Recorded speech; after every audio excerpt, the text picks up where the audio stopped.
As the tide of the undead descended, the girls of Dormitory 601 found themselves in dire circumstances. One had gone out on a date with her boyfriend, vanishing at the epicenter of the outbreak, while another lay in a deep slumber on her dormitory bed, oblivious to the cataclysm that had unfolded. In a world ravaged by zombies, how might ordinary individuals strive for survival amidst chaos? Bereft of any extraordinary advantages, the protagonists, with mere mortal resilience, transition from panic to composure. The sisters of Room 601 join forces with their male classmates, embarking on a journey through the fleeting apocalypse that reveals the brilliance of humanity, taking you from despair to the fervor of hope. Chapter 1. Anai Shinue was assisting her 10-year-old cousin with her weekend assignments. It was midday, and the child upstairs was practicing the eru, its penetrating sound overpowering that television's volume. Anai Shinue glanced up at the ceiling. Is it always this noisy upstairs? Anai Ichiao took the opportunity to drift off, nodding absently while fiddling with her eraser. Anai Shinue suggested, "Shall I go speak to them upstairs?" In a hushed tone, Anai Ichiao replied, "He's quite unfortunate his father even enrolled him in piano, drums, and clarinet lessons." Anai Shinue remarked, "Is this a home party? Why hasn't your mother gone up to confront them?" She was well aware of her aunt's temperamental and embittered middle-aged woman who took issue with everything and everyone, except for her beloved son. Recently, her cousin had secretly withdrawn from high school, and if it had been another child, their parents would undoubtedly have reacted with severe reprimand. Yet, in her aunt's eyes, her son's decision was lauded as a display of exceptional judgment and audacity. Nowadays, university students are abundant and often lack substance. Only those like my son, who possess both thoughtfulness and courage, can truly be considered capable. They are destined to earn great wealth in the future. Thus spoke my aunt. Anai Shinue could only reluctantly agree with the first half of her statement. Anai Ichiao blinked. Mom says we should maintain good relations with our neighbors. She excelled at superficial pleasantries. Anai Shinue raised her thumb in approval. Your mother is quite adaptable. Suddenly, the sound of the two-stringed instrument from upstairs shifted into a discordant tune, resembling the jarring noise of sawing wood, accompanied by peculiar cries. The cacophony showed no signs of abating. Noticing her cousin still engrossed in fiddling with an eraser, Anai Shinue took it away, urging her to continue her homework, and decided to ascend the stairs to investigate. With only one flight of stairs separating her, she slipped on a pair of flip-flops and stepped outside. The hallway walls bore the marks of an unknown renovation company, leaving behind uneven streaks of deep brown stains. Upon reaching the door of the offending household, just as she raised her hand to knock, the door swung open with a loud bang. The force was so great that the gust of wind ruffled her bangs. Momentarily taken aback, Anai Shinue saw a figure stumble out of the house, followed by the door being hastily shut. The one who emerged was the mistress of the house. A homemaker by nature, she spent her days tidying up and caring for her children. Her aunt often mocked her, suggesting that no matter how well she maintained her home, it was of little consequence if it left her looking so haggard, especially when her husband was rumored to have taken a mistress. At that moment, the woman's face appeared ashen, her hair disheveled, and her back pressed tightly against the door. Anai Shinue found herself at a loss for how to greet the woman, who began to tremble slightly, her hand gripping the doorknob with visible veins bulging. Anai Shinue initiated the conversation. "Hello, I am from downstairs." Before she could finish, the woman's eyes moved sluggishly, briefly glancing at Anai Shinue, before she staggered toward the stairwell. The sound of her footsteps, tap tap tap, faded into the distance.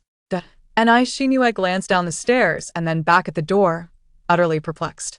The noise within the room persisted, an unsettling cacophony intermingled with the screeching sound of nails scraping against a chalkboard, sending shivers down one's spine. Had her lack of practice frightened even her own mother away for fresh air? Initially inclined to confront the homeowner, Anai Shinue reconsidered as the woman had already fled. It seemed inappropriate to address the teacher and the child, thus she descended the stairs in frustration. Upon returning home, she found Anai Ichiao holding a pen, her eyes vacant, clearly lost in thought. "How is the writing coming along?" Anai Shinue inquired, tapping the homework notebook. Anai Ichiao blinked at her. "What do you mean by how is it going?" Anai Shinue replied, "Not well." Anai Ichiao chuckled, "Hee, I'm not doing well either." Anai Shinue thought to herself, If it weren't for your adorable appearance, I could easily handle 3 little ones like you in tutoring. However, Anai Ichiao adeptly manipulated the situation. She set down her pen and affectionately leaned against Anai Shinua. Sister, you worked so hard just now. Shall we take a break? She squeezed Anai Sinu's hand with her small one. Anai Shinua relented. All right. Relieved from the burden of homework, Anai Ichiao appeared considerably brighter, gesturing with her hand. What are they doing upstairs? I can hear thumping sounds as if they're fighting. Anai Shinua gently patted her cousin's round head, contemplating that since the child's mother had not intervened earlier, there was likely no significant issue at hand. It's nothing. I believe it's merely that your little classmate is rather inexperienced. With such a ruckus, even their mother has fled, and the teacher left behind must be feeling quite uncomfortable as well. It's only natural for them to let off some steam. Strangely enough, during the pauses in their conversation, the commotion from above ceased. However, tranquility did not linger for long, as the sound of a keypad unlocking echoed at the entrance, followed by her aunt's irritable voice drifting in from the hallway. Who knows which renovation company was hired? Their service is utterly abysmal, leaving red paint splatters all over the corridor. Every day is a struggle, and the streets are filled with ill-mannered individuals.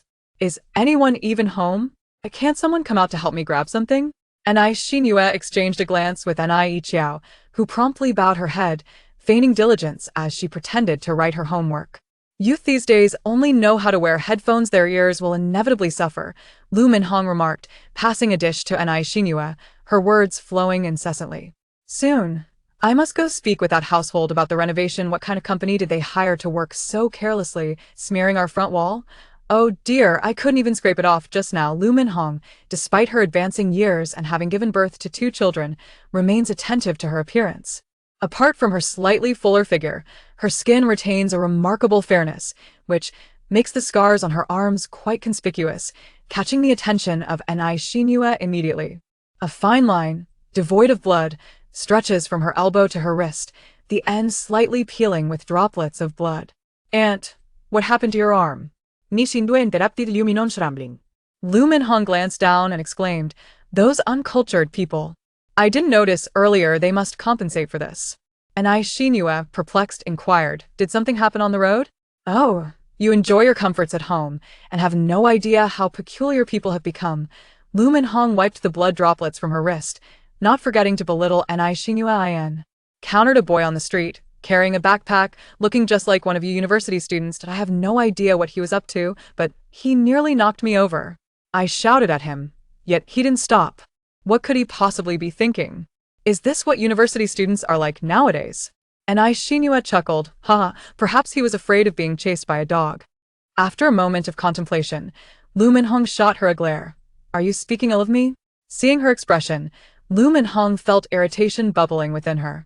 However, considering her husband, who often worked late at the research institute, and fearing that Anai Shinua might complain about her to him, she mumbled a few words and retreated into the kitchen. Anai Shinua observed the busy figure of the woman behind the glass door of the kitchen, pursing her lips in response. However, when she is not here, Anai Ichiao often goes hungry every morning, and Lu Minhong pays her no mind. It is Anai Shinua, the elder cousin, who fears for the little one's well-being, occasionally bringing frozen meals to teach Anai Ichiao how to prepare her own breakfast using the micro avenue. The faucet at the sink gurgles cheerfully as Lu Minhong hums a tune. With no lunch to prepare, Anai Shinua relishes the ease of the moment. Her phone rests on the desk, charging, a plethora of unread messages awaiting her attention, while several women in the dormitory group chat have already engaged in lively conversation. Ion. Yilon. Photo. JPG. Wow, I never expected to witness a live brawl while out shopping with my tall, handsome, and wealthy boyfriend. Yuan Meng, stay safe. Jiang Qishan, don't fall for this woman's tricks. She merely seeks to flaunt her boyfriend. Xiao Siu. A brawl. A brawl. Youth is truly wonderful. I haven't felt such passion in ages. By the way, how did the 2 of you fare in your sports retakes? Im famished. Yuan Meng. Just finished the long jump. The 800 meters starts at 1:30. We plan to head to the cafeteria for a bite first, then come back to Q. Jiang Qishan. Ciao. Let's occasionally venture out to bask in the sunlight. Anai Shinua scrolled to the top of the chat history, tapped on the image and zoomed in with a pinch of her fingers, glancing at it for a moment. And I Shinua. Dorm leader, where exactly are you? Yilan, I'm on a date with my boyfriend at the pedestrian street on Jingon Road. I can't believe this fool brought his buddies along. Yilan is the dorm leader of room 601, an exquisite woman from the chemistry department, possessing an unparalleled countenance, a ravishing physique, and exceptional academic prowess. She harbored but a solitary flaw, an infatuation with romance that render her conversations incessantly fixated upon her paramour. Alas, even now, Anai Shinua could not quite recall the appellation of her beloved. Anai Shinua. Is this the contemporary manner of engaging in fisticuffs? An embrace culminating in osculation? Anai Shinua perused the photograph once more before dispatching a message. Anai Shinua. It bears a striking resemblance to the apocalyptic films I have previously beheld, wherein the undead assail their victims. The mirth upon her visage had scarcely dissipated when a resounding clang emanated from the culinary domain. Before she could raise her gaze, a missive materialized upon the screen. Yilan. Help. In the ensuing instant, a piercing shriek reverberated from the drawing room. Sister. The lamentation possessed a chilling quality, yet it was evanescent, vanishing into the ether. She swiftly stowed her cellular device and proceeded toward the drawing room. What is amiss? Chow chow. Chow chow. Naught was to be discerned. Nie Chow, who had been seated at the coffee table engrossed in her scholastic endeavors, had vanished, as had the silhouette of her aunt behind the glazed portal of the kitchen. A susurrus of gnashing teeth seemed to emanate from the depths. Nie Shinua advanced, screech. The harsh rasp of a chair being displaced across the tiled floor resounded from the kitchen. Nie Shinua beheld the scene, her pupils contracting in horror. Clatter, clatter. Her once meticulously coiffed hairstyle was now disheveled, her mouth smeared with gore, and remnants of flesh clung to the interstices of her teeth. A hand writhed upon the pristine tiles beneath Lu Minhong's form, staining them with crimson effusions. The stench of blood permeated Nie Sinu's nostrils. Lu Minhong, have you taken leave of your senses? Nie Shinua surged forward, attempting to dislodge the hunched figure. Lu Minhong's cranium collided forcefully with the kitchen's glass door, producing a resounding thud. Nie Shinua, however, was too preoccupied to even glance in her direction, her gaze riveted upon her motionless cousin sprawled on the floor. Nie Chiao lay supine, her eyes sealed shut, the lacerated arm convulsing as blood gushed forth. The wound was severe, a sizable chunk of flesh torn away, revealing the underlying muscular structure and tissues. The extensive bite mark on the right side of her face was equally gruesome, the soft tissue averted, and blood streaming down. Chow chow? Chow chow. Nie Shinua knelt beside her, her mind momentarily devoid of thought. Her aunt, who had previously resorted to corporal punishment with a clothes hanger, had now resorted to biting in a fit of rage. Could a mother genuinely discipline her child in such a manner? Was this still her mother? Was this still her aunt? Was this still human? Nie Shinua lifted her head in bewilderment. Lu Minhong's eyes had glazed over, her body convulsing on the floor.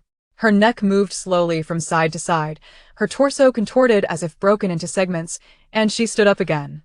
In a disjointed manner, she opened her mouth towards Nie Shinua, emitting an unintelligible growl from her throat, and suddenly lunged at her.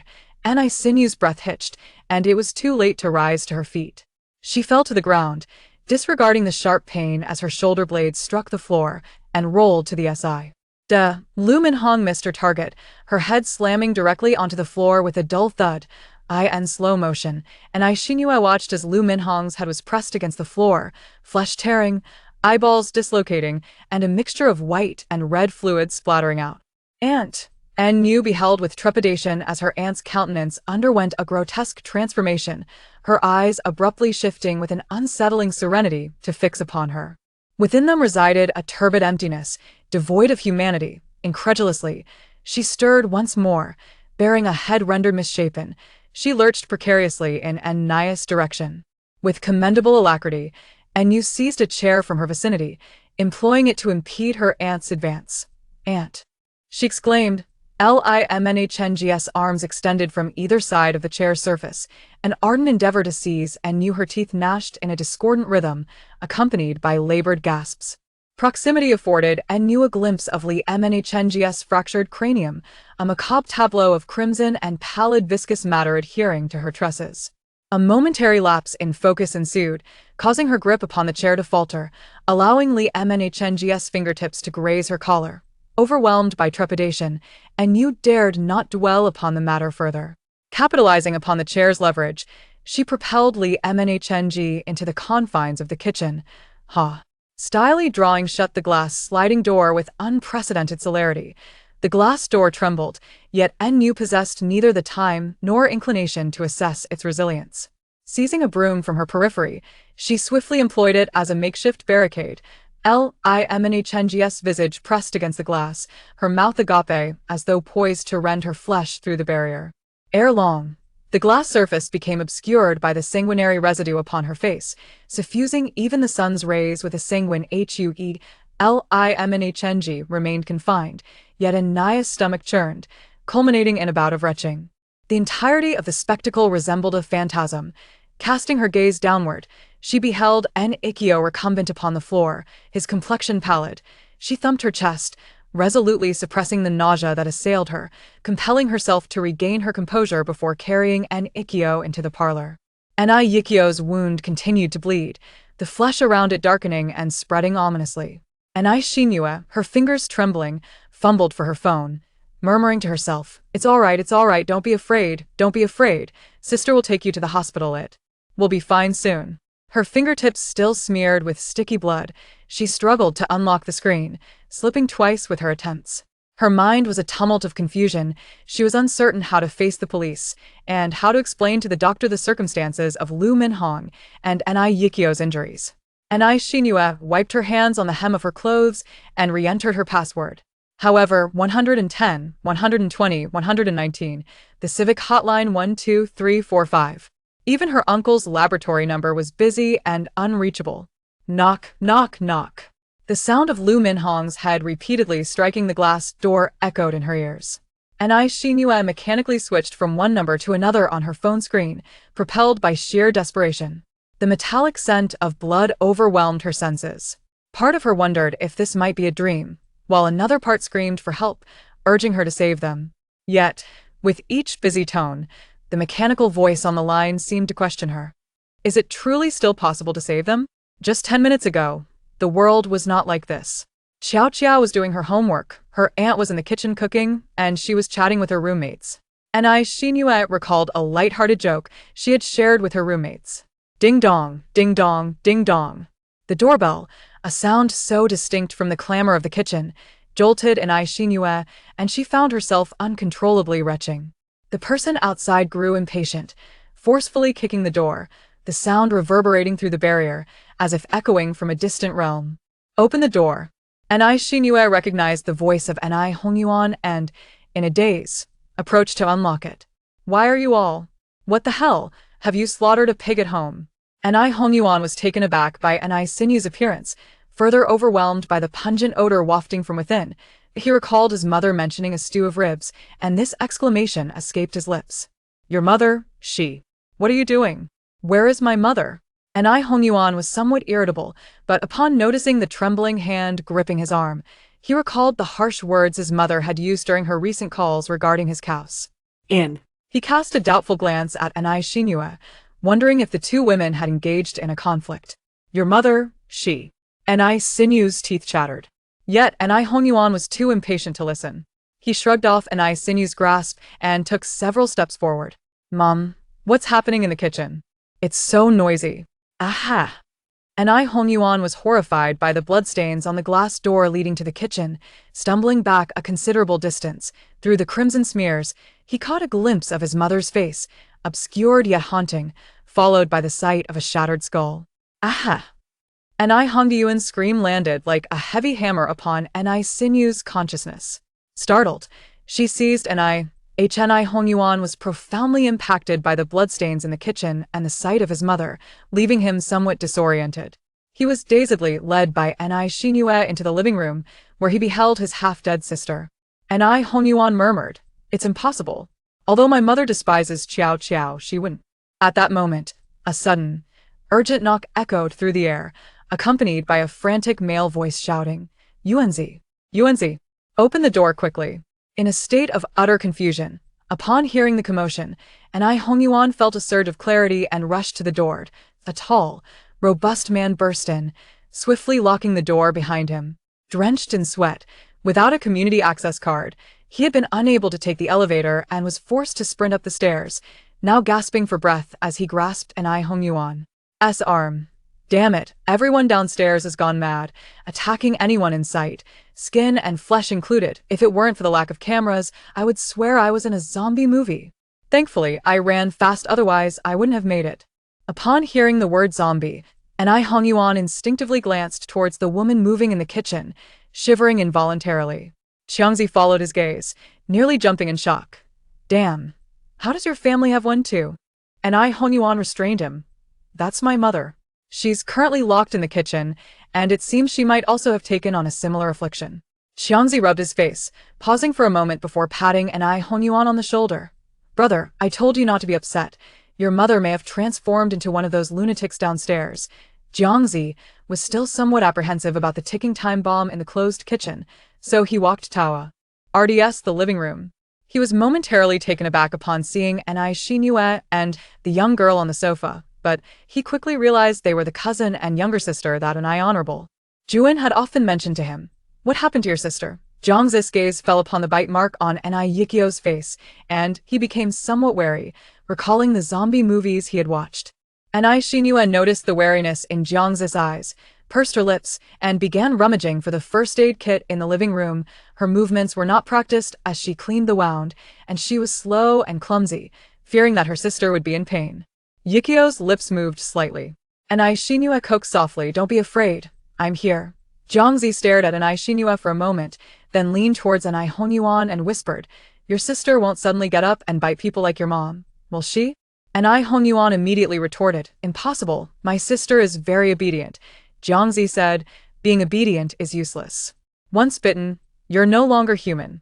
That's how it is in zombie movies."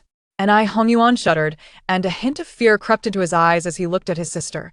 He knew that Anai Xinyu had been at home all along, so he asked her, "What exactly happened? How did my mom become?" Anai Hongyuan chose his words carefully. "Insane." Anai Xinyu finished bandaging Anai Yikio's wound and, drawn by the commotion from downstairs, had already moved to the window at the other end of the living room, pulling back the curtains to look down. The residential area's green belt was in complete chaos, with countless people fleeing outwards. By the flower bed, an elderly man, perhaps hard of hearing, was still rummaging through the trash can when, in the next moment, he was suddenly knocked down by a figure rushing from behind. Blood gushed forth from his neck like a fountain. After a brief moment of frantic gnawing, the young man who had pounced upon him stumbled away, colliding with others in his haste. Anai Xinyu slightly turned her body, saying, "You may see for yourself." Anai Hongyuan hurried to the window in a few swift strides, peering down, only to be met with a sight so gruesome it caused him to retch. Anai Xinyu lamented, "I cannot get through to 110, 120, or 119. Not a single line connects." Skeptical of fate, Anai Hongyuan tremblingly retrieved his mobile phone, repeating the actions Anai Xinyu had taken. On the other end of the line awaited an emotionless, mechanical voice. Anai Xinyu remarked, "Perhaps the entire city is in chaos." Amidst their silence, the only sounds were the crash of glass from the kitchen and the intermittent cries of despair echoing through the community. More than 20 minutes later, Anai Xinyu and her companions were reluctantly compelled to acknowledge the tumultuous state of the city. Xiangzi, while observing the chaos unfolding on the news, muttered curses under his breath. Anai Hongyuan halted his attempt to call his father, his face betraying the innocence and confusion characteristic of his age. The turmoil finally gained clarity upon receiving an official message. Anai Xinyu glanced at Anai Ichiao, who still showed no signs of awakening on the couch. Gently squeezing her slightly cold hand to steady her nerves, she exited the messaging interface to her friends and family and opened the notification. Government notification. Disturbances have occurred in certain areas of N City, suspected to be linked to a new infectious disease. The Centers for Disease Control and Prevention are collaborating closely with the police to investigate the cause. Residents are advised to seek nearby shelter and refrain from venturing outside unless absolutely necessary, awaiting further instructions. Infectious disease. Her gaze fixated on those words.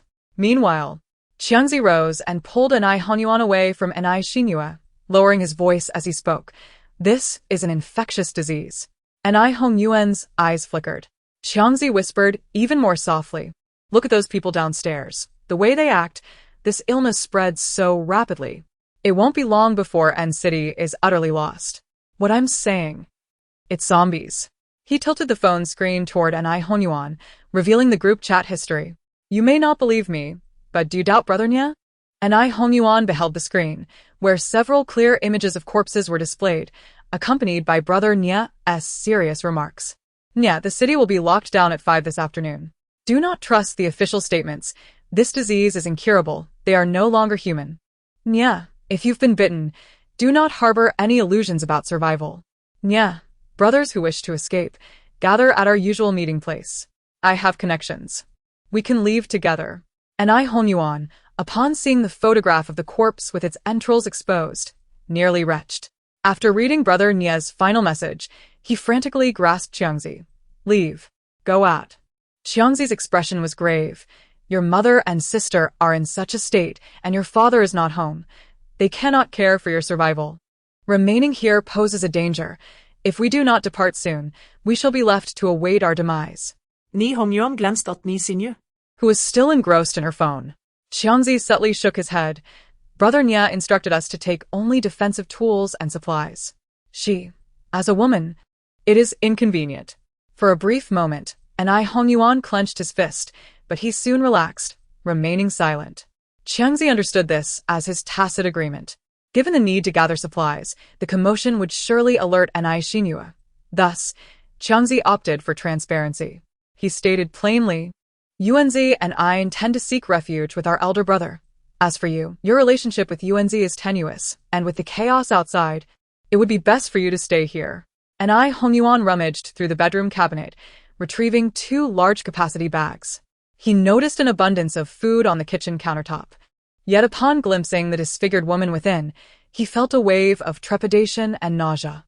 He quickly turned away, murmuring, You surely wish for me to survive. The snacks that Anai Xinhua had bought for Anai Iqiao during the holidays were scattered from the pantry, as Xiangzi swiftly packed some biscuits and instant noodles into the bags, leaving behind only a few crumpled bags of potato chips. Noticing the gaze of Anai Xinhua, Xiangzi maintained his composure. I've saved some food for you. You and your sister should eat at home and await rescue. The two then ventured into the bedroom, rummaging through the wardrobe and retrieving several pairs of long pants and long-sleeve shirts. Although October in the city was still quite warm, donning short sleeves amidst the perilous escape from the hordes of zombies was far too dangerous.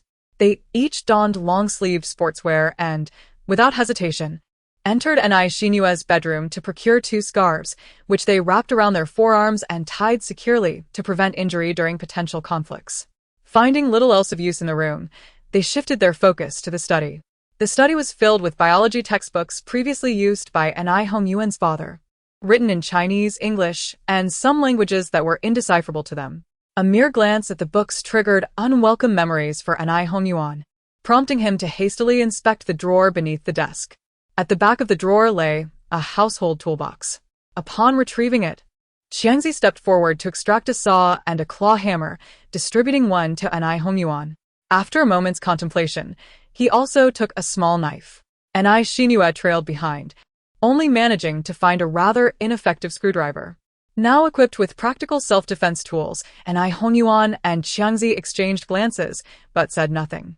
Upon returning to the living room, a heavy silence enveloped the three of them. Outside the floor-to-ceiling windows, the sky was bright and expansive, reminiscent of any ordinary afternoon.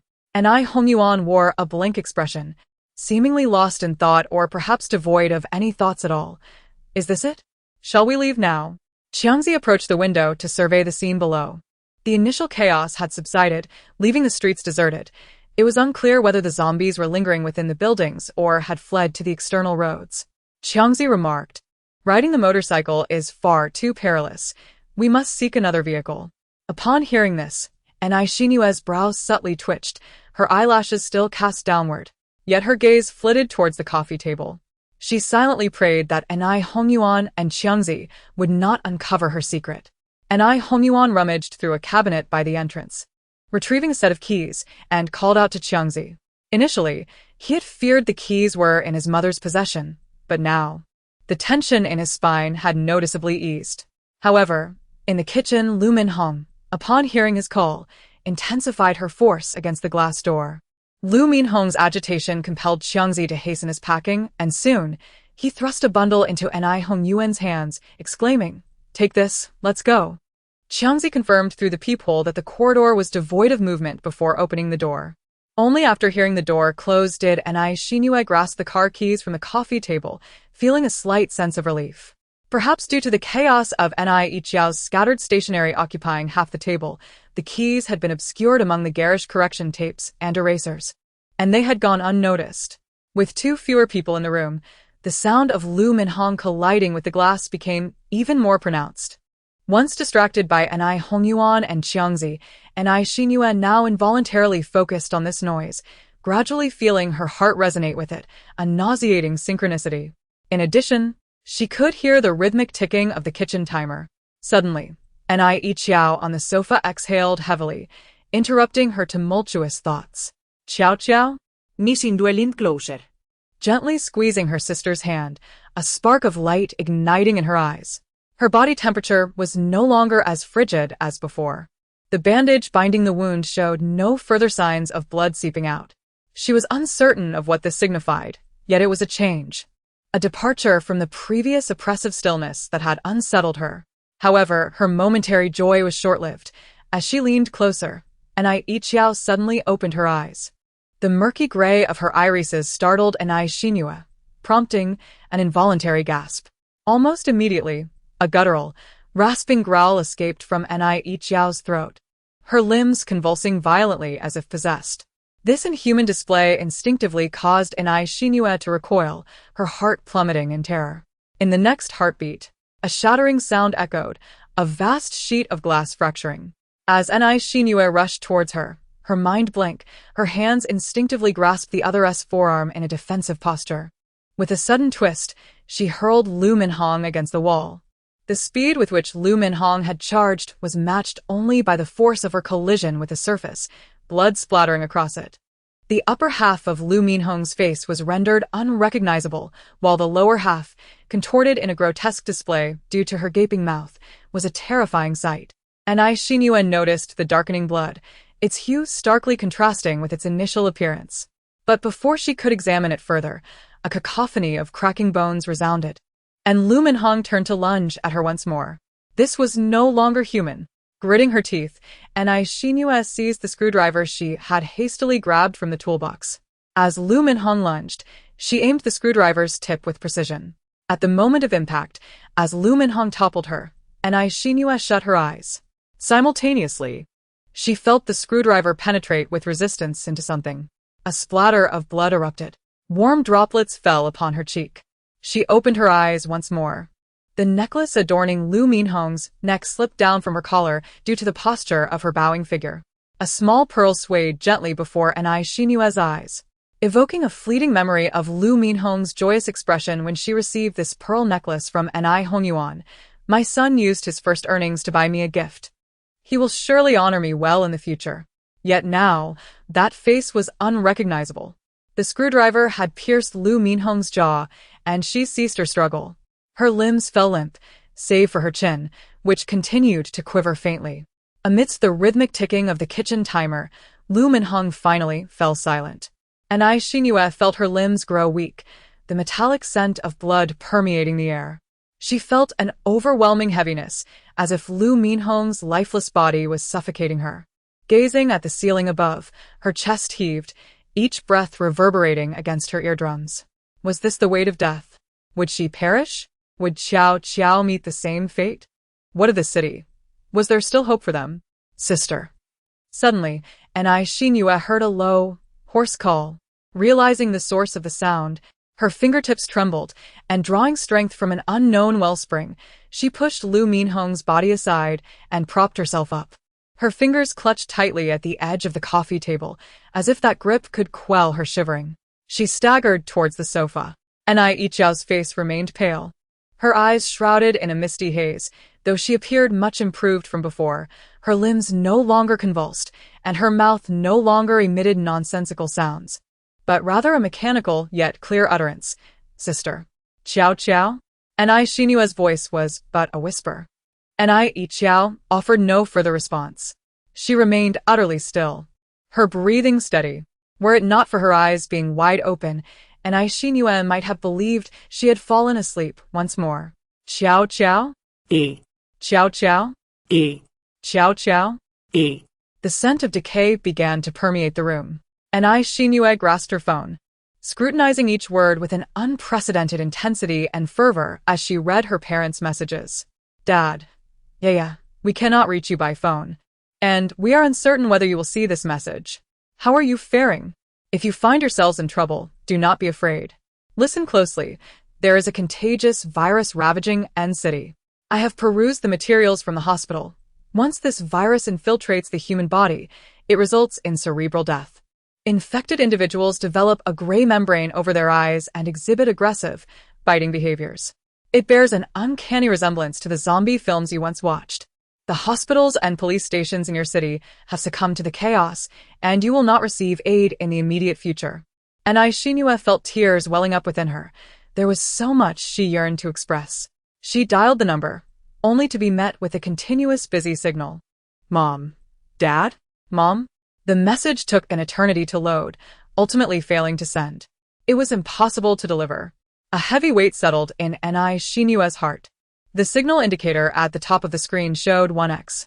Recalling her father's message, which had timestamped 20 minutes prior, she realized she was only now receiving it. The nearby signal towers must have malfunctioned. Glancing at the clock, which read 2 o'clock, she noted that there were still 3 hours until the highway was sealed off. There was still time to escape. A flicker of vitality surged within her as she squeezed Yiqiao's hand, unsure of whom she was attempting to encourage. It will be all right soon. As the time to depart approached, Xinyue realized the necessity of thorough preparation. The garments she wore had become unfit for use, prompting her to swiftly cleanse herself and don a more convenient, athletic outfit. Yiqiao remained reclined on the sofa, maintaining her previous position with eyes wide open. Qiao Qiao, we must leave this place. Let me assist you in changing your clothes. With utmost care, she helped Yiqiao sit up properly. Yiqiao complied with her movements, intermittently lifting her arms and crossing her legs, appearing remarkably docile. If one were to overlook her silence and the wounds adorning her body, everything seemed to unfold as it typically would. Xinyue could not dismiss the risk of her sister having been infected. After assisting Yiqiao with her clothing, she adorned her with gloves and a mask. Yiqiao's eyes remained motionless, stirring a pang of sorrow in Xinyue, who turned away to rummage through the cluttered box in the living room. She recalled that there was a pair of idle sunglasses within, but despite turning the box upside down, she only unearthed a pair of red cartoon sunglasses once worn by Hongyuan in his childhood, plastic in nature, with a flip-top design and adorned with 2 white wings on the sides, albeit a meager find. Once Yiqiao was suitably attired, Xinyue commenced gathering the equipment and supplies necessary for their departure. Given Yiqiao's injuries, a first aid kit was indispensable, along with provisions to stave off hunger during their journey. She placed the remaining chips from Qiangzi and his companions into her large backpack. Next, she carefully stepped over the shards of glass at the kitchen door and retrieved several warm little cakes from the oven, sealing them in a plastic bag before placing them in her backpack. She mused that should she encounter Hongyuan, she might offer him a piece. But she would still need to express her apologies, stating that it was the last piece due to her circumstances. Before stepping out, Xinyue gazed at Yiqiao and inquired once more, Qiao Qiao? Yiqiao remained unresponsive, just as before, offering no acknowledgement of her voice. Cautiously, Xinyue led Yiqiao down the stairs, deliberately avoiding the elevator. The corridor was littered with severed limbs and pools of dark, mangled flesh, resembling putrid mud.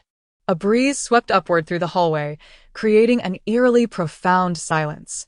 The two of them traversed the underground parking lot with an uncanny ease, with Yiqiao maintaining a serene demeanor, neither fussing nor making noise, seemingly unfazed by the grim surroundings, obediently following Xinyue's lead. It was only at the parking lot entrance that they encountered two relatively intact corpses.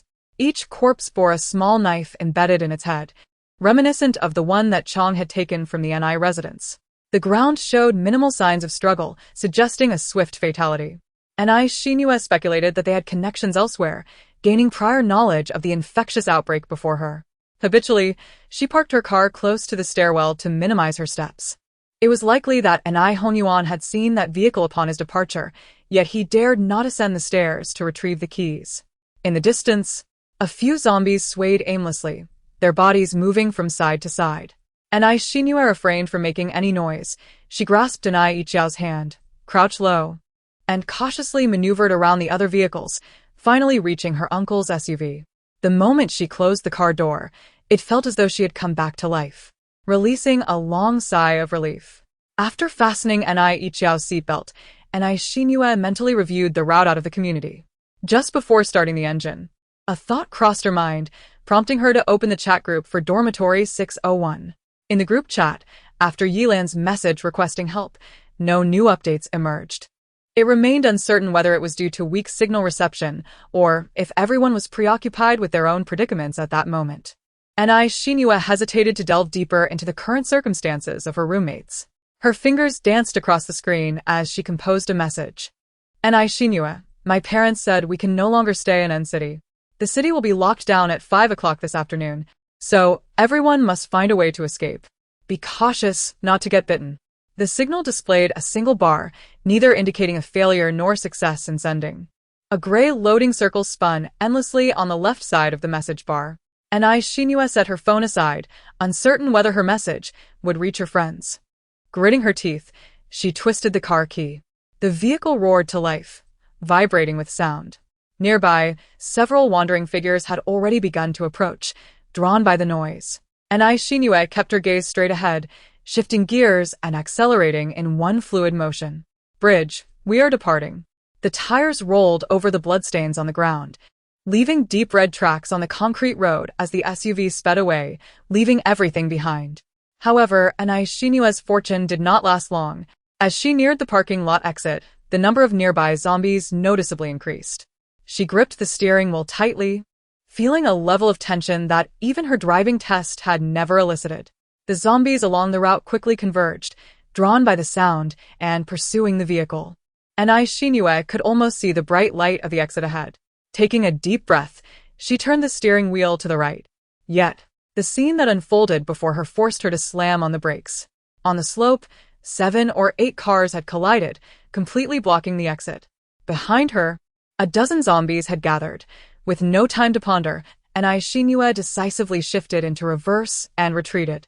The rear windshield of the car reverberated with a dull thud, causing a sinking feeling in one's heart.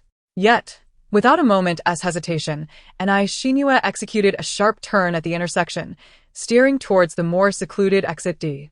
The parking lot boasted 4 exits, but traversing to exit D required crossing nearly the entire expanse of the lot, a somewhat perilous endeavor. The 2 nearer exits typically experienced heavy traffic, and she feared a similar rear-end collision might occur there. NI Shinua cast a glance at the fuel gauge of the SUV. Fortunately, she had refueled just yesterday while taking NI Ichiao to the scenic area, leaving ample reserves. If the next exit were to be congested, she would simply circle around until an escape route revealed itself. Certain scenes from American dramas played incongruously in her mind. Thankfully, the number of zombies at exit D was not overwhelming, and no vehicles obstructed her path. With a firm press on the accelerator, she surged into the bright sunlight. The road appeared as though it had just endured a calamity. Vehicles lay scattered, some collided with the greenery, others crashed into billboards, their bodies contorted. A few immobile corpses sprawled on the sidewalk, while zombies feasted upon them. Flyers from an unknown restaurant fluttered in the air, and the mall's LED screen continued to broadcast advertisements, yet the vibrancy of yesteryears was irrevocably lost. As NI Shinua drove forward, her gaze swept across the storefronts, lining the street. Bloodstains marred the walls and glass, instilling a sense of dread within her. However, a small measure of comfort arose from the sight of groups of people taking refuge in the shops, banding together in defensive formations. Though still bearing expressions of fear, they had begun to adopt a posture of vigilance. In the aftermath of the initial chaos, individuals had instinctively or passively coalesced. There were two routes to the highway from here. Firstly, taking the national highway is the most expedient choice for many drivers, offering the shortest distance and swifter travel. Perhaps the situation with a zombie infection is worse there, yet one might encounter fellow travelers for mutual support. Secondly, opting for the back roads, although riddled with forks and requiring more time, presents a lesser chance of traffic congestion and allows for greater flexibility. As Ni Shinua pondered these choices, a middle-aged man burst forth from a distant corner, pursued by 3 zombies. He appeared to have been running for quite some time, his face flushed, as he desperately pounded on the doors of the shops lining the street, seeking refuge. Please. I beg you, help me, save me, he cried, his voice strained, unaware that his pleas would only draw more zombies towards him. The creatures that had been feasting on the ground now lurched towards him. Please. Open the door. The man's face twisted in anguish as tears streamed down. He attempted to utter more, but the zombies were upon him, dragging him to the ground.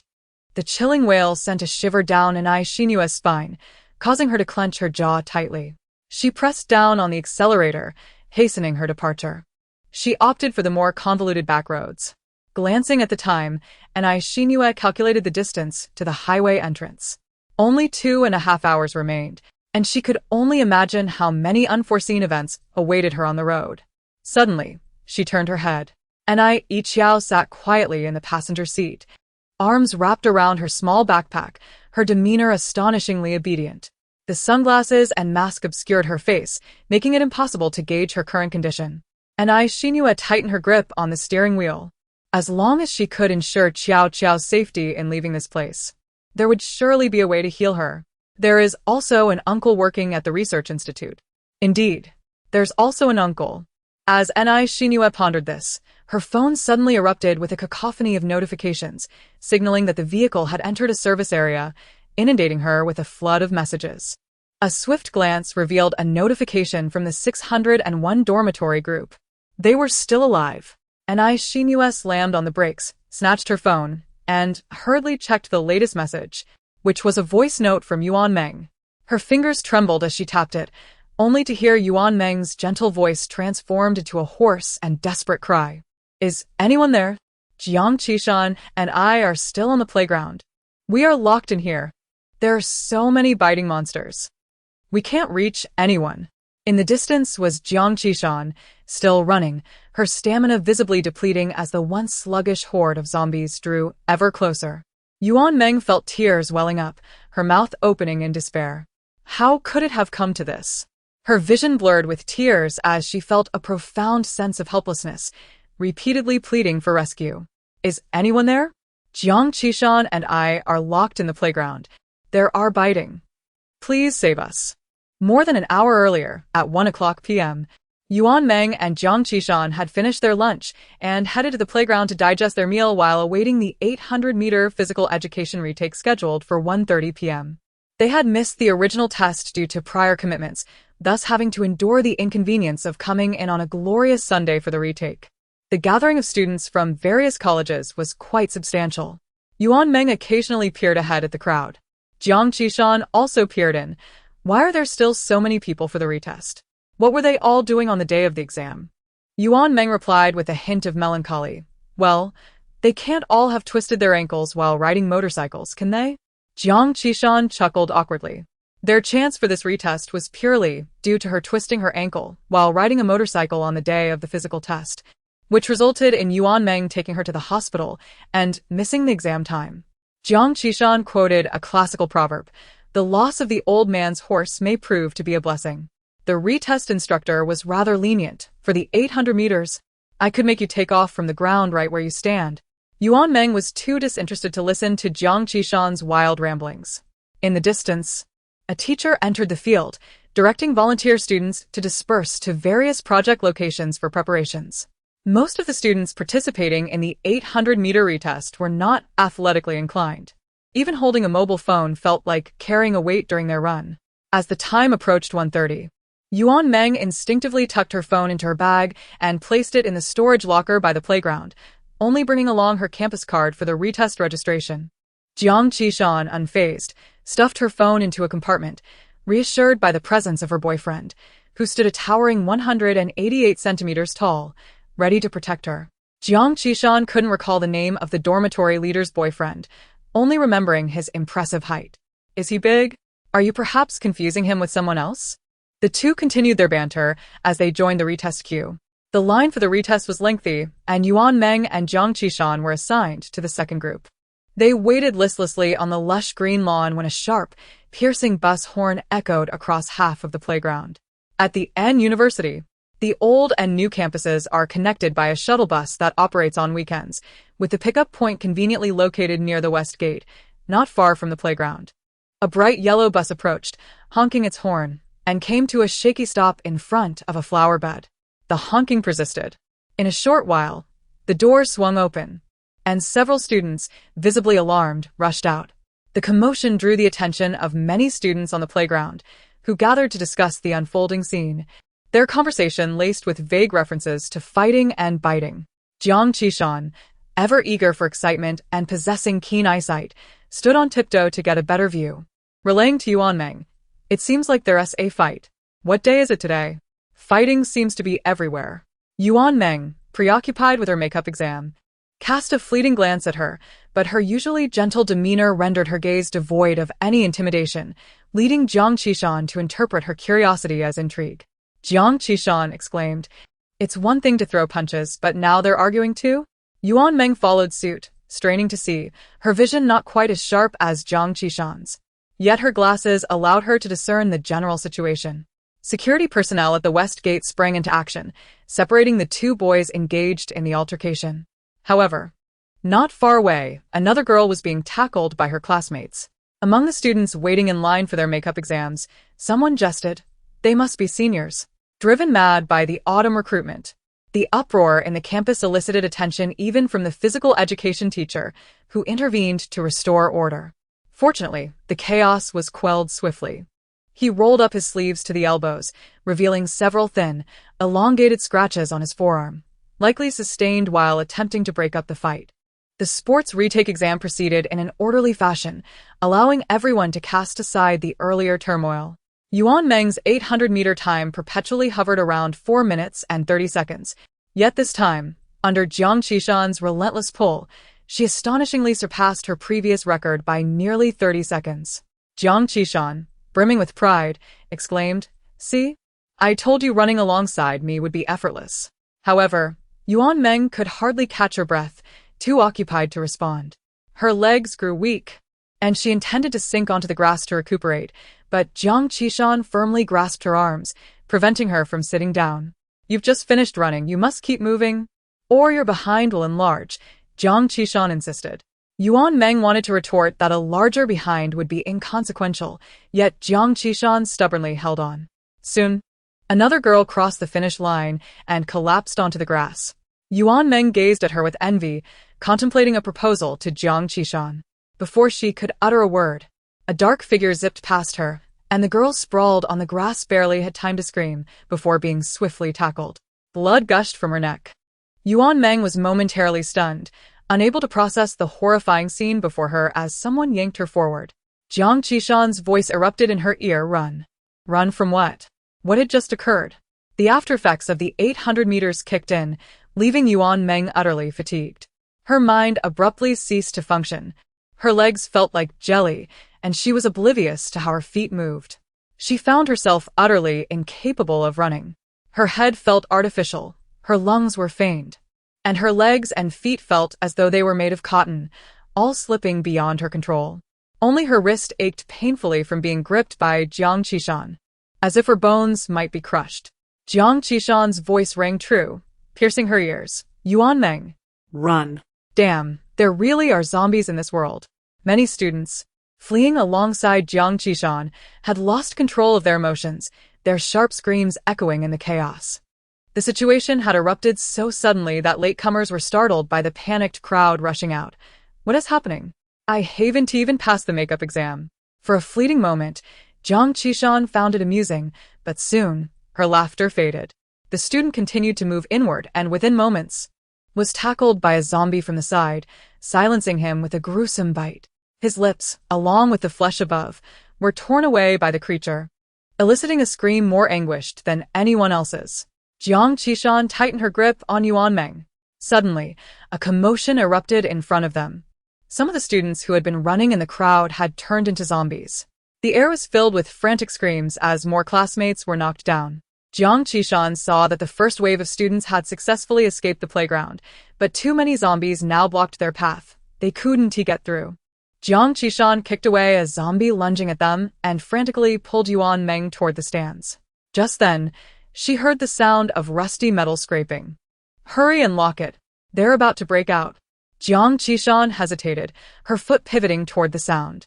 She saw the iron gate of the playground being pulled shut. Her heart raced with anxiety as she shouted, "We haven't gotten out yet." The zombies were hot on their heels. Gritting her teeth, Jiang Qishan knew she could only focus on the immediate danger.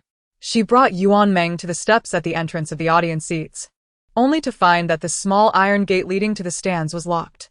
Jiang Qishan panted heavily, her mind a blank.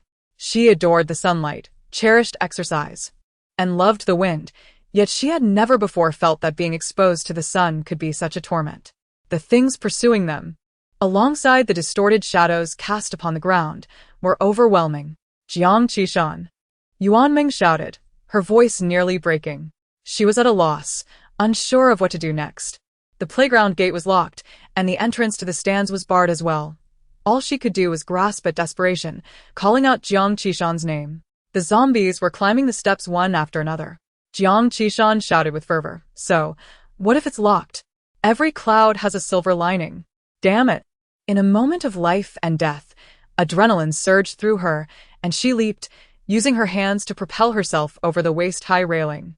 The women of Dorm 601 had watched countless horror thrillers together, certainly not less than 100. They could not afford to lose. However, Yuan Meng lacked such explosive power. Her strength only manifested in examinations.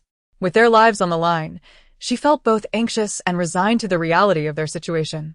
Her fighting spirit was the kind that would be rendered useless in extreme circumstances. In the briefest second, she contemplated her last words, attempting to leave Jiang Qishan with a final, pleasant impression. "You must live well." Suddenly, Jiang Qishan crouched down, reaching through the railing to embrace her leg, trying to lift her up. "Stop crying, my sister. Save some strength to escape." In an instant, Yuan Meng found herself hoisted into the air. The height allowed her to exert herself more easily. In an instant, tears still clinging to her cheeks, she managed to vault over the railing with a mixture of laughter and sobs. Just then, a zombie lunged at her, causing the railing to shake violently. Jiang Qishan lifted Yuan Meng with all her strength. Her arms felt numb, and she shook them out, unwilling to pause as she moved toward a chair in the center. Fortunately, the gate of the audience area was locked, transforming this spot into the safest place in the playground. They huddled behind the chairs, backs pressed together, granting themselves a moment to catch their breath. Jiang Qishan felt a bit faint from exhaustion, gasping for air, yet her nerves remained taut, compelled to utter something. Yuan Meng's silence provided her with the opportunity to ramble. "I just told you, one shouldn't sit down after running, and here I am sitting. All the women of 601 must have big behinds." "Well, so be it." Yuan Meng wiped away her tears. "You really took me for a ride today." Jiang Qishan recalled her extraordinary feat of lifting moments ago, giving a thumbs up to her own outstretched hand resting on the ground. "I am truly impressive." Once she regained her composure, she leaned against the back of the front row of chairs and peeked down at the playground below. The vast expanse had devolved into a realm of zombies. No living souls were in sight. She stared blankly, realizing, alas, no matter how impressive I am, I cannot escape. Yuan Meng closed her eyes, her expression darkening. Jiang Qishan attempted to comfort herself, but others have successfully escaped. Surely, help will come. Yuan Meng replied. They locked all the doors. Jiang Qishan, in despair, mused. Surely there must be some beautiful hero who defies the odds, right? Yuan Meng. Yet, someone must be aware of our predicament. The two instinctively turned their gazes towards the direction of the lockers. How heavy can a mobile phone be? Why didn't I bring it during the retake? They bent down and traversed over half of the audience seating, crouching behind the railing to roughly calculate the distance required to reach the lockers. A few zombies roamed near the lockers, while others wandered aimlessly elsewhere, moving in peculiar postures. In this vast playground, there wasn't even a slightly weaker point to exploit. The distribution of these creatures is rather too uniform. In zombie films, they are exceedingly sensitive to sound. She attempted to distance herself, letting out a shout from the railing. And, as expected, numerous zombies converged towards the sound. The massive horde collided against the railing, creating a cacophony. There was no other choice. They had to act swiftly. Jiang Qishan, fearing further delays would cause her muscles to accumulate lactic acid, felt her strength waning. She crouched low, gradually inching towards the lockers under the cover of the bleachers, signaling an okay, ready gesture to Yuan Meng. Yuan Meng leaned against the railing, waving at the zombies on the playground, exclaiming, "I'm over here." On this gentle afternoon, with a clear blue sky and white clouds, the red plastic playground beneath her feet, the girl stood atop the bleachers. Rising onto her toes, arms lifted high in a wave, the soft breeze carrying her youthful declaration, "I'm over here." Jiang Qishan. Sister, could you shout a little louder? Is this a drama we're performing? Yuan Meng also realized her voice had barely escaped her lips, feeling an overwhelming sense of embarrassment. But soon she took a deep breath, channeling her energy, and shouted wildly at the zombies, "Come chase me." At this, several zombies turned their attention towards her, staggering and closing in. Yuan Meng observed their grotesque, disfigured forms, her legs trembling with fear, yet she continued to call out, urging them to pursue her as she moved towards the far end of the lockers. The zombies seemed somewhat hindered by their past lives, although they all followed Yuan Meng. A few noticeably lagged behind. After Yuan Meng shouted for a considerable time, they sluggishly shuffled a couple of steps in her direction, displaying a lack of enthusiasm. Jiang Qishan remarked, "So even in death, they lag behind during a retake." Fortunately, today was merely a retest. Had zombies appeared on the day of the sports event, those with strong physical abilities would likely find themselves overwhelmed, far outnumbered. Thud.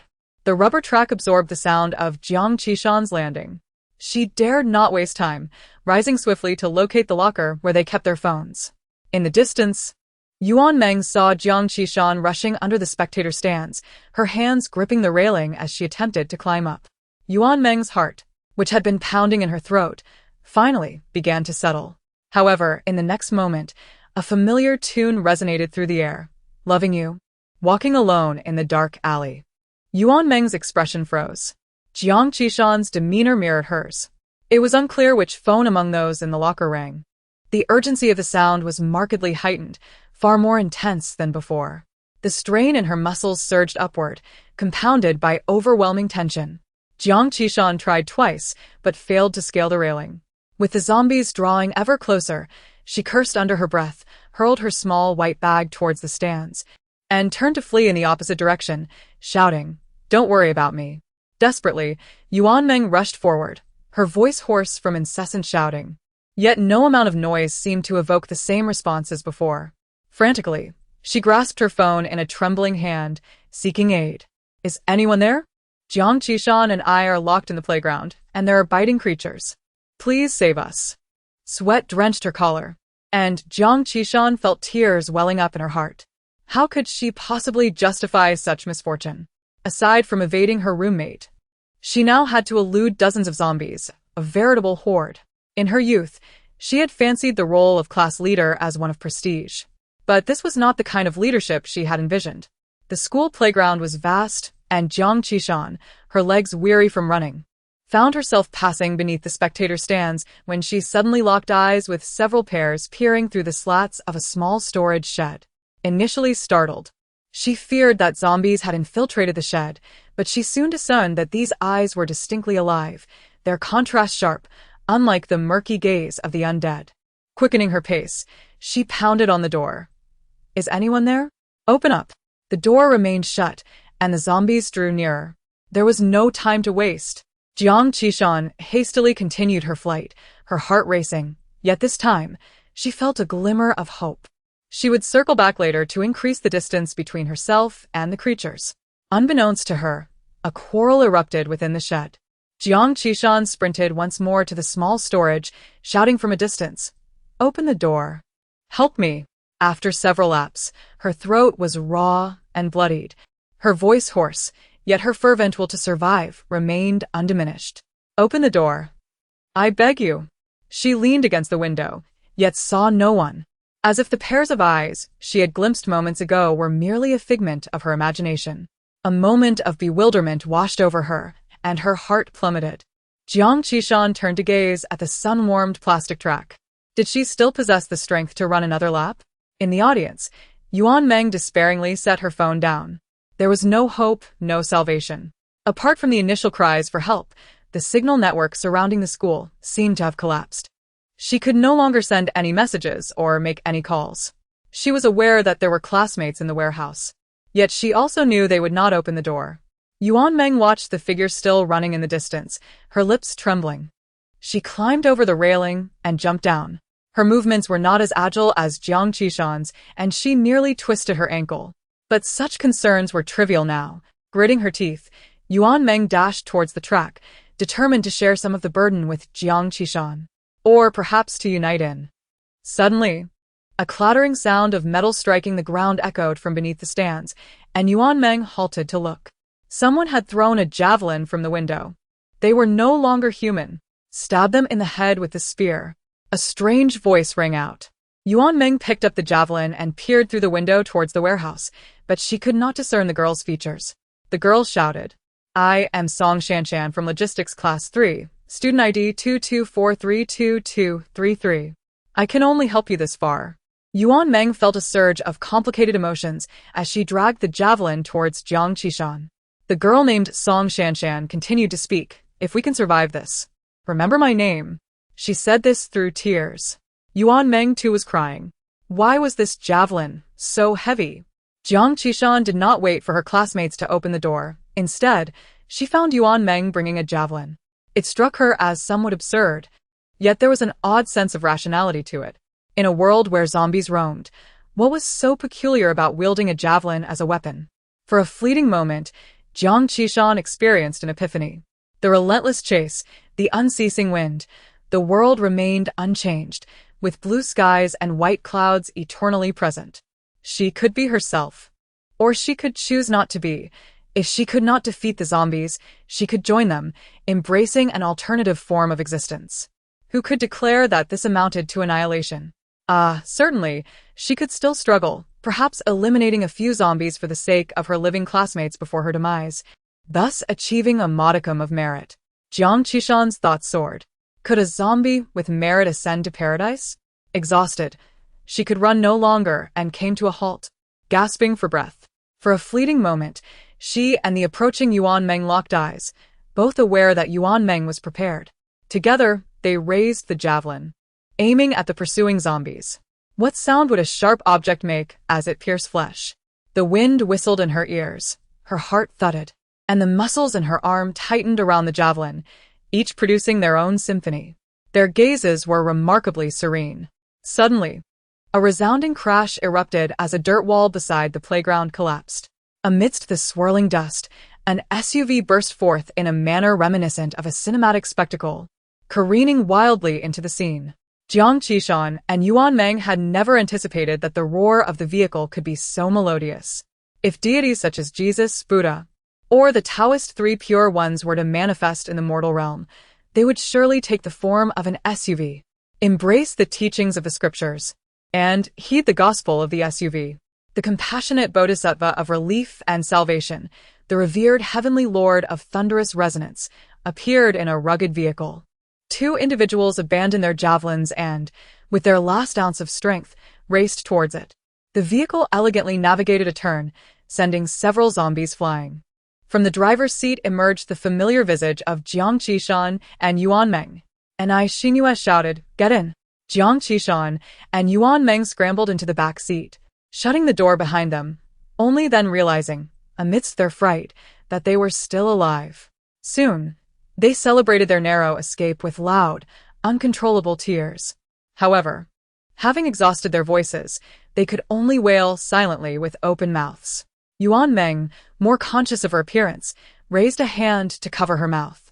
And Xinhua, though on the verge of tears herself, remained focused on driving, her eyes glistening as she stifled her sobs. Jiang Qishan, unable to contain herself, cried out between sobs, You have no idea, they locked the door. They locked me out, and refused to let me in. Oh, I'm so hungry. I'm so very hungry. And Xinua's tears flowed freely, relieved that she had not arrived a moment too late. She shook off the zombies pursuing them and drove towards the road leading outside the campus. I brought food. It's in my bag, she reassured. Yuan Meng located a backpack in the back seat, rummaged through it, and handed Jiang Qishan a small cake, surprisingly still warm. The two had barely eaten lunch in preparation for their afternoon's 800-meter retake. Jiang Qishan took the cake, biting into it through her tears, and questioned Xinhua. How did you muster the courage to crash through the wall? And what kind of vehicle is this, that it holds up so well? And Xinhua replied, It's not that the vehicle is exceptional. Rather, that wall was the most fragile of all. Jiang Qishan believed that Xinhua was merely being modest, thinking she had rushed in with a resolute determination akin to a car crash scenario to save them, which brought her to the brink of tears. And Xinhua elaborated further, recalling how she and Xiao Qiao had previously surveyed all the buildings on campus. While measuring the earthen wall, she had remarked that it seemed as if a gentle push would cause it to topple. And Xinhua added that someone had indeed crashed into that wall before, and the school, deeming its location inappropriate, had made a hasty repair. Yuan Meng also recalled this incident, murmuring that it seemed the first time Xinhua had a motorcycle accident was near the playground. Jiang Qishan. Nisindue. Jiang Qishan, all effort shall not be in vain. Every failure will serve as a stepping stone towards success. Jiang Qishan. And Xinhua. Having finished her meal, Xinhua felt considerably revitalized. She glanced at Xiao, who sat in the passenger seat, contemplating a compliment about her cool appearance. The girls from class 601 had all played with Xiao before, knowing her to be a seemingly quiet yet remarkably lively girl. However, today, she seemed unusually subdued. Yuan Meng looked towards Xinhua, hesitatingly commenting on Yiqiao's demeanor. Xinhua tightened her grip on the steering wheel for a moment before extending her hand to pass her phone to the two in the back seat. The screen displayed a previous message from Mi's father. Xinhua proceeded to recount everything that had transpired from noon until now. Jiang Qishan and Yuan Meng listened in silence. They had witnessed too many of their classmates being attacked, yet none had experienced the gruesome confrontation with zombies at such close quarters as Xinhua, especially when those zombies were their own kin. A sense of dread and terror gradually enveloped them. Classmates, friends, family, anyone could lose their life at any moment, including themselves. Xiao Qiao. I am uncertain of her current state. I also cannot ascertain whether she might become like them. Xinhua said as she circumvented a zombie lunging from the roadside. Jiang Qishan and Yuan Meng sat in silence, gazing at Yiqiao, who occupied the passenger seat. Before receiving your message, I was preparing to leave the city, hoping to take her with me. Xinhua continued. If you fear for Xiao Qiao, I can also escort you to another safe location. Xinua's vehicle did not immediately head towards the outskirts. It lingered around the school. A heavy silence fell within the car. Suddenly, Jiang Qishan remarked, ISN to your uncle employed at some biological research institute. Could it be possible that your sister has already undergone genetic modification? The protagonists of apocalyptic tales and such. Xinhua. Yuan Meng. Jiang Qishan whispered, Just a joke, just a joke. Yuan Meng said, When we were at the playground, I thought I was done for, but you two saved me. If something is amiss with Xiao Qiao, then it is simply my fate. Jiang Qishan leaned back against her seat. My life is bestowed upon me by the compassionate and benevolent off-road vehicle Bodhisattva. I shall follow the vehicle's course. Both Xinhua and Yuan Meng chuckled. Xinhua, whose nerves had been taut, finally began to relax a bit. She freed one hand to gently rub Yiqiao's head. Yuan Meng shook her head, stating, We have been at the playground the entire time. She pulled out her phone for a brief glance. The signal had only displayed full bars during the initial minutes of her phone's use. Now it dimly showed 1x. According to Xinua's earlier description, it seemed that the entirety of N City had succumbed to chaos. She recalled the last message Elon had sent in their group chat, which she had initially thought was just a typical brawl, but now. Outside the car window, the streets were teeming with wandering zombies. And Shinua declared, "The pedestrian street is on Jing'an Road. We are now close to the dormitory building, so we should head there first." Since Xiao Qiao hasn't sent any messages in the group, she is likely still in her dormitory. However, Yuan Meng expressed her concern. "But we didn't bring her lunch this afternoon. I wonder if she might be too hungry and has gone out to find something to eat." Jiang Qishan pondered for a moment before resolutely stating, "She wouldn't dare to venture downstairs even if she were starving. Let's check the dormitory first." N University is a comprehensive university. With the dormitory buildings divided into 8 districts, they resided in the Southern District 1. And Shinua maneuvered the vehicle around and re-entered the campus through the south gate. This gate was designated for faculty and staff, and being a Sunday, the foot traffic was considerably lighter than at other entrances. The SUV, amidst the apprehension of its passengers, managed to park relatively smoothly on the outskirts of the dormitory area. From their vantage point, the number of zombies wandering beneath the building appeared to be minimal. It seems that during the weekend, most of the students ventured outside to enjoy their time, while a portion remained on the playground for supplementary examinations. The remainder likely spent their afternoon rest languishing in their dormitories, which explains the relatively mild infection situation within the dormitory area. The survival rate among the school personnel appears to be promising, instilling a sense of confidence among the students. Shinua, Yuan Meng, and Jiang Qishan began to deliberate on their forthcoming strategy. Jiang Qishan proposed an ascent directly through the corridor.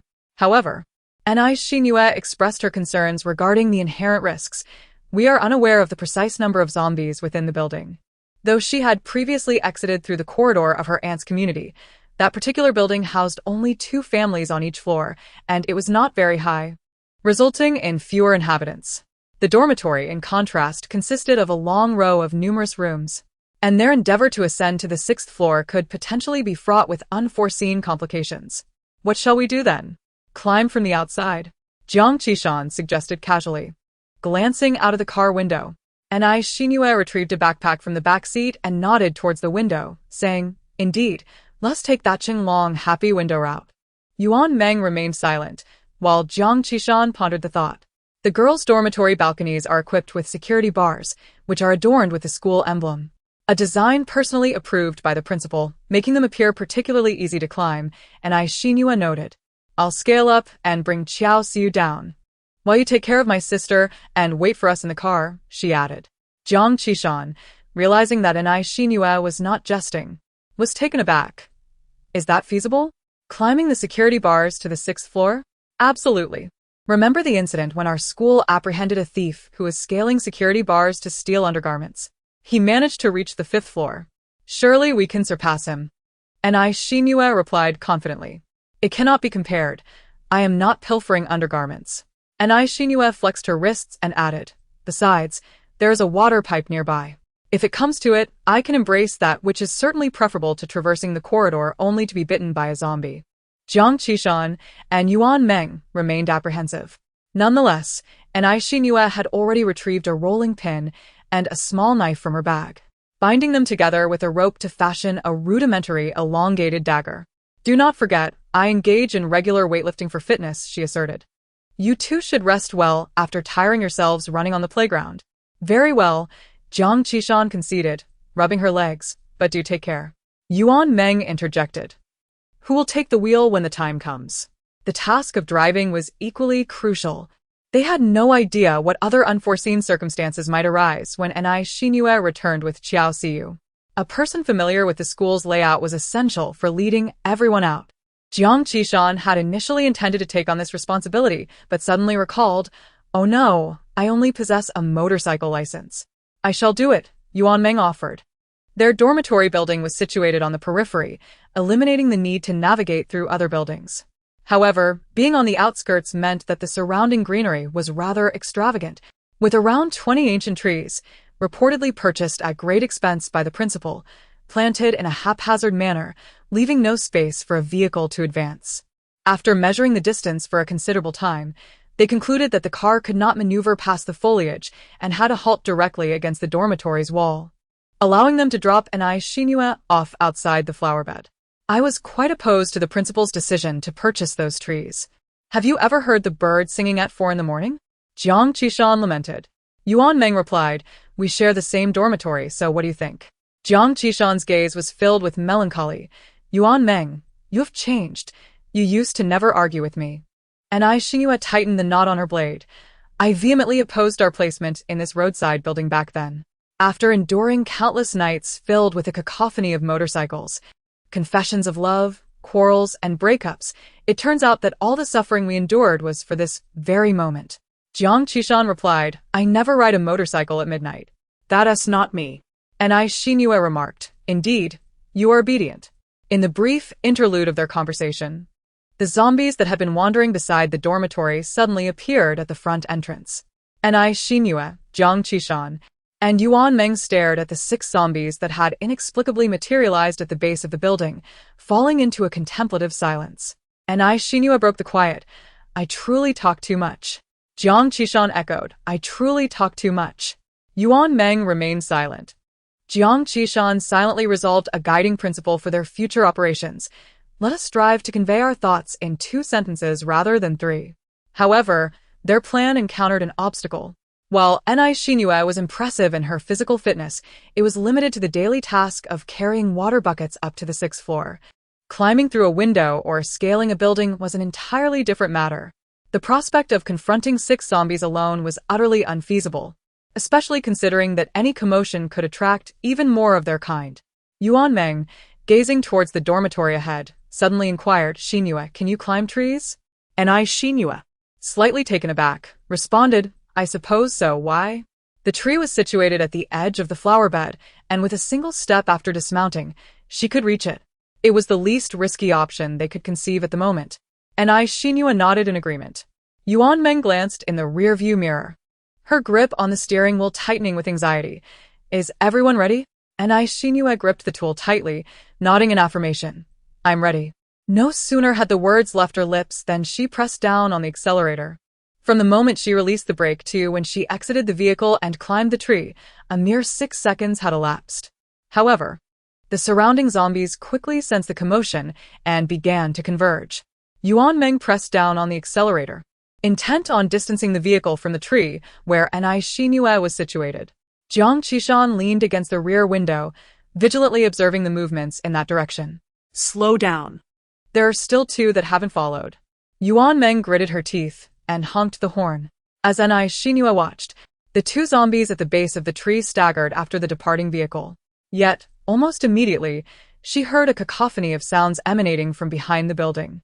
Turning her head, she was met with a horrifying sight, a throng of zombies spilling forth from the rear of the dormitories, one emerging from every corner of the buildings.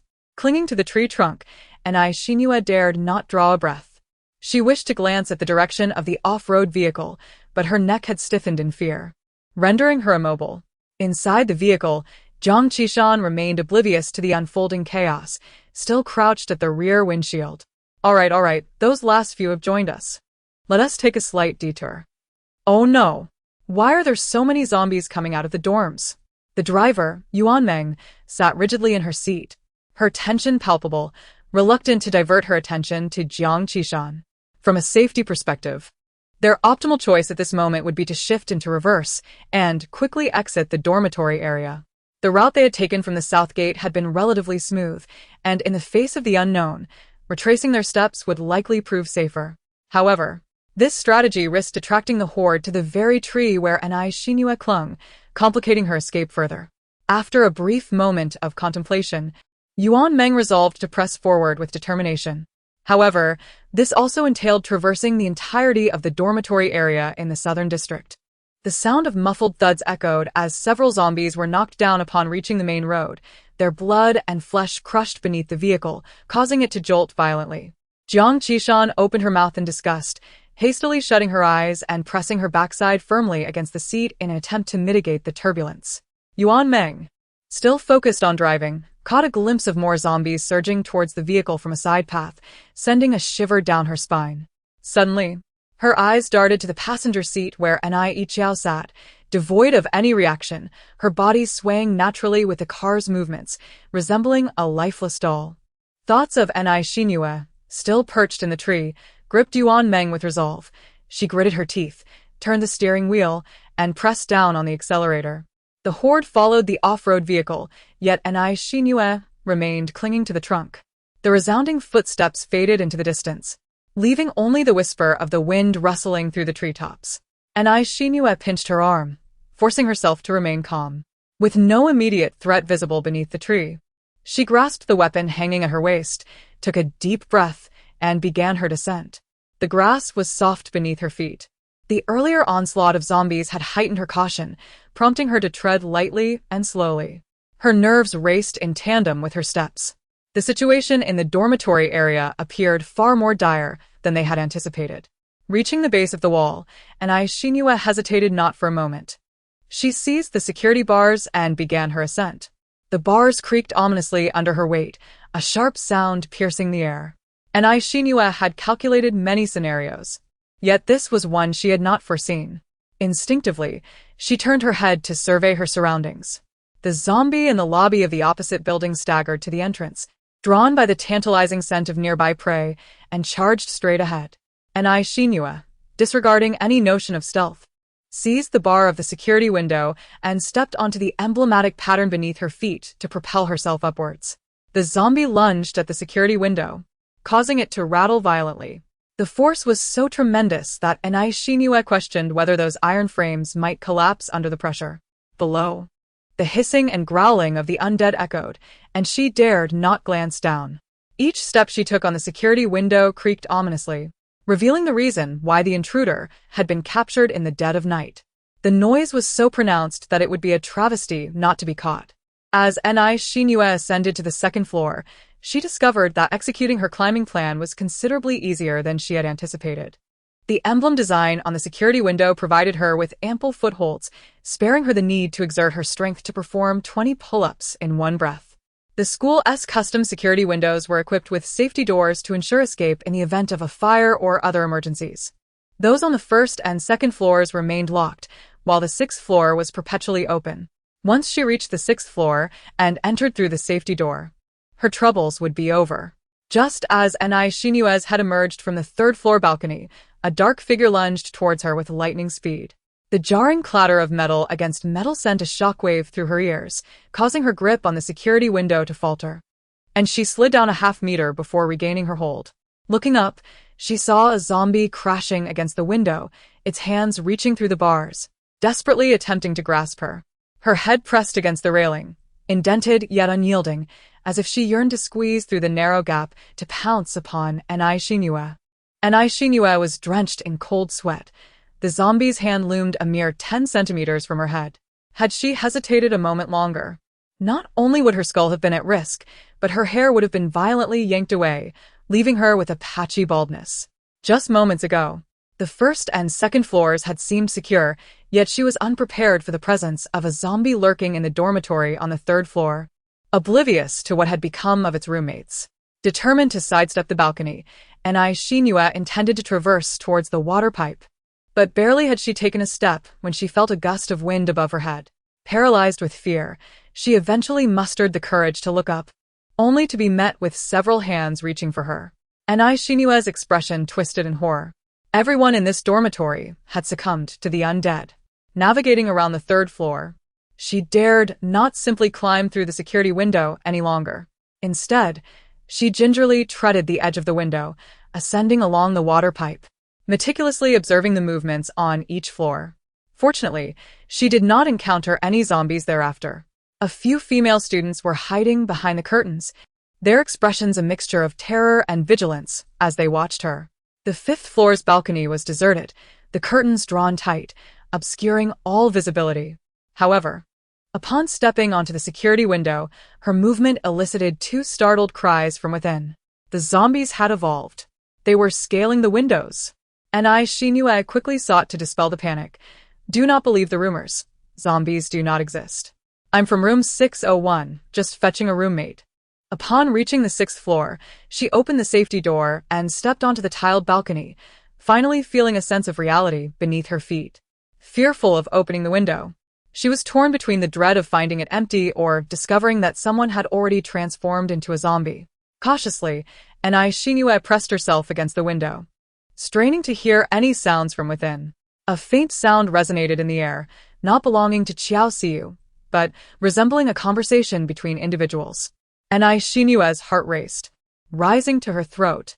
Were there zombies, or had someone intruded?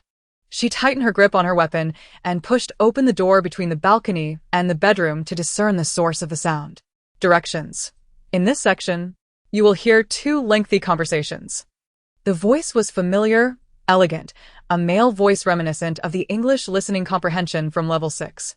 And Xinyu scanned the room. The door was securely closed, while various bags cluttered the floor, their contents unknown. A lumpy quilt lay on Qiao Xiu's bed, and the desk beneath it had a phone glowing playing the listening exercise. Releasing her grip on the weapon, and Xinyu hurriedly ascended the bed ladder and shook Qiao Xiu awake. Drowsy, Qiao Xiu squinted from beneath the covers, attempting to discern who was there, only to drift back into slumber. And Xinyu pinched her cheek, exclaiming, "It's the weekend, the end of the apocalypse." Finally roused, Qiao Xiu rubbed her eyes and replied, "Every day from Monday to Sunday is an apocalypse for me." And Xinyu gazed at her, her tone heavy, tears shimmering in her eyes. The world truly felt like it had come to an end. Meanwhile, on the Yuanmeng side, amidst the chaos, a path was forged, leading onto the campus avenue. Although many zombies had failed to keep pace and had fallen behind, new ones continually emerged from the roadside, swelling the ranks dramatically. The streets have become devoid of any signs of life. The surviving classmates mostly sought refuge when the incident occurred, while those who could not escape have inevitably joined the ranks of the undead. Jiang Qishan inquired, "Where shall we head next?" Yuan Meng pondered for a few seconds before responding, "Let us circle around Huaishio Building." Jiang Qishan asked, "Where?" Yuan clarified, "The teaching building." Jiang Qishan retorted, "You should have mentioned that sooner." The school had designated the teaching buildings into a specific zone, originally labeled as A, B, C, D, and E. However, last year, inspired by a sudden burst of creativity, the principal whimsically bestowed each building with a name derived from classical literature. For instance, Huaishio Building was named after the virtues of a husband, while Huaibao was recognized for its excellence. The names continued with Bianjiao Wanwu for discerning all things, and Jizhou Yuzhou for wisdom encompassing the universe. Boming Building was named Boming Wan Shiweizi for comprehending myriad affairs, and Shibian Liwei Luan for discerning principles and discourse. Although Qiao Xiu often lamented the bleak prospects of her civil engineering path, she had once erupted in frustration. If the music building can be renamed to Elegant Music Hall, why can't our civil engineering building be transformed with something like Earth supports the prosperity of great endeavors, would upholds the vastness of ambitious schemes? Yet, after all the renaming, it still remains the civil engineering building. Jiang Qishan suggested, "Let us bypass a building. It's a bit far. We can go directly around E building." It was the weekend, and typically the school did not schedule classes. Those few students who chose to study on weekends often preferred to take a few extra steps, cross a small river, and reach the library adjacent to the teaching building area. Among the several buildings in the teaching district, though a building offered wider roads and easier maneuverability to evade zombies, it was the farthest from the dormitory. E building, on the other hand, was considerably closer. Yuan Meng, always inclined to follow those with a plan, directed the vehicle toward E building upon hearing Jiang Qishan's suggestion. As they waited for the bus to enter the teaching area, cold sweat suddenly beaded on Yuan Ming's forehead. A thought emerged in her mind, one she fervently wished was merely a flaw in her memory. She inquired of Jiang Qishan, "During our sophomore year, we attended the ideological and political theory class on weekends, did we not?" Jiang Qishan's expression twitched unexpectedly. Before Yuan Meng could ask what was wrong, she glanced ahead and fell silent. Simultaneously, she heard Jiang Qishan whisper, "Yes." Before them loomed dozens of zombies wandering beneath Building E. At the slightest sound, their heads tilted, ready to approach the vehicle. Behind them trailed the zombies that had followed along the way. Jiang Qishan, Yuan Meng. Both paths were barricaded by the horde. In a moment of desperation, Jiang Qishan cautiously proposed a plan. "What if we simply drive through them?" Yuan Meng replied, "We are in an SUV, not a bulldozer." Jiang Qishan, how did the characters in the movies we watched handle such situations? Yuanmeng, abandon the vehicle and carve a bloody path. Jiang Qishan swallowed hard, and then, Yuanmeng, wait for a formidable ally to descend from the heavens, guiding us to abandon the vehicle and carve a bloody path. Jiang Qishan, on the verge of tears, rolled up her sleeves and suggested, what if we bite each other?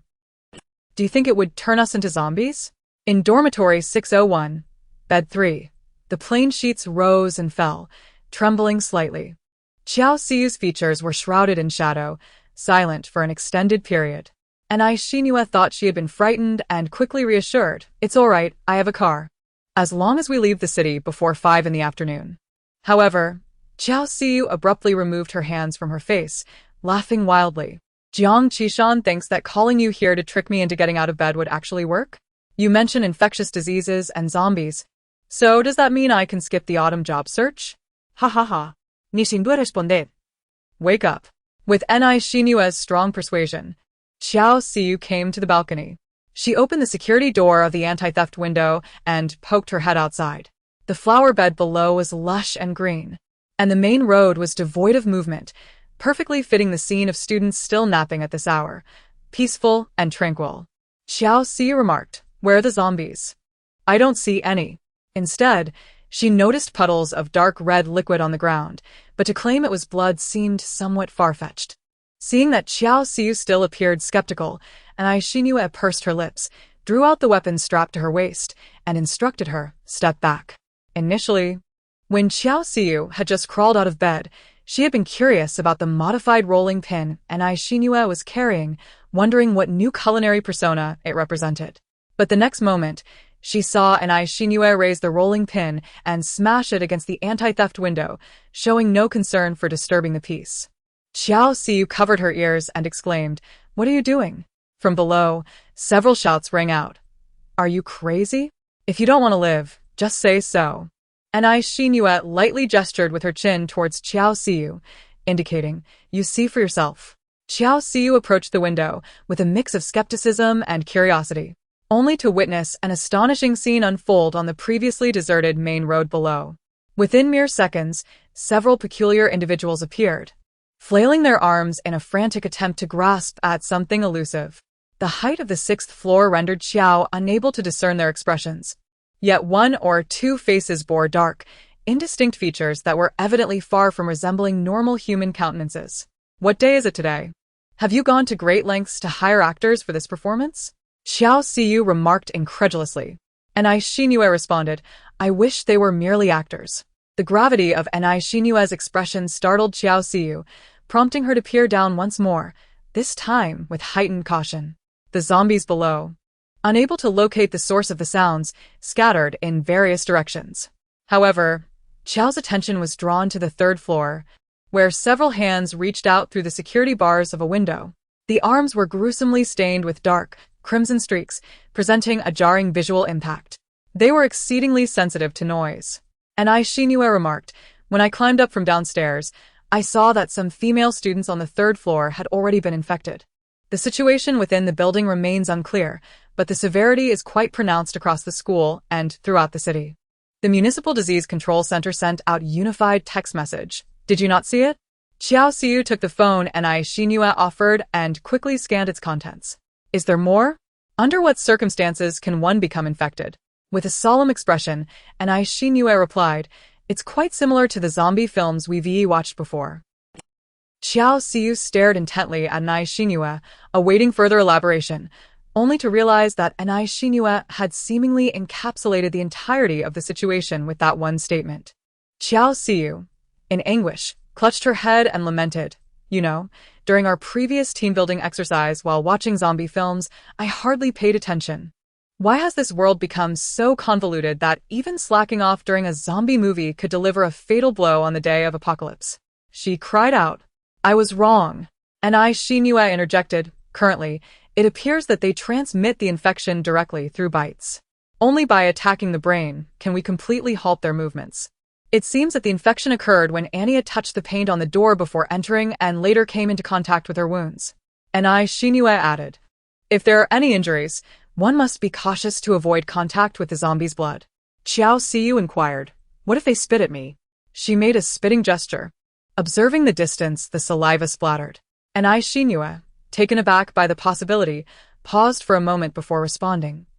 Based on my current experience, once they have transformed into zombies, they likely lack the intelligence to spit at people in a manner that would accelerate the spread of infection. Xiao Siyu sighed. All right. She glanced downstairs and asked, "Didn't you mention a vehicle? Where is it?" And Shinua inhaled deeply, suppressing her rising anxiety. On the campus avenue in front of Huaishio building, the SUV revved its engine, plowing through a horde of zombies. Yuan Meng did not simply surrender as previously suggested. As the saying goes, sometimes one must take risks. A bicycle can become a motorcycle. However, in their case, perhaps the SUV could truly transform into a bulldozer. She had not forgotten the time they had agreed upon with Shinua before the operation commenced. They were to gather downstairs in the dormitory half an hour later. Or they would be unable to leave City End before the lockdown. An increasing number of zombies lunged at the vehicle. Decaying flesh smeared the windshield, obscuring their view ahead. Yuan Meng and Jiang Qishan had not yet joined in the panic of those gaping zombies when the roar of the engine propelled the vehicle forward, mercilessly sweeping the creatures beneath it, leaving only a few bloody handprints on the car's white surface. Amidst the incessant buzzing of the engine, Yuan Meng's eyes were nearly bloodshot as she desperately pressed the accelerator, braked, reversed, and pressed the accelerator again. The relentless collisions drew more and more flesh into the undercarriage, and the resistance on the tires grew heavier, diminishing the vehicle's mobility. The howls of the zombies attracted even more of their kind. They could not break free. Jiang Qishan's face turned pale as she helplessly gripped the backrest of the driver's seat. Yet Yuan Meng clung stubbornly to the steering wheel, her foot pressing down on the gas pedal. 2 minutes later, the SUV came to a complete standstill, unable to move an inch.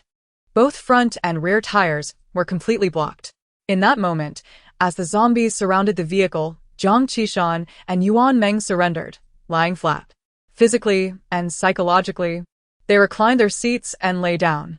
The car windows were tinted.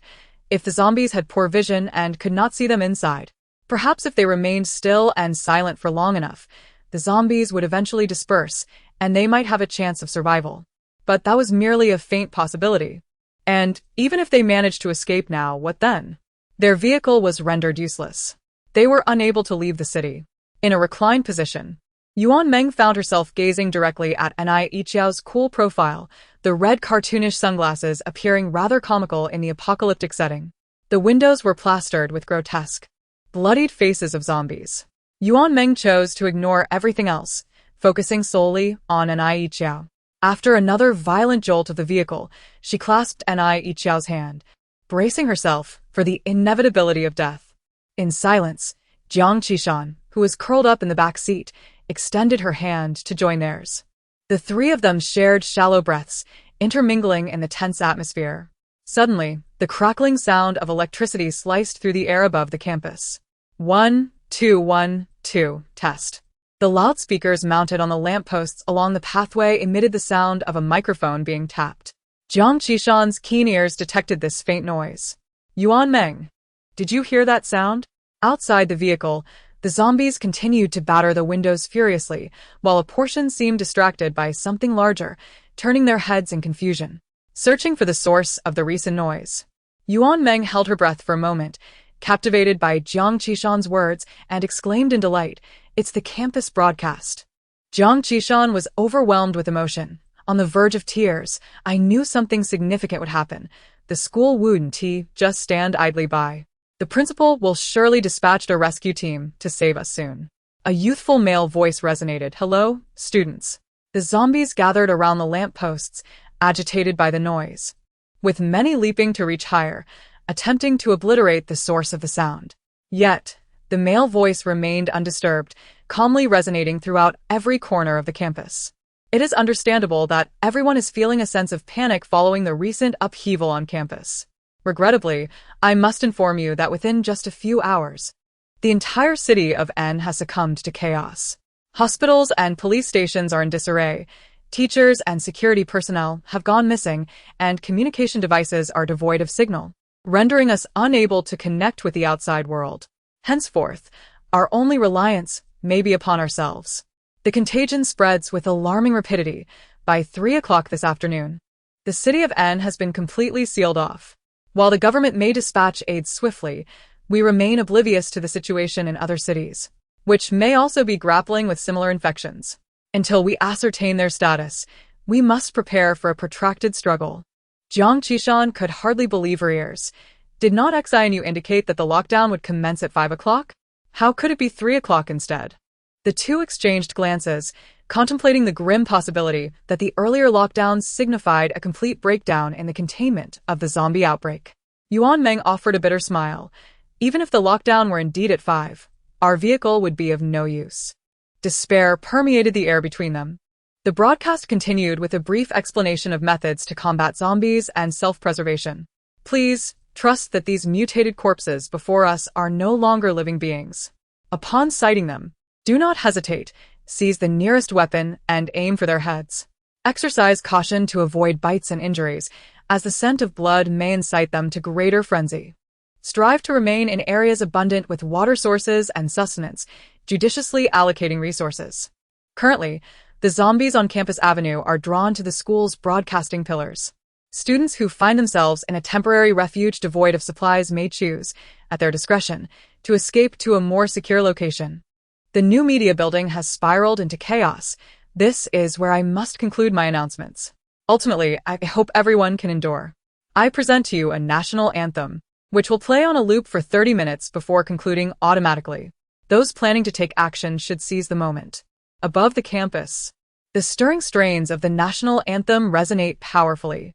Yuan Meng and Jiang Qishan remained motionless until the shadows surrounding the vehicle dispersed. Only then did they cautiously rise. The zombies, lured by the sound, congregated beneath several broadcasting pillars in front of the academic building. To the left and rear of the vehicle, only a few stray zombies swayed their heads. The crisis persists, yet it no longer seems as insurmountable as before.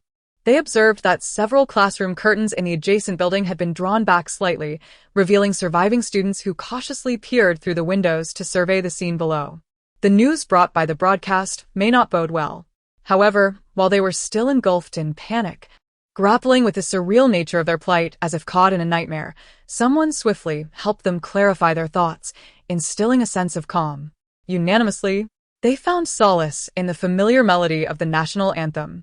They have come to grasp the general circumstances of the outside world.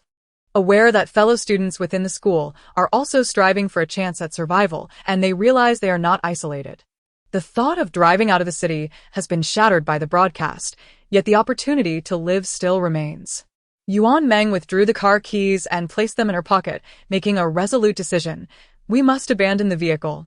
Jiang Qishan exhaled and glanced towards the staircase of the teaching building, a potential hiding spot. Fortunately, there were not many zombies emerging from within, and she inquired of Yuan Meng, "Do you still have the strength to run?" Though Yuan Meng was already quite fatigued, she understood that at this critical juncture, inaction equated to death. She nodded. "All right, then let us." Jiang Qishan conveyed the escape route to Yuan Meng.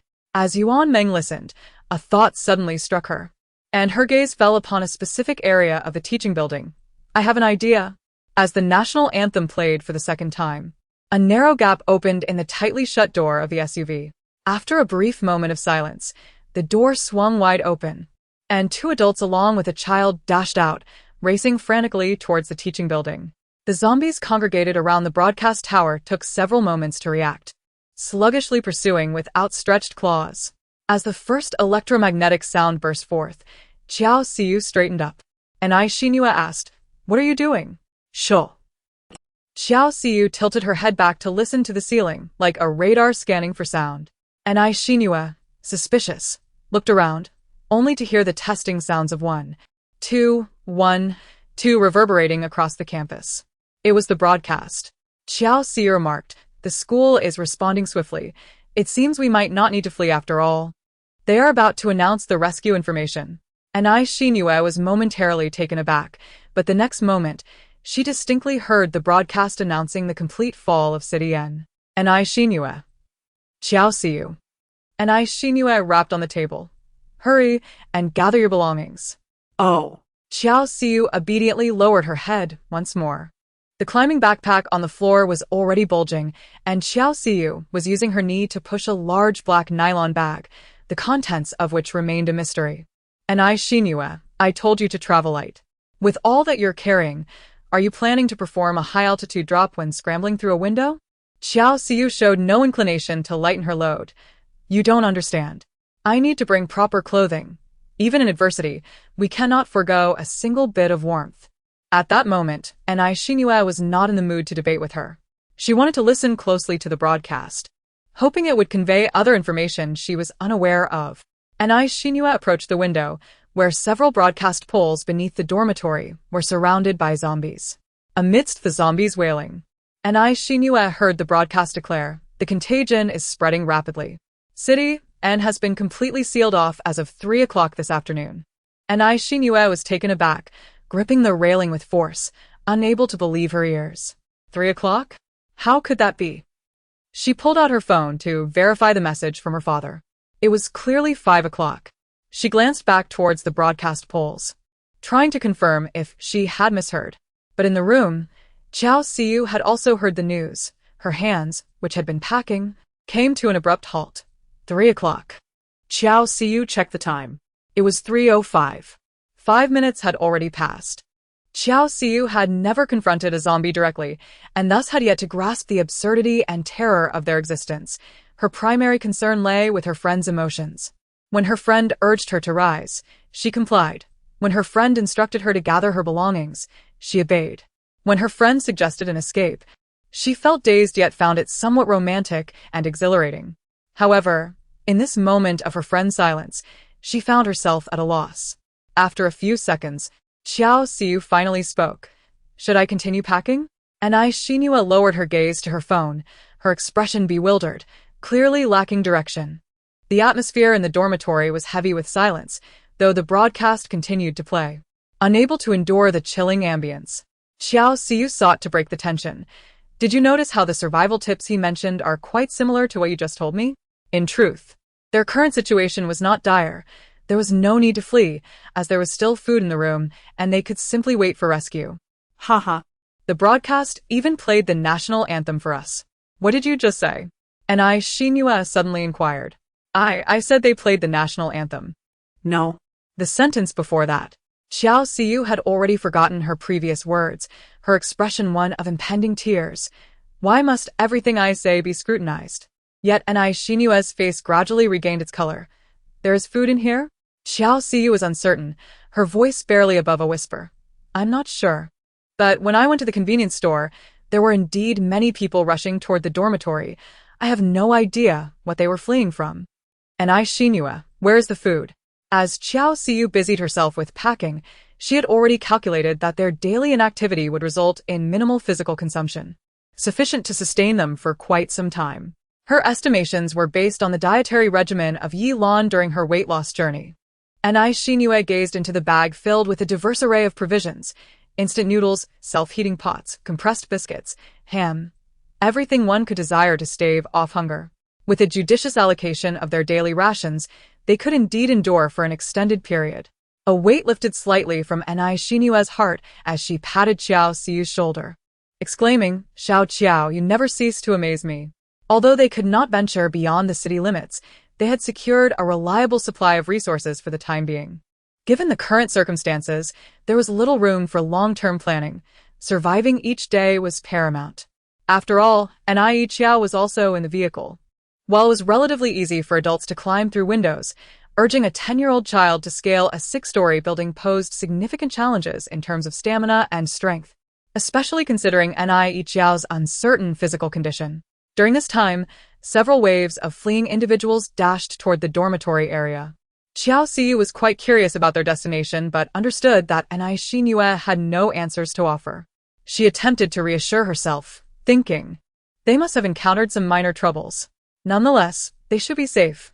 After all, the sedan offers a layer of protection. They might return shortly. Xinhua responded with a noncommittal sound, her gaze drifting into the distance. The sun sank gradually in the west, enveloping the campus in darkness, which fell into a profound silence. The lights lining the roads flickered to life automatically. The whereabouts of the zombies remained a mystery, and the surroundings were eerily quiet, devoid of the sounds of off-road vehicles. Xiao Xiu called for Anai Xinhua to join her inside for a meal. She had prepared noodles, enriched with a flavorful hot pot base, the aroma wafting invitingly through the air. Xiao Xiu, noticing Anai Xinhua's lingering melancholy, deliberately sought to enliven the atmosphere, exclaiming, "Behold what we are feasting upon! Hot pot noodles! Utterly delightful!" Although the school had lost its signal, it was a comfort to know that the water and electricity were still functioning normally. In a moment of whimsy, Room 601 had once attempted to prepare hot pot in the dead of night, but the subsequent chore of cleaning the pot proved too cumbersome. The 5 residents had resorted to a game of rock, paper, scissors, yet no decisive outcome emerged, leading to the pot being relegated to the depths of storage after just one use. However, at this moment, the pot allowed them to savor a steaming bowl of noodles. Anai Xinhua inhaled deeply, the enticing aroma stimulating her salivary glands, when suddenly she heard a cacophony of footsteps outside the door. Realizing the potential danger, her expression shifted, and she swiftly dragged the table to block the door, gesturing for Xiao Xiu to take the noodles to the balcony. In the next instant, the door was violently slammed against. A chorus of howls erupted from beyond the threshold. The zombies are drawn to the delicious scent. Nishindu exclaimed. Xiao Xiu was taken aback. She had never anticipated that zombies would ascend to the 6th floor, so precisely honing in on the aroma of her noodles. As she listened to the commotion outside, fear gripped her heart, terrified that the dormitory door might be breached. Overcome with fright, she stood on the balcony, unsure of where to place her trembling feet, tears streaming down her face as she clutched the pot of noodles. Anai Xinhua braced herself against the dormitory door, her expression steely despite the unpredictable jolts from the zombies' relentless pounding, though not devoid of hope. Xiao Xiu, inspired by Anai Xinhua's calm demeanor, managed to stifle her sobs. Fortunately, before long, the tantalizing aroma permeated the room, and the zombies outside gradually retreated. "Let us eat," Anai Xinhua said. Xiao Xiu whispered softly, "Are we still eating?" She felt that the frightening situation earlier was a consequence of her having added the hot pot base. Now, gazing into the pot of noodles felt akin to staring at incriminating evidence. Anai Xinhua replied, "Yes, we must eat. Only then will we have the strength to run. You have also confirmed that the zombie sense of smell has not deteriorated." She snapped apart a pair of disposable chopsticks, a boon from Xiao Xiu's frequent requests for takeout, and began to eat, having stockpiled a considerable number of disposable utensils in their dormitory. The anxiety and fatigue of the afternoon dissolved with the slurping sounds of noodles being devoured. Wiping away her tears, Xiao Xiu decided to join in the meal. As the clock ticked past 8, the dormitory, usually filled with laughter and chatter at this hour, now lay eerily silent. The first-year students had just finished their evening study sessions, their exuberant voices echoing even to the 6th floor. Some second- and third-year students were still in the library, while others had already taken their showers, the hum of hairdryers filling the air as they attended to their fluffy locks. Others were engrossed in dramas, variety shows, or video games, occasionally erupting into fits of joyous screams. Now, however, there was nothing. Anai Xinhua remained on the balcony, continually monitoring the scene below, fearful of missing any distress signals from Yuan Meng and Jiang Qishan. Meanwhile, Xiao Xiu borrowed Anai Xinhua's computer, wrapped herself in a blanket, and settled beside her to watch a zombie film. Just half an episode in, she was already quite frightened. Were the zombies you encountered as fast as those in K-dramas? Anai Xinhua casually glanced at her. No, they run at about the same speed as you do during your usual runs. Clutching her little blanket tightly, Xiao Xiu adjusted the playback speed back to normal. At 10 o'clock, the lights-out signal for the dormitory rang out punctually. The resounding sound of the horn sent the entire building's zombies into a frenzy, their footsteps in the corridor a chaotic cacophony, the vibrations palpable beneath her feet. A full 40 seconds stretched out like an eternity, unprecedented in its length. At last, tranquility returned. No cries for help pierced the silence, suggesting that everyone was safe and sound. Anai Xinhua exhaled in relief. Yet, soon after, she discerned an unusual sound, a weeping. Someone from an unknown dormitory was crying on the balcony, the muffled sobs growing louder, filled with sorrow that made her eyes well with tears. This lamentation drew the attention of many, the living, perhaps fearing that crying in their dorms would attract the zombies lurking in the corridor, gathered on the balcony. Waves of sorrowful cries surged towards Anai Shinua. What shall we do? I am afraid. Evil D. We will all die. Stop crying. Let us remain in the dormitory. However, if such despair continued to spread, the toll of death and injury might exceed that of the zombies' bites. No more thoughts of the undead. Xiao Siyu, bewildered, asked, "Then what shall I look at?" Anai Shinua remained silent, bringing the equipment to the balcony. After a flurry of actions, the scene of several women engaging in dialogue from a popular drama was projected onto the opposite building. The surrounding cries seemed to hit the pause button, although the clarity was not high as the characters moved. All who beheld the scene instinctively filled in the dialogue in their minds. It was the familiar classic palace drama, The Legend of Zhenhuan. Xiao Siyu. The girls who are currently weeping. Soon, the mournful sounds transformed into discussions about the plot, and some began to converse in tones neither too loud nor too soft. Did you download Rouge Xian? Are you going to watch it? Oh. I also downloaded a couple of Korean dramas. How about a talk show? I have it cached. Not interested, it doesn't amuse me. I downloaded a variety show. Let us watch it together. What other resources are available next door? How about romantic films? Wouldn't it be too risky to watch now? Who cares when the world is ending? I'll find you someone with a great physique. The cacophony of female voices diluted the palpable sense of panic outside. Anai Shinua. I never anticipated such a remarkable effect. In many ways, Chinese girls excel at surviving in adversity. Please remember to bookmark the latest and fastest free reading without restrictions. The dormitory building remained lively, yet silent. The projector's fan buzzed rhythmically, while shadows danced upon the opposite wall. The zombies seemed oblivious to the light and shadows, moving sluggishly and aimlessly at the base of the building. A wild cat leapt from the thicket. A small orange cat sustained by the kindness of the beautiful and benevolent female university students in the dormitory. It was unaware of the zombie's existence, meowing on the ground for food as it usually did. However, those female university students, now transformed by infection, would no longer tenderly caress it or feed it. Instead, they would pounce upon it with predatory intent. Startled, the little orange cat darted into the thicket and scurried away. Anai Shinua had been observing, pondering whether the zombie virus outbreak in the country would infect animals as well. However, the orange cat and the relentless zombies had vanished from her sight, forcing her to temporarily suppress her concerns. I feel a bit drowsy.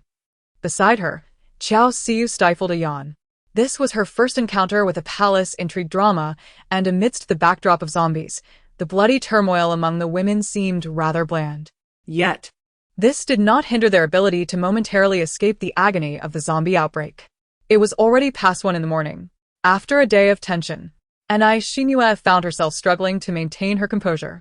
She raised her hand and waved it in front of the projector, causing the building across to mimic her gesture. The girls still engrossed in the drama immediately understood. Someone boldly inquired, "Will it be shown again tomorrow night?" The silhouette of a hand on the building transformed into an OK sign. The audience departed contentedly. For most, that night was one of sleeplessness. Yet the viewing experience before bed effectively alleviated some of their anxieties. After all, following the outbreak, they discovered that as long as they did not open the doors, the windows of their dormitory could withstand those monsters. The dormitory was safe, as long as they did not open the door. The following morning at 6 o'clock, Xiao Siyu's closed eyes fluttered, suddenly snapping open to face the ceiling. The lights in the dormitory had extinguished simultaneously when the building's lights were turned off last night. They had forgotten to switch them off. At this moment, the glaring incandescent light was blinding, and the distant, muffled sounds of roaring echoed through the door and window from the corridor. Anai Shinua remained lost in slumber, her brows furrowed tightly. Xiao Siyu was aware of the arduous effort she had exerted the previous day. She refrained from waking her companion, quietly rising from her bed. After extinguishing the light, she made her way to the balcony, resuming her vigil for the off-road vehicle she had awaited since yesterday.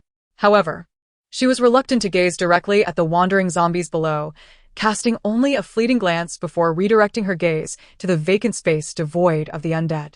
It was a new Monday, shrouded in overcast skies and enveloped in mist.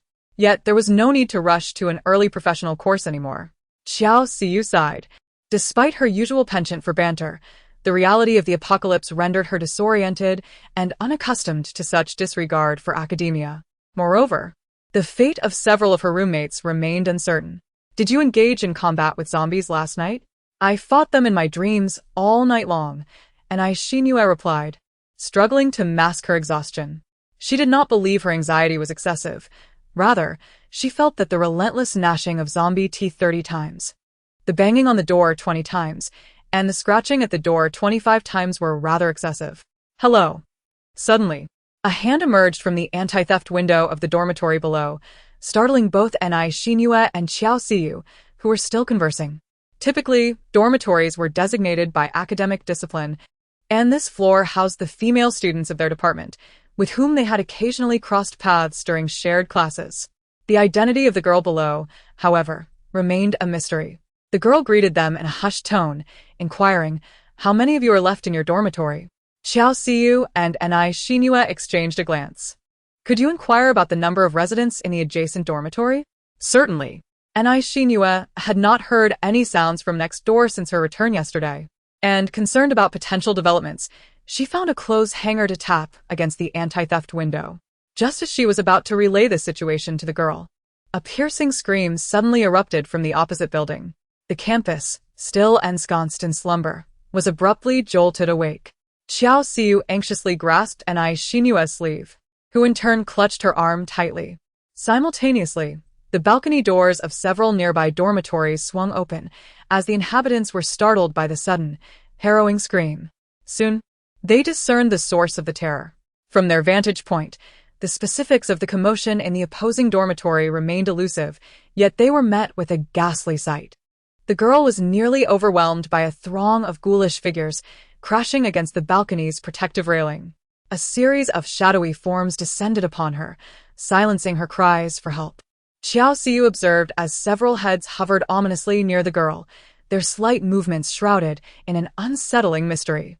The air was thick with the faint, grotesque sounds of flesh being gnawed upon, which sent a wave of nausea surging through her, forcing her to clutch her chest and retch involuntarily. Shinue's lips pressed into a taut line. She gently patted Xiao Xiyu's back while her gaze remained fixed on the scene across the way. Rather than tranquility, it was a numbing familiarity with such horrors that enveloped her. None could fathom how the girl's room had suddenly become a haven for such monstrosities. Perhaps she had merely felt an unsettling urge to peer outside, only to be besieged by the lurking horrors beyond her door. After gagging fruitlessly, Xiao Xiyu, having risen early with an empty stomach, found herself unable to expel anything. She wiped her mouth and forced herself to stand tall, though her complexion remained pallid. How could this be? A voice drifted up from below. It belonged to a girl who had come to tally the survivors, her tone considerably subdued and heavy with repression. "Last night, I witnessed the presence of a zombie in that dormitory, initially believing that everyone had succumbed to the infection. To my astonishment, she had been hiding in the restroom all along." The dormitory was almost directly opposite, allowing her to observe the harrowing events that had just transpired within. Xiao Xiyu fell into silence. From the previous day until now, she had gazed from afar at the horde of zombies below, had endured the pounding on her door during the night, and had even witnessed more gruesome scenes in zombie films on her computer. Yet none of these experiences could compare to the visceral horror she felt at that very moment, witnessing a life extinguished before her eyes, an amalgamation of fear and sorrow. Time seemed to stretch. Perhaps a minute had passed, or maybe 5, when she noticed the girl's back, pressed against the railing, begin to convulse unnaturally. The zombies, having seemingly lost interest in their prey, slowly raised their heads, retreating into the room while sniffing the air. To her disbelief, the bitten girl staggered to her feet. A primal roar erupted from her lips. The girl's head twisted at an inhuman angle, facing the barred window, as if she were locking eyes with every individual on the balcony across the way. Despite the distance of several dozen meters, Xiao Xiyu instinctively recoiled in fear. Another victim had succumbed to the infection. A heavy atmosphere enveloped the building. Someone began to murmur curses under their breath. It appeared that the girl had a friend within the building who, after calling out her name in a brief shout, was silenced, leaving only the sound of quiet sobs. After a lengthy pause, the balconies of the various dormitories resumed their subtle rustling as everyone set about reinforcing their doors. In this apocalyptic world, rife with lurking dangers, sorrow would not alter the grim reality before them. They could only focus on their own survival. And Shinue conveyed the news of the silence from the neighboring dormitory to the girl downstairs. The girl seemed to press down on her ballpoint pen, jotting down notes on paper. Xiao Xiu quietly inquired, what is she planning to do? She leaned closer to Shinue and whispered, is this a professional habit of hers? Li Yun continued, though the dormitory building currently appears to be a relatively safe refuge, if rescue and supplies do not arrive soon, this tranquility may not last long. Everyone will eventually resemble the girl from the earlier dormitory, desperately seeking escape through the restroom in a bid for survival, ultimately succumbing to the ranks of the undead. Li Yun's roommate seemed to call for her from within, prompting her to hastily say, we'll talk later, as she closed the balcony door and retreated inside. Although their food reserves were still considerable, they were diminishing with each passing day, necessitating careful rationing. Naturally, the earlier events in the dormitory had dampened their appetites. Xiao Xiu broke a piece of bread in half and offered a portion to Shinue. After taking a bite, Shinue couldn't help but ask, did Yuanmeng and Jiang Qishan bring any food in the car? Only a few small cakes and chips, came the reply. At that time, all the supplies at home had been taken by Hongyuan and Xiangzi. Shinue had initially thought these items would suffice for their hunger on the journey out of the city, but now, with Yuanmeng and Jiang Qishan missing for a night, coupled with Yiqiao's situation, she was uncertain how long those meager provisions would last. This should, theoretically, be enough to eat. Xiao Xiu felt a twinge of unease, yet recalling the earlier scene from the opposite dormitory, she hesitated to voice her concerns too gloomily. She took small bites of the bread, forcing it down despite her rising nausea. Nodding quietly, Shinue clutched the bag of bread in her hands, bowing her head and remaining still for a moment before she began to eat. The sounds of their consumption were soft, yet the subtle creaking of their jaws and the delicate clinking of their teeth only deepened the heaviness in the hearts of the two companions. As Xiao Xiu chewed thoughtfully, a sudden thought crossed her mind, prompting her to ask dryly, is the glass of our vehicle still intact? It shouldn't be as fragile as depicted in the movies. Shattered by a mere collision with a zombie, right? Xiao Xiu continued, indeed, our car is quite sturdy. Did you not mention yesterday, while searching for Yuanmeng and the others, that you plowed through the wall of the playground? Haha. However, her laughter faded, leaving her with a frozen smile. Surely, it won't break, will it? Neither of them realized that each of their statements was laced with uncertainty, as they transformed doubt into a flicker of hope. Shall we go look for them? Xiao Xiu proposed. I must find them, Shinue asserted simultaneously. Xiao Xiu, still processing the discrepancy in their statements, was taken aback when Shinue firmly declared, no. Why not? Xiao Xiu's expression shifted subtly. Shinue replied, what's wrong? Xiao Xiu responded, your words sound rather like a flag. Shinue sighed. Like when a film wraps up after making such statements, Xiao Xiu added. Shinue remained silent. Xiao Xiu continued, do you know how to avert that? Then I shall also go along.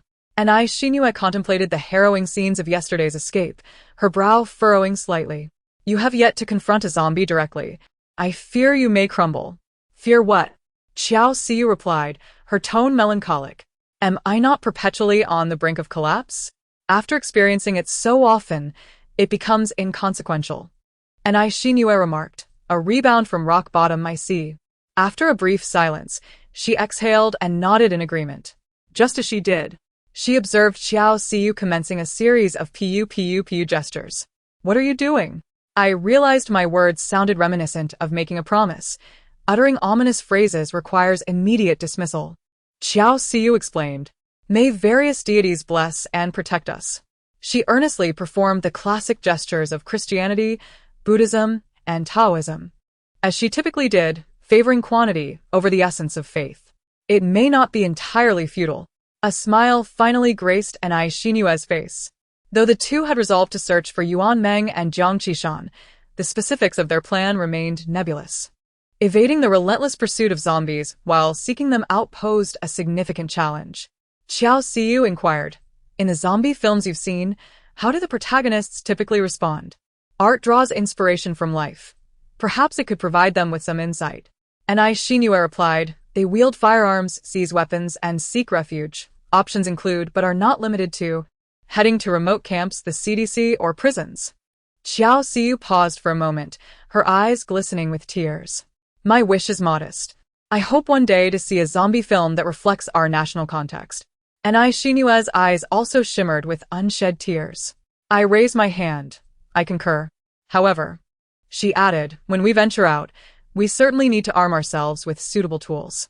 And I Shinue showcased the weapon she had crafted previously to Xiao Siyu, stating, "This is what I used on my way here." The small blade affixed to the rolling pin glimmered ominously.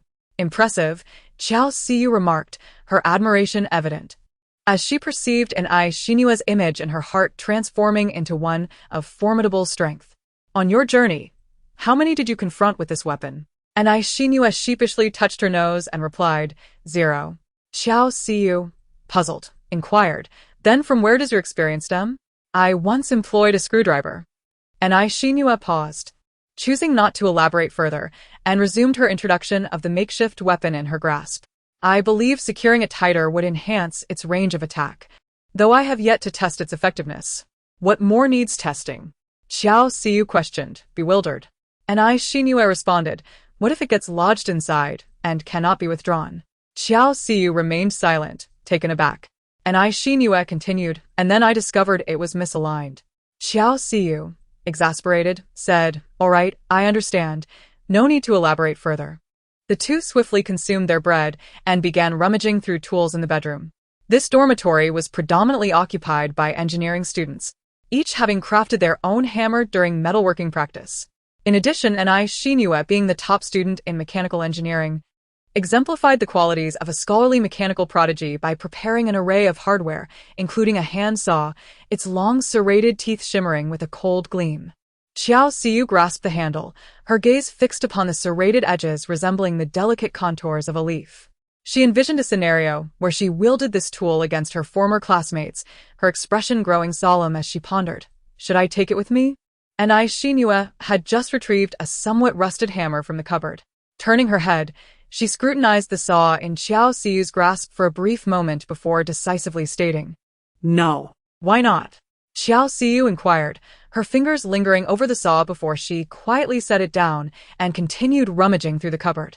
Soon, she unearthed a map. As someone well-versed in cartography, she had traversed many locales and could recount the details of even the most obscure corners. Upon discovering it was a map of the school, she set it aside, intent on locating more useful supplies. Before long, the two had gathered a plethora of items from their respective cupboards, arranging them meticulously on the floor by category. And Ai Shinue, having previously organized supplies before departing her aunt's house, clearly grouped together the offensive items, the foodstuffs, and the essential living necessities. In contrast, Xiao Siyu's pile was chaotic and disordered. Initially, she had a clear objective in mind, seeking tools to fend off zombies or ensure her own safety, but as she continued to sift through the items, her purpose became muddled, and she began to collect anything she deemed potentially useful. "What do you intend to do with that book?" And Ai Shinue asked. Xiao Siyu lifted her shirt, placing the book against her abdomen. "I thought it looked substantial. I figured I could tuck it into my clothing for protection of vital areas.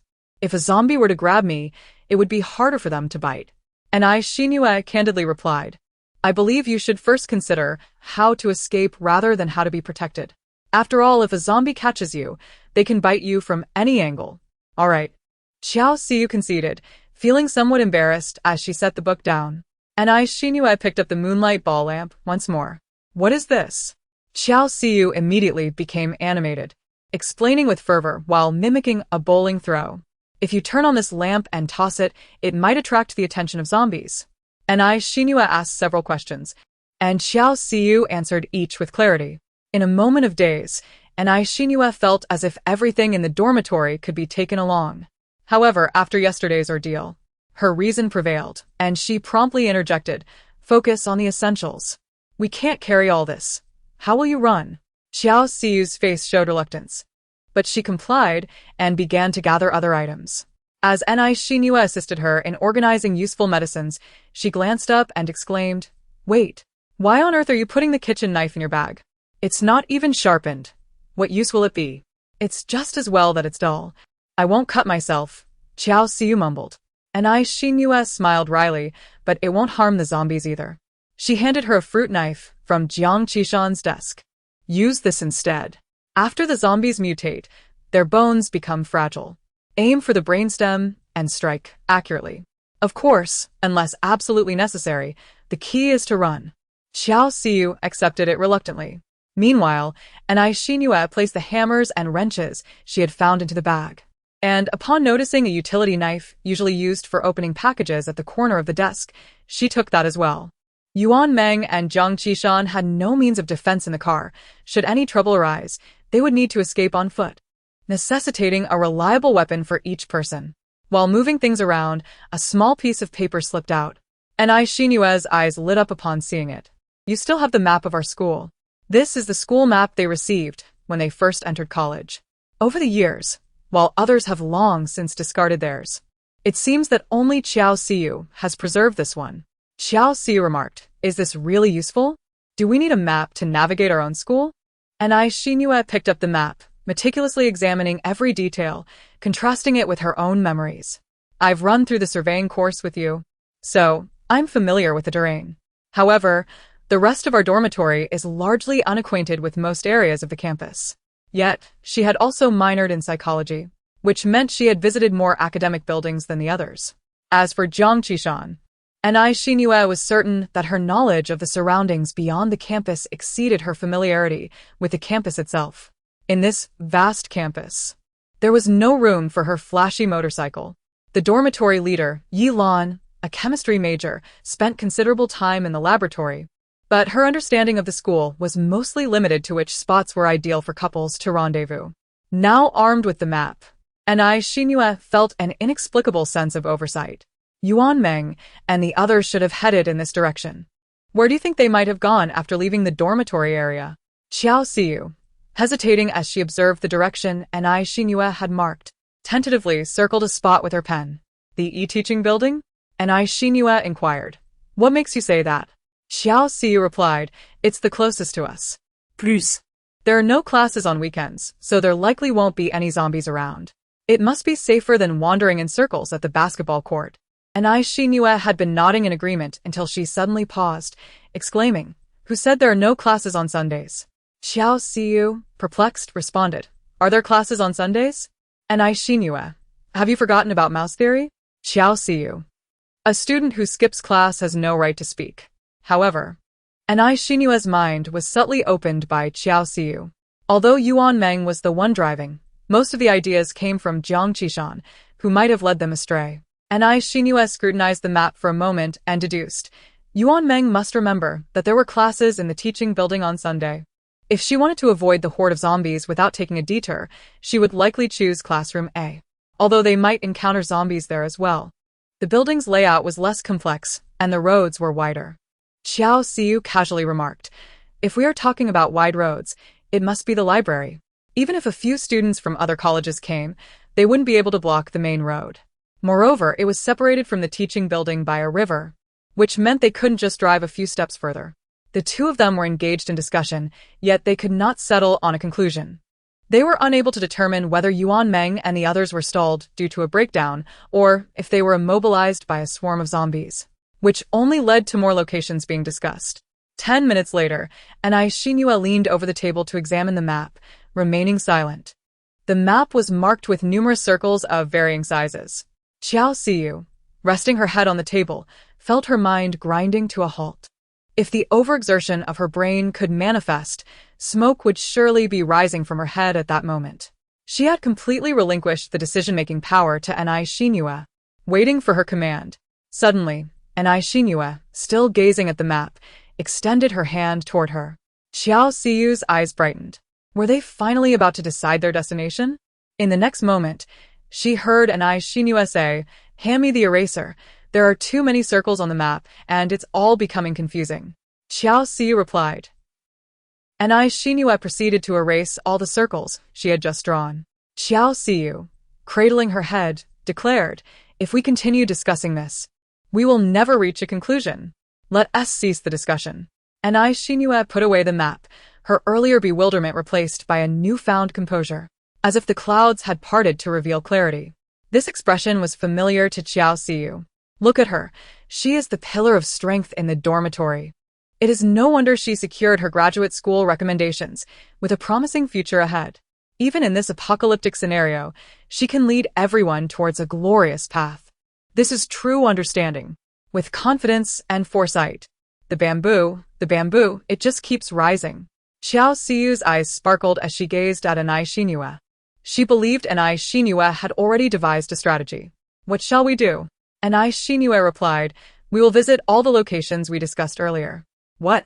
Xiao Siyu's expression changed multiple times, her voice trembling. Are you serious? Anai Xinyu affirmed, yes. I don't know where they are. So we'll just search each place one by one. Xiao Siyu questioned, but you seemed so confident just now. Anai Xinyu touched her face. Did I? Wasn't my expression conveying no matter how much we think, we should just dive in? Xiao Siyu lamented. I must have been seeing you through rose-colored glasses. After determining their route, the two began discussing ways to evade the zombies. Anai Xinyu said, I tried climbing a tree yesterday afternoon, using the shade as cover and remaining silent. It proved to be relatively safe. At that time, we shall traverse along this verdant path, seeking refuge in the trees whenever danger arises. Anai Xinyu expressed her confusion. Did you not previously claim that you climbed trees daily to collect bird eggs? Xiao Siyu, with a solemn expression, replied. Those were achievements from 15 years ago. Ni sin duda responded. I hope you regain your former glory. While uttering these words, Anai Xinyu was compelled to re-strategize escape routes for her tree-climbing inept roommates. The time spent discussing flew by, and before they knew it, over 2 hours had elapsed. The sun hung high in the sky, nearing noon. Xiao Siyu inquired, when shall we depart? After a moment of contemplation, Anai Xinyu concluded, we will wait for the lights-out signal this evening. When the lights-out signal sounded last night, I noticed that the zombies were nearly all drawn inside by the sound, leaving the avenue comparatively safe. We can seize the opportunity to descend, thereby avoiding a direct confrontation at the outset. With their departure, time settled. A portion of the weight upon their hearts was lifted, though they simultaneously felt a tinge of belated hunger. They reached for the self-heating rice that had not been packed into their backpacks, as the bulky boxes occupied too much space and were inconvenient to carry. It was better to consume them now rather than leave them behind in the dormitory. After a hearty meal, Anai Xinyu commenced Xiao Siyu's training on climbing the exterior water pipe of the balcony. Hanging half out of the window, Xiao Siyu found the school emblem's pattern particularly stable underfoot, feeling reluctant to shift towards the adjacent pipe. Why not simply descend through the window? There are more footholds here, allowing me to perform better. Reflecting on the smooth, glistening pipe beside her, Anai Xinyu realized that descending while grasping it was a natural course of action. However, the thought of having to ascend again felt akin to defying fate itself, leaving her uncertain about where to exert her strength. She rapped on the security window, saying, Listen to the noise you're making. Even before we descend, the zombies below will surely be drawn to the sound of the window. Well, that's not too bad. Xiao Siyu mused, considering that as long as the alarm wasn't sounding, they were somewhat safe. Yet, as she shifted her feet, several metal rods began to clatter in a cacophony reminiscent of a symphony. Although it paled in comparison to the alarm, the noise was hardly insignificant. Peering down, she noticed a few zombies meandering on the grass, now converging toward them, in an effort to minimize the risks of their nocturnal venture. Xiao Siyu resigned herself to move aside and embrace the pipe, which possessed a sound-dampening quality. Their commotion attracted several students from the dormitory to the balcony. Through this, Anai Xinyu caught a glimpse of the girl from the 5th floor who had come to count them in the morning. Li Yun appeared fair-skinned with long hair and donned glasses, exuding an air of artistry. Noticing Anai Xinyu's gaze, she quietly smiled in return. After a moment of contemplation, during her second descent, Anai Xinyu decided to bring the projector from their dormitory to her. Would you mind showing it to everyone? Anai Xinyu requested. Li Yun's expression was one of understanding, It seemed she had already surmised their intended actions from the conversation between her and Xiao Xiu. "All right, I wish you success," she replied. As the night deepened, Anai Xinyue and Xiao Xiu shared a tranquil meal of self-heating rice. After tidying up, the hands of the watch pointed to 9:30. They leaned against the table, conducting a final check to ensure nothing was overlooked. Xiao Xiu's bag was noticeably larger than Anai Xinyue's, yet when weighed, it made no significant difference, so Anai Xinyue did not ask her to retrieve anything. "Let us spray a bit. This way, the zombies won't detect our presence," Xiao Xiu suggested. Anai Xinyue felt perplexed. "Why?" "Didn't you mention that zombies have a keen sense of smell? I fear they might catch our scent while we're hiding." As Xiao Xiu spoke, she prepared to spray both of them, claiming to have read about such a tactic in a novel, but Anai Xinyue quickly interrupted her. "Yesterday, the scent of hot pot attracted zombies to our door. If you spray this while running, it's akin to delivering ourselves right to them." "Ah, indeed." Xiao Xiu halted her actions. "What should we do then?" She still harbored some concerns. "The novel I read indicated that they are highly sensitive to the scent of living humans. If you're truly worried, we could find a zombie, crush it, and smear its blood on ourselves," Anai Xinyue suggested, mimicking the action of crushing garlic. Xiao Xiu was taken aback by this unconventional idea. "What principle does that follow?" "Using their decaying scent to mask our human odor," Anai Xinyue replied. "I learned it from a television show." Xiao Xiu hesitated. "Perhaps we should refrain from experimenting with such methods." As the two exchanged playful banter, time gradually approached 10 o'clock in the evening. Anai Xinyue glanced at her watch, noting that there were only 5 minutes until the dormitory lights would be extinguished. She remarked, "The lights-out music lasts only 50 seconds. We must act swiftly." Xiao Xiu nodded vigorously. The second hand ticked away. Tick-tock, tick-tock. With a commanding voice, Anai Xinyue ordered, "Go." She leveraged her arm and deftly climbed out of the security window, with Xiao Xiu closely following. The sound of the metal rods swaying blended with the resounding music of the lights-out signal, soon dissolving into the night. The two of them successfully maneuvered to the water pipe. The lights of the dormitory building extinguished uniformly. A few rooms illuminated with small lamps. Li Yun appeared on the balcony, accompanied by several of her roommates, followed by others from different dormitories. Anai Xinyue grasped the pipe, her body suspended in midair. Upon spotting the silhouettes on the balcony, her heartbeat quickened slightly. Once she landed quietly and caught Xiao Xiu as she descended, the absence of any other sounds above brought her a sense of relief. More and more figures on the balcony were watching them. The school's streetlights remained lit throughout the night, but a few would extinguish at intervals after 10 o'clock. Thus, the illumination on the path was not overly bright, allowing them to remain concealed. Anai Xinyue guided Xiao Xiu along the greenery, remaining vigilant to every rustle around them. At the slightest hint of danger, they would swiftly crouch behind the bushes, holding their breath. In this manner, they ran and paused, passing one dormitory building after another until they finally reached the last one. Beyond this point lay the e-learning building. However, a wide avenue separated the dormitory area from the academic zone, lacking any shrubbery for cover, and they were uncertain if any zombies lingered there, significantly heightening the danger. Yet beyond the past there were trees. What lay ahead for them was a relentless dash forward, devoid of zombies, as they sought the shadow of an off-road vehicle nearby. In the presence of the undead, they would swiftly ascend the trees, employing a strategy of delay. Anai Xinyue and Xiao Xiu took a deep breath, exchanging a glance before they propelled themselves forward. The corner drew nearer. 3 steps, 2 steps, 1 step. Amid the thunderous rhythm of their heartbeats, Anai Xinyue and Xiao Xiu barely had time to catch their breath when, suddenly, a figure dashed across the wide road ahead. Initially believing it to be a zombie, they instinctively halted, yet inertia caused them to stumble several paces forward. Once they regained their footing, they discerned that it was a male university student sprinting urgently down the road, having covered several meters in the blink of an eye. It appeared that, like them, he had chosen to run laps in the dead of night. Just as Anai Xinyue attempted to catch her breath, a peculiar noise emerged from behind the boy as he dashed past. Both Anai Xinyue and Xiao Xiu turned to look, only to see a horde of zombies surging toward them from the far end of the road. There was no time to cross the thoroughfare. They had to ascend the trees nearby. Yet among the throng of the undead, some were swift and had already caught sight of them, abandoning their original quarry to stumble after them. Quickly, Anai Shinua scrambled up a tall tree, glancing sideways to find that Xiao Xiu had yet to ascend, with zombies already closing in behind her. Understanding that it was futile to climb at this moment, Xiao Xiu ran a few more meters to another tree. Nisindue, anxious, Shouted at the zombies, attempting to draw their attention and buy time for Xiao Xiu. Her voice was barely above a whisper, for the road was teeming with an uncountable number of zombies following the direction in which that boy had fled. She feared that raising her voice would attract them all, leaving her with no chance of escape. Suddenly, a piercing whistle echoed from afar.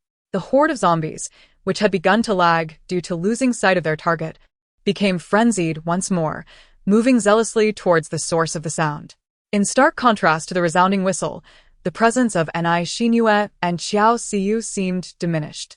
Aside from a few zombies that initially pursued them, the others paid little attention to their movements.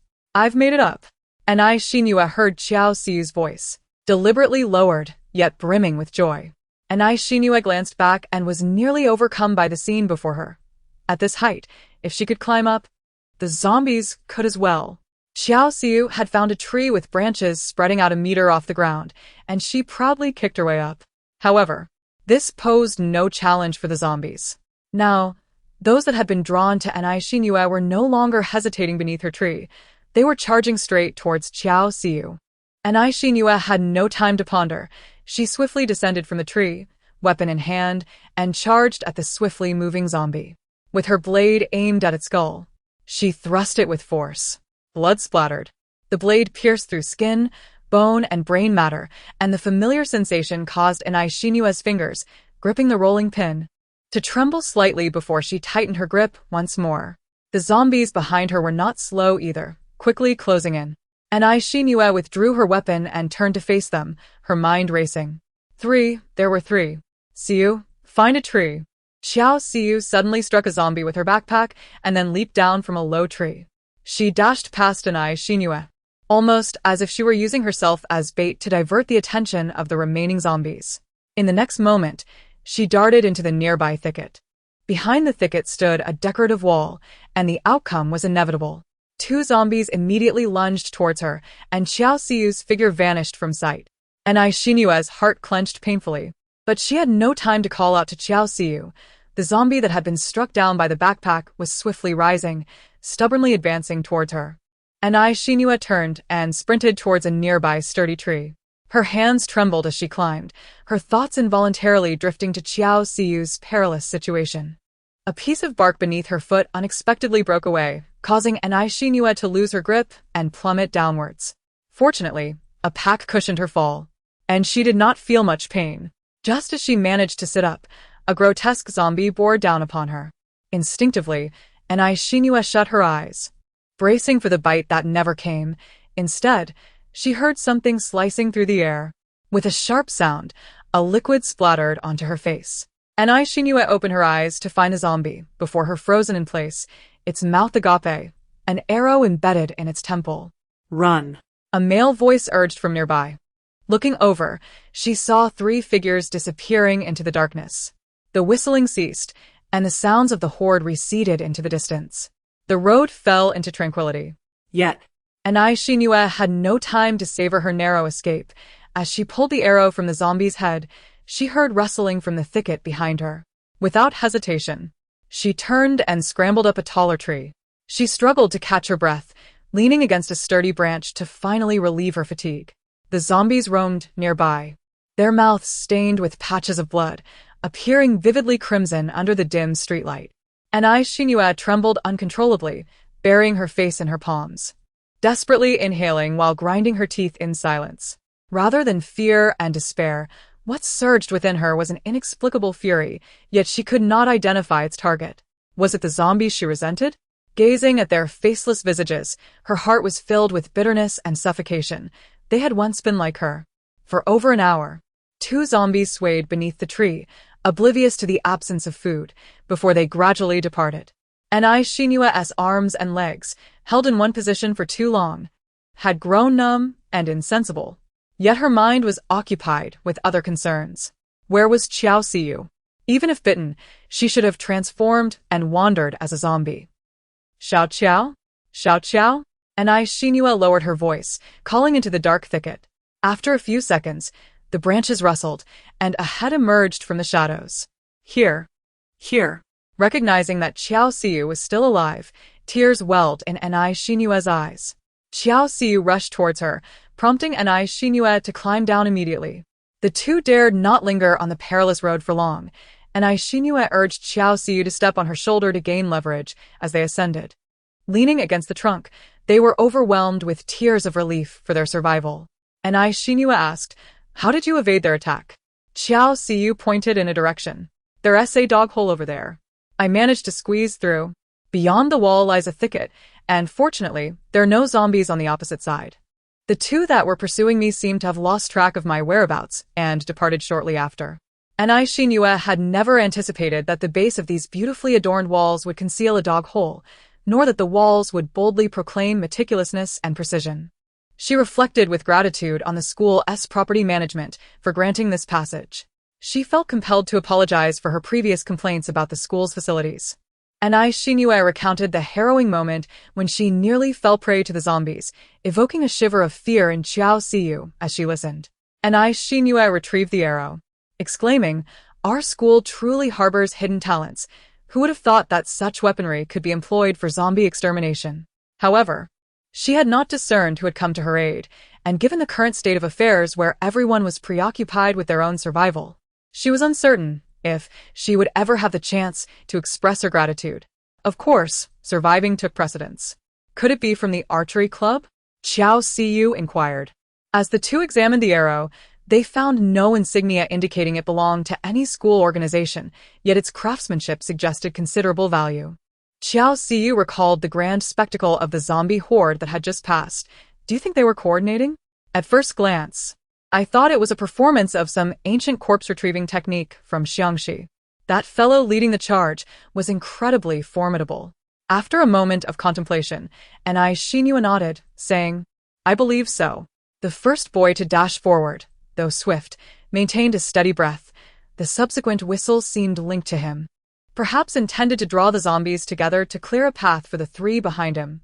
Remarkably, on only the second day, the survival team exhibited such organization and discipline. Xiao Siyu marveled at how, even in the apocalypse, one could still be swept up in the tide of events. "Our misfortune nearly cost us dearly." Yet Xinhua held a different perspective. She threw her arm around Xiao Siyu's shoulders, feeling fortunate that they could sit together in this moment. "We are indeed quite lucky," she remarked. The evening breeze swept in, cooling the air significantly, causing the sweat on their bodies to evaporate, leaving them feeling slightly chilly. The road was desolate, devoid of any human presence, save for a few streetlights casting their luminous circles upon the ground. Xiao Siyu mused, "I wonder where they might be heading. Perhaps to their dormitory, or perhaps exiting the school through the southern gate." And Xinhua turned her head, her gaze drifting toward the teaching building area across the avenue. "We should continue moving forward," she suggested. Thanks to the classmate who had blown the whistle, the nearby zombies had been drawn away, rendering the entire avenue considerably safer. Xiao Siyu picked up her discarded backpack from the ground, and together with Xinhua, they surveyed their surroundings for a moment before dashing across to the other side of the avenue. This time, they moved swiftly and unobstructed, following the greenery until they soon arrived at the E-building. "The car is over there," Xiao Siyu exclaimed, astonished by the unexpected ease of their reconnaissance mission. They had only just reached the first location marked on their map when they spotted the whereabouts of Yuan Meng and the others, nearly letting out a cry of excitement before hastily covering her mouth. And Xinhua also noticed the vehicle, which was parked in the shadows. Initially, they could only discern its outline from a distance, but upon approaching, they confirmed it was indeed her uncle's SUV. However, as they drew nearer, the joy on their faces gradually faded, replaced by a creeping sense of dread. The vehicle's exterior was marred by blood, obscuring its original color, while the ground was littered with the remnants of zombies, some having been caught beneath the car. The putrid scent of decaying corpses, which had gone unnoticed in the midst of their frantic running, suddenly enveloped their nostrils as they came to a halt. The two women clutched each other's arms, nearly retching from the foul odor. In a state of panic, Anai Shinue rushed forward, her feet meeting the squishy texture of a zombie. But she disregarded the nausea as she flung open the car door. There was no one inside. Yuan Meng was absent, Jiang Qishan was missing, and Anai Qiao was nowhere to be found.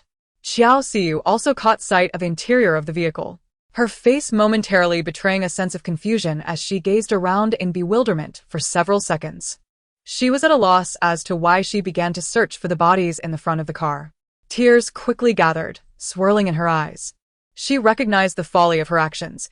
Even if Yuan Meng and Jiang Qishan had been bitten, they should not have been thrown down in front of the vehicle. Yet she felt an overwhelming need to ascertain something. The car keys were missing. The bags had been taken. Anai Shinue's expression oscillated between tears and laughter as she spoke to Xiao Xiu. For a fleeting moment, Xiao Xiu was lost in thought, on the verge of tears of joy. At the very least, this confirmed that Yuan Meng and the others had left with some degree of planning and intent. Perhaps they were still safe, merely having retreated to another location. The two women illuminated the surroundings with a flashlight on their phones, inspecting the area around the vehicle for a moment. The scattered footprints indicated the chaos that had unfolded, revealing the terrifying number of zombies that had surrounded Yuan Meng and Jiang Qishan. Finally, Anai Shinue crouched down, pointing to the footprints on the ground and calling to Xiao Xiu, "Little Xiao, look, these must be their footprints." The area surrounding the car was littered with the mangled remains of zombies, and it was inevitable that Yuan Meng and her companions had stepped on them after exiting the vehicle. 3 bloody footprints extended towards the teaching building, one of which bore the size of a child's, undoubtedly belonging to Anai Qiao. Upon reaching the steps, there was nothing more to be found. Xiao Xiu lamented as she straightened up and gazed upwards, wondering if they had taken refuge inside the classroom. The lights in the various classrooms of the teaching building were extinguished, leaving it uncertain whether any surviving students were still hiding within. Nor could they ascertain if any wandering zombies lurked inside. Just then, a piercing alarm rang out, a continuous beeping sound, the alert from an electric vehicle that had been struck. Anai Shinue turned her attention to the narrow path beside the classroom. That area housed the school's parking shed, where numerous charging ports were available. Even on weekends, many electric vehicles could be found parked there. It was unclear whether the vehicle had been hit by a human or a zombie, but the noise was likely to attract other zombies. Sensing the precariousness of their situation, Anai Shinue urged Xiao Xiu, "Let us head inside." Their figures swiftly vanished into the darkness. In the deep of night, even with the streetlights illuminating the path, the shadows within the building remained undisturbed. In the corridor, both Anai Shinue and Xiao Xiu held their weapons aloft, each step taken with utmost caution, fearful of generating the slightest noise. Though the teaching area boasted numerous classrooms on each floor, they were somewhat fortunate that the few classrooms they passed were all securely closed, alleviating their concerns of a zombie unexpectedly lunging out. However, the faint sounds of chairs and tables colliding within occasionally sent chills down their spines. Upon reaching the 4th classroom, Anai Shinue, as before, crouched against the door to listen for any sounds within, then cautiously rose to peer through the window. The dim light within the building rendered Anai Shinue unable to discern more than 2 silhouettes moving about, their postures rigid. Beyond that, the surroundings were enveloped in darkness, rendering even their faces indistinct. If she were to seek out Yuan Meng and Jiang Qishan, it would likely be prudent to wait until dawn's light illuminated the path for easier navigation. They first needed to find a place to rest. Anai Shinue conveyed her plan to Xiao Xiu. After pondering for a moment, Xiao Xiu proposed, "Why not head to the rooftop? It seems there are quite a few art classrooms up there, adorned with various sculptures that might serve as cover. Even if we encounter zombies, we could find some protection. We can rest for the night and begin our search from the top down tomorrow." Anai Shinue nodded in agreement. The pair made their way to the stairwell, ascending swiftly, without pause. Upon reaching the 5th floor, they were greeted by a corridor layout that starkly contrasted with the other levels. Upon entering through the stairwell, the first sight was a series of display walls showcasing the exceptional works of past fine art students. The walls delineated wide passages, leading deeper into the teaching area. Anai Shinue noticed 2 zombies stationed at the far left passage. Exchanging a glance with Xiao Xiu, they instinctively lowered their bodies and stealthily approached the more distant passage. The space, divided by the display walls, felt eerily oppressive and serene. Various black and white and abstract art pieces adorned the walls, exerting a silent pressure. Just a few walls away, two zombies wandered aimlessly. And Xinhua and Xiao Xiu dared not make a sound as they quietly slipped past, finally reaching the teaching area. Through the window, the doorplate marked sculpture class 1 revealed a classroom devoid of anything but a few indistinct sculptures, suggesting it was likely safe. And Xinhua gently turned the doorknob, and suddenly, a rustling sound emerged from within. It did not resemble the movements of a human. The two were hesitant to take risks and moved towards the adjacent classroom, only to hear a creaking sound behind them as the door swung open. The charging shed of the teaching building was nestled against the side wall, with a glass panel extending 2 meters outward from the roof. At night, the streetlights on the main road cast only a faint glow upon this area. The surrounding thicket was shrouded in darkness, as if haunted by ghostly shadows. On the glass panel, 3 figures were huddled together. Jiang Qishan, who had initially closed her eyes, suddenly opened them. "Do you feel the ground shaking today?" Yuan Meng replied somewhat dismissively. "It can't be an earthquake, can it? And city isn't located on a seismic belt." Jiang Qishan felt an unsettling sense of foreboding. She half sat up and, upon seeing the scene obscured by the trees on the school path, was taken aback. Where did all these zombies come from? Yuan Meng also glanced over, her strength waning. These zombies can't have been attracted here, right? After holding their breath for 2 minutes, fortunately, their fears did not materialize. Instead, a whistle echoed through the air, drawing away the 2 zombies lurking beneath their shed. Unable to deduce the reasons behind the occurrences, Yuan Meng and Jiang Qishan saw no immediate danger and reclined once more. This marked the second night they spent in this place. Enai Yiqiao sat among them, her mask and sunglasses firmly in place, her petite figure standing tall and straight. The cartoonish plastic cover of her sunglasses had been flipped up, revealing a light gray lens beneath which her small expression exuded an air of cool defiance, as if she were rendering her own judgment upon this apocalyptic world. Jiang Qishan worried that wearing a mask for too long might be stifling, and contemplated giving her some fresh air, but hesitated midway, ultimately abandoning the idea. If there existed a possibility of Enai Yiqiao transforming into a zombie, then under her current demeanor of nonchalance, it seemed to convey, "You are unappetizing. Biting you would sully my mouth." Though Jiang Qishan had grown somewhat accustomed to this, it remained an uneasy familiarity. Yuan Meng, however, was mindful of Enai Yiqiao's injury and rummaged through her backpack for the first aid kit, retrieving gauze and medication. "Are you going to bandage her?" Jiang Qishan inquired. Yuan Meng nodded. "We need to change the dressing. If we keep it covered, the wound might fester." Jiang Qishan made no objections, turning slightly away, unable to bear the sight. Seeing the child in her current state was hard enough. Exposing her to the injury would only deepen her sorrow. Yuan Meng did not remove Enai Yiqiao's sunglasses. Instead, she pulled down one side of the mask, revealing the child's cherubic face and the gauze pressed against her cheek. The harrowing experiences of the past 2 days seemed to have left no mark on Enai Yiqiao, who, just as during previous meals, bared her teeth at Yuan Meng before promptly closing her mouth. If one were to disregard the rampant zombies that plagued their surroundings, her expression resembled that of a child playfully making a face to frighten others, or perhaps it was her unconventional way of greeting. The gauze was substantial. Since the outbreak of the zombie horde, Yuan Meng had witnessed numerous classmates succumb to bites, making it easy to imagine the severity of Enai Yiqiao's wound. She sighed and gradually peeled away the bandage. To claim there was no fear would be disingenuous. After all, every student they had seen bitten had succumbed to the infection without exception. Yet, the calm demeanor of Enai Xinhua and the non-aggressive nature of Enai Yiqiao provided them with considerable reassurance. The shared experience of fleeing for their lives allowed Yuan Meng to understand Enai Xinhua better. Enai Yiqiao was entirely unlike the zombies outside, who attacked indiscriminately. It became increasingly difficult for her to associate Xiao Qiao with those creatures. Instinctively, she perceived her merely as unwell. As the bandage was removed, Yuan Meng's gaze faltered, and she gasped softly. She hesitated, recalling that Yu had mentioned the wound was quite deep, yet it appeared what exactly it appeared to be. She could not articulate at that moment. Jiang Qishan focused her attention and observed that the wound showed no signs of decay, bruising or swelling.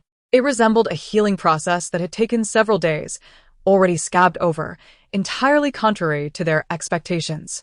Jiang Qishan and Yuan Meng exchanged glances. Jiang Qishan spoke first. Is the bite healing so rapidly? It has only been a short while since yesterday noon. What miraculous remedy did you use? Yuan Meng shared her confusion. Could it be that Aunt Lu transformed into a zombie, but retained some maternal instincts, rendering her less inclined to bite? Jiang Qishan shook her head, dismissing the conjecture. What humanity could remain after becoming a zombie? Could it be that my sister possesses some extraordinary constitution? Yuan Meng replied. It would be best if she carried her own antibodies. Jiang Qishan chuckled. It is not beyond possibility. Perhaps she is the beacon of humanity. Given the current state of healing, there was hardly a need for further bandaging. Yuan Meng simply reapplied a small piece of gauze as a gesture. Jiang Qishan peered through her petite sunglasses at Anai Qiao's eyes and pondered briefly before softly inquiring, Sister, does it hurt? Naturally, Anai Qiao remained silent. Jiang Qishan gently patted Qiao's head and sighed, acknowledging the challenges she faced. During their frantic escape yesterday afternoon, Qiao had steadfastly kept pace, her little arms and legs in constant motion, yet she did not whimper or cry. Yuan Meng remarked, Fortunately, she seems to understand what we are doing. Upon hearing this, Jiang Qishan was suddenly filled with curiosity. But to what extent do you think she comprehends our words? Yuan Meng replied, She should be able to grasp basic actions, right? Eagerly, Jiang Qishan suggested, Sister, clap your hands. Anai Qiao showed no response. Transitioning from enthusiasm to disappointment, Jiang Qishan felt a twinge of embarrassment and began to clap for herself instead. Well, at least she can escape with us, she thought. Just as this thought crossed her mind, two zombies emerged from the foliage beside the teaching building, seemingly attracted by the sound of her clapping. The zombies lunged at the shelter, causing the electric bike to set off its alarm. Yuan Meng questioned. What are you doing? Jiang Qishan replied. I was very gentle. They deftly guided Anai Qiao closer to the wall of the charging shed. After spending over a day exposed to the elements, they had gleaned some experience. As long as the zombies could not see them for an extended period, they would eventually disperse. The three of them curled up on the glass panel, while below them, the chaotic sounds of the zombies echoed in a cacophony of growls and shrieks. Perhaps feeling secure atop the shelter, Jiang Qishan, unlike her usual self, did not remain silent in anticipation of the zombies' departure. Instead, she gazed at the distant stars in the sky and, with a hint of nostalgia, remarked, Fortunately, the zombies we encounter are not as swift as those in Korean dramas. Yuan Meng followed her lead, adding, Nor do they stack up as they do in World War Z. Continuing in her vein, Yuan Meng expressed, I hope their teeth decay by tomorrow. Jiang Qishan replied, Let us hope they do not evolve further. Yuan Meng then mused, May we triumph over this catastrophe. Turning to Yuan Meng, Jiang Qishan observed her quietly gazing at the night sky, her profile serene and gentle. Jiang Qishan reassured her, We certainly can. Do you not recall how, in those zombie films we watched, the national rescue teams invariably appeared at the end to develop vaccines and save the populace? Yuan Meng sighed softly. Yet, my recollection is filled with tales of suicides and transformations into zombies, with only the protagonists managing to escape. After a brief silence, Jiang Qishan countered, Those are foreign dramas, not reflective of our country's circumstances. Yuan Meng chuckled, her spirits lifting considerably. All right, let us rest. We must prepare for action tomorrow. She adjusted her coat around Anai Qiao, as the night had grown noticeably cooler. Thankfully, the weather had been pleasant today, devoid of wind and rain, allowing them to rest comfortably. Had it been a different day, they would have endured considerable discomfort. The three had already spent nearly 31 hours atop the charging shelter, retreating there directly after their departure from the off-road vehicle yesterday. In the days when they were utterly captivated by the zombie series, the two would often engage in discussions while walking across the campus, contemplating where they would seek refuge in the event of a zombie outbreak. The rooftop of the parking shed had emerged as one of their proposed emergency sanctuaries. Upon recalling this notion, Yuan Meng immediately conveyed it to Jiang Qishan. With their children in tow, venturing into the teaching building would likely expose them to wandering zombies, and they possessed little capacity for resistance. Conversely, the parking shed was deserted. appearing remarkably secure, with pipes available for climbing. Of course, the practicalities of their endeavor presented some minor challenges. While the two adults found it relatively easy to ascend the pipes, the petite and Xiao struggled, consuming a considerable amount of time, as several zombies had already begun their pursuit. In a moment of urgency, Jiang Qishan toppled several electric scooters to impede the advance of the undead. Once Yuanmeng reached the rooftop, she lifted an Xiao up before finally climbing up herself. They lay flat against the roof for an extended period, waiting for the zombies below to disperse. However, remaining atop the shed was not a sustainable solution. Although exiting the city was no longer an option, Anai Xinyue and Qiao Xiyu were still awaiting their return in the dormitory. Moreover, the provisions they had brought from the vehicle would scarcely last a few days. Though they had contemplated relocating to another site during the day, the strenuous activities of the previous day had left Yuanmeng and Jiang Qishan with aching muscles, instilling a fear that any attempt to move might result in unforeseen complications, leaving them too fatigued to climb back to the rooftop. Hence, they decided to spend the day recuperating and set off in the morning. As they drifted into a haze of drowsiness, the occasional zombies passing beneath the shed would inadvertently trigger the alarms of the fallen electric scooters, emitting a series of beeping sounds.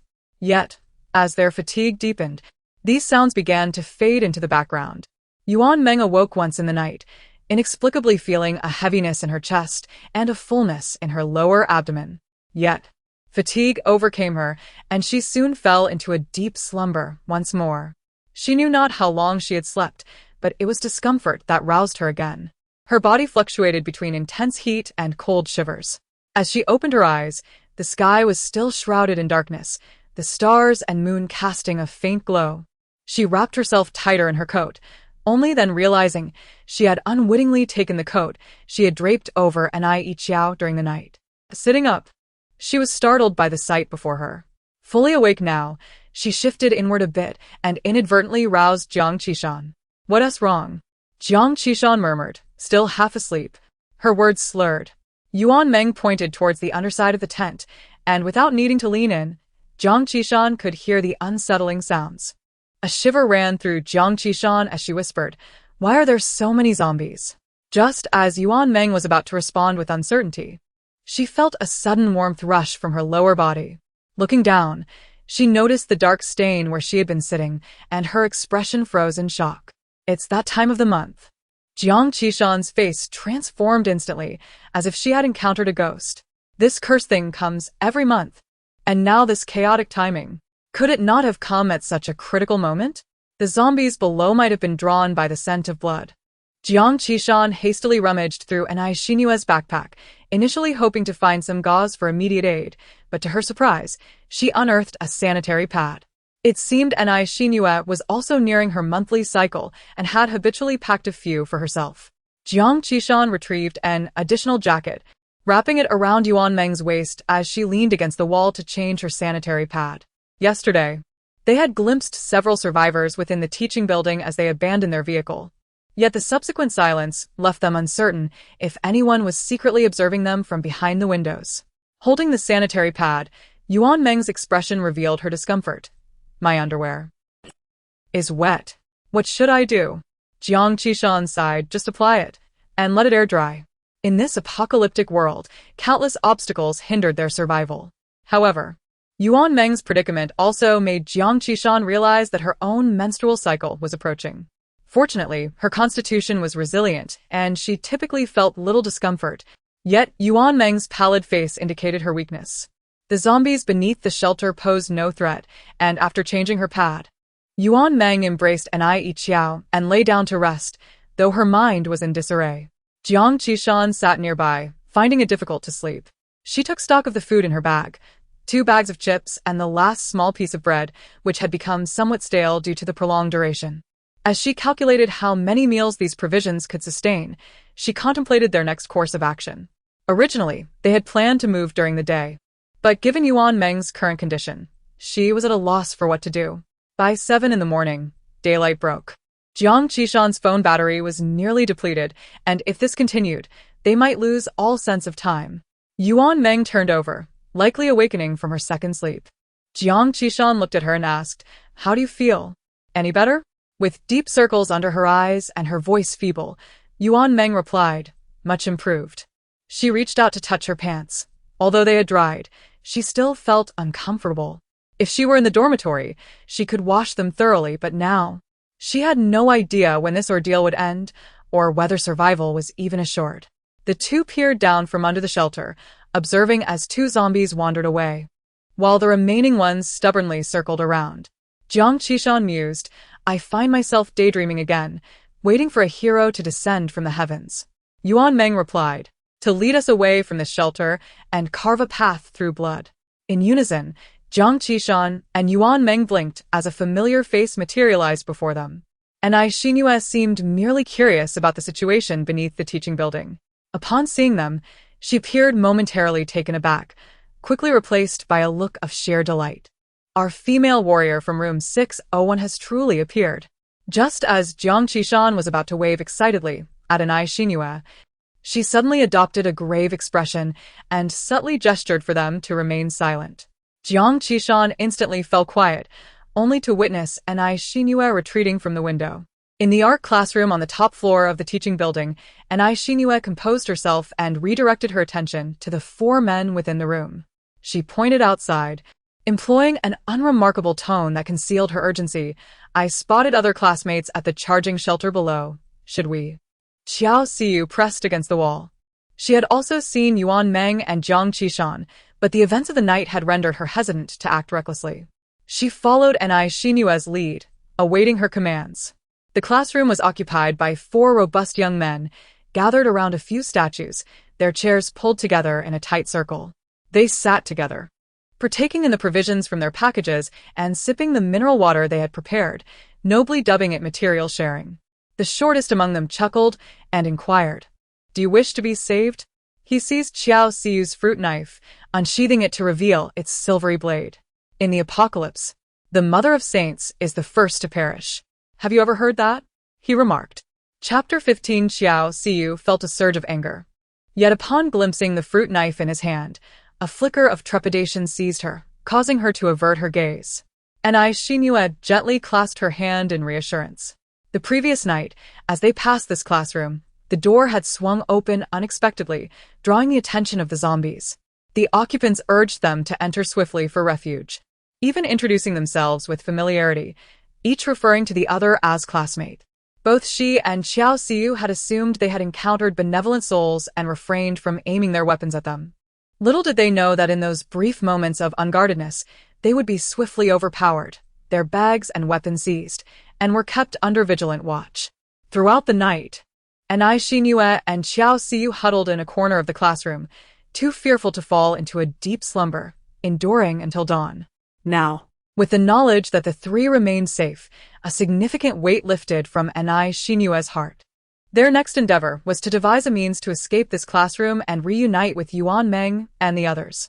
Xinyu cast her gaze once more upon the four men within the room. Having finished their breakfast, they rummaged through the packages. The previous night had been too dark for a thorough inspection, but now they unearthed undergarments and sanitary napkins, exchanging knowing smiles. The one who had mocked Xinyu, the diminutive Daingjia, turned to the tallest among them, Qirui, and said, see, the girls are indeed more attentive. Ling Qirui sat beside the statue with a severed arm, fiddling with the weapons brought by Xinyu and Xiao Siyu. Xinyu spoke up, you say sharing resources is acceptable, but these items are of no use to you. Please return them to us. Though her words seemed to offer a lifeline to Xinyu and Xiao Siyu, the latter felt no sense of relief upon hearing them. A few men rummaged through Xiao Siyu's bag and extracted a black nylon sack, which, upon touch, revealed itself to contain winter clothing. However, given the current temperate weather, they deemed it unnecessary, thinking that if they managed to escape, they would have ample opportunity to procure clothing, and carelessly tossed it aside. Xinyu heard the sound of Xiao Siyu sniffling beside her, realizing that she was on the verge of tears from frustration. If you have no use for that black bag, please return it to us, Xinyu insisted. Daingjia chuckled. In this weather? What do you need so many clothes for? Xinyu was clad in athletic wear, with a jacket tightly fastened around her. Daingjia's gaze fell upon her collar, probing. Hiding anything else? And Xinyue's expression grew cold. All the belongings are with you. Observing her demeanor, Dying Jie remarked, you bear a striking resemblance to my ex-girlfriend. And Xinyue chose to ignore him, remaining silent. Yet Dying Jie, as if a floodgate had opened, continued to ramble. When you don't want to talk to me, you act just like this. I pursued her for 3 months, showered her with gifts, yet received no response. I initially came here to find her, but alas, she was nowhere to be seen, likely devoured by zombies. Tell me, if she were still with me, wouldn't I be able to protect her now? Ingjie, we managed to secure some food. One of the boys tugged at Dying Jie, wary of being overheard by Anai Xinyue and her companion, and lowered his voice. Another chimed in softly, there's no need. Both were acutely aware that Dying Jie harbored an unrequited affection for a particular girl. Although he typically wore a cheerful demeanor, the mere mention of her would unleash a torrent of profanity from his lips. His expression, filled with palpable resentment, suggested that encountering her might incite him to commit some extreme act. Dying Jie, disregarding his pride, raised his voice. What do you mean there's no need? What is it that you wish to say to me? Do you think it's easy for those 2 girls to survive in this apocalyptic world? Am I not assisting them? They only need to contribute a little in return for protection. What is so wrong with that? Over the past few days, everyone had been careful to speak in hushed tones, but Lu Ming and He Jun were momentarily taken aback by Dying Jie's barrage of loud inquiries. The commotion drew the attention of the zombies lurking in the corridor, who began to collide against the glass. Anai Xinyue cast a glance outside. Noting the considerable number of zombies, it was no wonder they had remained hidden in the classroom for so long. They had been fortunate the previous night, encountering only 2 standing by the display wall. Hud, hud, hud. The sound echoed incessantly. She could comprehend how human malice could be laid bare in such a dire environment, yet she had not anticipated its swift onset. Perhaps it was merely their misfortune to cross paths with individuals of notoriously low moral fiber. After venting his frustrations, Dying Jie finally considered the zombies outside. He looked at Lu Ming and He Jun, who seemed poised to intervene, and, lowering his voice, questioned, are you 2 having second thoughts? You didn't voice any objections when you took their belongings yesterday. Do you now wish to play the role of the benevolent? For 2 days, we have endured hunger, and it is thanks to me and Linga that you 2 have been able to eat. That was not our intention. We simply... The 2 boys struggled to articulate their thoughts, glancing helplessly at Ling Chirue, seated nearby, hoping he would speak up. Although they resorted to taking food from others to satisfy their hunger, it was a matter of survival, yet an unsettling feeling lingered in their hearts. However, Ling Chirue remained unfazed, as though he had heard nothing, seemingly condoning the situation. Lu Ming and He Jun were increasingly anxious. On that Sunday, they had accompanied Dying Jie to confront a girl, which led them to discover this art classroom. Not only did they fail to locate anyone, but they also bore witness to the horrific outbreak of chaos at the school. Over the past 2 days, they had come to realize that without Ling Chirue and Dying Jie, their chances of survival in this apocalypse were slim. Despite all 4 being athletes, their strengths and psychological resilience varied greatly. While they wallowed in despair, Dying Jie and Ling Chirue recovered swiftly, as if they had readily accepted their grim reality, leaving their thoughts inscrutable. Noticing their lack of resistance, Dying Jie smiled, as if nothing had transpired. Moreover, we are not committing a crime. We merely wish to befriend them. The 2 boys nodded slowly. Dying Jie turned to Anai Xinyue and Xiao Xiu. You are quite fortunate. We are all from the sports academy and can protect you. But our protection is not without cost. He stepped closer to them, only to be met with a resolute refusal. No need. Anai Xinyue gazed intently into Dying Jie's eyes. When she was not in a temper, Anai Xinyue exuded a gentle warmth. However, when angered, relatives and friends often remarked that she resembled her military grandfather. With her brows slightly furrowed, she emanated an air of authority, as though she would not relent until her adversary was vanquished. Dying Jie halted his steps, questioning, do you truly believe that the 2 of you can survive in this apocalypse? The atmosphere instantly became charged with tension. Enough, Ling Chirue interjected abruptly, drawing everyone's attention. They still possess value. What value? He did not elaborate but instead sheathed his weapon behind him, signaling for peace, and tossed 2 small loaves of bread to Anai Xinyue and Xiao Xiu. Dying Jia seemed to heed Ling Qirui's words, shooting Anai Xinhua a glare before turning away. Lu Ming and He Jun proceeded to draw the curtains tighter along the corridor, attempting to obscure the view to disperse the zombies outside. After finishing breakfast, Ling Qirui unfolded the campus map he had retrieved from Anai Xinhua's bag. He tapped his pen thoughtfully, stating, "We cannot remain here indefinitely. It would be prudent to head to the cafeteria where provisions are plentiful." Dying Jia retorted, "But the cafeteria will be crowded, and the zombies as well." Ling Qirui shook his head in response. "Now is not the time to stake our claim. If we wait until everyone is famished, the number of students rushing out will only increase, and we shall have no control over that space. As for the zombies," Ling Qirui smiled, "I believe it would be an opportune moment to hone our skills."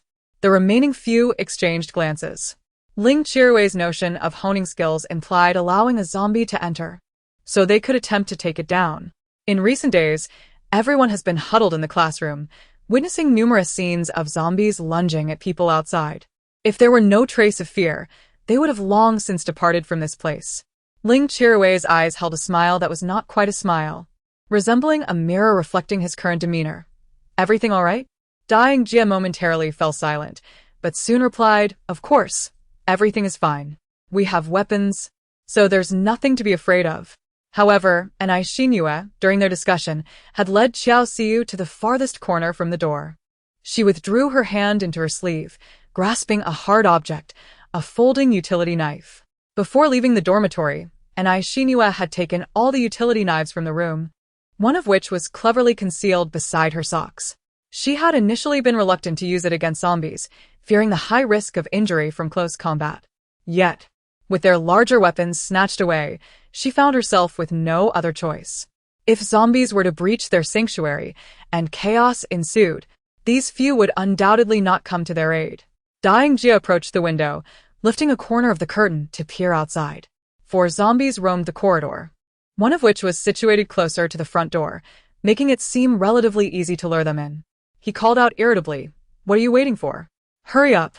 Lu Ming and He Jun exchanged anxious glances, both frightened by the zombies outside, yet equally apprehensive about the consequences of inaction. Ling Qirui and Dying Jia might leave without them. Gritting their teeth, they reluctantly selected a weapon each from the scattered tools on the table. The 3 of them gathered at the door, their breaths synchronously slowing. Lu Ming and He Jun awaited Dying Jia to make the first move. In the brief span of 2 seconds, which felt as interminable as a century, Dying Jia finally spoke, directing the 2 others. "What are you waiting for?" He Jun, "Open the door." Lu Ming, "Ensure that the other zombies attempting to rush in are kept at bay." Yet, Dying Jia seemed oblivious to the distress signals they were sending. Proceeding downwards with an unwavering resolve, "Remember to act swiftly. Otherwise, all of us will pay the price for your failure. Do you understand?" He Jun and Lu Ming wished to respond, but Dying Jia offered them no opportunity to voice their thoughts. "Enough, let us commence." He Jun positioned himself behind the door, relatively safe due to his geographic advantage, while Lu Ming, tasked with repelling the encroaching zombies, might not be as fortunate. He Jun cast a worried glance at Lu Ming, raising his hand to the doorknob, signaling, "I'm opening the door." Lu Ming, beads of sweat forming on his forehead, found it nearly impossible to concentrate under the intense pressure, his gaze becoming somewhat unfocused. Gripping the rolling pin tightly, he nodded in acknowledgement. Meanwhile, Dying Jia discreetly stepped back, ensuring he maintained a safe distance. As the doorknob turned, the noise quickly attracted the wandering zombies outside. Despite having initially discussed their roles, the execution devolved into chaos. "Hurry! Close the door." The zombies moved with a swiftness that surpassed Lu Ming's expectations. As he managed to let one in, he barely had time to strike it with his makeshift weapon before several others surged forward, eager to force their way through the crack. Ignoring his own safety, he exerted every ounce of strength to hold the rolling pin against the onslaught of zombies, determined to prevent their entry. This marked Lu Ming's first encounter with zombies at such a close range. Gazing upon the grotesque visages before him, he felt a shiver course through his entire being. He Jun, bracing against the door, shouted urgently, "Put your backs into it. Push harder." Meanwhile, Dying Jia was already engaged in a fierce struggle with the intruding zombie. The reality of combat left him feeling somewhat out of his depth. You two, hurry and close the door to lend a hand. Ling Qiruwei stood behind a long table, exhibiting no signs of urgency nor any intention of offering assistance.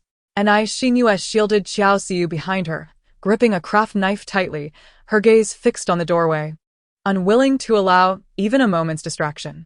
Dying Jia, realizing that the prospect of He Jun and Lu Ming arriving in time to aid him was virtually nil, cursed the uselessness of his companions and focused his energy on the confrontation at hand. Fortunately, years of sprint training had endowed him with a reaction speed far superior to that of the zombies. After deftly evading an attack, he seized a hammer and struck with considerable force. The sound of cracking bones echoed heavily, yet it seemed the blow had not struck a vital point. The zombie, having twisted its head with a guttural sound, lunged at Dying Jia once more. As more zombies gathered at the classroom door, the combined strength of Lu Ming and He Jun proved insufficient to withstand the onslaught. And Xinyu contemplated whether to assist, knowing that once the zombies were inside, she and Xiao Xiu had little means of self-defense, when suddenly, a horrifying roar erupted from the zombie. Then came He Jun's voice, nearly breaking with panic.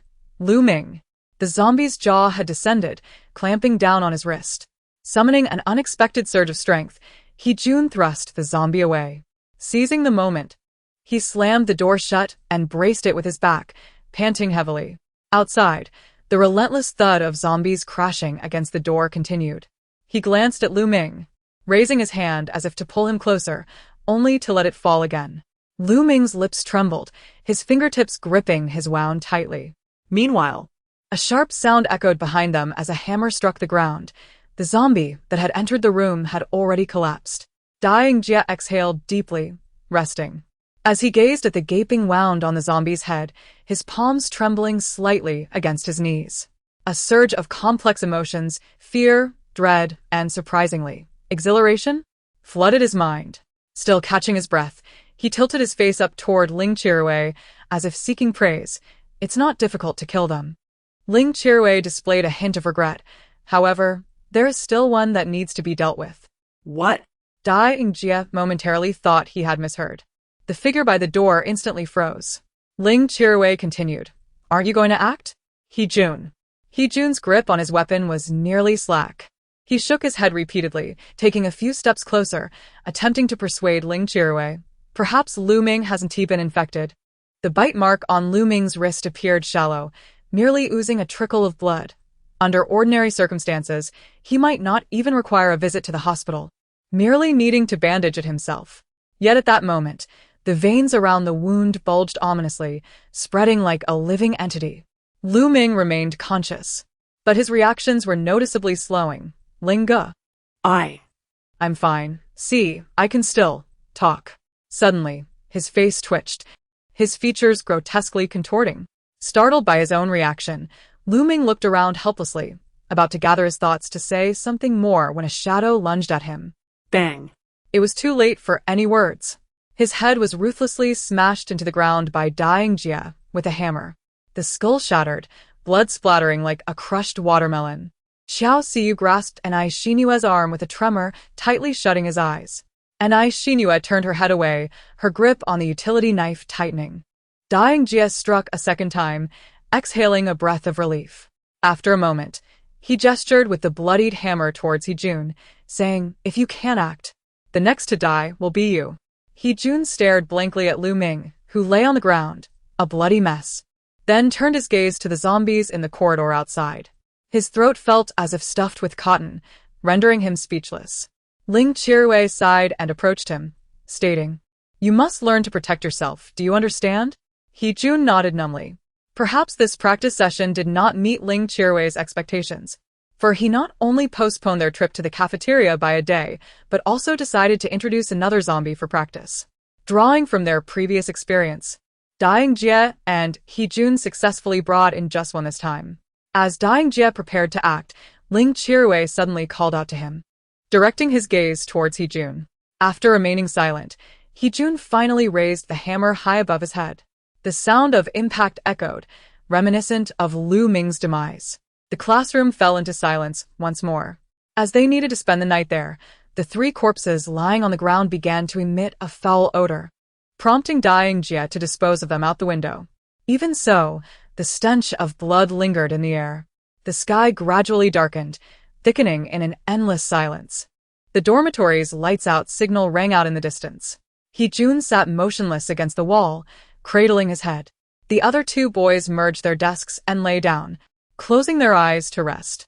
Anai Xinyue and Xiao Xiu quietly approached the window to glance at the charging shed below, wishing to ascertain whether Yuan Meng and Jiang Qishan were still present. Just as they assumed Ling Qiruwei had fallen asleep, he suddenly spoke. "What are you doing?" Xiao Xiu jumped in surprise. Unfazed, Anai Xinyue replied, "The classroom is too stuffy. We are merely letting in some fresh air." Ling Qiruwei fell silent thereafter. Beside them, Dying Jia scoffed, "You girls always have so many matters to attend to." They exchanged no further words, allowing Anai Xinyue to resume her watch below. 3 dark silhouettes lay in the charging shed, presumably Yuan Meng and her companions resting. Anai Xinyue felt a slight relief, though they had contemplated sneaking out at night. They were also wary, as the men were equally vigilant, alert to any slightest disturbance. The following day, Ling Qiruwei, Dying Jia, and Hee-jun shared a simple breakfast, gathering useful supplies into their bags, each shouldering one. The sound of a bell echoed.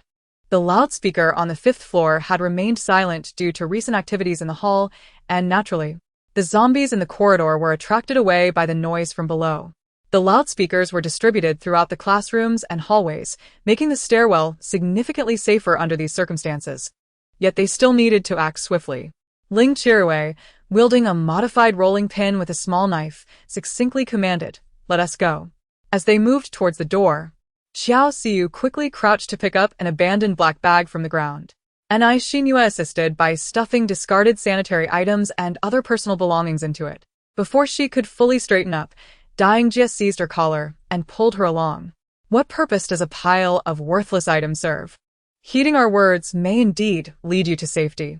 Such were the words spoken, yet he positioned himself as a shield before Anai Xinyue before proceeding to unlock the door, clearly treating her as a buffer against potential danger. On the other side, Hee-jun also placed Xiao Xiu in front of him.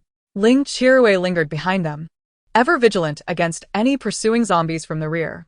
The doorknob turned with a soft click. The corridor was eerily silent, yet Anai Xinyue dared not let her guard down. Clutching a utility knife tightly in her palm, poised for immediate action, Dying Jia grasped the collar of her jacket, urging her forward. Though Anai Xinyue stood tall among her peers, she appeared diminutive in the presence of seasoned athletes. Xiao Xiu, trembling like a frightened chick under Hee-jun's protection, evoked a sense of pity. Nevertheless, the two girls maintained their swift pace, adeptly navigating down the stairs without faltering. Dying Jia's watchful gaze, once scanning the surroundings, shifted to the delicate nape of Anai Xinyue's neck, fair and slender.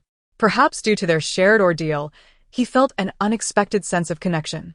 Perceiving Anai Xinyue in a new light, not as irksome, but rather courageous. If they emerged unscathed from this crisis, preserving her life thereafter seemed plausible. As they descended, fortune favored them. They encountered no zombies in the corridor. Approaching the 1st floor, Dying Jia's heart began to race, sensing success was but a step away. Anai Xinyue was the first to exit the corridor, her steps momentarily faltering before she quickly regained her composure and advanced a couple of paces forward. Dying Jia observed that Anai Xinyue remained unperturbed, leading him to believe there was no danger outside the corridor, prompting him to stride boldly forward. However, to his astonishment, he encountered 5 or 6 zombies charging towards them. They had assumed that the zombies outside the classroom building would be lured by the loudspeakers atop the lampposts. Yet a few anomalous zombies were inexplicably rushing into the building. Dying Jia was taken aback, realizing that Anai Xinyue had risked their safety to expose them to the zombies. The utility knife, though not long, was wielded with all of Anai Xinyue's strength, resulting in a gaping wound on Dying Jia's leg, blood gushing forth. Damn. He had not anticipated such a treacherous maneuver from Anai Xinyue, but with zombies now closing in, he had no time to address her actions. He discarded his outer garment and hastily grasped a hammer to engage in battle. The zombies, invigorated by the scent of fresh blood, launched a particularly ferocious assault. After a brief moment of panic, Hee-jun realized he needed to assist dying Jia. Ling Chirue also intervened, as time was of the essence, once the bells signaling the end of their respite rang. The silence of the zombies outside would likely draw them closer. Xiao Siyu remained clutched by Hee-jun, yet his other hand was preoccupied with fighting off the approaching zombies, causing him to inadvertently loosen his grip on her attire. Seizing the opportunity, Xiao Siyu delivered a swift elbow strike to Hee-jun's vulnerable spot, eliciting a pained cry from him as she quickly broke free from his hold. Meanwhile, Anai Shinua was beset by a zombie. She thrust the blade of her knife into its skull, only to have the blade shatter, resulting in her being toppled to the ground. Nishindue reacted swiftly, using her elbow to pin the zombie's neck, avoiding a bite. With her other hand, she reached for the coat that dying Jia had discarded nearby. Her fingertips grazed the fabric, and with decisive motion, she yanked it and threw it over the zombie's face. Embracing both the zombie and the coat, she rolled once, then pivoted to sit atop it, gripping its skull and chin, and with a forceful twist, crack, the zombie's head and body twisted at an alarming angle, rendering it utterly immobile. Without a moment to catch her breath, she looked up to see Xiao Siyu sprinting towards her. Anai Shinua immediately stood up. The two of them hesitated not an instant, dashing towards the parking shed by the corridor. Each morning, during the 5-minute break after the first class, the bell heralded the most active time for zombies near the teaching building, with many more from various locations converging. After enduring several days of such scenes, Yuan Meng and Jiang Qishan had grown accustomed to the chaos. They poured the last remnants of chips from their bag into Anai Yiqiao's mouth, signaling their complete depletion of supplies. Jiang Qishan, mimicking Yuan Meng, listened intently for a while but could discern nothing unusual. "What's wrong?" Yuan Meng replied, her expression grave. "Did you not hear anything strange?"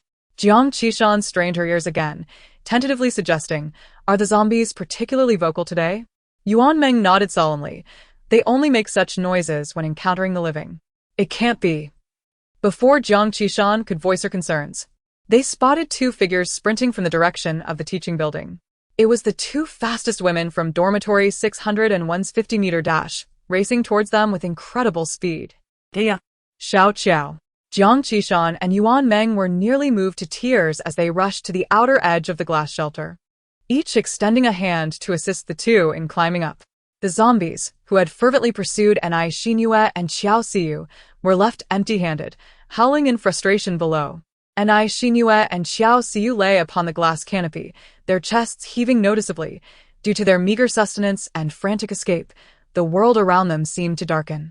Yuan Meng and Jiang Qishan, torn between laughter and tears, let a flurry of words tumble forth like scattered beans. "Are you both all right? We missed you so much. I thought you were going to dry out on the roof. Did you really run all the way from the dormitory to the teaching building? How dangerous." Anai Shinua, too fatigued to respond, simply waved her hand dismissively, her voice weak. "Stop crying, there's only this little moisture, don't waste it." Yuan Meng and Jiang Qishan hurriedly fetched water, offering it to Anai Shinua and Xiao Siyu. They had been cautious about drinking, fearing the need to relieve themselves. Thus their water supply remained scant. Before Xiao Siyu had a sip, she resembled a fish that had inadvertently flopped ashore, nearly sunbaked. Now, having regained some strength, she turned over and, once her throat was moistened, felt compelled to speak. "You have no idea." Yuan Meng and Jiang Qishan turned their attention to her.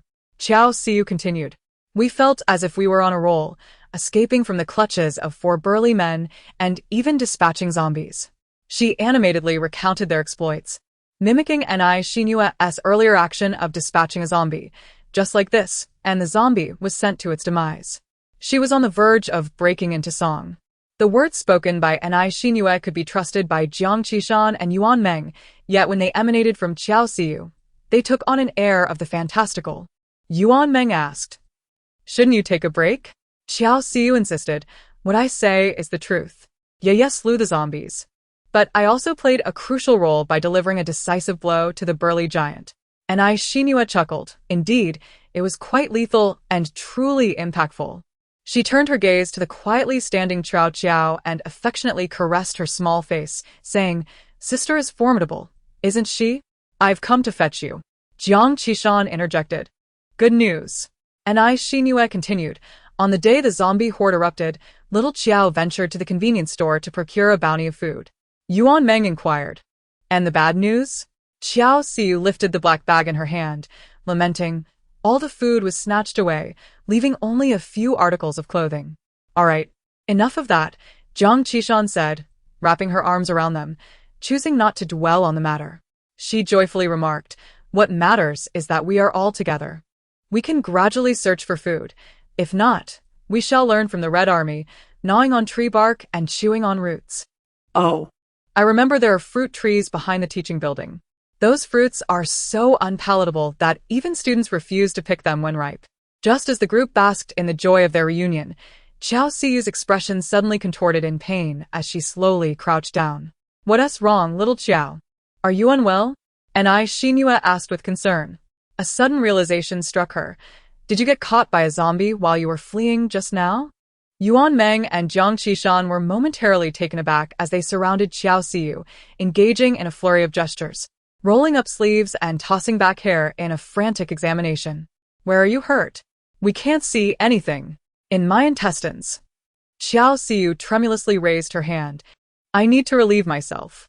And Xinyue, Yuan Meng, Jiang Qishan.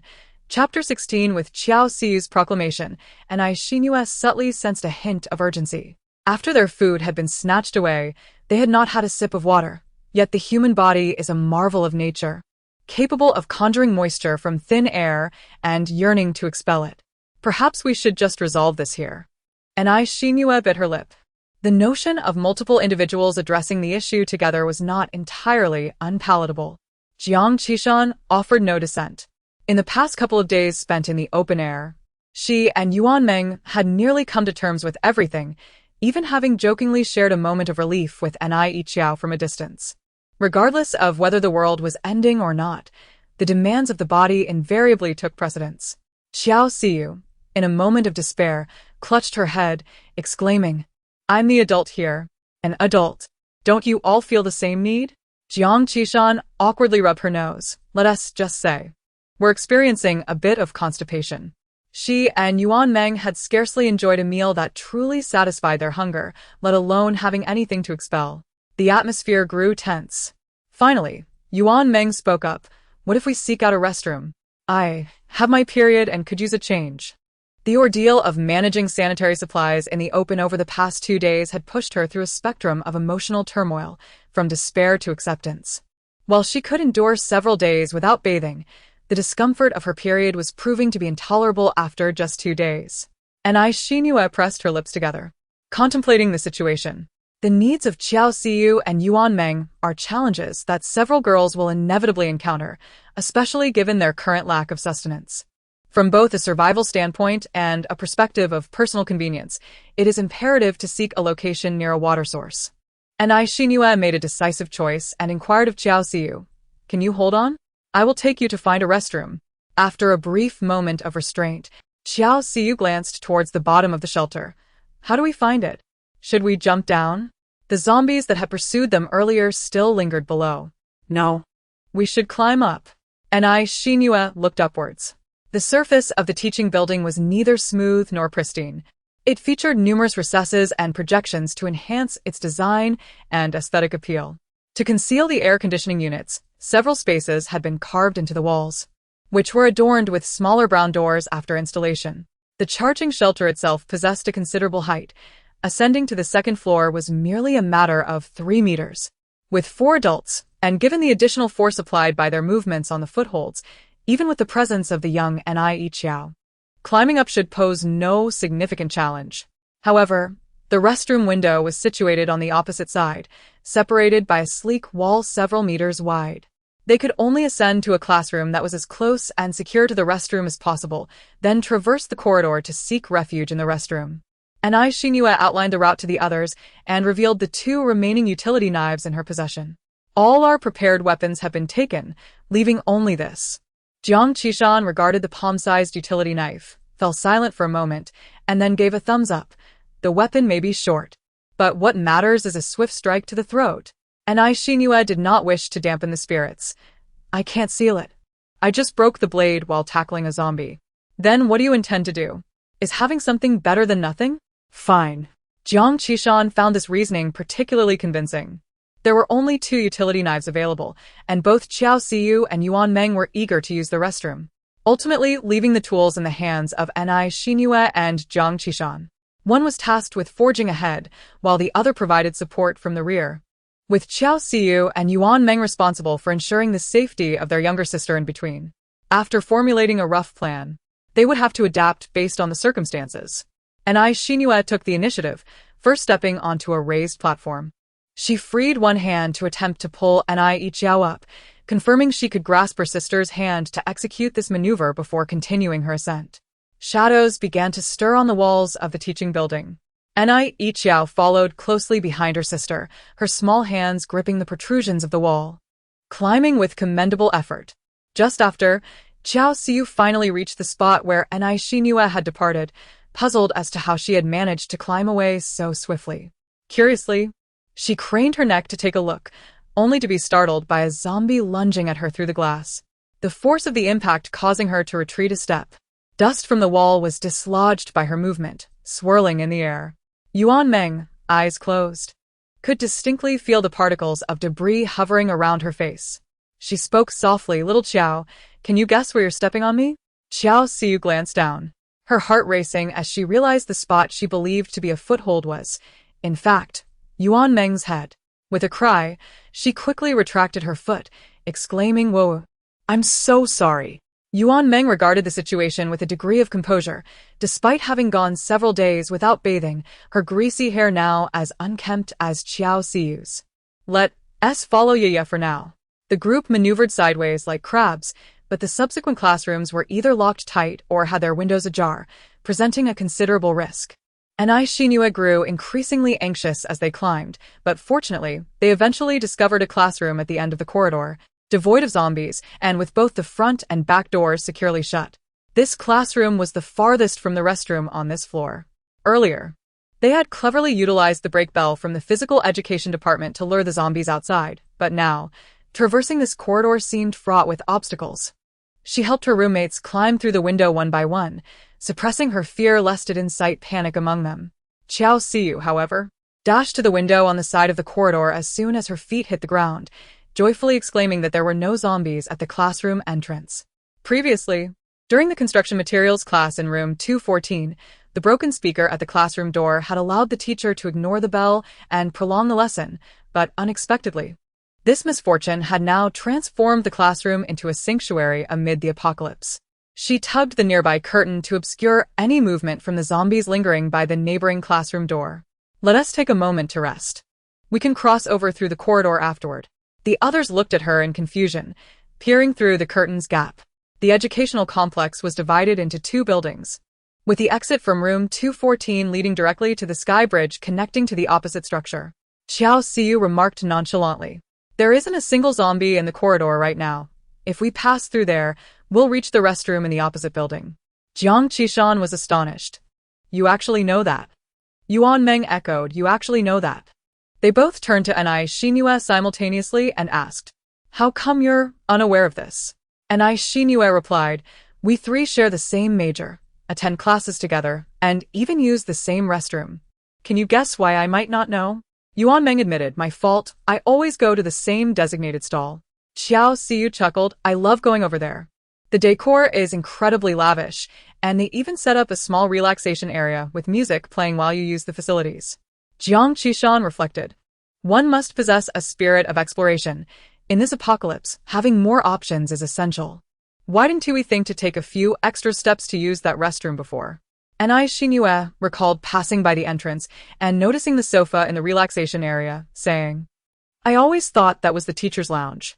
After a brief analysis, they gained a general understanding of this opulent restroom. Upon entering through the main door, one would find the relaxation area, and inside, 6 stalls equipped with smart toilets, without any distinction between male and female facilities. Although the number of stalls seemed somewhat inconsistent with typical school restroom layouts, as Qiao Siyu put it, they were few, yet exquisite. Jiang Qishan expressed concern, what if there are zombies locked inside that restroom? In the current perilous environment of the teaching building, no one could guarantee that the location they were headed to was utterly safe. Yuan Meng contemplated. Previously, I had heard from a junior in the group that the venue in Building B of the e-teaching facility had been requisitioned by a high school to host an autumn camp. By last Friday, the area had been entirely cleared and arranged, prohibiting any unauthorized personnel from entering. The zombie outbreak occurred prior to the autumn camp, and it is estimated that the number of zombies there is significantly lower than in our building. If there are only 1 or 2 zombies in the restroom, we can take the risk. However, if the count exceeds that, we should seek refuge in the adjacent classroom. I noticed that all the doors are shut. Zombies cannot open doors, so the likelihood of safety inside is considerably high. Just as Yuan Meng was about to nod in agreement, she suddenly recalled the incident of fleeing across the playground. What if there are people in the classroom, and they refuse to open the door? Jiang Qishan also pondered this, her expression clouded with concern. There is also the possibility that they might open the door but not be friendly. Xiao Xiu quietly added. She remembered a few individuals from the physical education department and felt a surge of indignation. If we are truly unfortunate enough to encounter such classmates, I noticed there are fire safety equipment in the corridor. We could use those tools to shatter their windows. Xiao Xiu casually remarked, not anticipating that Nai Xinhua would suddenly turn to her, a thoughtful expression crossing her face. Xiao Xiu asked, What's wrong? Did I speak too maliciously? Did I frighten my roommate? No, you could be even fiercer, Nai Xinhua replied, then directed their attention to the fire hydrant in the corridor. Amid their puzzled expressions, Nai Xinhua calmly suggested if it comes to it, we could tie a fire hose and head down. Yuan Meng, Jiang Qishan, and Xiao Xiu exchanged glances. Is that really safe? Nai Xinhua responded, since we are already in such dire straits, we might as well take the plunge. As soon as the words left her lips, the other 3 began to pray. After reaching a decision, they refrained from rushing in immediately, opting to wait for the sound of the class bell. The duration of the class bell was brief, lasting no longer than 6 or 7 seconds, during which they planned to sprint from the corridor to the connecting passage. Nai Xinhua finally lifted the curtain slightly to glance outside, exhaling deeply as she confirmed with them. We can all run when the time comes, right? The others nodded solemnly, preparing for the dash ahead. Ding-ling-a-ling. The sound rang out, and without needing further instruction, they burst through the door, racing towards the corridor. The passage stretched approximately 30 meters long. While maintaining their speed, they dared not make too much noise. Nai Xinhua led the charge, with Yuan Meng and Xiao Xiu gripping Nai Yiqiao's hand as they dashed in the middle, the little one almost being swept off her feet by their velocity. Jiang Qishan brought up the rear.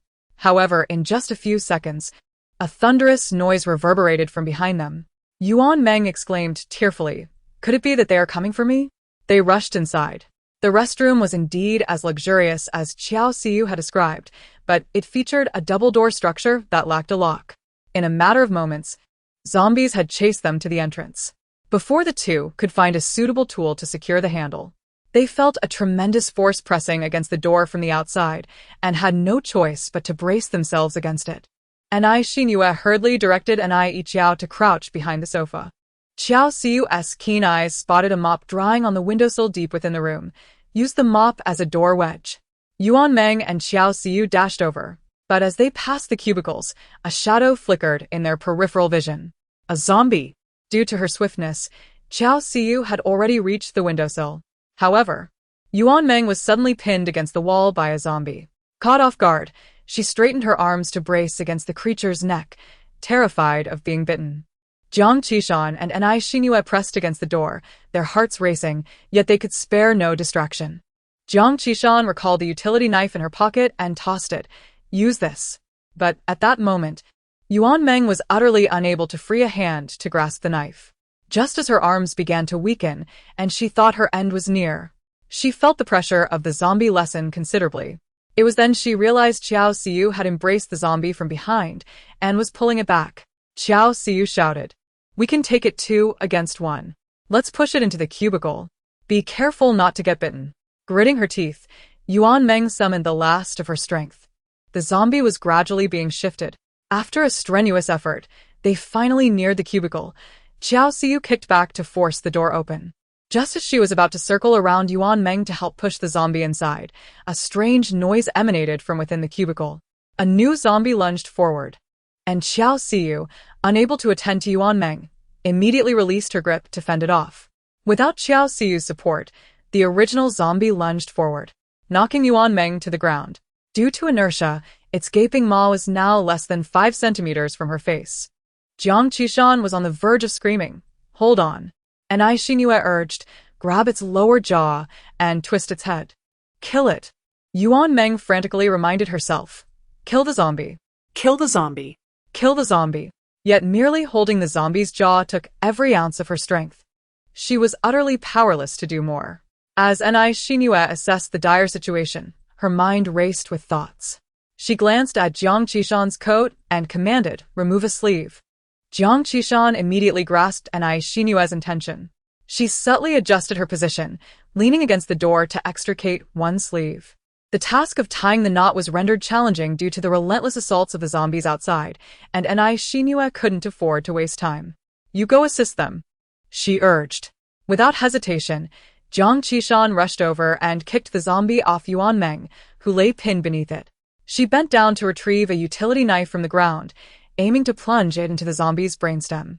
However, in her haste, her aim faltered. The knife grazed the zombie's ear before striking the ground.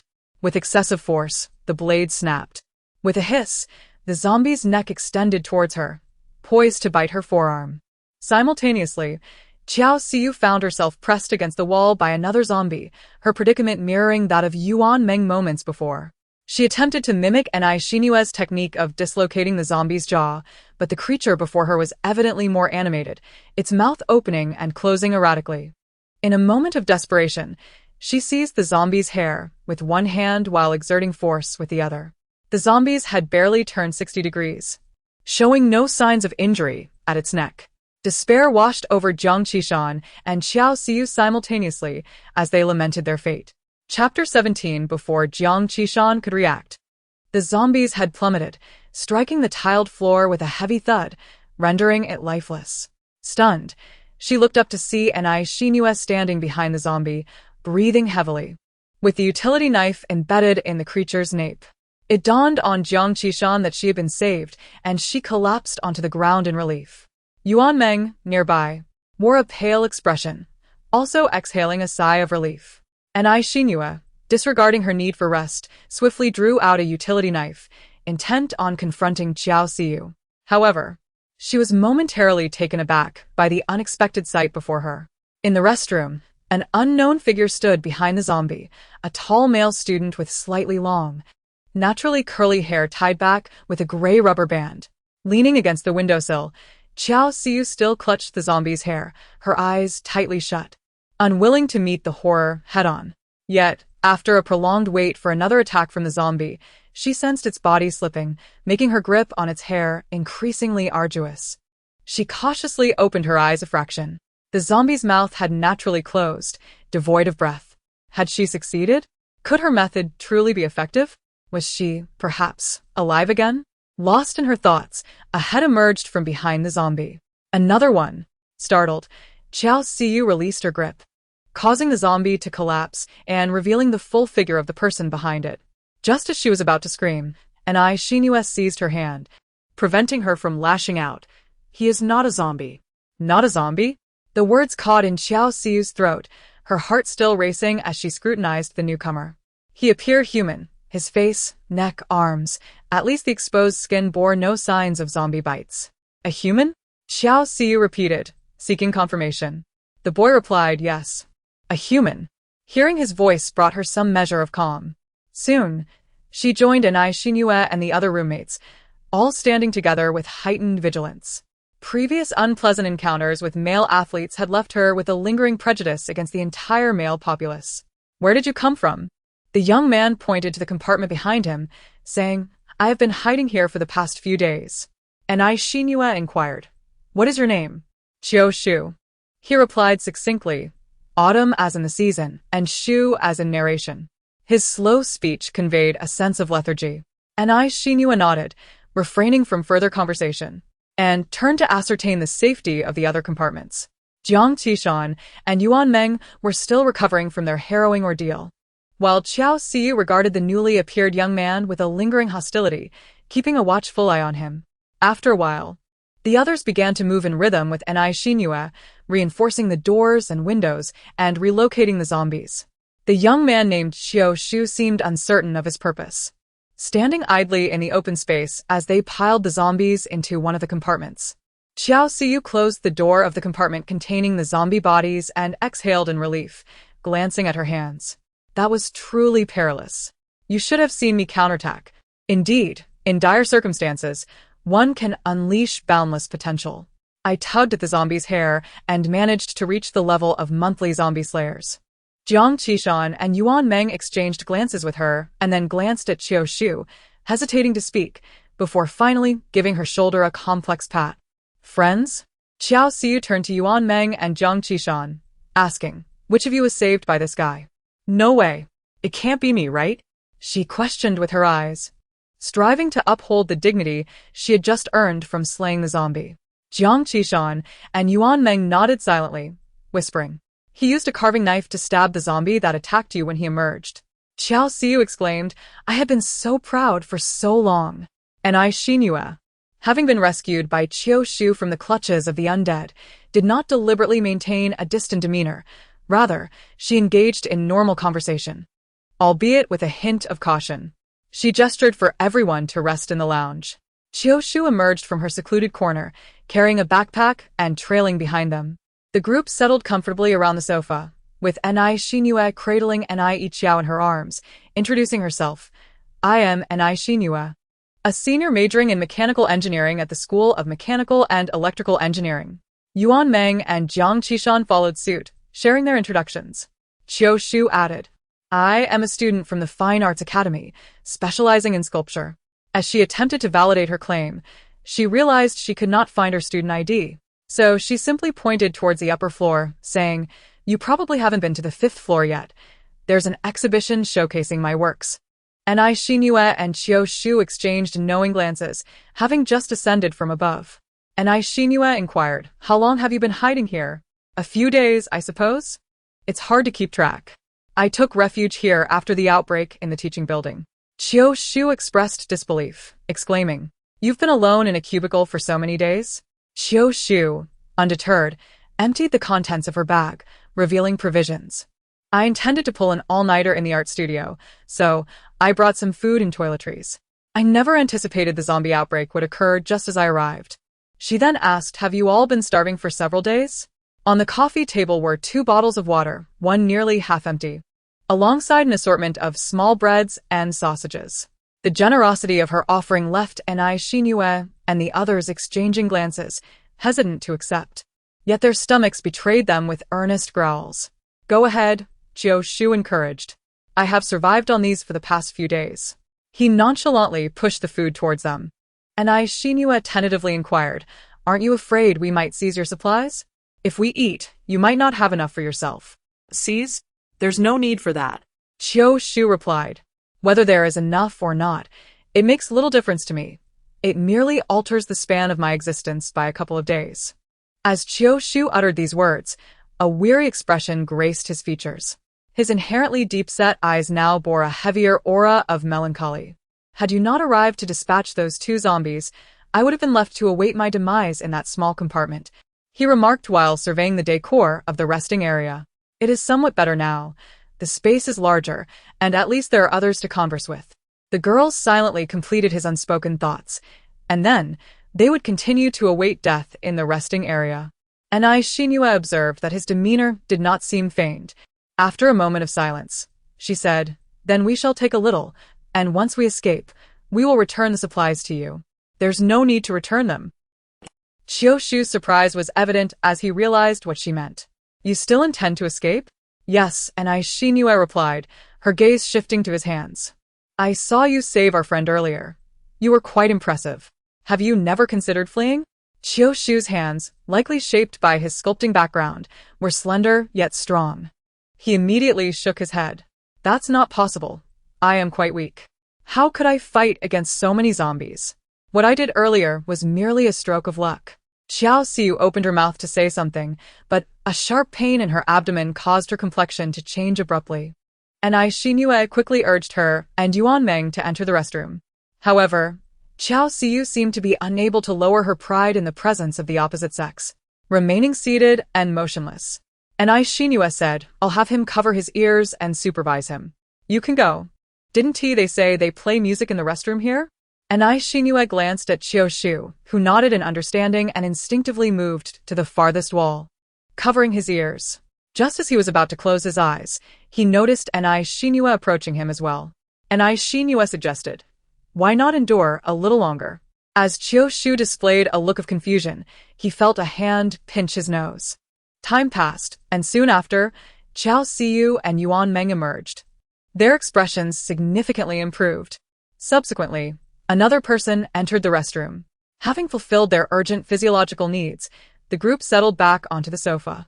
Despite Qiao Shu covering his nose and blocking his ears, an awkward atmosphere lingered, and they struggled to shake off the discomfort.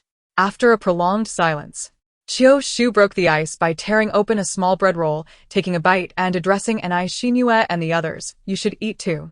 He then moved the unopened bottle of water towards them. Xinyu and her companions, now in a state of exhaustion from hunger, had narrowly escaped danger twice that morning and endured the recent restroom ordeal, leaving them utterly drained. They hesitated little, murmuring their thanks to Qiao Shu as they each took a modest portion of food from the coffee table. Considering the larger number on their side, none dared to take more than necessary. Qiao Shu, unbothered, turned his attention to the quiet child who had been closely attached to Xinyu, who had remained silent. Upon seeing the child for the first time, he was compelled to inquire, noting the peculiar sight of them donned in a mask, sunglasses, and gloves on a rather mild day. "This child is my cousin." Despite the fact that Qiao Shu had recently rescued Qiao Si and even shared food with them, it was difficult to guarantee that he would maintain such kindness if he were to learn about Xiao's true condition. Qiao Shu failed to perceive Xinyue's wariness. He rummaged through the snacks on the table and found a pack of soft candies, which he had used to replenish his inspiration while working in the art room. Surely, the little ones could partake in this treat. After a moment's hesitation, Xinyu raised her hand to accept it and removed the mask from Xiao's face. As usual, Xiao greeted them with a toothy grin, but soon returned to her dazed state, her expression vacant. Yuan Meng, Zhang Qishan, and Qiao Si were accustomed to this. Yet Qiao Shu noticed the bandage on Xiao's cheek and her atypical reaction, causing his eyes to widen slightly. Xinyu spoke up, "My sister is a bit special." Qiao Shu could only speculate. Bitten by a zombie? Xinyu nodded. "A few days ago, she was bitten by our mother, but she currently shows no inclination to attack others. If you are concerned, I can take her to a separate room." Qiao Shu remained silent, allowing Xinyu time to contemplate as she fed Xiao. After observing for a while, he suddenly remarked, "I see that her eyes appear normal, and it seems she can comprehend what you are saying?" Xinyu replied affirmatively. She responds to some simple phrases. "For instance?" Qiao Shu inquired. Xinyu demonstrated. "Clap your hands." Xiao expressionlessly clapped her hands. "Stamp your feet." Xiao, still expressionless, stamped her feet. After the demonstration, Xinyu noticed the subtle expressions on Zhang Qishan and Yuan Meng's faces and asked, "What is the matter?" Zhang Qishan quietly added that she could discern who was speaking. Xinyu inquired, and Zhang Qishan recounted her prior attempt to get Qiao to clap in the parking lot, though at that moment, Qiao had completely ignored her. Xinyu urged her to try once more. Zhang Qishan repeated the same gesture to Xiao, yet Xiao again remained unresponsive. Yuan Meng reflected on how Xiao's wounds were healing swiftly and voiced her thoughts. During the 2 days hidden in the parking lot, she noticed that Xiao still had the physiological needs of a normal person, albeit her metabolic rate was remarkably slow. Contradicting this, however, was the rapid healing of her wounds. Xinyu pondered this thoughtfully.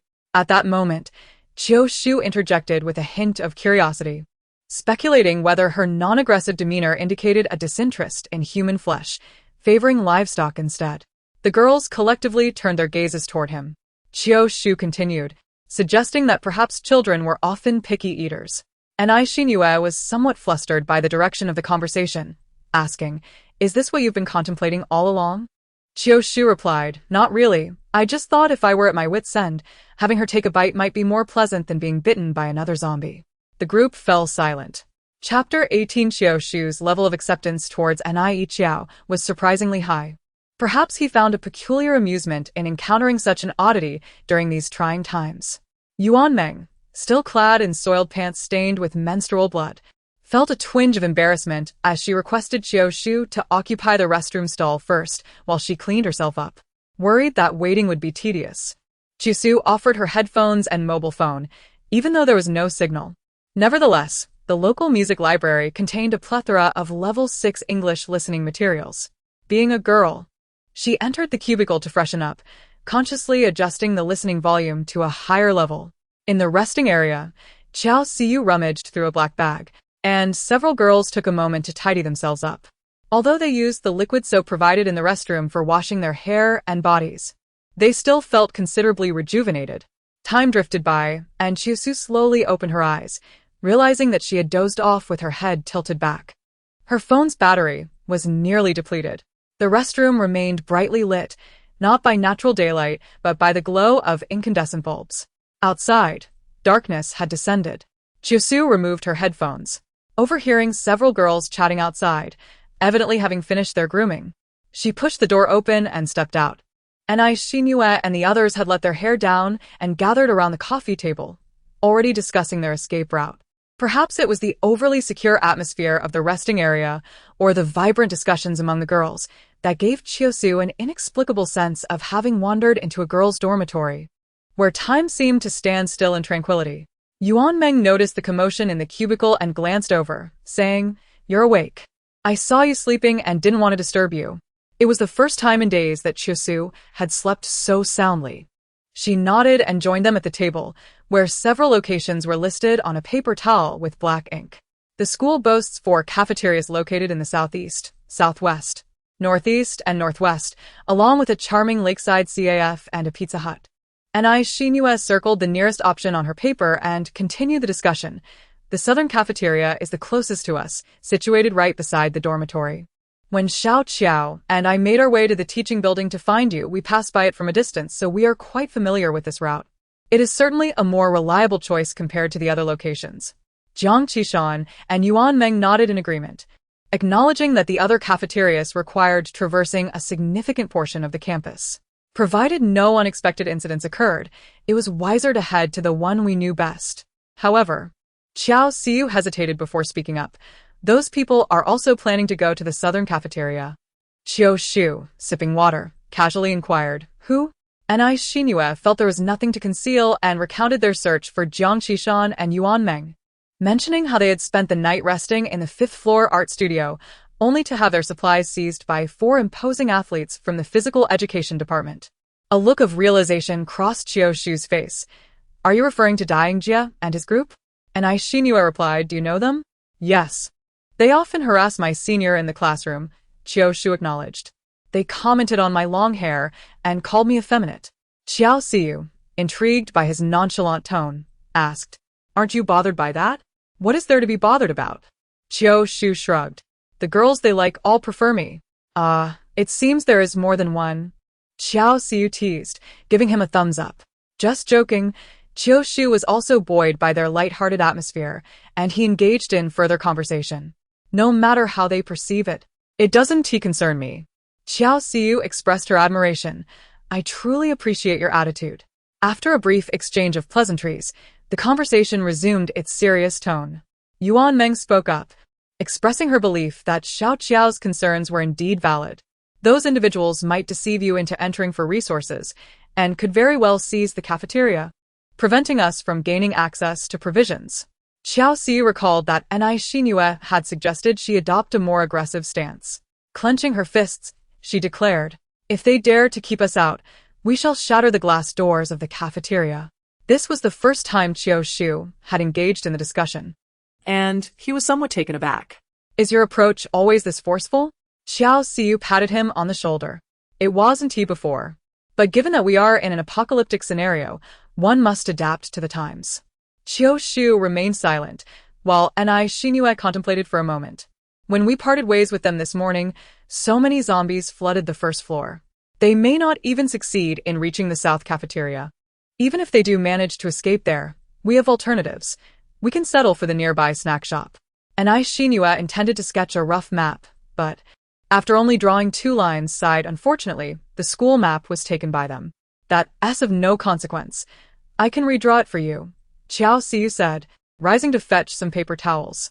Xiao Shu stopped her, saying, I have drawing paper in my bag. Concerned that Xiao Siyu might make errors with a blackwater pen that would be difficult to correct, he also produced a pencil and an eraser. Xiao Siyu leaned over the coffee table and quickly outlined the basic layout of the teaching building. Xiao Shu stood beside her, observing with mild surprise. Your drawing possesses quite a bit of spirit. Spirit? Xiao Siyu shot him a glance. What level are your artistic skills at, Teacher Chiu? And Shinua. Xiao Siyu. Yuan Meng. Jiang Qishan. There is an undeniable impression that this individual is putting on airs.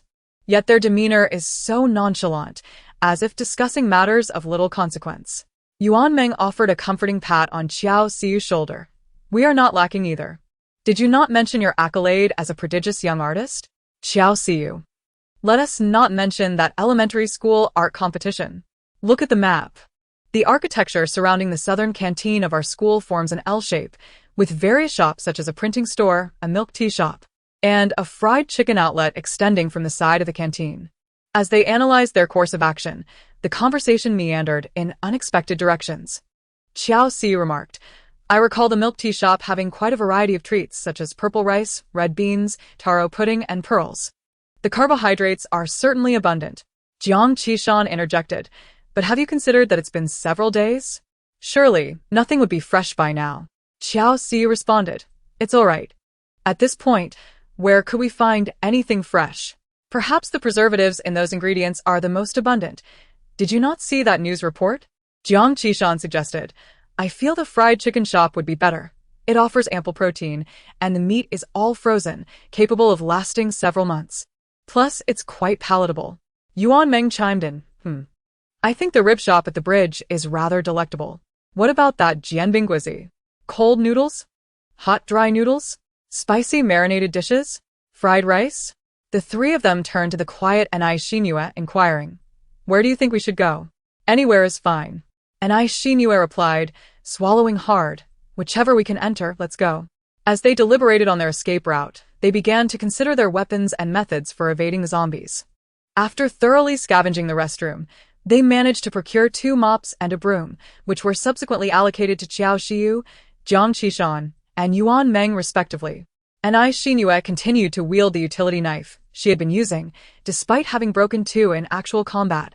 At least it had proven effective in her hands once. This highlighted the stark disparity in quality, even among identical products. Anai Shinua merely hoped that the defect rate of this batch would not be excessively high.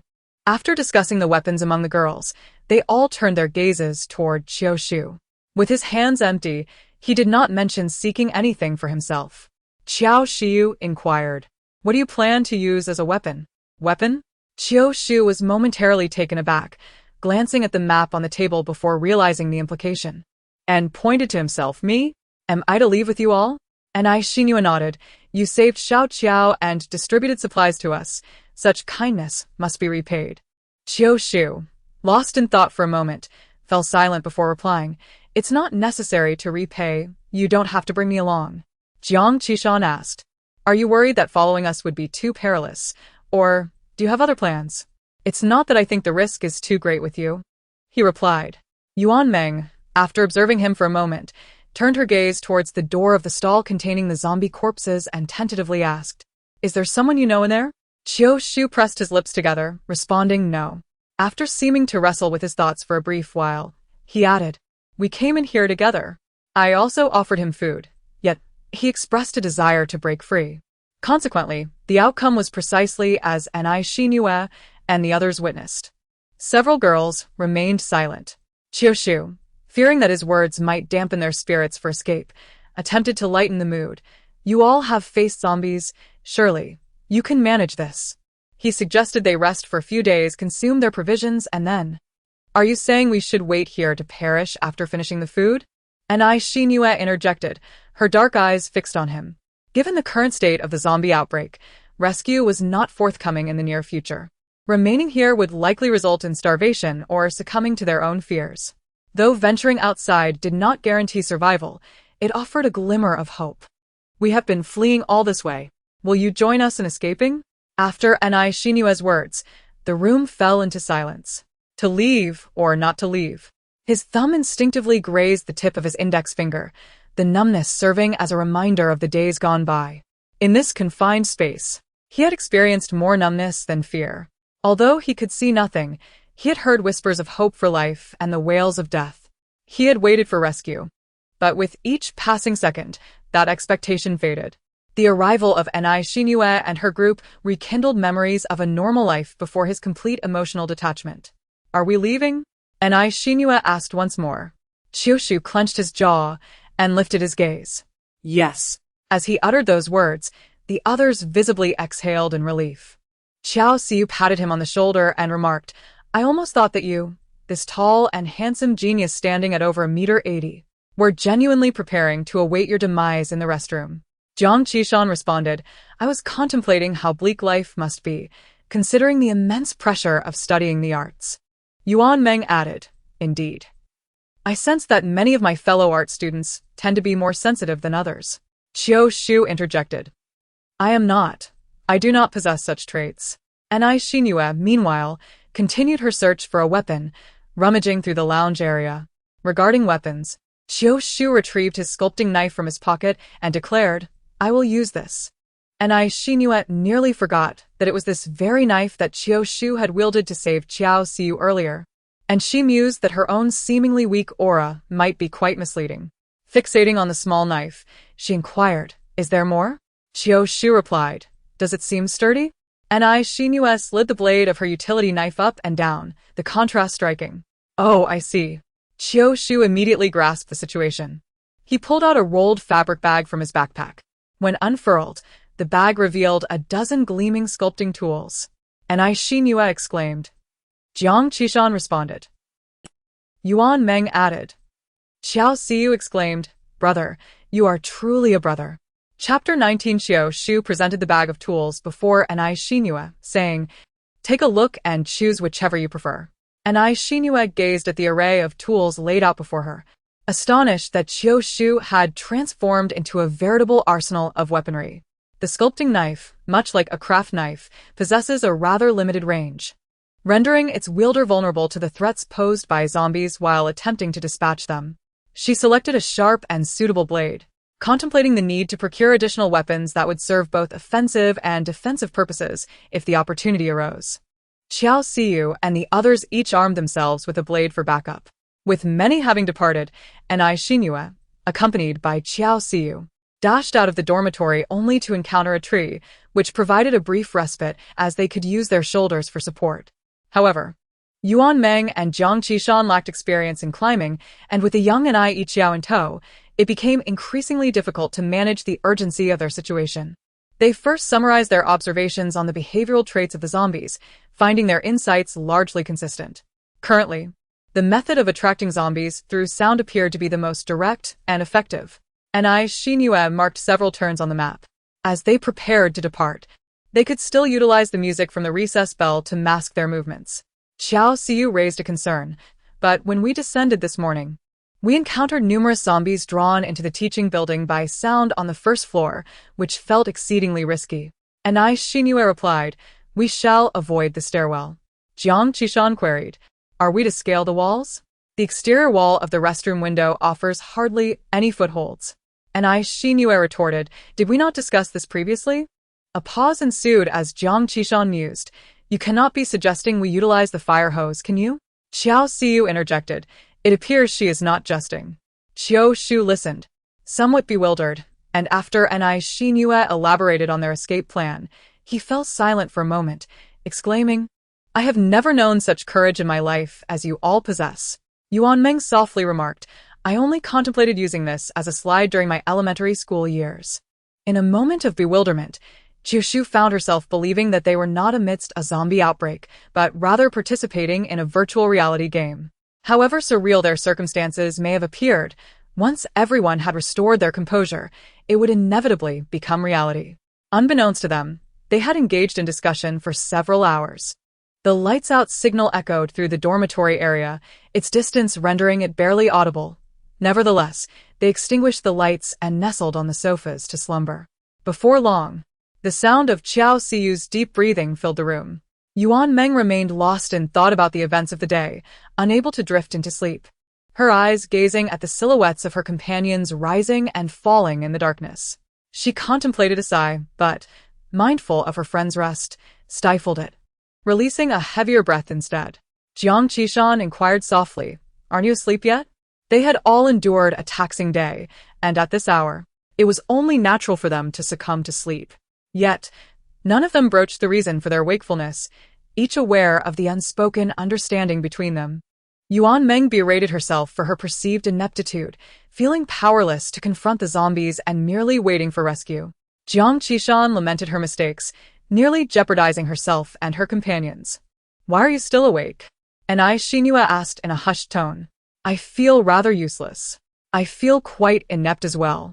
Both Jiang Qishan and Yuan Meng echoed this sentiment in unison. Aside from shedding a few tears when the zombie outbreak first erupted, their emotions had remained relatively stable. Yet, at this moment, their eyes glistened with unshed tears, a longing to cry welling within them. Anai Xinhua paused, contemplating the topic before finally asking, "What do you think about when you confront the zombies?" Jiang Qishan, "I am anxious and wish to resolve this, yet I am also filled with trepidation. My only response is to retreat. I cannot confront it head-on. If I make a mistake, I jeopardize everyone." Anai Xinhua refrained from speaking hastily, waiting for Yuan Meng to voice her thoughts. After a moment of silence, Yuan Meng said, "I grasp it tightly. Its skin still retains elasticity. When I exert pressure, the bones, accompanied by muscle, pulse in my palm, as if, like a living being." Anai Xinhua, "Hence you hesitated." Yuan Meng, "Indeed. This is entirely normal." Anai Xinhua squeezed in between them, her body pressed against both. "You have been running for so long. Yet this is the first time you are confronting the reality of slaying zombies." "Not the first time." Yuan Meng's voice was somewhat muffled. "During the time on the playground, Qishan and I had already mentally prepared ourselves to use javelins against the zombies." Anai Xinhua, "You wielded the javelins together, did you not?" When friends are present, one tends to muster more courage, and Anai Xinhua smiled, taking their hands. "Thus, I have longed to gather everyone. I too need your courage. This is merely the first time. The first time is always chaotic and frightening, leaving one uncertain of what to do. Survival becomes a gamble, much like my experience with my aunt." Anai Xinhua spoke slowly. "When she lunged at me, I fortuitously had a screwdriver in hand to fend her off. Had I not, you would not see me here today." Yuan Meng and Jiang Qishan tightened their grip on Anai Xinhua's hand simultaneously. "We must, together, strive to live well," Anai Xinhua declared. The room fell into silence as several girls nestled against each other, drifting into slumber. The following morning, Yuan Meng and Jiang Qishan appeared to have returned to their normal selves, showing no signs of abnormality and even exhibiting more vigor than the others. Qiao Shu unpacked the provisions, distributing the food evenly among the group. As the clock approached 9, Anai Xinhua leaned against the restroom door, listening intently to the sounds outside. After a day and night, it seemed the zombies had mostly dispersed. Cautiously, she extracted the mop and handed it to Qiao Siyu and Jiang Qishan. Before untying the knot of her coat, careful to make no noise, the rest of the group gathered by the door, prepared to close it at the slightest hint of danger. The double doors were ajar just enough for a narrow view, revealing no zombies within sight. Anai Xinhua widened the gap slightly. "Who will be responsible for fetching the water hose?" Qiao Shu inquired. Anai Xinhua replied, "We must still consider the possibility of zombies pursuing us. It would be best to have 2 people provide cover while we go." Yuan Meng, recalling her current condition, remembered the previous experiences of the bloody scent attracting zombies. She volunteered, "Given my situation, I might hinder your progress outside. I will stay here with my sister in the restroom, ready to assist with opening and closing the door for you." Jiang Qishan promptly picked up the mop, stating, "I will help provide cover. This mop is wide enough to shield against 2 zombies." Qiao Shu added, "I shall join as well." Qiao Siyu questioned, 3? Am I not going out?" With no objections from Xiao Siyu, she concluded, "Very well, the logistical support will be entrusted to Yuan Meng and me." As the music played, they waited for approximately 10 seconds before setting off, allowing sufficient time for the previously agitated zombies to stabilize their movements towards a single sound source.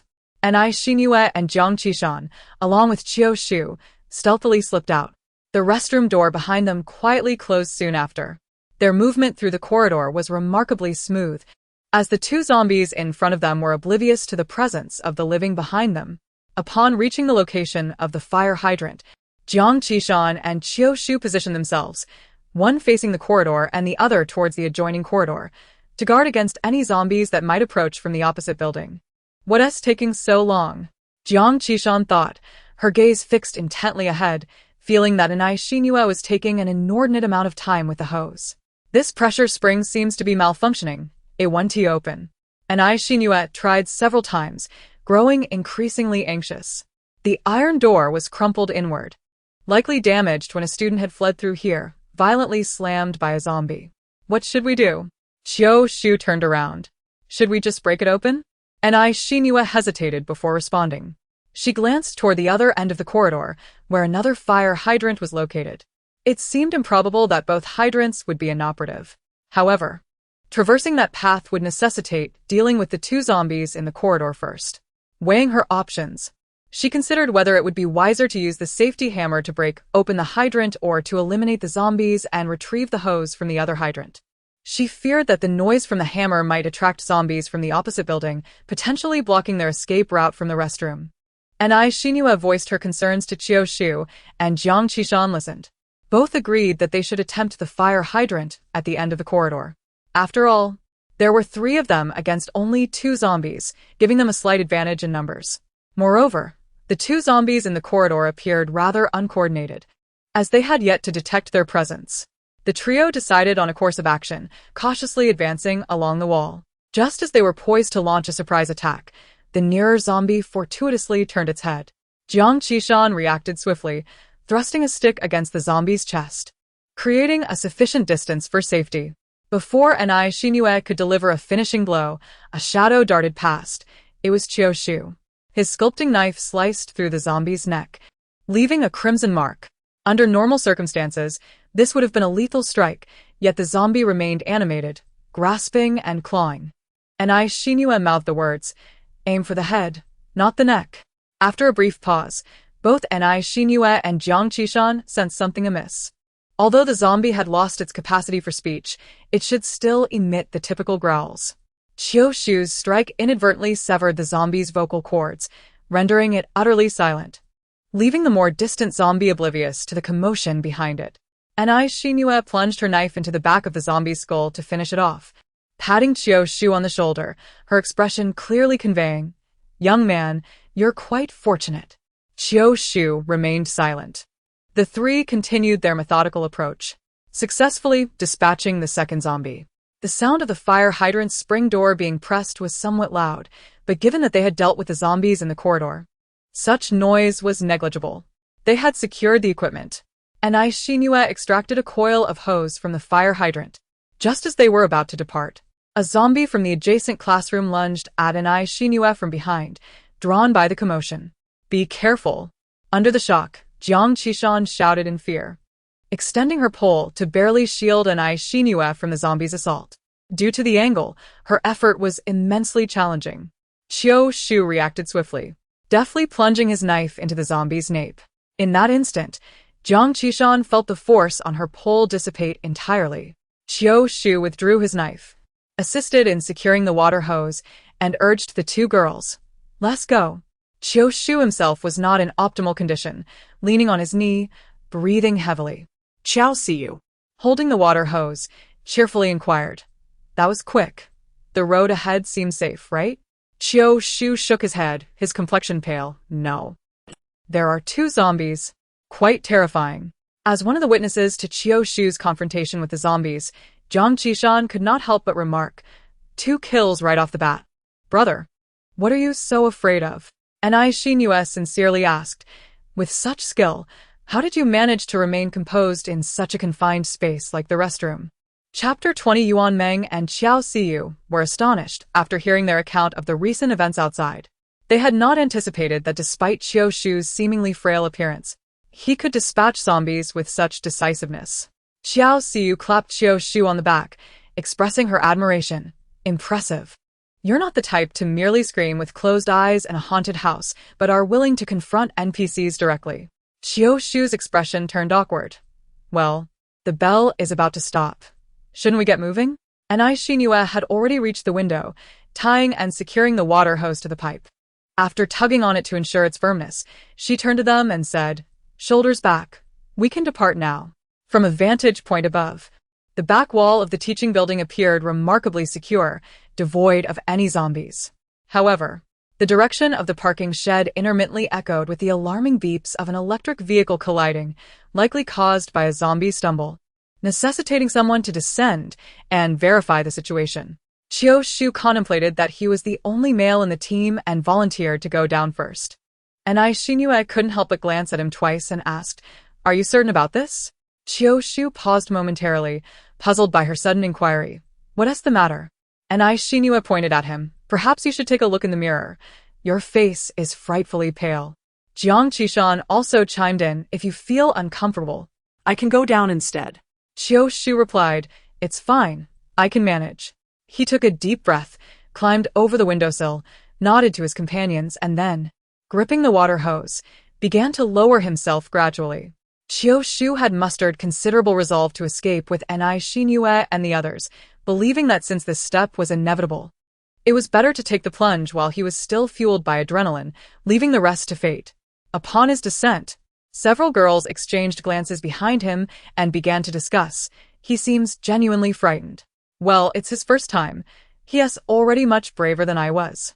He appeared quite decisive when slaying zombies. Perhaps we should offer him more encouragement?" "Indeed, let us shower him with compliments going forward." Unaware of the conversation behind him, Qiu Shu reached the first floor, where the drop was only half a meter. He gently leaped down, and the soft grass muffled the sound of his landing. He pressed against the wall, peering around the corner toward the parking shed. A zombie was pinned beneath several toppled electric scooters, struggling to free itself, which triggered a cacophony of alarms. Fortunately, the music from the intermission bell masked the noise. Otherwise, the zombies would have surely been drawn to the sound. Once he confirmed it was safe, he gestured behind him, signaling the girls to descend swiftly. Xinhua was the second to go down, allowing Ichiao to step on her shoulder for leverage, followed closely by Qiao Siyu, Yuan Meng, and Jiang Qishan. By the time the group reached the ground safely, the intermission music had concluded, yet the alarm from the scooters continued to blare. They dared not linger in the area, arming themselves with their respective weapons before setting off. The distance from Classroom E to the South Canteen was neither too far nor too near. When Xinhua and Xiao Siyu had previously departed from the dormitory, they had to cross an open avenue devoid of shade, but this time, they could choose to take a different route directly from Classroom E to the South Canteen, opting to meander through a small thicket on the side. The woods were serene, the only sound being the occasional crunch of dry leaves beneath their shoes. Caution was essential. Yuan Meng remarked that she had heard the dormitory leader often dated her boyfriend in this area, only for them to transform into a couple of zombies biting each other. Upon hearing the mention of the dormitory leader, Jiang Qishan and Xiao Siyu's expressions darkened, yet, considering their ongoing escape, they tightened their grips on their brooms, readying themselves for defense. Yuan Meng attempted to remedy the situation with a few words, but Qiu Shu inquired curiously, the dormitory leader. And Xinhua, unreserved, replied, "Yi Lan, she isn't here. On the day the zombie outbreak occurred, she was on a date with her boyfriend at the pedestrian street. However, she possesses remarkable strength, adeptly managing any challenges that arise." Xiao Siyu concurred, stating, "Indeed, the dormitory head can deftly handle everything from the school authorities to the dormitory supervisors." Yuan Meng chuckled. "It's still you." With 4 or 5 incidents each year nearly resulting in fines from the dormitory staff, the dormitory head has certainly acquired a wealth of experience. Xiao Siyu added, "Surely, Jiang Qishan also deserves some credit. After all, she has collided with the school's public facilities on numerous occasions, each time only daring to drag the dormitory head along to confront the school leaders." Jiang Qishan interjected, "Hey, what's wrong with me?" They reminisced about the noisy days preceding the zombie outbreak. Although uncertainty loomed over Yilan's whereabouts, they remained hopeful for the future. A hint of a smile unwittingly crept into Qiu Shu's eyes, but after a moment's contemplation, he suddenly realized, "Are you referring to Yilan from the chemistry department?" Xiao Xiu inquired, "Do you know her?" Qiu Shu nodded. Observing his expression, Jiang Qishan entertained a dreadful suspicion. "Please don't tell me you're the ex-boyfriend of our dormitory head." A sister's ex-boyfriend would be nothing short of an adversary. Sensing the rising tension, Qiu Shu quickly waved his hands, clarifying, No, she is quite renowned. A beauty from the chemistry department. It's another boy from our class who has been involved with her." The group of girls couldn't help but engage in further chatter. "How many times has the dormitory head dated her?" "I haven't heard anything about a student from the sculpture department. Why set so many standards? Isn't being handsome enough?" Indeed. One must ponder why she invariably finds herself entangled with unreliable men. It is a thought-provoking question, as it seems the dormitory leader perpetually endures emotional turmoil, yet continues to engage in romantic pursuits. Initially, I sought to console her, only to realize that the wounds she bears can only be mended by new companions. Qiu Shu remarked, "We are becoming rather familiar, aren't we? However, indulging in some gossip now and then can be one of the few pleasures that allow us to unwind amidst the chaos." With a casual air, Qiu Shu listened, but her peripheral vision caught sight of two elongated shadows that diverged from the surrounding trees. A mere glance sent a shiver down her spine. "Shu," Qiu Shu whispered, crouching low and signaling frantically to several girls. It was then they noticed the two zombies lurking near a distant pavilion. They were male zombies clad in sports attire, their muscular arms straining against the fabric, unmistakably formidable adversaries. Embracing the survival principle of avoiding confrontation, Anai Xinue and her companions hastily concealed themselves among the nearby camellia bushes, using them as cover and inching forward at a snail's pace. They maintained this posture for nearly 5 minutes. The physically weaker Yuan Meng chimed in. "I too, while Xiao Xiu longed to rise immediately. Have those two zombies moved farther away?" It feels like it should be safe by now. Through her stylish sunglasses, Xiao Xiu could not discern Anai Yiqiao's expression at that moment. After a brief pause, she hesitantly asked, "What's wrong, Xiao?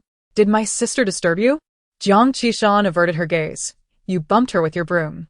"My apologies." Xiao Xiu quickly retracted the mop.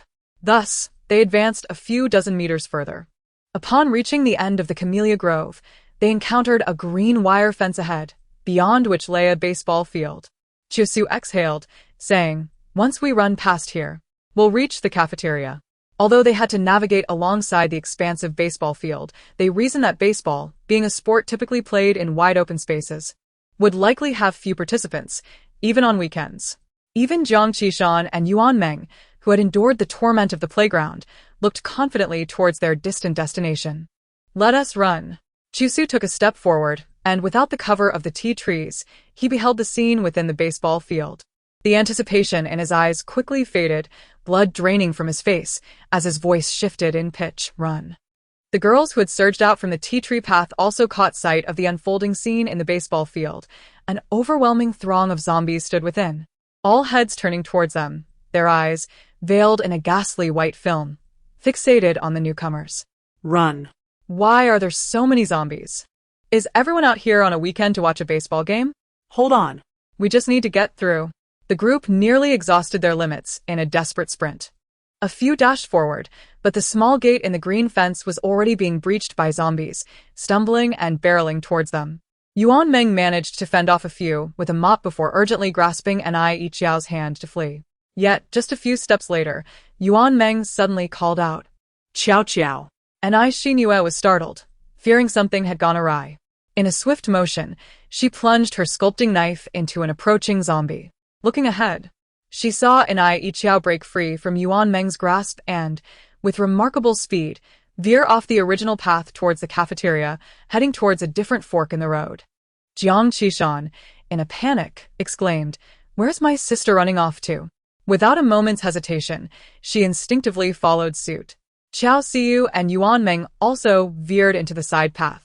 Had no one gone to the cafeteria? Should he still heed Anai Shinua's words? Xiao Shu was taken aback, and the reactions of the others led him to question himself. Hadn't they agreed to gather at the cafeteria for safety? After pursuing the arts, Xiao Shu had often been labeled as an unconventional and undisciplined student, but upon joining the escape team, he endeavored to follow Anai Shinua's instructions, only to feel increasingly out of place. Gritting his teeth, he too turned into the side path. Perhaps this was a novel tactic? Could a diversion be effective against the zombies? The group ran through the fork, nearly losing their sense of direction. Yet Anai Shinua pressed on, occasionally reaching out to catch Anai Ichiao, who was darting about. Strangely enough, perhaps fortune was on their side, for they encountered no zombies along the way, until they reached the back door of the cafeteria, where they exclaimed, "We are almost there." Suddenly, a stranger's voice echoed from within their fleeing group, and at that moment, Anai Ichiao halted. A tall young man stood among them, looking as though he had just survived a calamity. Jiang Qishan turned with curiosity, exclaiming, "Whoa! When did another person join us? When did he appear?" Startled, Xiao Xiu, who had just arrived, exclaimed, "Who are you?" In her haste, she had forgotten that Xiao Shu was behind her, mistakenly believing that the boy following her was Xiao Shu. Yuan Meng and Xiao Shu, a few seconds behind, finally caught up and came to a halt beside them. Breathing heavily, Yuan Meng, who clearly struggled to keep pace with the others, stammered, He just turned the corner over there, and came this way." The unfamiliar boy, realizing he had startled them, introduced himself. "Hello, I am Chen Shuwang, a student from Class 2 of the 20th level shipbuilding program. I was hiding in the baseball field storage room, waiting for the zombies to disperse. However, you all managed to draw them away, allowing me to escape. Please do not be afraid. I merely happened to be passing by." Chen Shuwang surveyed the surroundings, noting the absence of zombies in this area, with a red ribbon tied to a window on the second floor. He wasted no time and addressed the group. "The staircase entrance is not safe. There are likely many zombies there. We can take the staff passage, where the presence of zombies is less. You have 2 mops and a broom here. I have weapons. If we form a defensive line, we should be able to enter unscathed. Why should we listen to you?" Jiang Qishan, Xiao Xiu, and Yuan Meng tightened their grips on their tools. They had intended to assess the cafeteria situation before deciding to enter, but the boy's unwavering demeanor raised their suspicions. Chen Shuwang seemed unprepared for such a question. "I do not wish for you to follow my orders. I simply want us all to enter safely together." My teammates entered through the staff passageway. They had previously mentioned that this route was reliable and marked with a red rope. Anai Shinua observed with keen scrutiny, "Your teammates." "My teammates are quite remarkable," Chen Shuwang asserted, his tone imbued with an inexplicable confidence, a sense of pride that was impossible to conceal. They were the first to announce the outbreak of zombies to the entire school via broadcast. Chapter 21 At noon, on the second floor of the cafeteria. The vast space was occupied by several groups of people, scattered in various corners. Ling Chirui leaned against the wall, like a leopard lurking in the shadows, his gaze scanning each individual and their tightly clutched backpacks. Beside him, Dying Jia appeared somewhat pale. He attempted to shift his legs, inadvertently aggravating the injury on his calf, his expression contorting in pain, which intensified his resentment towards Anai Shinua. He Jun clutched his package, equally vigilant, convinced that everyone around harbored ill intentions and that someone might attempt to seize their belongings. Suddenly, the small iron door of the serving window swung open with a sharp clang. A middle-aged woman surveyed the area, noting the students were not in disarray. She tapped a steel spoon against the metal basin for serving. Mealtime. With a clanging sound, students began to rise and queue for their food. At long last, Ling Chirui and his companions arrived at the cafeteria for their first meal. Although they had set out the previous morning, it was only after the unexpected incidents caused by Anai Shinua and Xiao Xiu, along with the perils they faced along the way, that they found an opportunity to approach the cafeteria by evening. The door was opened by a remarkably slender elderly man, who skillfully used a mop to fend off 2 approaching zombies, allowing them to enter the dining hall while he sought a place to rest. Ling Chirui had initially presumed that they would be among the earlier arrivals at the dining hall and had mentally prepared for a struggle with other students over resources. To her surprise, the dining hall, under the management of the elderly couple, was remarkably orderly, rendering their weapons somewhat superfluous. It was already past mealtime. They were advised to endure their hunger until tomorrow noon when food would be provided. If any issues arose, they were to knock on the window, and the elderly man reminded them of the importance of mutual assistance, emphasizing that they were all university students and good individuals. Many students who had not yet slept nodded obediently, yet once the old man departed, they exchanged wary glances. Although there was still a considerable amount of food in their bags, Ling Qiruwei refrained from opening it, fearing it might attract unwanted attention. When night fell and everyone settled down to sleep, she finally allowed dying Jia to retrieve the bandages from their pack to tend to his wounds. The three of them rested briefly, yet their hunger grew throughout the morning until they finally awaited the meal the elderly man had mentioned. Due to the limited shelf life of the fresh vegetables, today's offerings consisted of one meat dish accompanied primarily by vegetarian options. The students in line did not voice their complaints, as their situation was significantly better than that of many survivors hiding elsewhere, who faced the uncertainty of their next meal. Dying Jia had intended to fetch food but, having lost considerable blood, felt faint from low blood sugar as he stood. Consequently, Ling Qiruwei suggested he remain behind to guard their belongings while she and He-jun proceeded to the serving area. As the two individuals moved about, they inadvertently bumped into a young man behind them. Upon catching sight of the blood on their garments, he trembled dramatically, his face blanching in a manner that suggested acute distress. "Have you killed zombies?" he exclaimed. In that instant, Ling Qiruwei sensed the gaze of numerous onlookers directed at them. Uncertain of the response these individuals sought, he remained silent. However, He-jun was evidently provoked by the accusatory tone of the question. His muscles tensed, and his eyes widened, intimidating the man into retreating a step. Just as He-jun was about to speak, Ling Qiruwei interjected, "I will handle the meal. You should attend to Ing Jia." His words were delivered slowly, imbued with a sense of sincerity. Upon hearing the reasoning, the young man became flustered, stumbling over his words, and hurriedly departed. Ling Qiruwei, still unclear about the situation, felt a sudden tap on his shoulder. A voice behind him remarked, "Pay him no mind. He is not thinking clearly. He still believes those creatures outside are our classmates." Noticing that several individuals were eavesdropping on their conversation, Ling Qiruwei adopted a bitter expression. "In truth, I wish those creatures were still our classmates, but my dear brother, my two remaining friends and I barely escaped with our lives."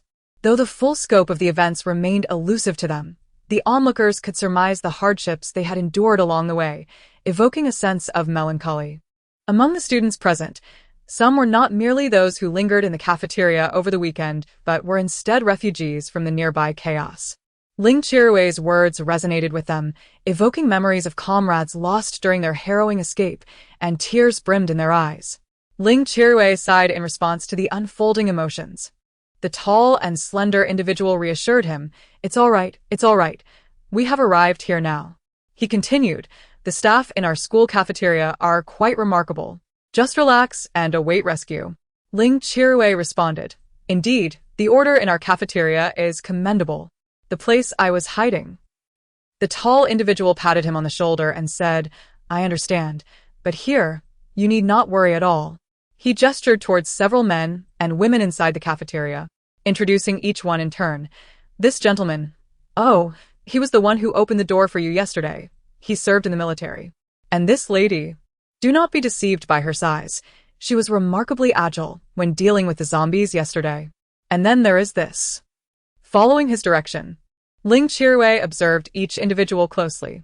Through his introductions, Ling Qiruwei began to grasp the situation within the cafeteria. The elderly staff had weathered many storms, and in the wake of the zombie outbreak, they responded with swiftness surpassing that of ordinary students, saving numerous individuals who had fled from nearby areas. They promptly secured the doors to isolate the zombies outside. Firm in their belief that the outbreak would soon be resolved, they continued to prepare meals for the students, demonstrating remarkable creativity with the limited ingredients available, even while their hands trembled slightly due to their professional demeanor. To prevent food wastage, students were required to register with them to receive meals, necessitating the use of campus cards and online payment. "No signal? Lost your campus card?" The lady would point towards the surveillance cameras, saying, "Just provide your campus card number, and I will register you." Students were expected to uphold integrity. As they were well aware, After receiving his meal, the tall individual, feeling quite at ease, sought to join Ling Qirui's table to share a meal together. From the previous conversation, Ling Qirui discerned that the other party belonged to the earliest group that had entered the cafeteria. Eager to acquire more information regarding the inner workings of the cafeteria, he readily agreed. As the two stepped out of the line, Hee-jun approached them. The cafeteria, with its abundance of empty tables, allowed patrons to choose their seats during lunch and dinner. The tall, lean individual inquired curiously, "ISN to your friend joining us?" "It's fine, just the two of us," replied Ling Qirui, placing his tray on the table while deliberately keeping a slight distance from Daingjie and Hee-jun. They had arrived the previous night when the lighting was dim and no one had noticed the injury on Daingjie's leg. He wished to avoid any unnecessary complications. However, the tall individual cast a lingering glance in that direction, noticing that the boy sitting with his back against the wall appeared unwell and was wearing a jacket despite the warm midday heat. "What's wrong with him?" he asked. Ling Qirui casually redirected the discussion. "It's nothing. He's just yet to recover from yesterday's setback." The tall individual nodded in understanding. As they began to eat, Ling Qirui, driven by hunger, consumed his meal rather quickly and momentarily choked. The tall individual kindly fetched him a bowl of soup. Upon returning, he gestured subtly towards a certain direction and remarked, "Those three arrived 2 days earlier than you. They acted rather strangely during the night. After being let in by the elder, they dashed to the staff corridor, which frightened us, making us think they were unleashing zombies. It turned out they were merely opening windows and tying something. No one really understood what they were up to. They remained huddled in that corner, refraining from engaging with anyone." Ling Qirui's gaze swept over to the three individuals seated in the southeast corner of the cafeteria. One was clad in a blue sweatshirt, the sleeves rolled up to the elbows, revealing well-defined forearms. Another wore a white short-sleeve shirt, lean yet with faint traces of muscular definition on his back, adorned with a wristband.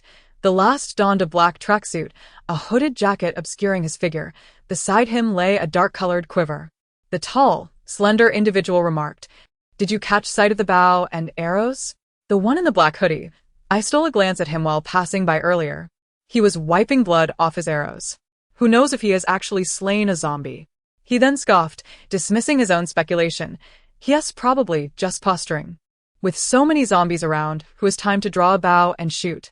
Ling Qirui raised an eyebrow at this. After their meal concluded, he sent the tall one away. "What's the matter?" Daingjie inquired as he noticed Ling Qirui silently contemplating the arrows. Those three seemed to possess something of interest.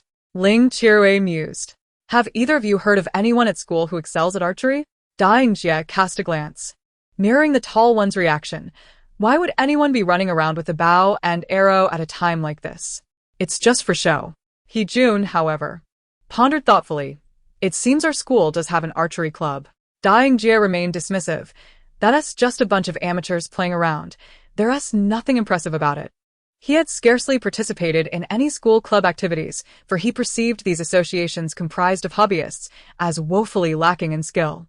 Hee-jun felt a twinge of uncertainty, however. From what he had previously heard his roommate mention, the club seemed quite impressive. It should be the former president of their society, who had led the school to win numerous awards. What was the name again? Ji Shunling? Daingjie's ears perked up. When he looked again, the boy clad in a black hoodie had already risen, bow in hand. The tail of the bow traced an arc before disappearing into the shadows of the staff passage. Chapter 22. Ling Qirui noticed the shift in Daingjie and inquired, "Do you know him?" Daingjie replied, "I believe I've heard that name while visiting the office." As they spoke, the elderly man who had guided them the previous day emerged from the kitchen, wielding a large mop. Several male students instinctively stood and made their way towards him. Ling Qirui seized the opportunity to stop a passing boy and asked, "What is everyone up to?" The boy, recalling that Ling Qirui was new from the previous night, replied, "Oh, it's nothing much. The old man organizes regular patrols for the male students. Since you've just arrived, you can take another day to rest." "Patrol?" He pondered for a moment before deciding, "I'll join as well." Seeing Ling Qirui preparing to take action, Hee-jun promptly stood up, declaring his intention to participate too. Daingjie hesitated, mindful of his leg injury. And after a brief pause, he reluctantly said, "You all go ahead. I'll catch up shortly." The boy left with a hint of confusion. Initially, when the elderly man mentioned needing someone for patrol, the boys in the cafeteria had been eager to avoid it, yet now the newcomers appeared increasingly proactive. The formation of the patrol team was simple, with everyone standing in two neat lines. The route entails meticulously examining every nook and cranny, traversing the entire cafeteria to ascertain the safety of several entrances and exits. Through the windows, one surveys the external movements. Should a student fortuitously flee this way, assistance will be rendered. A few familiar faces remain huddled in a corner, while the elder strikes the tables and chairs with a mop, vocally urging them to act. They are all boys. They must exhibit a sense of responsibility and accountability. Helping others is tantamount to helping oneself. Realizing that evasion is no longer an option, the hesitant individuals reluctantly approach. These individuals had only recently managed to escape into the cafeteria and are still shaken, unwilling or perhaps too frightened to undertake this task. In stark contrast to their reluctance, the two individuals at the front of the line display a composed demeanor, their expressions unperturbed. Ling Chirui stands at the rear of the line, refraining from hastily engaging in conversation, instead opting to observe for a while. Dying Jia arrives belatedly, and Ling Chirui notices that he has bandaged the blood on his calf with gauze, resembling a Shaolin monk. He pats him on the back and inquires, "Are you able to hold up?" Dying Jia, though somewhat pale, maintains a decent spirit and nods, responding, "I took some ibuprofen. I'm fine." Classmates. We shall follow the same route as yesterday. The elder scans the group and notes the presence of several newcomers. "Aren't you three going to take a break?" Ling Chirui interjects, "Sitting idly will only lead to wandering thoughts. It's better to assist everyone and engage in some tasks." This includes the two boys in the southeast corner. Ling Chirui struggles to remember where he has encountered the boy in the short sleeves, but when their eyes meet, the latter swiftly turns away. Suddenly, Dying Jia mutters a curse under his breath. Ling Chirui asks, "What is wrong?" "The one wearing the wrist guard is Shiyu, that wretched man's younger brother. Last week, he came to our dormitory, seeking to trouble me once again, but I had him dealt with swiftly." Dying Jia lamented in exasperation, remarking that it was a stroke of luck that he didn't end up killing that imbecile. "Had it not been for him, I would not have nearly faced expulsion. And to this day, my probationary status remains unresolved." Dying Jia's gaze shifted subtly. However, Ling Chirui paid him no heed, maintaining his nonchalant demeanor. In the front row of the group, Lila's Ho cast a glance at him, inquiring, "What expression is that?" Encountering an old acquaintance? Shiyu felt troubled, an old adversary. Misfortune lingers for a millennium. Who would have thought that, even in the apocalypse, I would cross paths with him once more? Lila's Ho asked, "Those three from earlier?" Shiyu nodded, the shortest one in the middle, a Shaolin monk. The mere thought of this incident incensed Shiyu. The matter was only partially resolved, resulting merely in a reprimand. Yet he continued to harass me. Shiyu pouted. "I sought help from Xu Wang. He promised to assist me, but then the zombie outbreak occurred." "You consulted Xu Wang?" Lila's Ho paused. Ever since the zombie outbreak, that fellow Chen Shuang had been anything but predictable. Although they had only traveled together for a few short days, Chen Shuang's unconventional nature left a lasting impression on Lila's Ho. He silently wished good fortune upon the Shaolin monk and patted Shiyu on the shoulder. "He will undoubtedly find a solution for you." The elder had just finished reiterating the daily patrol precautions that he insisted upon. Unbeknownst to him that these youngsters were merely feigning attention, he cheerfully remarked, "Ah, it must be the university students. Your comprehension is remarkably swift." The patrol squad moved with purpose, each member brandishing a metal rod taken from the old man's table. The entire reconnaissance team appeared quite formidable. The cafeteria's second floor boasted 4 entrances, with the first and second doors being the most frequented by students. At this moment, a figure loitered on the terrace beyond the glass doors, separated by a transparent barrier that seemed eerily unsettling. The members of the reconnaissance team instinctively tightened their grips on their rods, reassured only after confirming that the doors and windows remained unscathed, just as they had been days prior. They dared not look outside any longer, for there lay the remains of several classmates who had barely escaped, only to meet their demise at the hands of the undead before they could find refuge within. After inspecting the main doors, the team divided into 2 groups. Upon reaching the T-junction beside the kitchen, they found the remaining doors to be checked. one for fire safety and the other for staff access, situated at the end of each path. Following the outbreak, the cafeteria staff had swiftly secured these doors, locking them with heavy bolts, thus ensuring a far greater degree of safety than that offered by the glass doors, rendering collective action unnecessary. Liz Ho and Shiryu proceeded towards the staff access door while the other group advanced towards the fire exit. Progressing along the red nylon non-slip mat, they noted the stainless steel carts and idle tables lining either side of the corridor. Shiryu and Liz Ho continued to bemoan the persistent presence of dying Jia's ghost. Suddenly, a figure approached them. It was Ji Shunling, who had removed the hood of his athletic sweatshirt, revealing his full face. His sleeves were rolled up to the elbows, exposing black wrist guards. And he held a bow in his hand. In a state of vigilance, the veins on the back of his hand subtly protruded, contrasting sharply with his calm demeanor. His classmates, wary of the bow and arrow in his grasp, instinctively stepped back. Liz Ho inquired, "Is there anything unusual?" "No," Ji Shunling replied, positioning himself beside Li. New zombies had been lured downstairs, yet Chen Shuwang was nowhere to be seen. "It has been 2 days. Surely nothing has happened to him?" Li's brow furrowed in worry, recalling the overwhelming number of zombies he had led that night. Ji Shunling adjusted his quiver, seemingly unperturbed. "There should be no danger in heading to the teaching building, provided he adheres to our plan." Liz Ho, "It sounds as though his fate may be grim," Ji Shunling added. "Let us wait a couple more days. After all, we have ample supplies for him to sustain himself for a few days." Liz Ho sighed. "Are you truly not worried at all? Your indifference only heightens my concerns about being alone." Ji Shunling chuckled. "If you were to be alone, we would still worry about you." Shiryu nodded in agreement. "Brother Liz Ho, your physical stamina is somewhat lacking. If you were out there now, I would certainly have ventured out to find you. However, Shuwang is different. He is quite capable, swift, and previously secured first and second places in the parkour competition organized by our association. Even if he cannot defeat the zombies, he will undoubtedly find a safe refuge. Thus, it is wiser to be concerned for myself, as I ranked last in parkour within the association." Liz Ho remarked, "There is no need for such self-deprecation."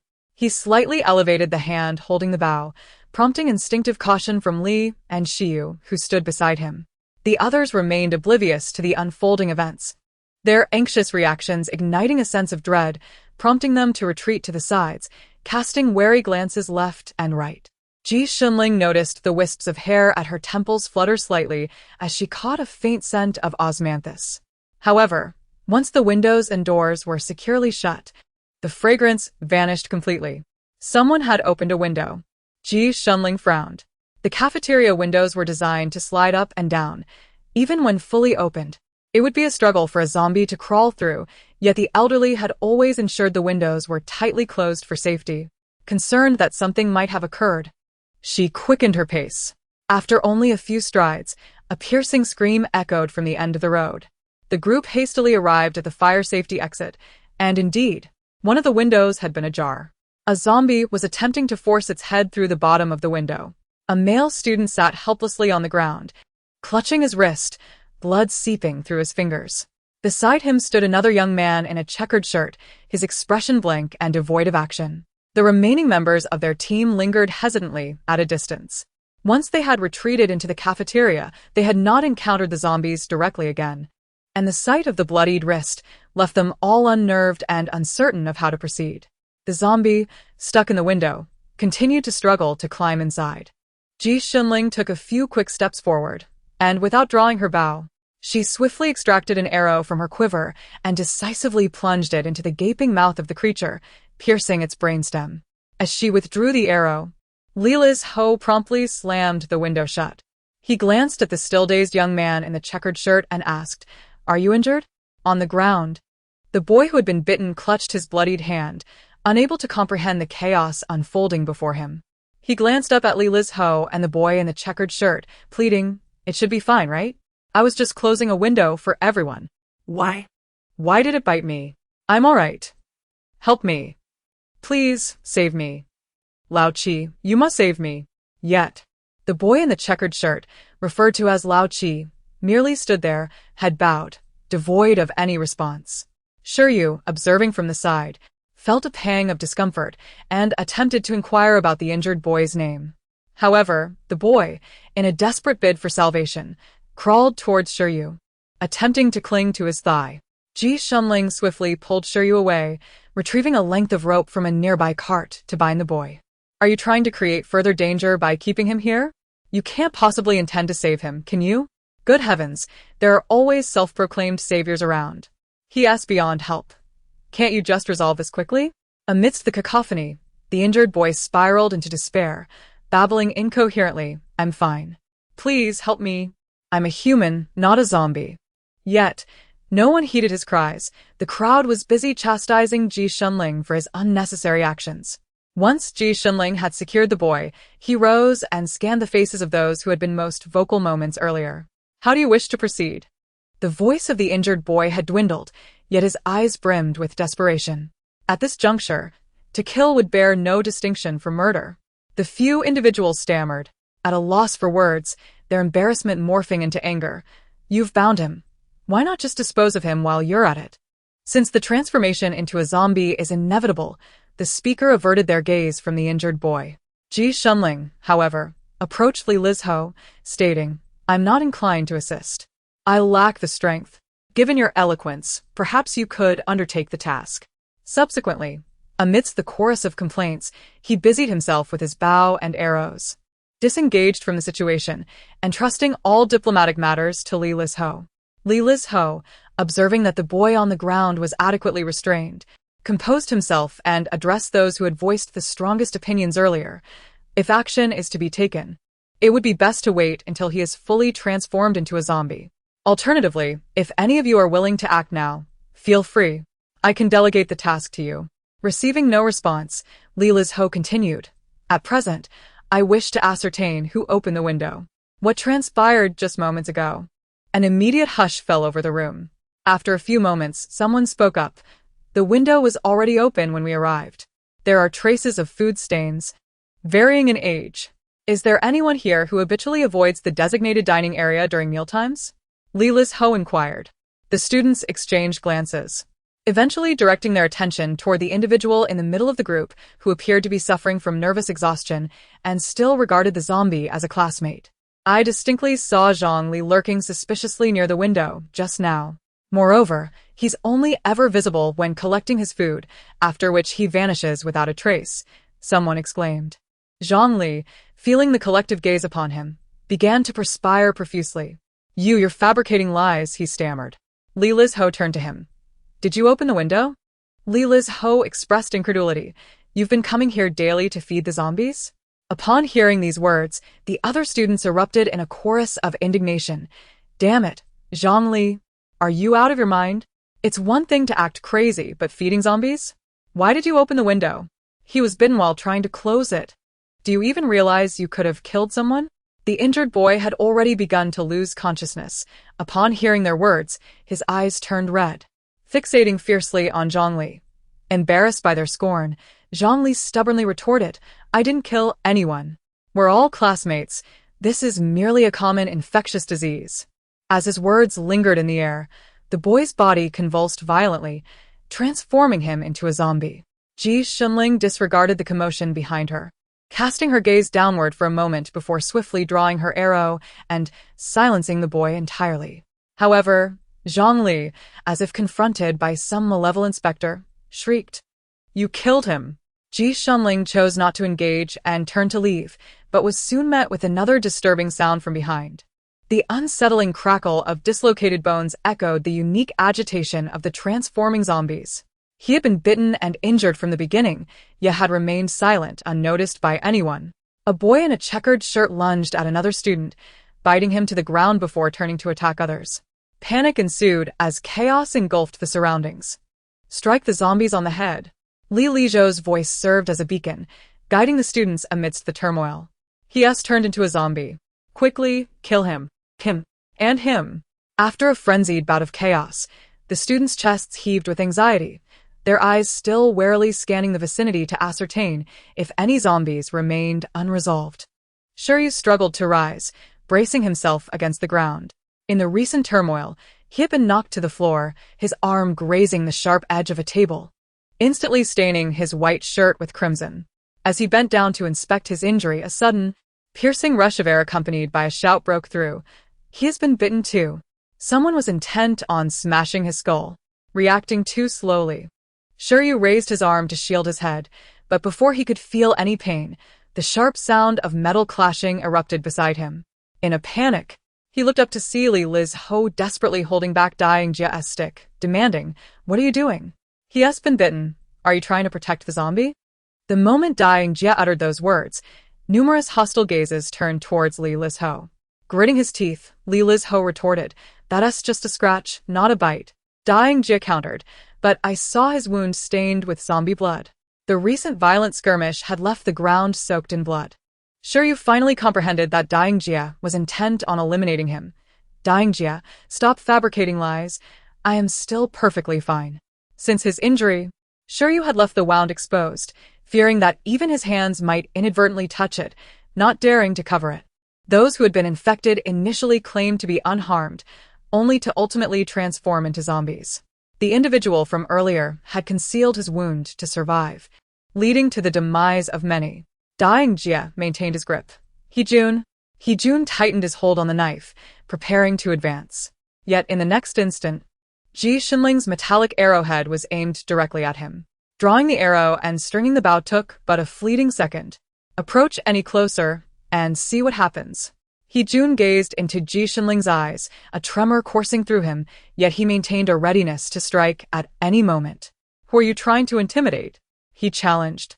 Ji Shinling fixed her gaze upon him, falling silent as she subtly drew back the bowstring.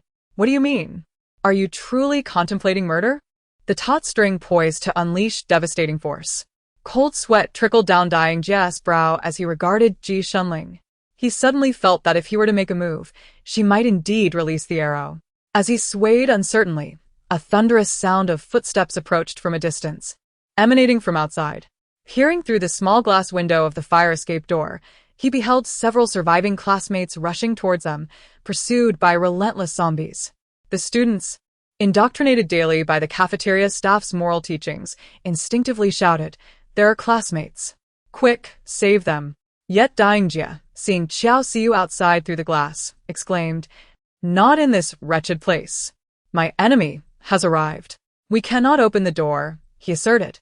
"So many zombies. If we carelessly let them in, it will all be over." The students, poised to open the door, hesitated at his words. Having just endured a brutal battle with many casualties, none wished to become the next victim, leaving them indecisively lingering at the threshold. Liz Ho continued to wrestle against the forceful pressure of Dying Jia's stick. Ji Shinling subtly shifted her stance, the metallic tip of her arrow now aimed at Dying Jia's head. "Open the door." The sound of her voice was accompanied by the tautness of the bowstring. Outside the fire escape, Xiao Xiu tugged at an Ai Qiao, pounding on the door. "Open up. Here we have several individuals." Yuan Meng, wielding a mop, braced against the undead pursuing from behind.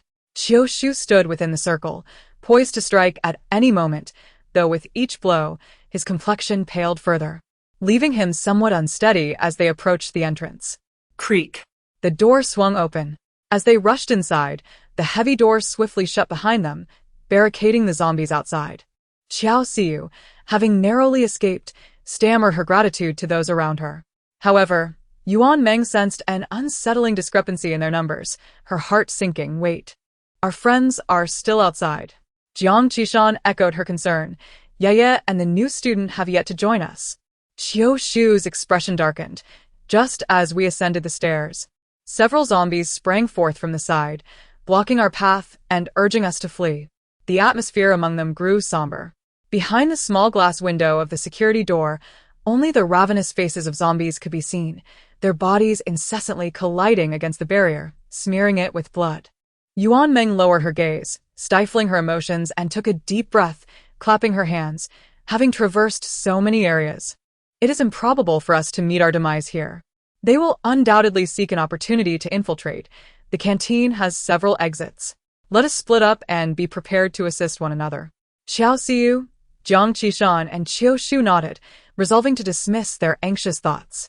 As Xiao Xiu grasped an Ai Qiao's hand and turned to leave, She noticed the narrow corridor strewn with 3 or 4 lifeless zombie bodies sprawled across the floor, and 2 more awkwardly draped over a cart, their limbs hanging limply.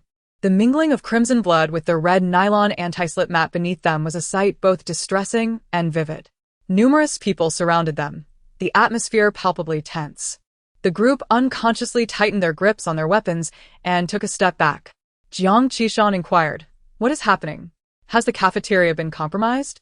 Yuan Meng's gaze swept over the figures confronting each other with bows and clubs, pondering, "Why does it feel like a conflict among people?" Jiang Qishan responded, "Surely, it cannot escalate this quickly."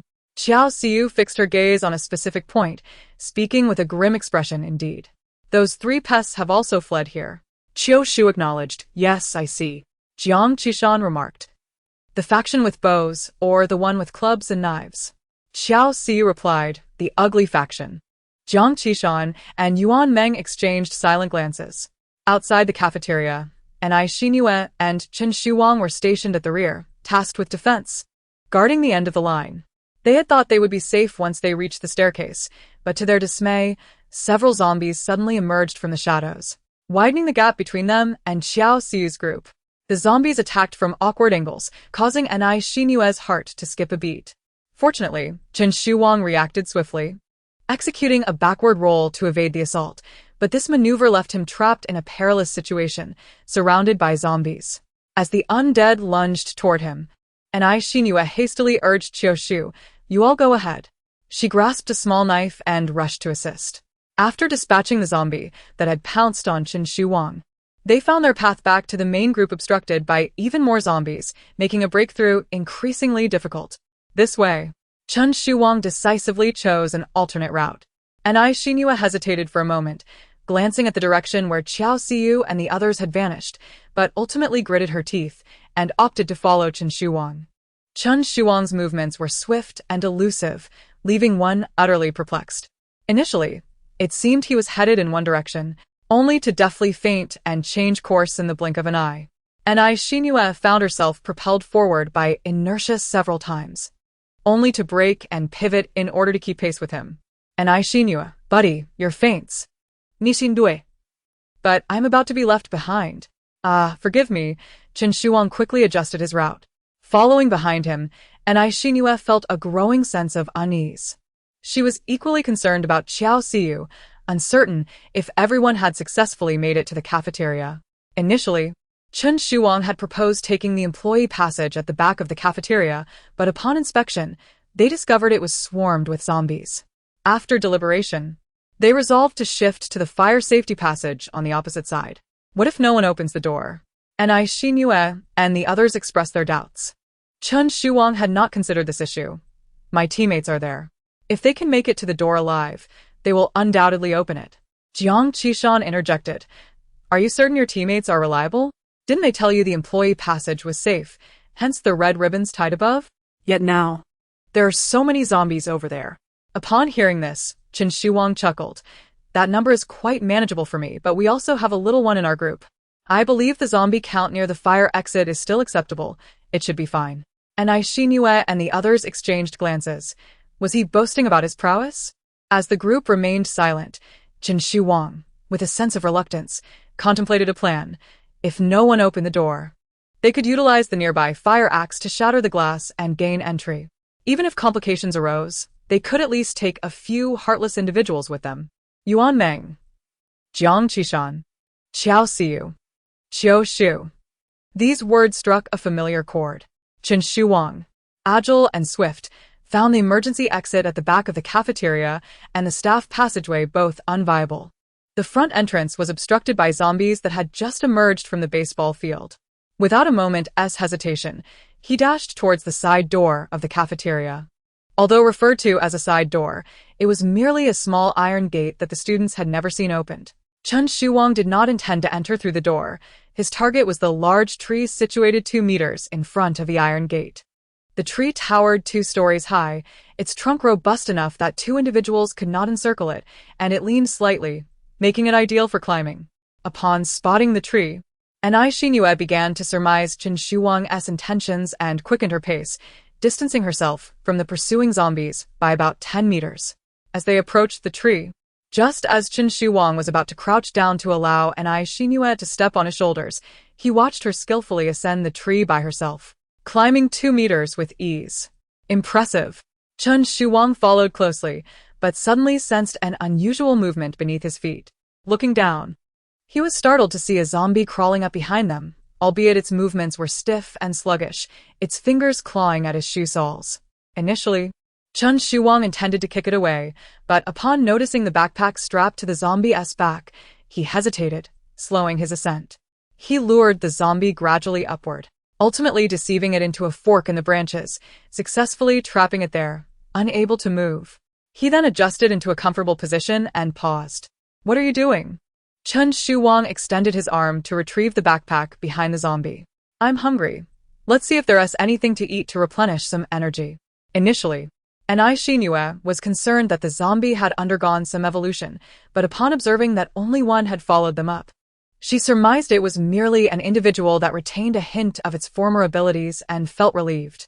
Chen Shuwang unzipped the backpack, and Anai Xinhua leaned in to take a look.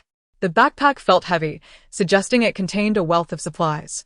Upon opening it, they found nothing but thick exam preparation books the size of bricks, along with a jacket and 2 bottles of instant coffee. Chen Shuwang silently handed a bottle to Anai Xinhua. "This fellow seems to have been bitten on his way to the library." Anai Xinhua glanced at him, detecting the sorrow in his words. Just as she was about to comfort him with a reassuring pat on the shoulder, she noticed Chen Shuwang gazing at the zombie stuck between the branches with sympathy. It's not easy for him either, running such a distance with all that weight. Nisindui exclaimed. "Is that really the point?" After finishing a bottle of coffee, the two reassessed their geographical surroundings. From their current height, they could nearly reach the roof of the 2nd floor of the dining hall. Anai Xinhua estimated the thickness of the branches. "Should we enter from above?" Chen Shuwang nodded in agreement. "What if the branch breaks?" Anai Xinhua asked. "Just tread lightly. It should be fine. My jumping ability is decent. I can leap over from a distance." As Anai Xinhua gazed at the ravenous zombies beneath the tree, she suddenly felt as though the coffee can in her hand weighed 10 pounds and her own body weighed 200. However, at this moment, there was no alternative but to proceed in this manner. Chen Shuwang, initially brimming with confidence in his decision-making, contemplated for a moment before opting to lighten his load. Removing his outer jacket and stowing it along with the one from his zombie pack into his bag, intending to discard them on the rooftop across the way. Anai Xinhua noticed Chen Shuwang casting her glance, signaling that it was time to embark on their journey. Taking a deep breath, she cautiously stepped forward, treading lightly on the branches, ready to retreat at the slightest misstep. Fortunately, the end of the branch only bent slightly downward. When Anai Xinhua successfully leaped onto the opposite rooftop, her legs still trembled with weakness. Seeing her safely arrive, Chen Shuwang felt a measure of relief wash over him. He rubbed his knees, steadied his breath, and then took a few steps forward. Just as he prepared to leap, a sudden crack echoed through the air. The expressions of both Chen Shuwang and Anai Xinhua froze in unison. Anai Xinhua watched helplessly as the branch snapped at a tragic angle, causing Chen Shuwang's body, which was meant to soar over, to plummet straight down. Her heart raced to her throat. With a resounding crash, the zombies below and those on the adjacent balcony erupted into excited howls. Peering down, Anai Xinhua was astonished to see that Chen Shuwang had managed to grasp the windowsill of the 2nd floor. Yet the situation was far from optimistic. There were scant places on the wall to land, with little to no additional footholds to aid his ascent. With his core strength, Chen Shuwang gripped the seam of the windowsill, gradually hoisting himself up, but could only precariously rest his arms on the edge of the window. Anai Xinhua scanned the ceiling, searching for anything of use, but all she found was Chen Shuwang's backpack. An idea struck her. She retrieved 2 coats from inside, removed her own outer garment, and twisted the items into a sturdy, circular rope, ensuring its strength before descending. "Hold on to it, and I shall pull you up," she instructed. Chen Shuwang regarded her with uncertainty. "Is it secure?" "Give it a try," Anai Xinhua replied, fastening the makeshift loop around her wrist.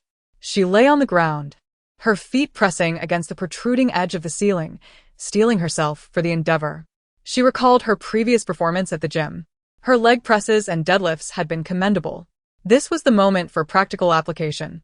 Chen Shuwang licked his parched lips. I'm quite heavy. Are you sure you can manage? And Shinua exhaled sharply. I train regularly. No more questions. Let us get started. With gritted teeth, Chen Shuwang grasped the fabric. And in that instant, he felt himself drop several centimeters. Fortunately, the material soon reached its limit, stabilizing his descent. Above him, Shinua urged through clenched teeth, climb. Without hesitation, Chen Shuwang seized the clothing, propelling himself upward against the wall. After considerable effort, his head finally breached the ceiling, allowing him to see how Shinua was hoisting him. With his feet braced against the edge, his cheeks and neck flushed crimson, and his palms felt the strain of the fabric. Utilizing one hand for leverage, he successfully ascended. The two of them finally collapsed, breathless and relieved. Chen Shuwang expressed his gratitude, his gaze falling upon Shinua's slightly trembling wrist. You're incredible. Do you usually lift such heavy weights during your workouts? Shinua cast a lingering glance at him, saying, Only today. Chen Shuwang suddenly felt a bit weak in the knees. Upon reaching the rooftop of the dining hall, they found that the internal fire escape and employee passage were inaccessible, leaving them with no choice but to enter through one of the two main doors. However, the terrace was swarming with zombies, leaving scarcely any place for them to alight. Chen Shuwang looked up at the sky, sensing that rain was imminent. Shinua, pondering something, leaned out to peer down from the decorative beam at the edge of the roof. Sure enough, in the corner by the door lay a bamboo basket containing several vintage curved handle umbrellas. She grasped the long rope she had just tied with her clothing, hesitating to untie it. Instead, she bent down, grasping the sleeves on either side, attempting to snag the handle of an umbrella. To her surprise, she successfully reeled one in. If it were to rain, the umbrella would provide some shelter. They had no other supplies. As Shinua paused, reflecting on Chen Shuang's earlier audacity, her gaze fell upon the zombies. Wait, it seems we might be able to do something else. Many of the zombies on the terrace were burdened with backpacks, likely prepared to flee to the dining hall, but had been bitten before successfully entering. Shinua used a small knife to puncture 2 holes in the umbrella's canopy, threading the long rope fashioned from her jacket through them. Then, she held the umbrella handle downward, lowering it as if fishing. Let me gather some supplies.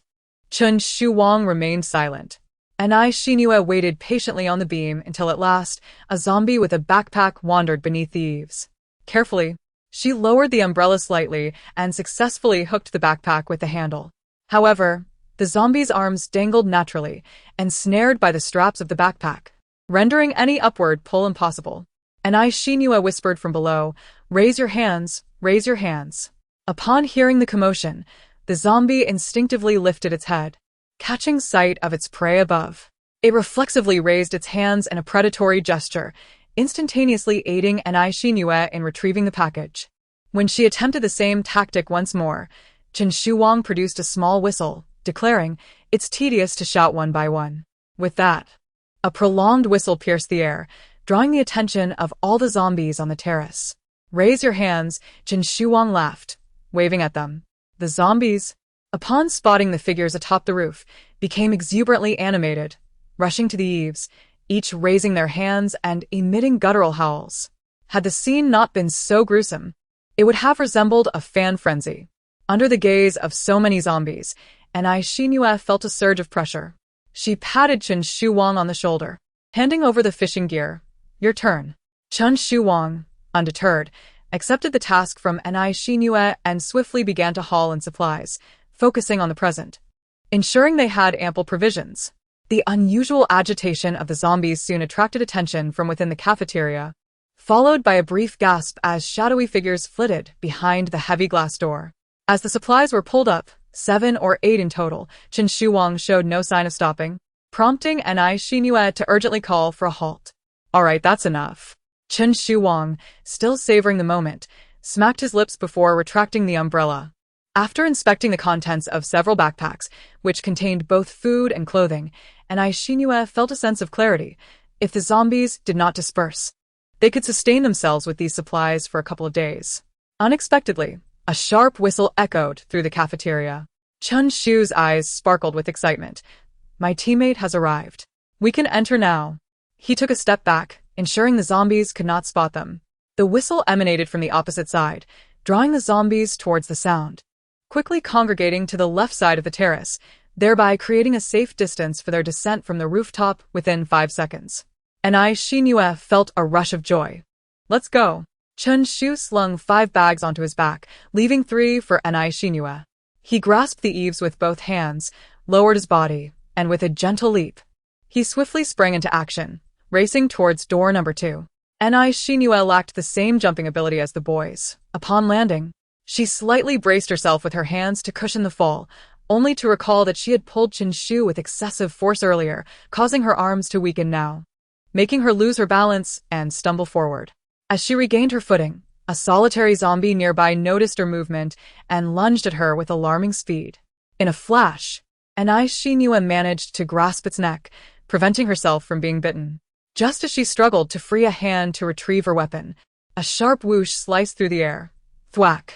An arrow pierced through the zombie's throat. The metallic tip was mere inches from her nose. Anai Shinue turned her gaze towards the origin of the arrow, spotting a figure standing behind the door, half of his face obscured by the bow.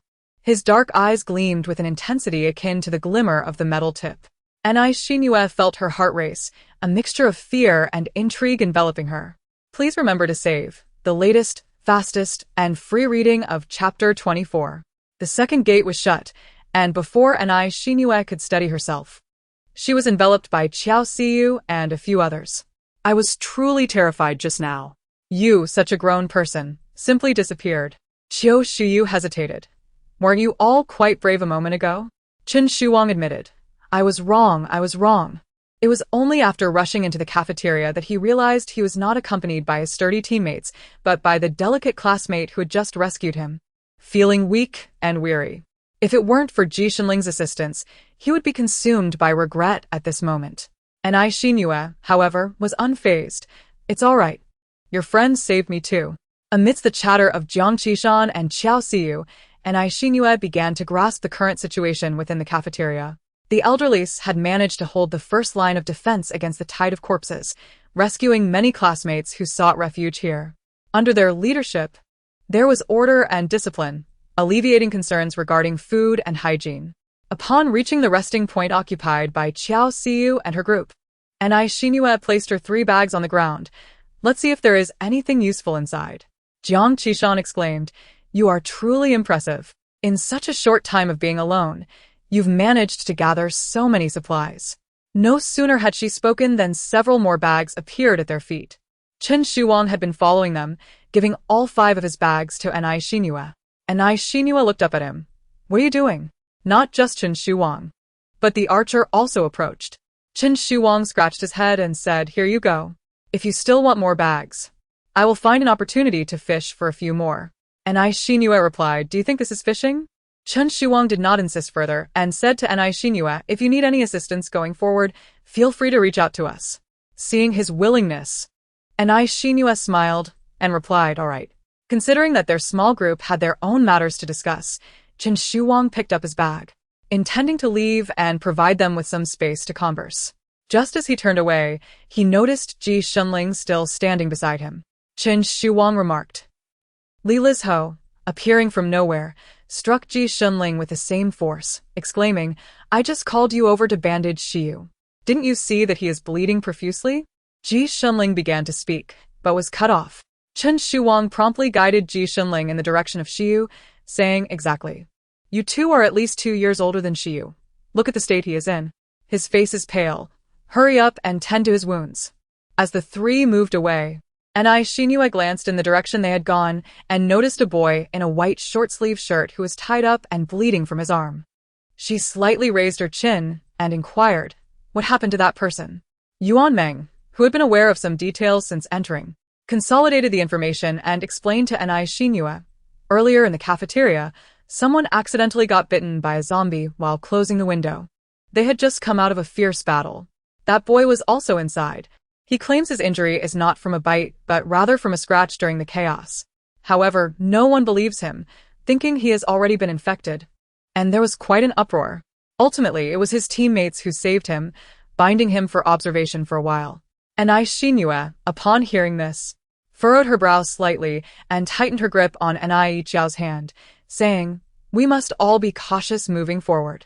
She recounted the incident where Qin Shuwang rummaged through the zombie's bag for supplies, as well as the few minutes he had managed to hold on by the window using his core strength. The others silently directed their gaze toward that spot. Chen Shuwang was engaged in light-hearted banter with his teammates, while even the injured boy's lips moved incessantly, showing no signs of having just faced a grave peril. Qiao Siyu sincerely inquired, "What are these individuals up to? Their demeanor seems quite different from ours. Their advancement is remarkably swift, and their equipment appears far more professional than ours." Yuan Meng looked down at the mop, broom, and small knife beside them. Jiang Qishan, feeling a surge of competitiveness, remarked, "Is it merely because they are boys that they possess an advantage over us?" No sooner had she spoken than all the girls turned to gaze at the lone boy in their team. Qiu Shu met their collective gaze and lowered his head, murmuring, "I am not capable." And Ai Xinyue's gaze fell to his abdomen, questioning, "Do you have abs?" Qiu Shu blushed slightly, responding a little. Xiao Siyu pressed further. "Are they from being slimmed down, or from working out?" Qiu Shu replied, "A bit of both. I occasionally visit the gym." Yuan Meng, ever gentle, suggested, "Why not use your sculpting knife to develop a throwing skill?" Qiu Shu felt as though he might sink into the ground, admitting, "I might miss the target 7 times out of 10. Jiang Qishan, sensing that everyone was on a similar level, encouragingly patted his back, urging him to face the group. "Do not be disheartened. Potential is gradually unearthed, piece by piece. For instance, I believe I possess considerable driving skills, with keen dynamic vision and a remarkable resilience to falls. You too should reflect upon your own strengths." Chusu remarked, "Then I suppose my strength is notable? I frequently handle sculpting materials." The young women regarded him with warmth. Chusu continued, "Yet I can't shake the feeling that the development of new skills is urgently needed." The group engaged in light-hearted banter for a while when Yuan Meng noticed that Chusu's lips appeared somewhat pale. She gently tapped her fingertips together and inquired, "By the way, are you feeling unwell today? Your complexion has not looked well." Jiang Qishan replied, "Indeed, when we set off this morning, we thought you were merely a bit nervous for your first time. But as we proceeded, you seemed to sway, and I began to worry that you might faint." After a few moments of silence, Chusu confessed, "Actually, I have a slight aversion to blood." The group collectively understood and responded with an awe. Yuan Meng suggested, "You could try to envision the blood as ketchup. With time and exposure, you may become desensitized." Chusu replied, "Thank you, but I think I will avoid it in the future." After a brief intermission of about 10 minutes, faint rustling sounds emanated from the direction of the fire escape. After tending to the lifeless bodies of several students, the elderly man appeared weary, his eyes glistening with moisture. Upon noticing the unfamiliar faces in the cafeteria, a flicker of light returned to his dull eyes. "As long as you are alive, that is what matters. Rest well, and later I shall prepare a delightful meal for you." He said this while making his way towards the kitchen. Anai Xinyue followed Yuanming's gaze and spotted 3 individuals surrounded by others. Ling Chirui, Dang Jie, and He-jun Qiao Siyu, filled with indignation, remarked, "Those 3 scoundrels did not even feel a twinge of guilt upon seeing us. I heard that when we reached the fire escape door, Dang Jie forbade everyone from opening the door to let us in. Ultimately, it was Chen Shuang's teammate who forcefully compelled them to open the door and rescue us." Qiu Shu added, "Your bags are still with them." "Indeed," Qiao Siyu affirmed. Anai Xinyue fixed her gaze intently in that direction, her eyes unblinking, while Ling Chirui seemed to sense something and glanced her way. At the moment their eyes met, Anai Xinyue rose and declared, "Let us go." "Where are we headed?" Qiao Siyu and the others looked at her with blank expressions, unaware of her intentions. Anai Xinyue appeared to be brimming with confidence. However, as Yuan Meng, Jiang Qishan, and Qiao Siyu followed her, they instinctively grabbed whatever they could, mop handles or brooms. Qiu Shu observed them and felt it inappropriate to go empty-handed, so she wielded a sculpting knife in each hand. Soon after, the crowd in the cafeteria witnessed the newly arrived group striding forward with an air of defiance, as if they were marching through a veritable battlefield, their feet trampling over the red nylon anti-slip mats. Chen Shuwang nudged his teammates, saying, "Look over there. It seems something is amiss." Lilas Ho and Ji Shinling looked up. The group they had rescued not long ago now stood defiantly before Ling Qiruwei and his companions. Even the young child among them was ready for action, his sunglasses reflecting a glimmer of sagacity. The moment Dying Jia laid eyes on Anai Xinyue, his expression soured. Ling Qiruwei restrained him, advising caution, and addressed them in a tone befitting a casual encounter with fellow classmates. Is there something you need from us? Ling Qiruwei was accompanied by several boys from the patrol team. His gaze darkened slightly, yet he maintained a smile, asking, "What are you talking about?" Anai Xinyue noticed his determination to feign ignorance. She turned her head, gently patting Qiao Si's shoulder, and whispered, "Perform that one." Qiao Si replied, "Which one?" Anai Xinyue clarified, "The dorm leader's act." Realization dawned on Qiao Siu, and after holding her breath for a moment, her round eyes brimmed with tears. Ling Qiruwei could not discern the exchange between the two, but Qiao Siu's expression filled him with an inexplicable sense of foreboding. In the next moment, a female voice rang out, "How could you do this? What kind of man are you?" Qiao Siu's voice was bright and resonant. Aside from the elderly in the kitchen who could not hear through the window, everyone in the dining hall turned their attention towards her. The previously silent boys exchanged glances, their expressions shifting between Ling Qiruwei and Qiao Siu. Through her tears, Qiao Siu continued, "Do you dare to act but not to acknowledge it?" Before the audience could speculate further, she launched into her accusations. "You three lured me and my friend into the classroom, seized our supplies, and intentionally brought zombies into the classroom for practice, resulting in the death of your own brother. In your flight, you even attempted to use us as shields to feed the zombies." The boys' expressions abruptly stiffened. Ling Qiruwei and Dying Jia opened their mouths, seemingly on the verge of speaking, but Qiao Siu's voice became increasingly choked with tears, not granting them a moment's opportunity to respond. "In this apocalypse, none of us have it easy, and we can understand that.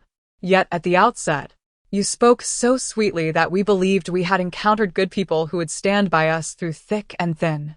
Who could have imagined that, in a bid for survival, you would so readily push us into the jaws of the undead? Do you comprehend the depth of despair my friends and I felt at that moment? How could you betray your comrades in such a manner?" Her voice was laden with sorrow, heartbreak, and despair, evoking tears from those who listened and profound sadness from her audience. This was the first time Qiao Shu witnessed his teammate losing control of her emotions. He was momentarily taken aback, but quickly furrowed his brow, preparing to speak out. However, Anai Xinyue restrained him.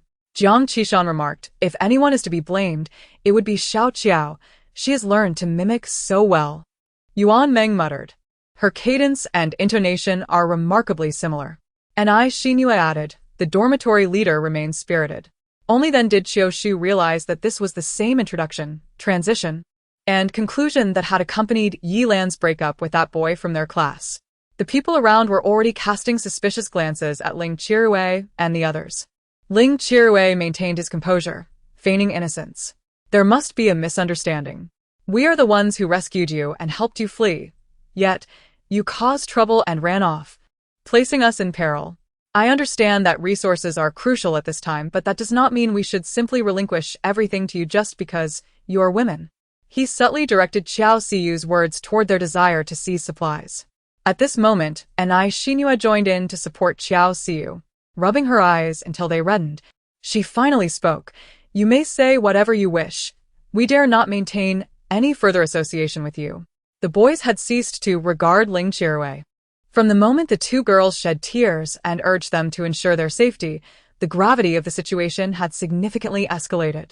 Dying Jia could no longer contain himself, exclaiming, "Who said this belongs to you?" Anai Xinyue pointed to a bag, asserting, "I possess evidence. Our names are inscribed on the bottom." A boy sitting nearby reached over and flipped the bag, revealing its black underside with a crooked inscription, "Anai Xinyue's bag, reserved for Xiao Qiao." Another bag bore a similar embroidery, "Qiao Siu's bag, reserved for Xiao Qiao." Dying Jia nearly lost his breath in disbelief. Under the gaze of the crowd, Anai Xinyue collected both bags and, in a flurry, departed with her teammates, leaving Ling Qiruwei and the other boys in an awkward predicament. However, Yuan Meng expressed her concern. "Being so direct, do you think they will retaliate against us?" And I Xinyue replied, perhaps. Jiang Qishan gasped, yet you remain so fierce. While inspecting her belongings, and I Xinyue continued. They have already declared enmity against us. Their refusal to open the door at noon indicates that they would relish any opportunity to hinder our progress. If we do not clarify this matter and allow others to join their ranks, we will only suffer in silence. By bringing it to light, we can instill a degree of vigilance among everyone. Should there be any fools willing to ally with them, then there is little we can do. A few individuals, after contemplating the situation, decided to distance themselves from the others. Upon returning to their small territory, Anai Xinyue and her companions commenced the task of cataloging their current supplies. Additionally, several packages retrieved from the terrace contained mostly clothing and minor medicinal items. After all, most had ventured to the cafeteria out of desperation due to food shortages, leaving them with scant provisions. However, by mid-October, the temperature fluctuations in City N began to widen, making it essential for such a large group to stock up on warm clothing. Jiang Qishan extracted a deck of playing cards from the crevice of a black backpack. Marveling at the ingenuity of their peers, our school's talents are truly remarkable. Who thinks to bring playing cards while fleeing for their lives? She fanned the cards in her hands, creating a crisp sound. Shall we engage in a game of landlord? Qiu Shu responded, is that really appropriate? Jiang Qishan retorted, one must seize the day, don't you understand? As she spoke, she rummaged through Qiao Xi's bag and produced a packet of cookies, tearing it open. Let us cherish the present. We have these supplies, and rather than risk them being taken away again, it's better to fill our bellies first. Yuan Meng, unusually serious, delivered a light smack. Speak of auspicious things. Jiang Qishan immediately altered her tone. I'm hungry.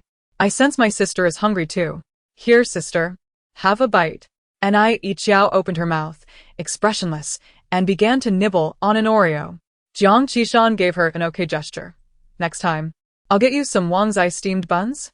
Anai Yiqiao's fingers twitched as if to reciprocate the gesture, but she ultimately displayed a middle finger instead. Does Ye want a bite? Yuan Meng turned to look at her. Anai Xinyue pulled something from her bag and stood up. You all go ahead and eat. Xiao Xiu quickly followed suit, rising to her feet. What's the matter? Her heart raced with fervor, convinced that Anai Xinyue's sudden action was a prelude to confrontation. Her mind brimming with various lines to deliver. It's nothing. Anai Xinyue's gaze fell upon a figure standing beside Chen Shuwang at the glass door, weighing the arrow in her hand. Just a little something. Chapter 25. Are you serious? Chen Shuwang glanced at the zombies outside the glass door, his expression a mix of emotions. The zombie, pierced by an arrow, lay motionless on the ground, the shaft of the arrow protruding ominously from the back of its head. Nearby, a throng of zombies jostled against one another. Otherwise, what? If you hadn't just run off, I wouldn't have had to shoot this arrow, Ji Shenling remarked, adjusting her remaining arrows. Chen Shuwang felt tears welling in his eyes, truly aware of his error. Ji Shenling didn't even blink. I trust you. But I don't quite trust myself. Chen Shuwang nearly fell to his knees, contemplating whether to leave this task to Lily Zhou. Did the romance of the Three Kingdoms not say that strategists excel at borrowing ships to retrieve arrows? At that moment, Li Liz Ho emerged from the restroom with Shiryu, overhearing Chen Shuwang's ramblings. Chen Shuwang, filled with emotion, spoke earnestly. Li, my only reliance is on you now. This time, you must take the lead. Aren't you the one who adores extreme sports? Consider this an extreme challenge. I believe you can do it alone. With that, he gave Chen Shuwang's shoulder an encouraging pat and departed with Shiryu. As Shiryu remained bound, he did not forget to encourage, keep going, brother Shuwang. I believe in you. Chen Shuwang responded with a silence that spoke volumes. Were we not supposed to gather a few more for them? Ji Shenling cast a glance at him, questioning whether he merely intended to be polite. Just as Chen Shuwang was about to speak, he noticed Anai Xinyue approaching from a distance. Assuming she had a request for assistance, he rolled up his sleeves, ready to distance himself from Ji Shenling. However, Anai Xinyue extended something toward him. This must be your arrow, she said, her gaze fixed on Ji Shenling. Upon recognizing the arrow in her palm, Ji Shenling's eyes widened momentarily before she turned to gaze out the glass window. The arrow she had just shot was still lodged in the throat of a zombie. He took the arrow, perplexed. Where did this come from? And you replied, it's from the horde of zombies the night before last. Your archery aided me. Ji Xinling vaguely recalled that evening when she had saved someone. It was you. Chen Shu Wang, bewildered, interjected, what horde of zombies from the night before last? What archery? Ji Xinling nudged him with her fist, reminding him, both times, it was because of you. And you smiled. I appreciate your help on both occasions. Should you require any assistance in the future, feel free to seek me out. As Chen Shuwang watched her departing figure, he turned to Ji Xinling and asked, so you saved someone because of me twice. What a coincidence. Ji Xinling retorted, perhaps it is more accurate to say how unfortunate she is. As evening descended, the clanging sound from the serving window echoed through the air. Scattered throughout the cafeteria, the students rose in unison to queue for their meals. Ni Xinhua took the hand of Ni Qiao and joined her teammates as they made their way over. Since their escape, the group had subsisted on instant food, and now, the sight of steaming rice accompanied by a variety of delectable dishes aroused their appetites. I'll have that stir-fried pork, you should try the cold shredded chicken, and Xiao Qiao can order the sweet and sour ribs. We can share and taste a bit of everything. Let us get a few more vegetarian dishes, as I'm on the verge of constipation from all the bread and biscuits. Qiu Shu interjected, perhaps we should refrain from discussing such matters so openly in his presence. A few girls stood on their tiptoes to peer over the counter, surrounding the little one in their midst. What would you like to eat, Qiao Qiao? How about some cola chicken wings? As they busied themselves with the names of the dishes, they noticed the little one tilting her head, seemingly distracted. Ni Qiao then took a few steps to align herself with the southeastern corner of the counter. Wearing sunglasses, she squatted in front of Shiryu, whose hands were bound, engaging him in a silent stare. What is she doing? Xiao Xiu observed, somewhat perplexed. Qiu Shu caught sight of the bloodstains on the man's clothing. Falling silent. Could she be tempted? Ni Xinhua tugged at Ni Qiao, urging her to return while the others continued to queue for their meals. Ni Xinhua guided Ni Qiao to a seat at the far end. Previously, they had exchanged a few words with Chen Shuwang and had developed a slight acquaintance, but they only held a vague impression of the others. They first introduced themselves before turning their attention to the boys across from them. Yuan Meng inquired, you mentioned you are majoring in naval architecture, but I am curious, your physical fitness seems exceptional. Running amidst a horde of zombies is not something just anyone could manage. Chen Shuwang replied candidly, I enjoy exercising regularly and have participated in a parkour association. My fitness level is indeed quite commendable. Jiang Qishan scrutinized him for a couple of seconds and suddenly recalled, haven't you posted videos online? Chen Shuwang raised his eyebrows slightly. You've seen them? He had previously filmed a promotional video for the association, showcasing fluid movements that garnered positive feedback and attracted a modest following. Even the principal expressed encouragement through the counselor, stating, run for health, run for strength, and showcase the spirit of our school. You are the one who practices nightly on the side bridge of the library. Aren't you? Jiang Qishan pressed on. The Grand Library, located at the heart of the campus, was designed with an aesthetic of an outer circle and an inner square, surrounded by a moat that housed several swans, both white and black. Multiple bridges spanned the water, leading in various directions. Chen Shuwang appeared surprised. Do you know about that? Even in this apocalypse, I have fans? Ni Xinhua recalled the video Jiang Qishan had previously urged her to watch, her expression becoming somewhat nuanced. So it was you. What? Chen Shuwang nearly choked on a soup, realizing it was the library haunted by creatures from the campus horror videos. Ni Xinhua explained, an alumnus frequently edits and uploads some eerie campus tales to social media, among which the most viewed is the library ghost incident, where someone repeatedly jumps into the shallow pool by the library side bridge late at night to commit suicide. Jiang Qishan remarked, however, I have never believed it. That small pool is barely over a meter deep. I thought it was merely someone overwhelmed by academic pressure seeking a moment of calm. Chen Shuwang.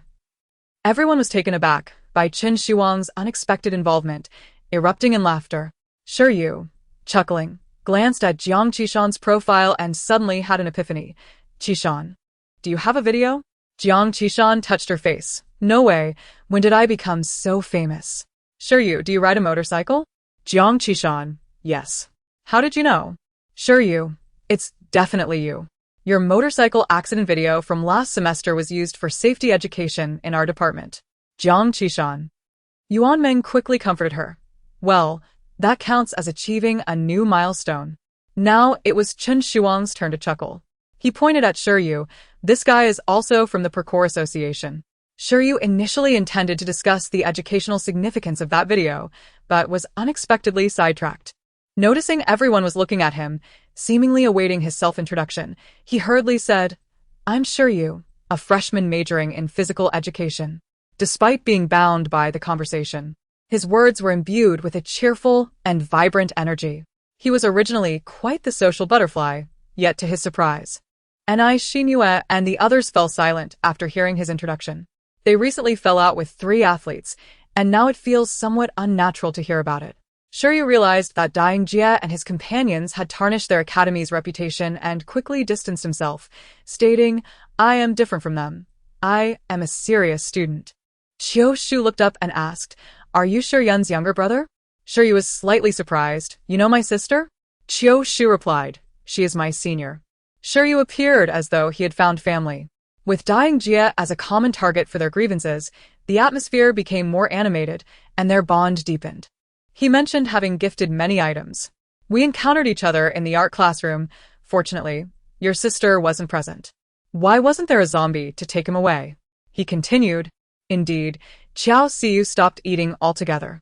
At that time, he snatched our belongings, claiming that Xinu resembled your sister. I truly think he has lost his mind.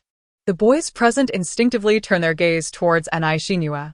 Qiu Shu and Chen Shuang had met Shiryun before, while the other 2 had not, but they had heard a bit from their teammates. The belle of the art academy possesses an unparalleled aura. Xinyu maintained her composure, with only a hint of curiosity. Is that so? I thought he had gone mad over women. Not really, but they are all quite attractive, Shiryu admitted. My sister is involved in the arts and has a touch of neurosis, which makes her somewhat resemble Dayu. Sister Xinyu, your demeanor is entirely different from hers. You are more resilient and sharp, like... Xinyu interjected like Lu Jishan. He works in mechanics and has a rather robust temperament. Jiang Qishan chuckled softly beside them, while Shiryu, feeling a twinge of embarrassment, pondered whether he had misspoken and prepared to utter something further. Xinyu, with a smile, reassured him, Do not be anxious. I was merely poking fun at my own profession. Jiang Qishan added, We often jest about our own fields. There's no need to take it to heart. How about sharing a joke from your specialty? The ever-joyful Shiryu took her words to heart. Contemplating for a moment before responding, Does it count if my roommate is dating both an 18-year-old and a 48-year-old girlfriend simultaneously? The girl's eyes sparkled with curiosity. Do elaborate. Chen Shuang, Lila's Ho, and the others listened intently to the gossip while dining, indulging in both mental and physical nourishment, achieving a profound sense of satisfaction. Once they had exhausted the gossip stored in their memories, the girls finally released Shiryu from their inquisitive grasp. With a sigh of relief, Shiryu then reflected on his sister, expressing concern over her whereabouts and safety at the exhibition. Qiu Shu contemplated for a moment before responding. She is likely safer than us.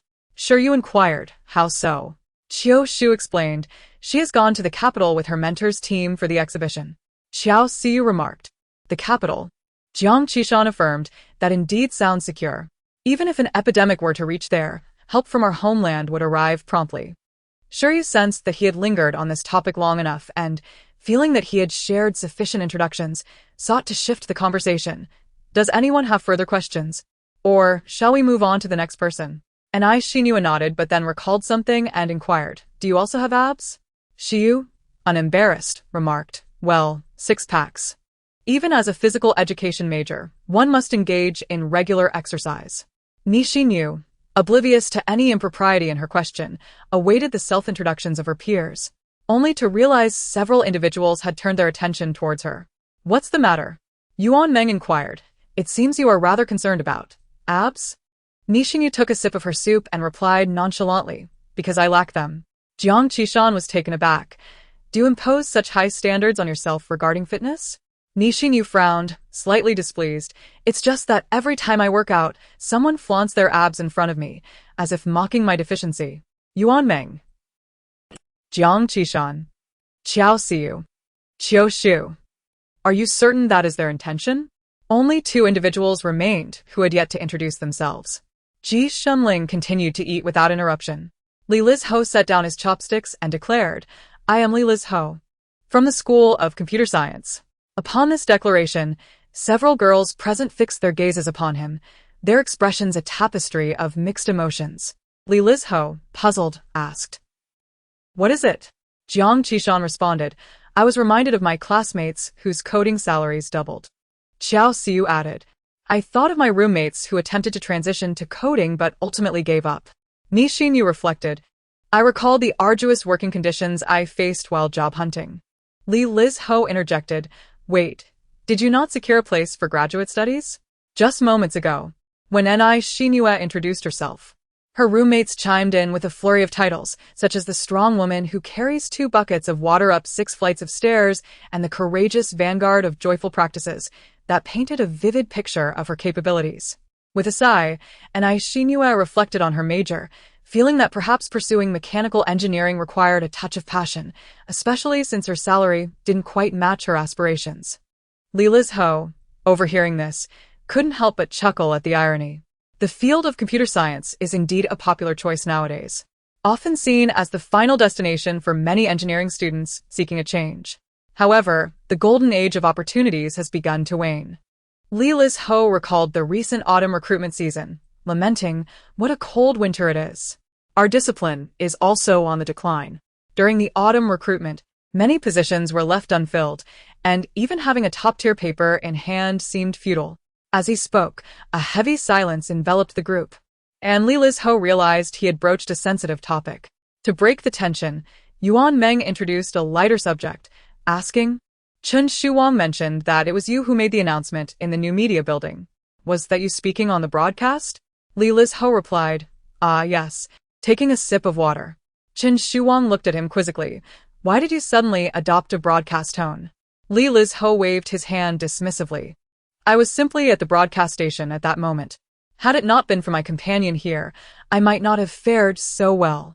As it was now her turn to introduce herself, Li Liz-ho nudged Ji Shunling, who had just finished her meal, her plate spotless and devoid of any waste.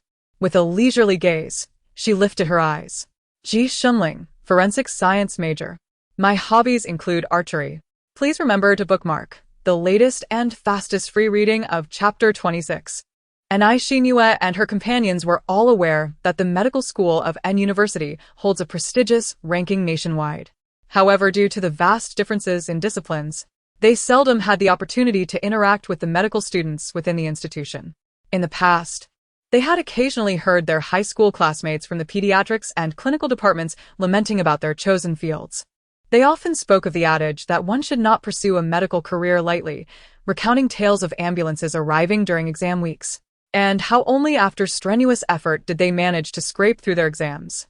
This led them to develop a misconception that medical students might struggle to survive until graduation, and that even upon graduating, it would be challenging for them to ensure the well-being of their patients under their diagnoses. Now, encountering a student from the medical school, specifically from the forensic specialty, was a novel experience for them. Their attention turned to Ji Shunling. Shuri proudly added, "Shunling is actually at the top of his class in terms of GPA." Jiang Qishan and Xiao Xiu immediately scrutinized Ji Shunling from head to toe. Jiang Qishan remarked, "He has quite a lot of hair." Xiao Xiu interjected, "Didn't they say he often stays up all night? His dark circles aren't as pronounced as ours." Xiao Xiu's gaze fell upon the bow and arrow slung over his shoulder. "Do you still have time to practice archery?" Ji Shunling nodded in affirmation, believing in the importance of balancing work and relaxation. Li Liz-ho chuckled from the side, pointing at him. "Some people only need 5 hours of sleep a day." Jiang Qishan and Xiao Xiu instinctively pressed their temples upon hearing this. 5 hours? It sounds like a death sentence to me. I can't even manage that much sleep. I've never studied this hard during exam weeks. It was acceptable. Ji Shunling raised her eyes, echoing the words of Ni Xinyu from earlier, likening their profession to relying on a touch of sentimentality. Ni Xinyu paused, rubbing her nose, and admitted, "I was just rambling. We are merely in it for the money." Ji Shunling remained silent. Li Liz-ho, rarely witnessing Ji Shunling in a predicament, chuckled, "I too am motivated by financial gain." Qin Shi Huang raised an eyebrow, quipping, "As for me, I pursue leisure." In silence, Shi Yuze discreetly closed his mouth, contemplating the noble cause of the nation's grand sports education. Xiao Xiu interjected, "Unlike our team, who would faint at the sight of zombies." Qiu Shu responded, "We are striving to overcome that." Jiang Qishan pondered, "According to zombie films, if medical students are involved, does that not imply that the next course of action would be to develop a vaccine?" Although this premise seemed somewhat theatrical, Anai Xinyue and her companions couldn't help but gaze at Ji Shunling with a glimmer of hope. Just imagine, the top forensic expert, skilled in archery to combat zombies. Surely, she harbors some hidden attributes. Ji Shunling shielded her face with her hand, insisting, "Do not look at me. I am merely an ordinary university student." Chun Wangshu laughed, coming to her rescue. "Isn't there an academy filled with distinguished scholars in the medical field? Let them handle such monumental tasks as zombie research and vaccine development." Yet, Jiang Qishan sighed, "Those individuals must remain safe for that to happen. Throughout our journey, we have not encountered a single elder, and who knows if they can keep up." Suddenly, she exclaimed, "Wait. The day of the zombie outbreak was a Sunday. Perhaps those professors were at home on holiday. They are our future hope." Jiang Qishan still hopes for fewer casualties, finding solace in her thoughts. Qin Shi Huang remarked thoughtfully, "They haven't taken a break." Jiang Qishan inquired, "How do you know?" Anai Xinyue, suddenly aware, lifted her gaze towards them. "You have been to the medical school." Indeed, Li Liz Ho did not conceal the truth. After escaping from the new media building, they had used the medical school as a transit point and managed to rescue Professor Ji Shunling and several senior students. Qin Shi Huang recalled the scene from that moment, clicking his tongue in dismay. Their college is particularly terrifying. Jiang Qishan asked curiously, "Were there many zombies?" On an otherwise peaceful weekend, a group of individuals had gathered in the laboratory to complete experiments and write papers. The elderly professors did not take a break, personally overseeing the progress. Ironically, when a zombie outbreak occurred, they found themselves trapped on the same floor. When we arrived, those professors were still scolding the doctoral students for their papers, suggesting they capture a zombie for pathological slicing, urging these students to produce a few more SCI articles. Jiang Qishan, Nixin Dui, Xiao Xiu, Yuan Meng, Qiu Shu. After a collective silence, Jiang Qishan shivered. Since childhood, her greatest fear had been spending too much time with teachers. Yuan Meng spoke softly, suddenly. "I feel that the retake on the playground during the outbreak wasn't so terrifying after all." Qiao Xiu added, "You see, Sundays shouldn't be too studious." And Xinyue gazed into the distance, pondering, "Is this what life as a graduate student is like?" Qiu Shu questioned, "So, did they actually capture any?" Xiu shook his head. In the end, it was Brother Xu Wang and I who helped them secure one inside. After all, those doctoral and Master S students had just been rescued from danger and had never faced a zombie directly. We feared that their lack of experience might lead them to fail in capturing a zombie, not to mention that a single misstep could result in their own demise as specimens. And Xinyue scanned the surroundings but saw no instructors. "Are they all still in the medical building?" Ji Shunling replied, "Indeed." And Xinyue asked, "What will we do if there's no food or drink?" Ji Shunling assured her, "The coffee in the medical school's break room is plentiful." And Xinyue lowered her gaze to the leftover rib bones on her plate. Li Liz Ho found the situation amusing yet exasperating. "Do you truly believe that all medical students have coffee running through their veins?" He turned to Xinyue and said, "Don't pay attention to his nonsense." While Xu Wang and Shi were dealing with zombies, he and I moved all the food from the 4 vending machines on the entire floor into the laboratory, and Xinyue remained silent. Ji Shunling displayed a slight expression of regret for not having deceived anyone. Yuan Meng was curious about one thing. "Did you 4 know each other before?" The 4 of them were from different grades and fields of study, and it seemed remarkable that they had come this far together. Lily Zhou explained. Ji Shunling and I have been friends since elementary school. As for how I came to know the other 2, he glanced at Xiyu and Qin Shi Huang. Uncertain whether to continue, "I'll take it from here," Xiyu said somewhat bashfully. "On the day of the outbreak, I was chased by a horde of zombies on campus and couldn't find a place to hide, so I climbed up a broadcast pole. Originally, the zombies could not reach me. They were nearly dispersed. However, Unexpectedly, Brother Li and the others broadcasted, causing them to swarm around me once more, flailing beneath. I never anticipated that I possessed such strength, managing to cling to the pole for nearly half an hour. And I, Xinyu, and the others were left speechless. Xiao Xiu struggled to fathom. How could one even contemplate climbing a broadcast pole, which is so bare and lacks footholds? The only thing she could manage to climb was a tree, and if that failed, she would burrow through a dog hole. The option of a pole never crossed her mind. Shiryu felt embarrassed. Lacking experience, he had panicked. Chen Shuwang chuckled while adding salt to the wound. During his ascent, he even managed to peel the soles of his shoes. As soon as he finished speaking, and Xinyue's group collectively cast their gazes beneath the table. Shiryu, feeling the weight of their stares, shyly retracted his feet. These were a pair I exchanged with a senior from the medical school as a reward for helping them capture zombies. Jiang Qishan turned to Chen Shuwang. What about you? How did you come to know them? Chen Shuwang remained cheerful. I was also on the pole. I belonged to the same association as Shiryu and had known him prior. That day, passing by, I saw him hanging from the broadcast pole and thought he was seeking thrills, so I climbed up alongside him. Everyone was at a loss for words. Li Lizho remarked. So, when Ji Xinling and I emerged from the new media building, we spotted two peculiar individuals hanging from the broadcast pole. It was simply too much to bear, so we lent a hand and rescued them. The convoluted formation of our little squad certainly opened everyone's eyes. As the two groups conversed, they lost track of time, and the night had completely enveloped the outside world. A rustling sound emanated from outside, distinct from the groans of the undead. And Xinyu turned her head to look. It was raining. The rain, which had accumulated throughout the afternoon, finally descended. The patter of raindrops against the glass washed away the remnants of blood, as if striving to cleanse the scars that this calamity had inflicted upon the entire city. Numerous students, having finished their meals, gathered by the door to gaze outside. The coolness and dampness seeped through the cracks, yet at that moment, no one felt cold. They only sensed that the oppressive gloom that had settled in their hearts since the outbreak of the zombie tide had finally begun to dissipate.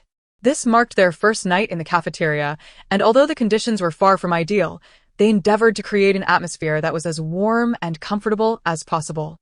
"Let's find a few jackets to spread on the floor," suggested Xiao Xiu, who, while pulling a bag, sighed as the zipper barely reached halfway. "I miss the bed in the dormitory." Jiang Qishan pinched her cheek, saying, "Stop thinking about it. Given our circumstances, this is akin to paradise." Yuan Meng smiled and added, "Having successfully escaped today, we're all exhausted. We'll soon be able to sleep." Yuan Meng calculated how the six of them could arrange the jackets on the floor to accommodate everyone, measuring their heights. When she noticed a figure was missing, "Where's Qiu Shu?" And Xinyu lightly tapped her chin, gesturing in a direction. Qiu Shu was engaged in conversation with the cafeteria lady. And Xinyu and the others decided to leave him be and began rummaging through the available clothing. Just as they were about to lay it on the floor, Li Lizho and Chen Shuwang approached, carrying large pieces of cardboard, offering them, "You can use this as a base." Xiu, with his hands bound, was being led along by Ji Xinling, trailing behind. Approaching an Xinyu, Ji Xinling handed her a box of milk, saying, "Sister Xinyu, this is for your younger sister. The little one needs to keep up with her nutrition." And Xinyu appeared somewhat surprised and inquired, "Where did you all obtain this?" Li Lizho replied, "The cardboard was procured from the kitchen by asking the elder there, and the milk was gathered from the 5 packages we just organized into a mobile stall, trading unnecessary daily items for it." Jiang Qishan's eyes lit up. "Indeed, we can also exchange things we no longer need." However, Li Lizho shook his head. When everyone fled, they brought only a limited number of essentials. There are few willing to trade. We merely managed to exchange for this bottle of milk after making a round. Oh, I see. And Xinyu expressed a slight regret, brushing her hand over her abdomen. Li Lizho inquired, "Is there anything you desire?"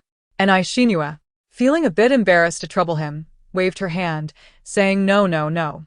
We have enough supplies for now." As she lowered her hand, she unconsciously pressed her wrist against her waist. Li Lizho, oblivious to any unusual behavior, noted that it was getting late and chose not to disturb their rest. Turning to leave, Ji Xinling, holding Shiryu's hand, followed him, her gaze briefly lingering on Xinyue's hand resting on her waist. Chapter 27. At 5 in the morning. The sky outside remained dark, and the sound of rain had diminished. Anai Shinue opened her eyes to the faint green glow emanating from the safety exit sign on the wall. In her arms curled Anai Qiao, with Qiao Siyu nestled closely beside her. Qiao Siyu seemed to be dreaming, mumbling incoherently in her ear, "Don't chase me. My flesh is tough, and you won't be able to bite through it." Jiang Qishan stirred slightly. "I apologize, but I am not a competent zombie. My teeth are in poor condition." Sob. Yuan Meng, still in a daze, reached out to embrace Jiang Qishan's head. It's all right. Not a concern at all." Anai Shinue observed silently. A cool breeze, laden with moisture, crept through the door's crack. A downpour had caused the temperature in N City to drop several degrees. Anai Shinue began to worry about the impending matters. Besides warm clothing, the issue of sanitary napkins weighed heavily on her mind. Among the 4 girls in their team, at least half of the month saw someone experiencing their menstrual cycle. Yuan Meng was currently on her period, and she had felt a heaviness in her lower abdomen the previous night, signaling the onset of her menstruation. As for Jiang Qishan and Xiao Siyu, their cycles were never predictable. It was uncertain whether this month they would arrive early or late, but inevitably, they would be needed. However, they had only brought 2 packs of sanitary napkins from the dormitory, insufficient even for 1 person. Should they resort to using tissue, layering with clothing, or perhaps squatting in the restroom for an entire day? Anai Shinue's mind raced with possibilities. Time passed, and she felt Xiao Siyu shift behind her. Unable to lie still any longer, Anai Shinue quietly rose to head to the restroom. The cafeteria restroom was relatively spacious, equipped with a row of shared sinks and a large mirror, currently occupied by everyone for washing up. Additionally, the elderly had prepared for a prolonged stay, thoughtfully scavenging several basins from various corners of the cafeteria for the students to wash their clothes. However, the number was limited, with each small team allocated only 1. Anai Shinue cradled her team's basin, contemplating washing her and Ichiao's recently changed undergarments later on. Upon entering, I discovered someone already standing at the far left sink, drowsily brushing their teeth. Perhaps sensing the presence of an outsider, the individual briefly closed their eyes, and upon reopening them, their gaze became clear and alert, devoid of any remnants of sleepiness. It was Ji Shunling. He had changed into a light gray sweatshirt, his hat slightly askew, resting at the nape of his neck, partially obscuring the back of his head. Anai Shinue took the initiative to greet him through the mirror, saying, "Good morning." With his toothbrush still in his mouth, Ji Shunling merely nodded in acknowledgement. The washroom fell into a tranquil silence, punctuated only by the sound of running water.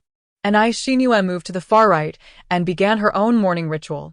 She focused intently on her reflection, though her peripheral vision caught glimpses of Ji Shunling's movements next door. After rinsing his mouth and washing his face, Ji Shunling dried himself with a paper towel, adjusted his hat, and addressed her direction with a soft, "Good morning."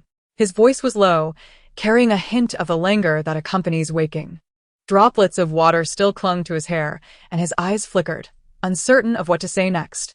Fortunately, Ji Shunling remained silent, and both individuals concentrated on their respective tasks, quietly tending to their grooming. Ji Shunling's motions were swift and vigorous. The damp, somewhat heavy sweatshirt appeared effortlessly light in his capable hands.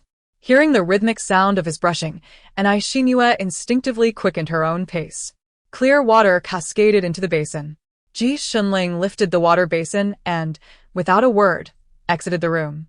Anai Shinue realized she still did not know where to hang her washed clothes. But seeing him had already left, she decided to wait and inquire with others later. The sounds of rustling from the hall suggested that other classmates were beginning to stir as well. Anai Shinue carried a basin of water outside, and upon reaching the doorway, she was startled by a sudden shadow beside her. Ji Shunling stood there, the basin filled with freshly washed clothes. "I will take you to the place to hang the clothes," Ji Shunling offered. It took Anai Shinue a moment to realize that she was waiting for her. "Ah, thank you." Ji Shunling turned and walked ahead, gesturing for her to follow, albeit at a slightly slower pace than usual. The clothes drying area was situated at the corner of the cafeteria, divided into 2 sides, one for the girls and the other for the boys. A pillar in the middle provided a slight concealment, preventing any awkward encounters. Her popularity was primarily confined to the girls, and her interactions with the boys were infrequent. Previously, there had been several male classmates who enjoyed chatting with her, but she would always manage to send them away with a few curt replies. These boys were cunning, merely seeking to extract her study notes. Thus, when suddenly placed in the company of boys, she found herself at a loss for conversation. Just as Ni Xingyue was about to frown in contemplation, Ji Shumling spoke up. "There is no breakfast here, and lunch won't be until 11 o'clock. If you're hungry, we have some snacks." Ni Xingyue quickly replied, "It's fine. I can wait until noon." Ji Shumling nodded in understanding and refrained from saying more. Qiu Shu slept alone on a cardboard, separated from the girls by several backpacks. He rubbed his eyes and noticed Ni Yiqiao sleeping soundly. "Let her be for now. The little one needs her rest." Ni Xingyue remarked, "At this rate, she might sleep for 24 hours. Though she said this, Ni Xingyue still allowed Yiqiao to sleep a little longer. She informed everyone about the location for drying clothes and the lunchtime schedule at the cafeteria. As the group shook off their fatigue, they picked up their toiletries and headed over. "Yeah, are you also going to?" Before she could finish her sentence, a hand reached out towards Ni Xingyue, offering her a brownish-yellow item. Ni Xingyue looked down to see a pain relief patch. Chen Shuwang had somehow appeared beside them, shaking a tube of ointment. "Don't hesitate. Use it," he urged. Ni Xingyue replied, "What do I need this for?"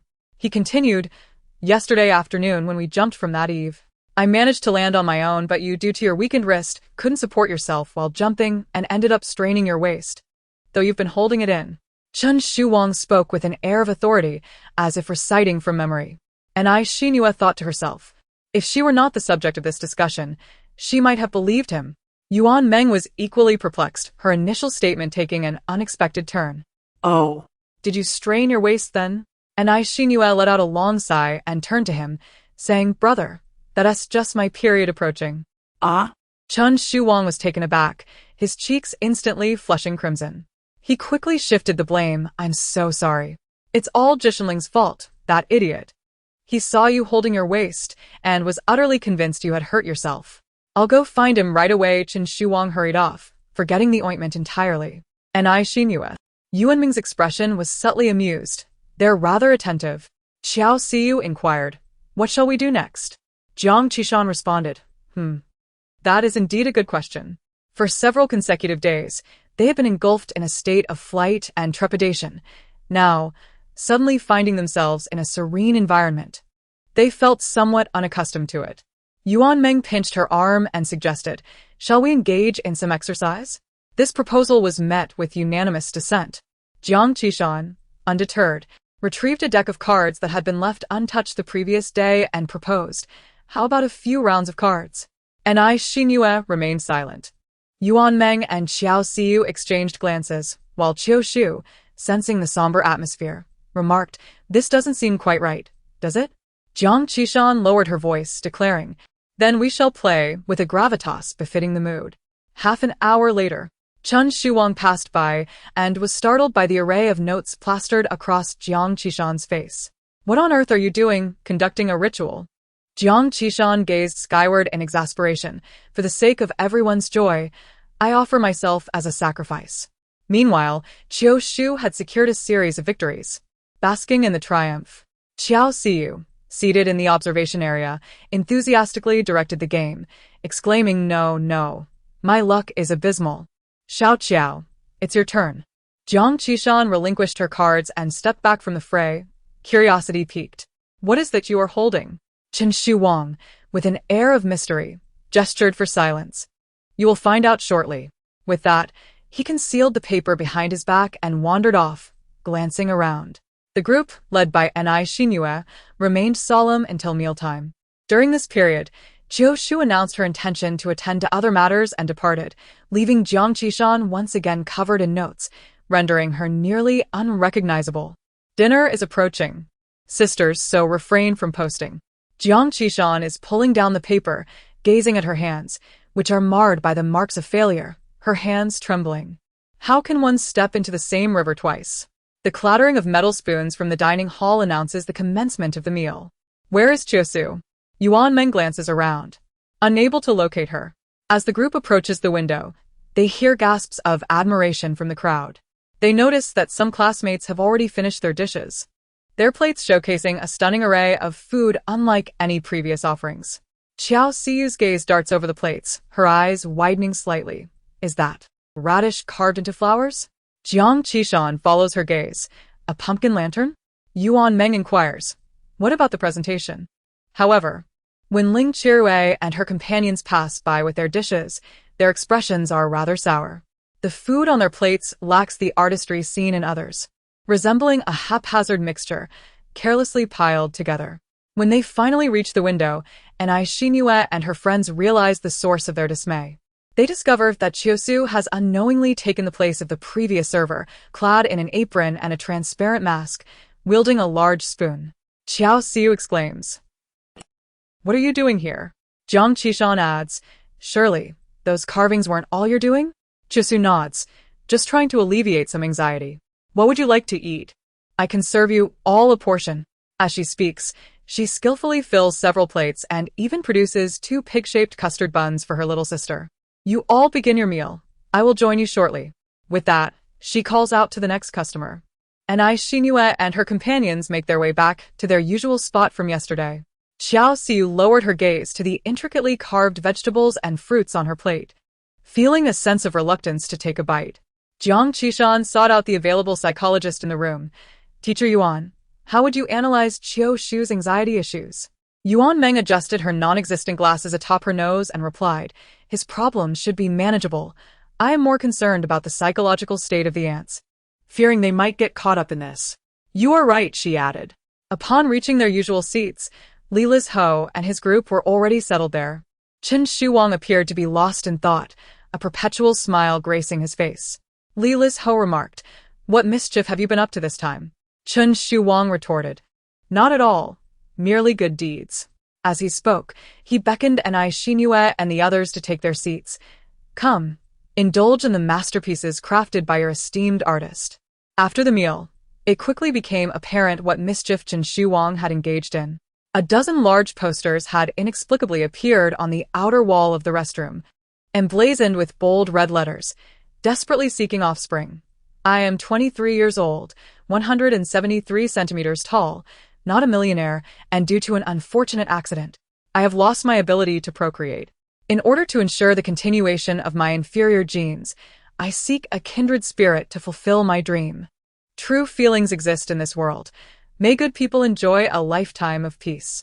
The accompanying image depicted a young man collapsed on the playground after training, captured from an angle that made him appear truly paralyzed. Anai Xingyue remarked, "The person in this photo looks somewhat familiar." Just then, Dying Jia rushed in, his face contorting in disbelief as he gazed at the poster. "Who the hell did this?" His furious voice echoed throughout the cafeteria. Anai Xingyue glanced between the photo and him, nearly bursting into laughter. "It's you, the man with inferior genes." Chapter 28. Despite the multitude of enemies surrounding Dying Jia, the sharp pain in his calves compelled him to survey his surroundings until his gaze swiftly settled upon Anai Xingyue. A tempest of hostility brewed within him as he prepared to confront her, only to be interrupted by a chorus of laughter nearby. Who is that? Why does he seem so familiar? Anai Xingyue turned to find Chen Shuang laughing.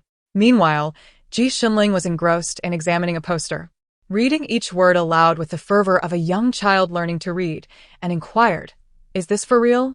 Chen Shuang replied innocently, "It should be true, after all. They say that good people live a peaceful life." A crowd of classmates, stifling their laughter, had gathered, yet the bold often attract attention. Dying Jia directed his ire towards the two speakers. "Was it you too?" Chen Shuang blinked innocently. "What?" One onlooker couldn't contain themselves and burst into laughter.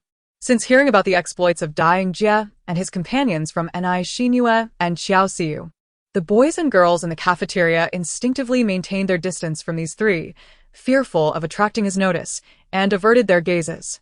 Such afflictions typically require patience. One must avoid arrogance and impatience. Ji Xinling's attention remained fixed on the large characters of the poster, as if merely commenting on the ailment. "Oh, Will he get better?" Chen Shuang asked. Ji Xinling replied, "It requires a measure of faith for support." Chen Shuang mused. The courage to admit and seek help from society suggests that his conviction is quite substantial. Ji Shunling nodded in agreement. You are correct.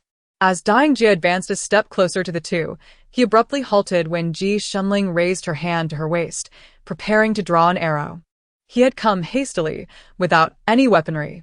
Engaging in a head-on confrontation with two individuals is utterly futile. Dying Jia gritted his teeth, muttering a curse under his breath. You two, just wait. He turned to tear down the posters affixed to the wall, but the sheer number was overwhelming. He was unable to manage it alone. Not seeing Ling Chirui, he instead noticed He-jun standing idly behind him, and he couldn't help but vent his frustration on him. Why aren't you coming over to help me? The adhesive on the posters was remarkably strong.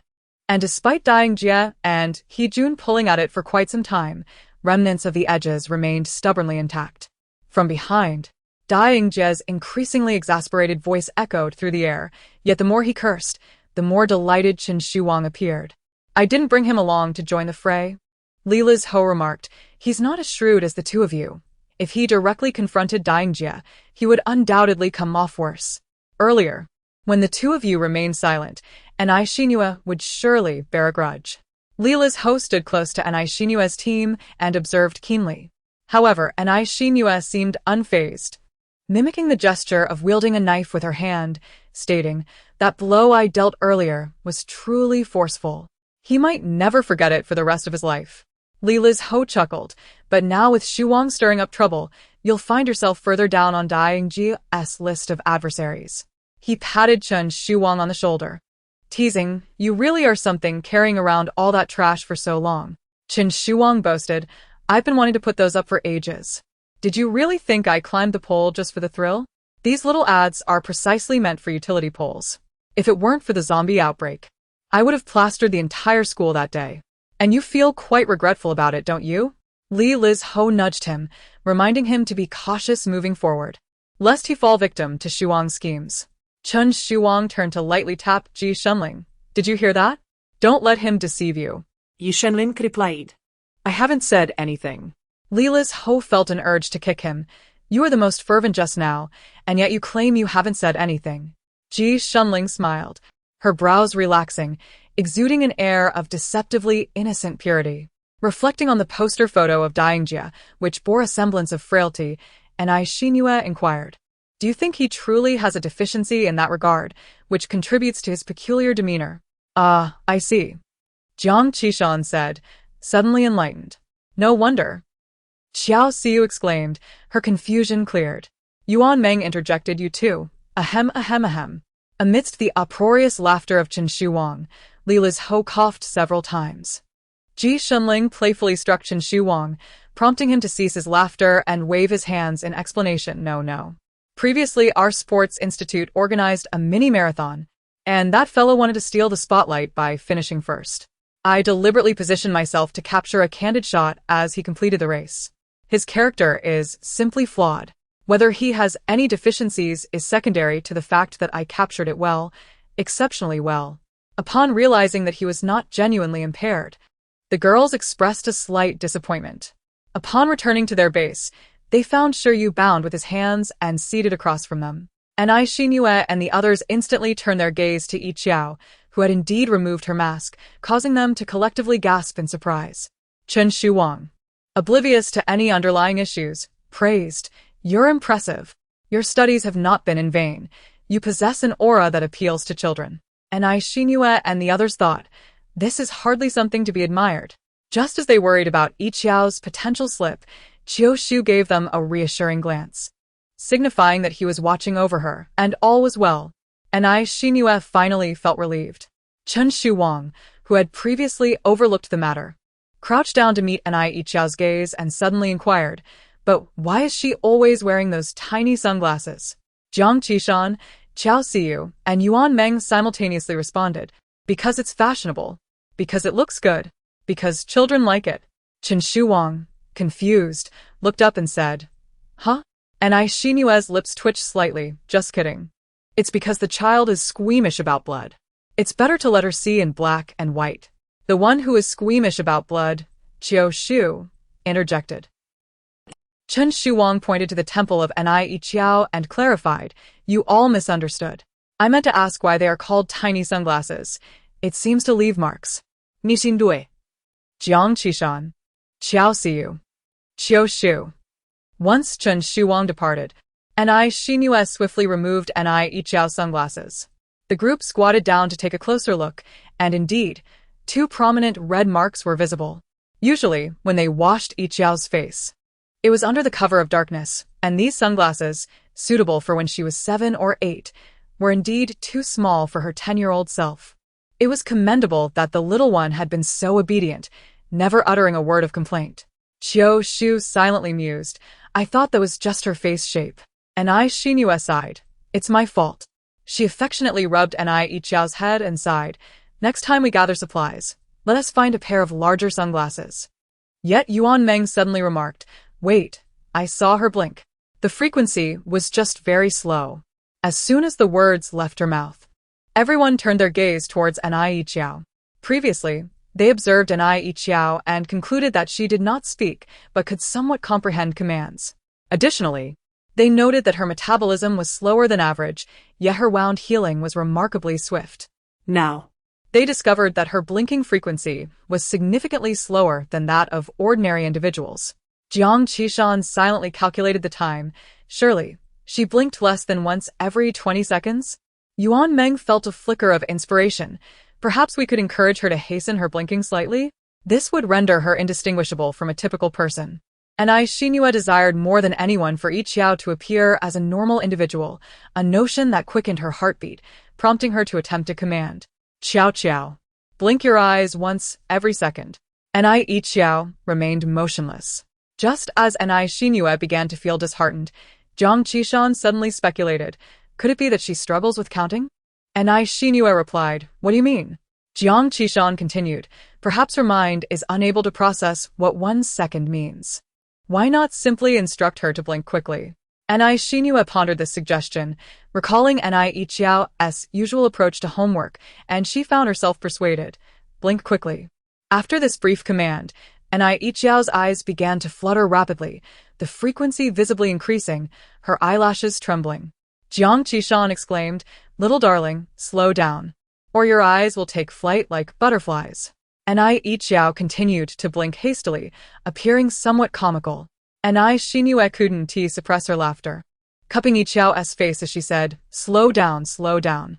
At last, Ni Yiqiao's blinking frequency became somewhat more normal, and everyone breathed a sigh of relief.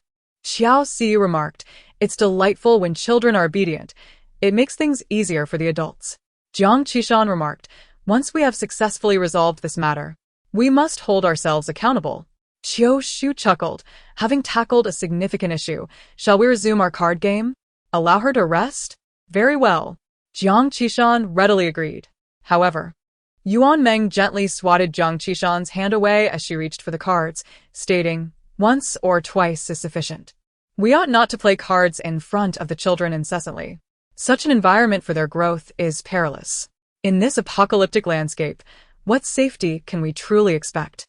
Compared to the outside world, our haven here is akin to a greenhouse, wouldn't you agree?" While speaking, Jiang Qishan playfully teased Ni Yiqiao by tapping her chin. "Let us finish our tasks first before indulging in a game."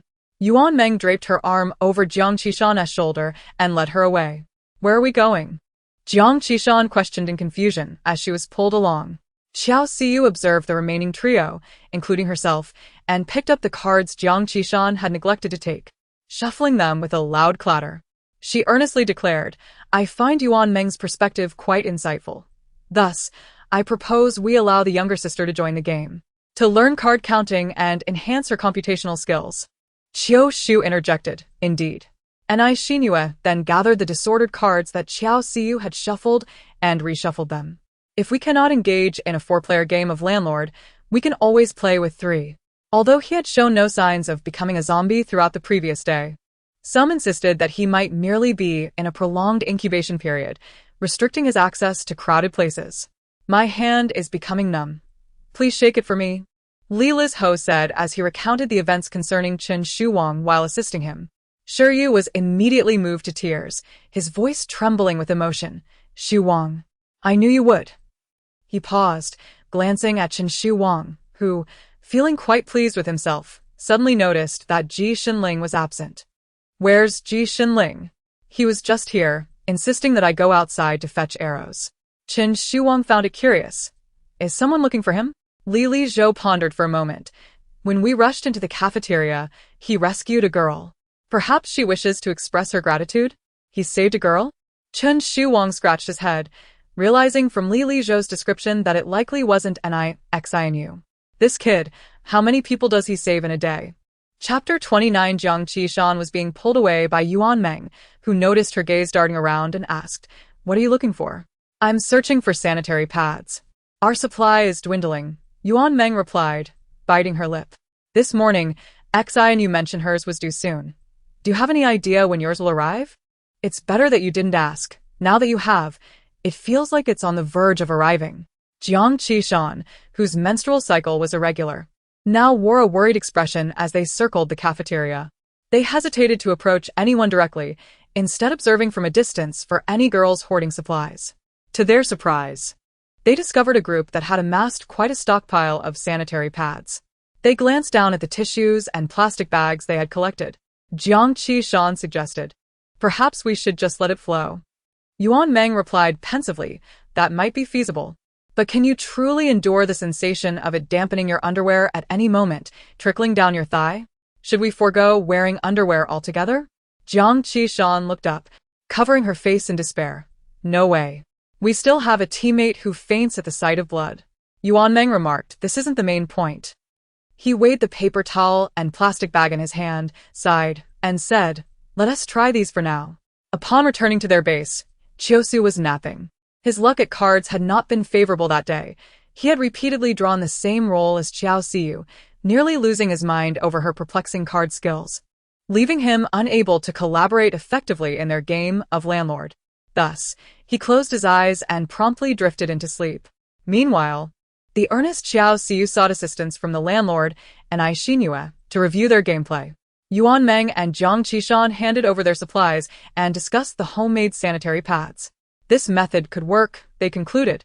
We can tear thin clothing into fabric pieces, stuff them with paper towels, and use a plastic bag underneath. This way, we can easily replace the towels without any leakage. However, the fabric may require frequent changes, so we should endure a bit. Having something to catch the blood is certainly better than being bare. Xiao Xiu turned to rummage through her bag, declaring, "I'll sew one to try." "What will you use to sew it?" Jiang Qishan's question trailed off as she spotted a collection of colorful, mini overlock threads being produced, prompting her to fall silent. And Xinyu, equally surprised, gave a thumbs up. "It's you indeed." Xiao Xiu blushed slightly. When venturing out, one must always possess a skill. The group began crafting their makeshift pads while engaging in light conversation. Jiang Qishan cut the plastic bag into a suitable shape, leaving 2 small wings to tie onto their underwear. "I believe that in the future, schools should offer more practical elective courses. At the time, I chose the sleep salon, which allowed me to enjoy restful slumber, yet now it serves little purpose. I recall that Xiao Qiao wished to enroll in this course, but was unable to, ultimately opting for cross-stitch instead." Yuan Meng, while tearing fabric scraps, remarked on the duality of fortune and misfortune. And Xinyu, who selected campus plant appreciation, mused, "We are fortunate to survive and still have the opportunity to enjoy meals at the cafeteria." Jiang Qishan chimed in with a smile. "Indeed, we are the most fortunate dormitory." Meanwhile, Xiao Xiu was stacking plastic bags and tissues together, contemplating the sound they would make while walking. "Will it be awkward?" she pondered. "Moreover, the rigidity of the plastic might chafe against my legs." "Let's proceed," and Xinyu suggested. "At this point, whether it's awkward or not, it is what it is. Let us consider it an effort for Chiaoshu, who has a tendency to faint at the sight of blood." Jiang Qishan concurred. "At the very least, this will give him an opportunity to acclimate."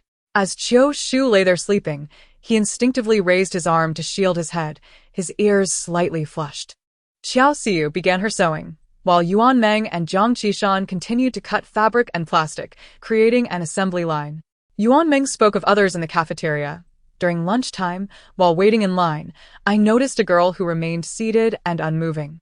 Just now, as I passed by, I detected a strong odor of blood.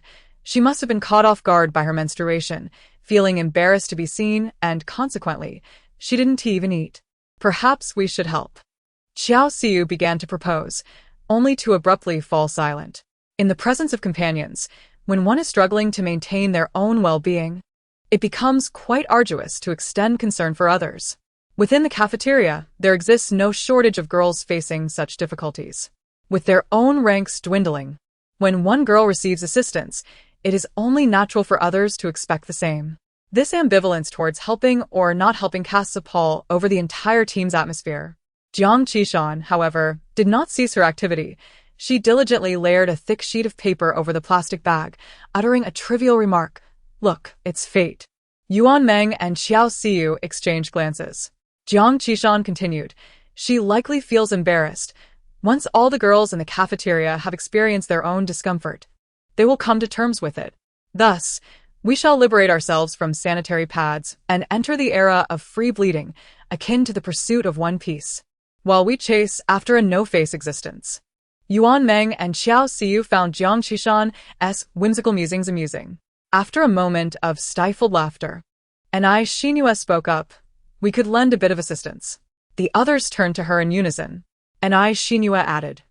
Currently, only Yuan Meng in our team is on her period, so it's not overly urgent. Besides, with so many of us, distributing supplies based on quantity doesn't make much difference. One more pad or one less pad is negligible. However, Xiao Xiu appeared conflicted. Anai Xinhua chuckled. Just one. More would be excessive.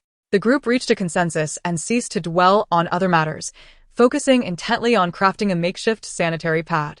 Should they succeed, it would alleviate the predicament at hand. Memories of popular movie lines began to play in their minds. Rotting. Stinking. Just as they were about to enter, they suddenly noticed a soft whimpering emanating from the passage beside the restroom. The sounds around were somewhat eerie, and Anai Xinhua, disregarding her need for the restroom, quietly grasped her weapon and stealthily approached. In the corridor, two indistinct shadows loomed. As Anai Xinhua drew nearer, she recognized one of them as Ji Shunling, while the other was a girl, her head bowed in tears. Anai Xinhua tread lightly, yet Ji Shunling's keen ears caught her footsteps. His gaze flickered back with a momentary alertness, but upon realizing it was Anai Xinhua, he visibly relaxed, his eyes shimmering with relief. The anxiety he had previously concealed began to surface ever so slightly. Observing the girl still weeping and Ji Shunling's unmistakable plea for help, Anai Xinhua felt she had stumbled upon something significant. Just as she pivoted to make a hasty retreat, a clear voice called out behind her. Anai Xinhua. Ji Shunling had stopped her. Instantly, the girl's sobs seemed to be paused. Ji Shunling continued, Please help me. After Ji Shunling recounted a brief summary of the situation, Anai Xinhua found the details somewhat familiar, and only after a moment did it dawn on her that the girl before her was the same one Yuan Meng had mentioned earlier. She had bled throughout the day, her pants now damp, and was awkwardly attempting to cover herself with her jacket. Overwhelmed by shame and unable to bear the pressure, she had sought Ji Shunling's help, the very person who had initially saved her. Ji Shunling, catching the scent of blood, had assumed she was injured and remained on guard, only to discover amidst her tears that she was simply experiencing her menstrual cycle. Ji Shunling perceived herself as quite resilient throughout her journey, gathering supplies, rescuing comrades, and deftly eluding the jaws of the undead. Yet, she found herself utterly at a loss when confronted with the girl's question. The girl continued to wipe away her tears. Anai Xinhua cast a glance at Ji Shunling, silently urging her to leave. Ji Shunling, momentarily dazed, uncertainly inquired, Am I truly departing? Anai Xinhua replied, What purpose do you serve by staying? Following their wordless exchange, Ji Shunling turned and exited. Anai Xinhua, clutching a sanitary napkin, handed it to the girl. There's only one, so make do with it for now. If you need more later, we can improvise with plastic bags and tissues. As Xiao Xiu seemed poised to craft something intricate, Anai Xinhua quickly interjected, All right, enough of that. I'll take it for now. Xiao Xiu reluctantly withdrew her hands. After Anai Xinhua had finished her task, she emerged from the restroom, her demeanor appearing relatively composed, though her ears had turned crimson. Perhaps it was merely her imagination, but she found the sound of the plastic bag rather conspicuous. Just then, she fished out a pen, and the commotion near the cafeteria entrance caught her attention. A familiar whistle echoed through the air.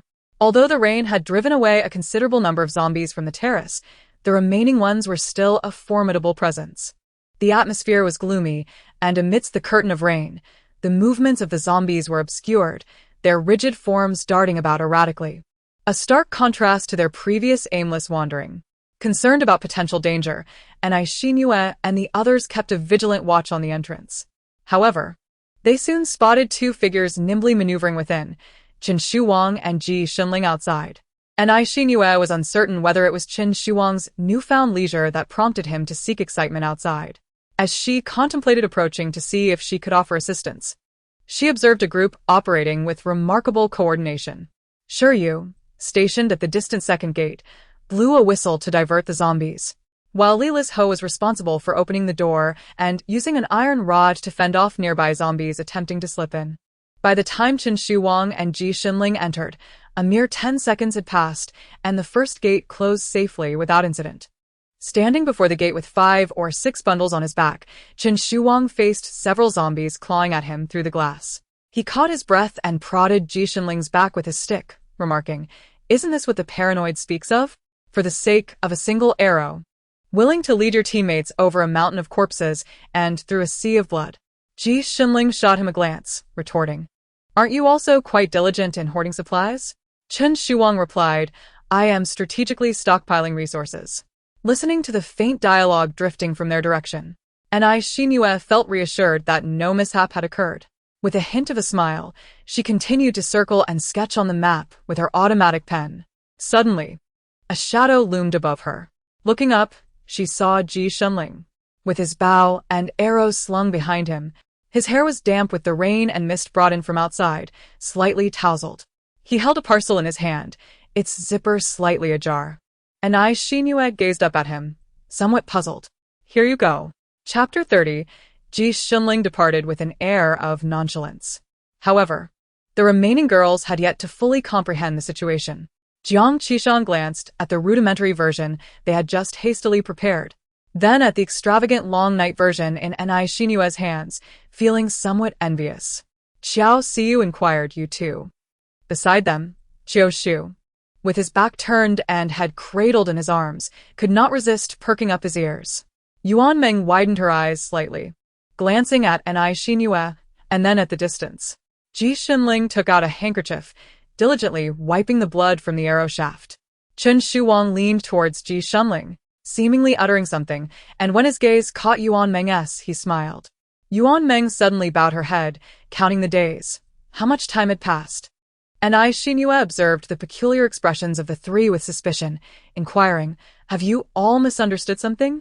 Jiang Qishan replied, "Misunderstand? What could we possibly misunderstand?" Qiao Siyu chimed in, "Sanitary napkins." "Haha, sanitary napkins." Yuan Meng remarked, "Though the current circumstances are unusual, if you truly wish for it, Shinue, it wouldn't be so bad. After all, our youth might just be." Anai Shinue raised her hand to signal them to stop. She recounted the incident from the restroom, adding, "I gave one away." They retrieved a package containing sanitary napkins. "Is it not right for them to give it to me? Otherwise, should it be given to Qin Shuwang?" Jiang Qishan remained silent, as did Qiao Siyu and Yuan Meng. At that moment, Anai Ichiao, lying on the ground, suddenly made soft sounds. Anai Shinue quickly squatted down, noticing the child was in an uncomfortable position, pressing on her arm, and adjusted her posture. Seizing the opportunity, Qiao Siyu whispered to Jiang Qishan and Yuan Meng, "I thought there might be some juicy gossip." However, Ji Xinling seems rather impressive, skilled with a bow, a medical student, and quite meticulous. In this apocalyptic world, that's quite commendable. Jiang Qishan clicked her tongue, remarking that praising their prowess was of little consequence. As Xin, you would likely only wish for him to gather more sanitary pads. Qiao Siyu responded with a calculated acknowledgement, while Yuan Meng offered a candid assessment. Nearby, Qiao Shu, who had been feigning slumber, waited a few moments longer before pretending to awaken, stretching languidly. He intended to reintegrate into the group unobtrusively, but the girls were engrossed in their tasks, leaving him unnoticed. With a resigned sigh, Jiu Shu announced his intention to take a stroll and departed. And Xinhua, not long after, felt a familiar warmth beneath her, signaling the arrival of her period. Finally, she exhaled in relief as her homemade sanitary pads were put to use. As she mentioned it to the others, they all turned in unison to inquire about her experience. How is it? Does it work well? Nishin replied. I need to give it a moment to flow before I can tell. Xiao Xiu added, if it doesn't prove effective, we might find ourselves confined to the restroom these next few days. Jiang Qishan questioned, is that really feasible? To which Xiao Xiu retorted, why not? When we encountered Xiao Shu, he was always in the restroom. And Xinhua, Jiang Qishan, and Yuan Meng shared a knowing silence, realizing the truth in her words. Unbeknownst to them, the subject of their discussion, Xiao Shu, had departed from their base. As he wandered aimlessly, his thoughts meandered until he found himself at the southeastern corner. There, Chen Shuwang was diligently unpacking and searching for supplies, law examination books, teaching qualification texts, and foundational accounting materials. Indeed, it seemed they had stumbled upon a mini-library squad. Xiu. Thank you, brother. Chen Shuang's tone was so natural that it momentarily led him to believe that this calamity would come to an end by tomorrow. Chen Shuang arranged the last useful items neatly on the ground. 3 sun umbrellas, 2 small bags of tissues, a water cup, a pair of sunglasses, and half a box of chewed gum. Xiao Shu stood beside him, observing. Chen Shuang casually inquired, what brings you here? Xiao Shu replied, just wandering about. Chen Shuang gestured towards the items on the ground. Do you need anything? Perhaps take something with you? An idea struck Chen Shuang, and he broke into a smile, his eyes gleaming with mirth. Indeed, those in need. Our little hero Ji Shunling has personally delivered supplies.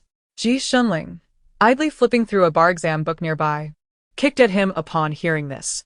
Chen Shuang shifted his weight to dodge, chuckling, all right, I won't say anymore. Xiu picked up the pair of sunglasses from the ground. Isn't that pair a bit small for your sister?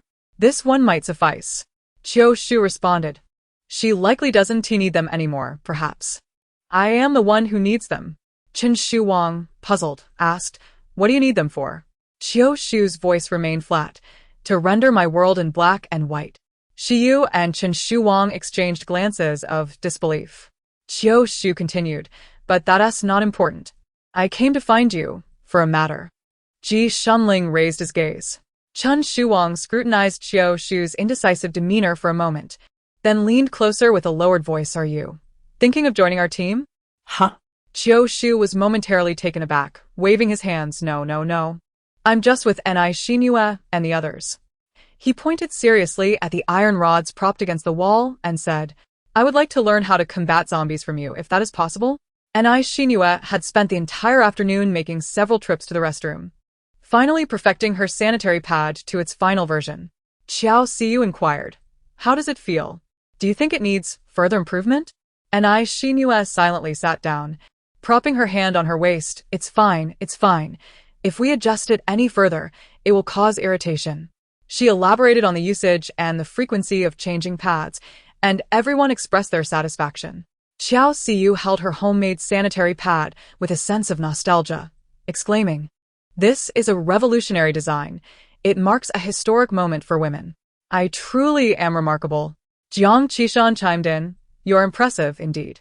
Xiao Xiu, still not finished, raised her chin and surveyed the cafeteria, continuing passionately, in ancient times, there were figures like Su Qin, Zhang Yi, who skillfully maneuvered alliances, Zhuge Liang, who argued with scholars, and Fan Zhu, who advocated distant alliances while attacking nearby foes.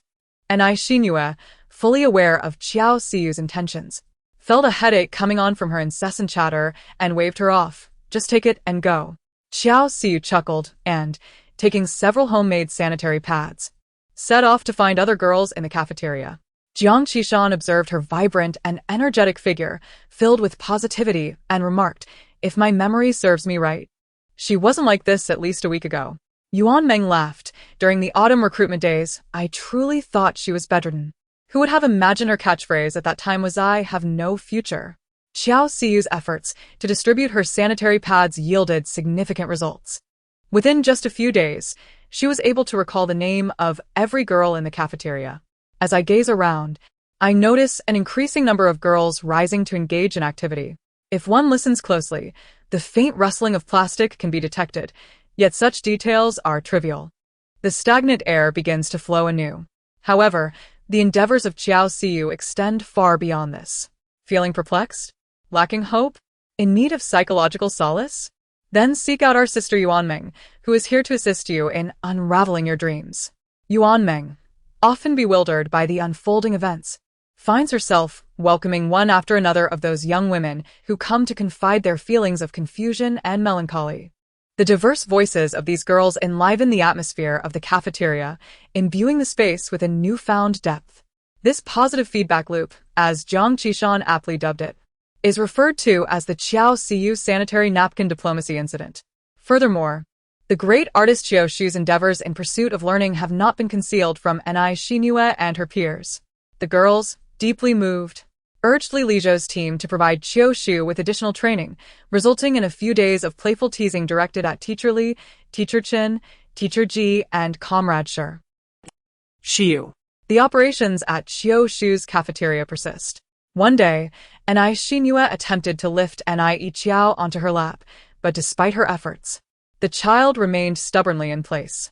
Undeterred, she exerted greater force, her neck flushing red, until finally, she succeeded in hoisting the child up. Looking at Yiqiao's profile, Nai Xinhue couldn't shake the feeling that the child's cheeks seemed a tad rounder than before. Have you perhaps gained a little weight? She inquired uncertainly. Nai Yiqiao remained expressionless. Jiang Qishan, nearby, found amusement in the scene and suggested, "There's a height and weight scale over there. Let us send her to measure." However, before Nai Yiqiao could step on the scale, Jiang Qishan was curious about the outcome and decided to test it herself first. In the next moment, a mechanical female voice flatly announced, "Height 168 centimeters, weight 54. 8 Kilogramm. Countless gazes converged upon her.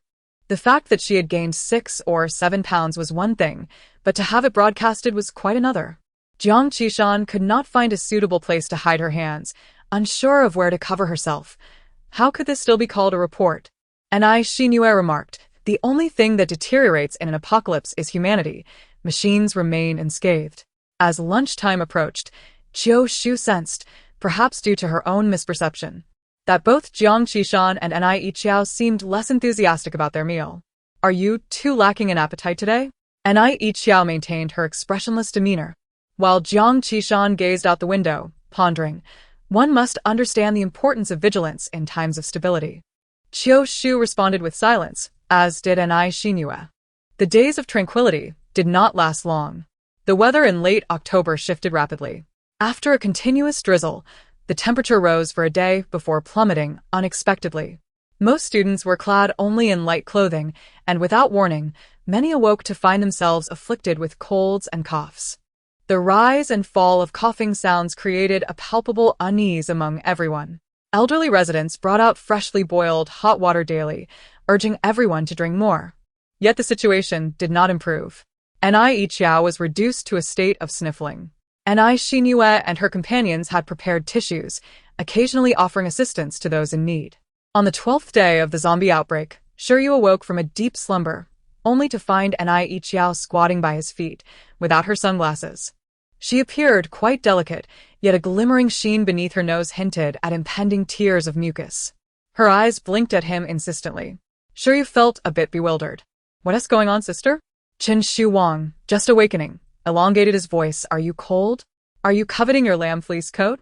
Shiryu responded, "Is that so?" Qin Shu Wang rubbed his hands together, spurred to partial wakefulness by the chill. "If we linger here any longer, we might starve to death, only to be frozen first. Why doesn't our cafeteria have any heating provisions?" Shiryu wiped Yiqiao's nose and rummaged through supplies to drape another coat over her. "Let us not indulge too much." Qin Shuang got up to tidy his belongings, preparing to seek out Ji Shenling. Halfway through, he noticed two groups of individuals confronting each other in the central passage, the atmosphere tense. Upon closer inspection, he recognized that one group was led by Nai Xinhue, accompanied by several girls who wore displeased expressions. The opposing group consisted of a few unfamiliar boys, their faces equally grim, the cause of the conflict unclear. Scanning behind the boys, he spotted a few acquaintances. Ling Chirui, Dai Jia, and He Jun. It appeared that the trio had recently integrated into the male circle and improved their relationships with others. One boy, visibly irate, exclaimed, "In this weather, you still want to use fabric for your sanitary napkins? What are you all thinking?"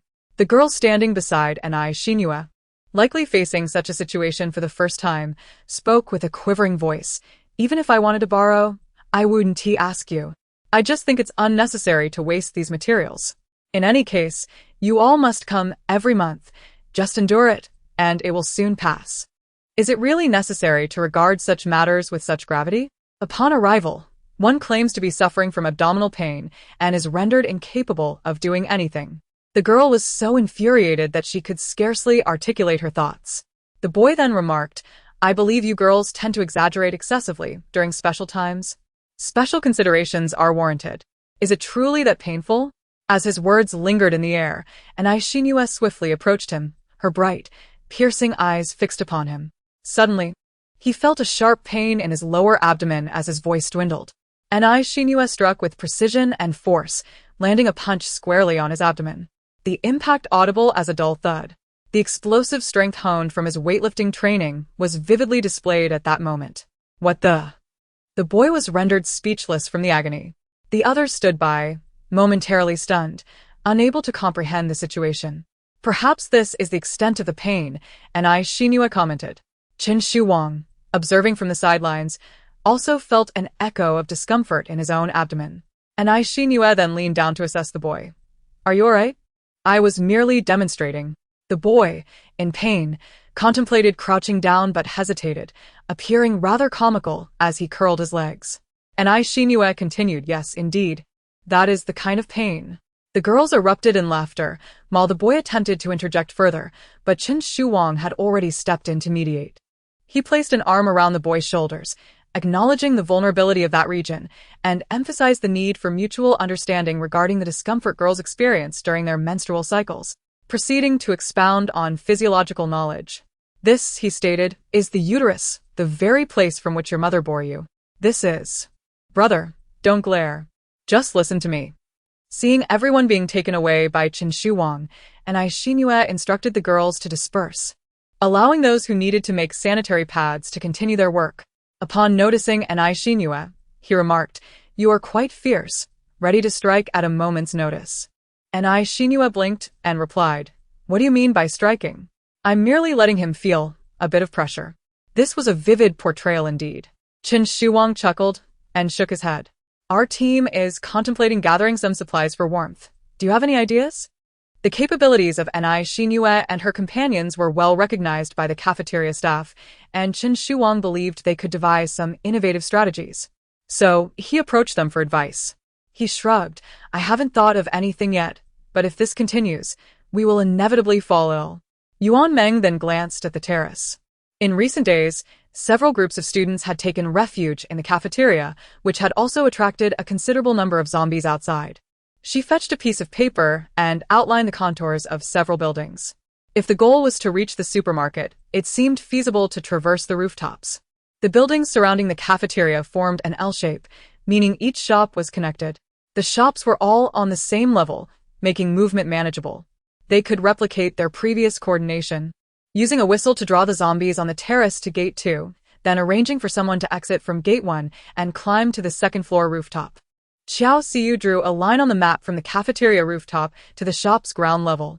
Descending from this direction would lead safely to the shop's floor, devoid of zombies, ensuring secure movement. Li Liz Ho found this approach quite feasible. He refined the plan and added some details, believing that the individuals venturing out could be divided into 3 groups. One group would provide support from the rooftop of the cafeteria, another from the ground level of the shops, while the remaining members would enter the supermarket, swiftly gathering the necessary supplies in baskets, tying them with ropes, and having their teammates on the ground pull them up. This assembly line method aimed to ensure that the entire operation was executed with remarkable speed and efficiency, allowing those inside the supermarket to proceed without concerns, equipped with ample contingency plans. The next order of business was the division of labor. The individuals entering the supermarket would need to ascend and descend, requiring not only the ability to confront zombies, but also sufficient upper body strength. Ji Shunling and Qin Shuwang readily accepted this task. However, to everyone's surprise, Qiu Shu also expressed his desire to join. Jiang Qishan, Qiao Siyu, and Yuan Meng looked at him with some concern. Are you sure you can manage? Aren't you squeamish about blood? And I Xinyue also voiced her apprehension, suggesting, how about I take over instead? I can handle it. Qiu Shu silently retrieved his sunglasses from his pocket and put them on. His expression stern. It's time to validate the results of my training. Jiang Qishan bluntly remarked, you might be more convincing, without the sunglasses. Nevertheless, Qiu Shu was resolute. And Qin Shuwang assured everyone that with them around, there would be no mishaps. And I Xinyue glanced at Ji Shunling, noticing his nod of agreement with Qin Shuwang's words. His bangs swaying gently. She couldn't fathom where this group derived their confidence.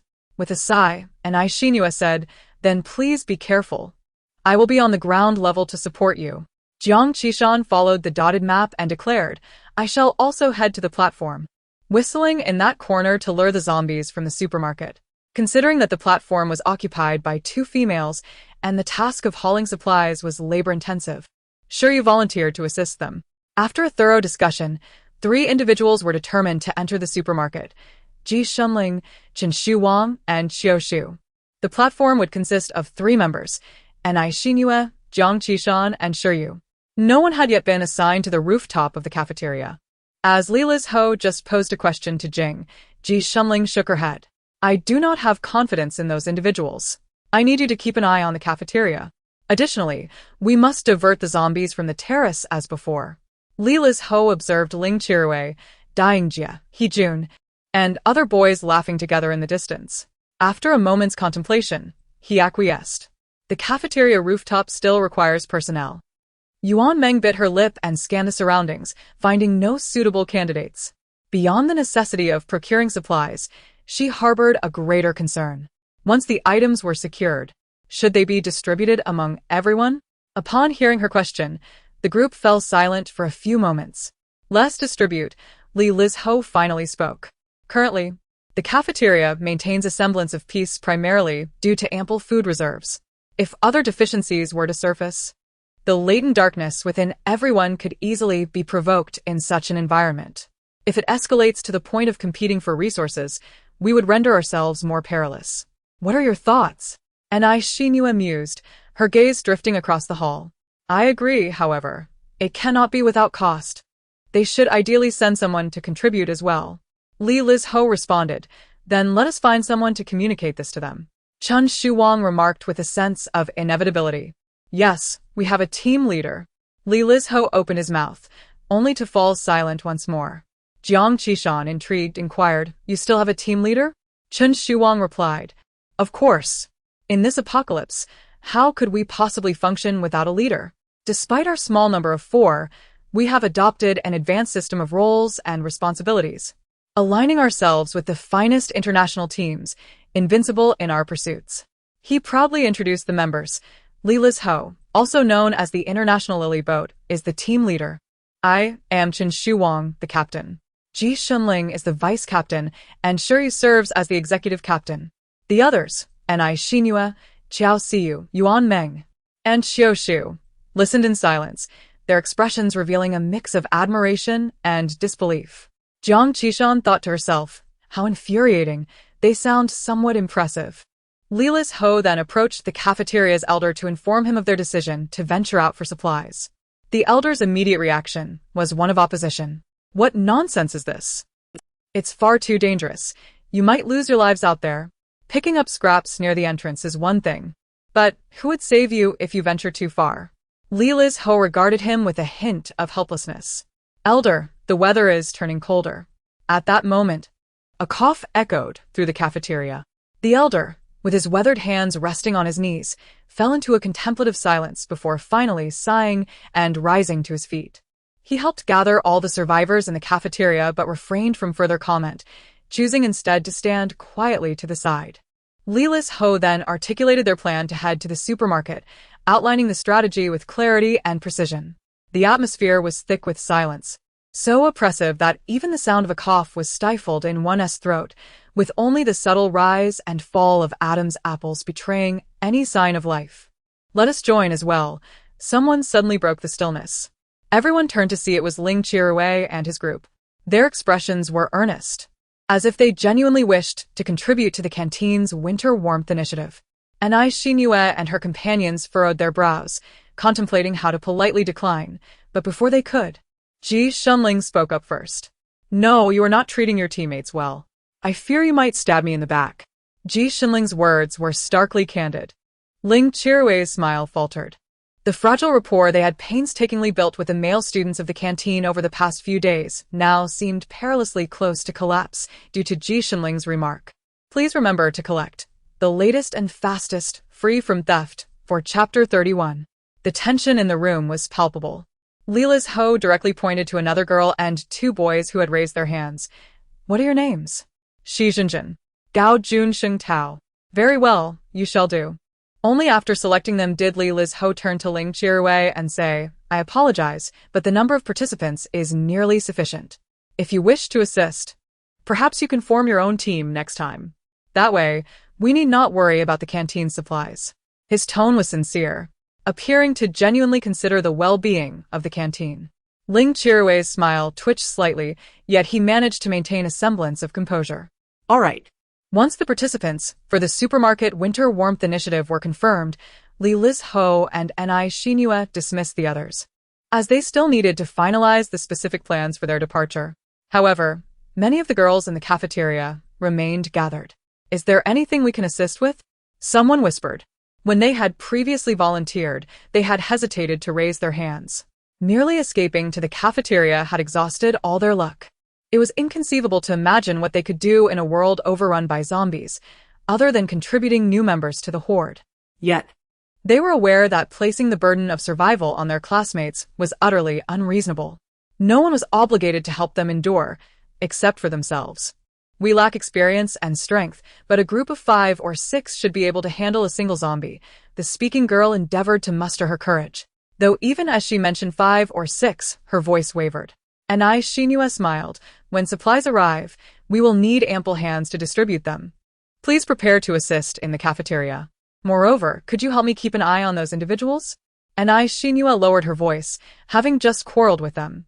The girls nodded in tacit understanding. Anai Xinyue continued, "We still have some preparations to make. Could everyone assist us in locating certain items within the cafeteria?" Li Lizho handed over a note listing items such as ropes, hooks, and baskets. "No problem." The girls took the note and began to scurry around the various corners of the cafeteria. Only then did Anai Xinyue and her companions turn their attention to the few new students who had recently joined. As it was their first meeting, they were still unfamiliar with one another.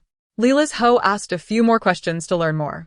After acquiring a preliminary understanding of everyone's strengths and capabilities, he remarked, "You 3 will be stationed on the rooftop, responsible for hoisting the supplies from the platform.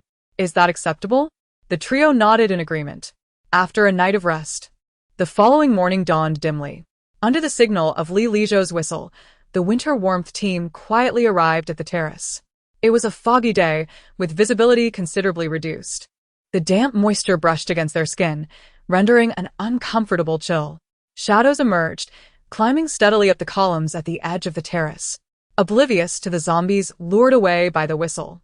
As the penultimate member, a boy named Sheng Tao, prepared to ascend, the hook and basket he carried accidentally tumbled to the ground, producing a sound that was neither too loud nor too soft.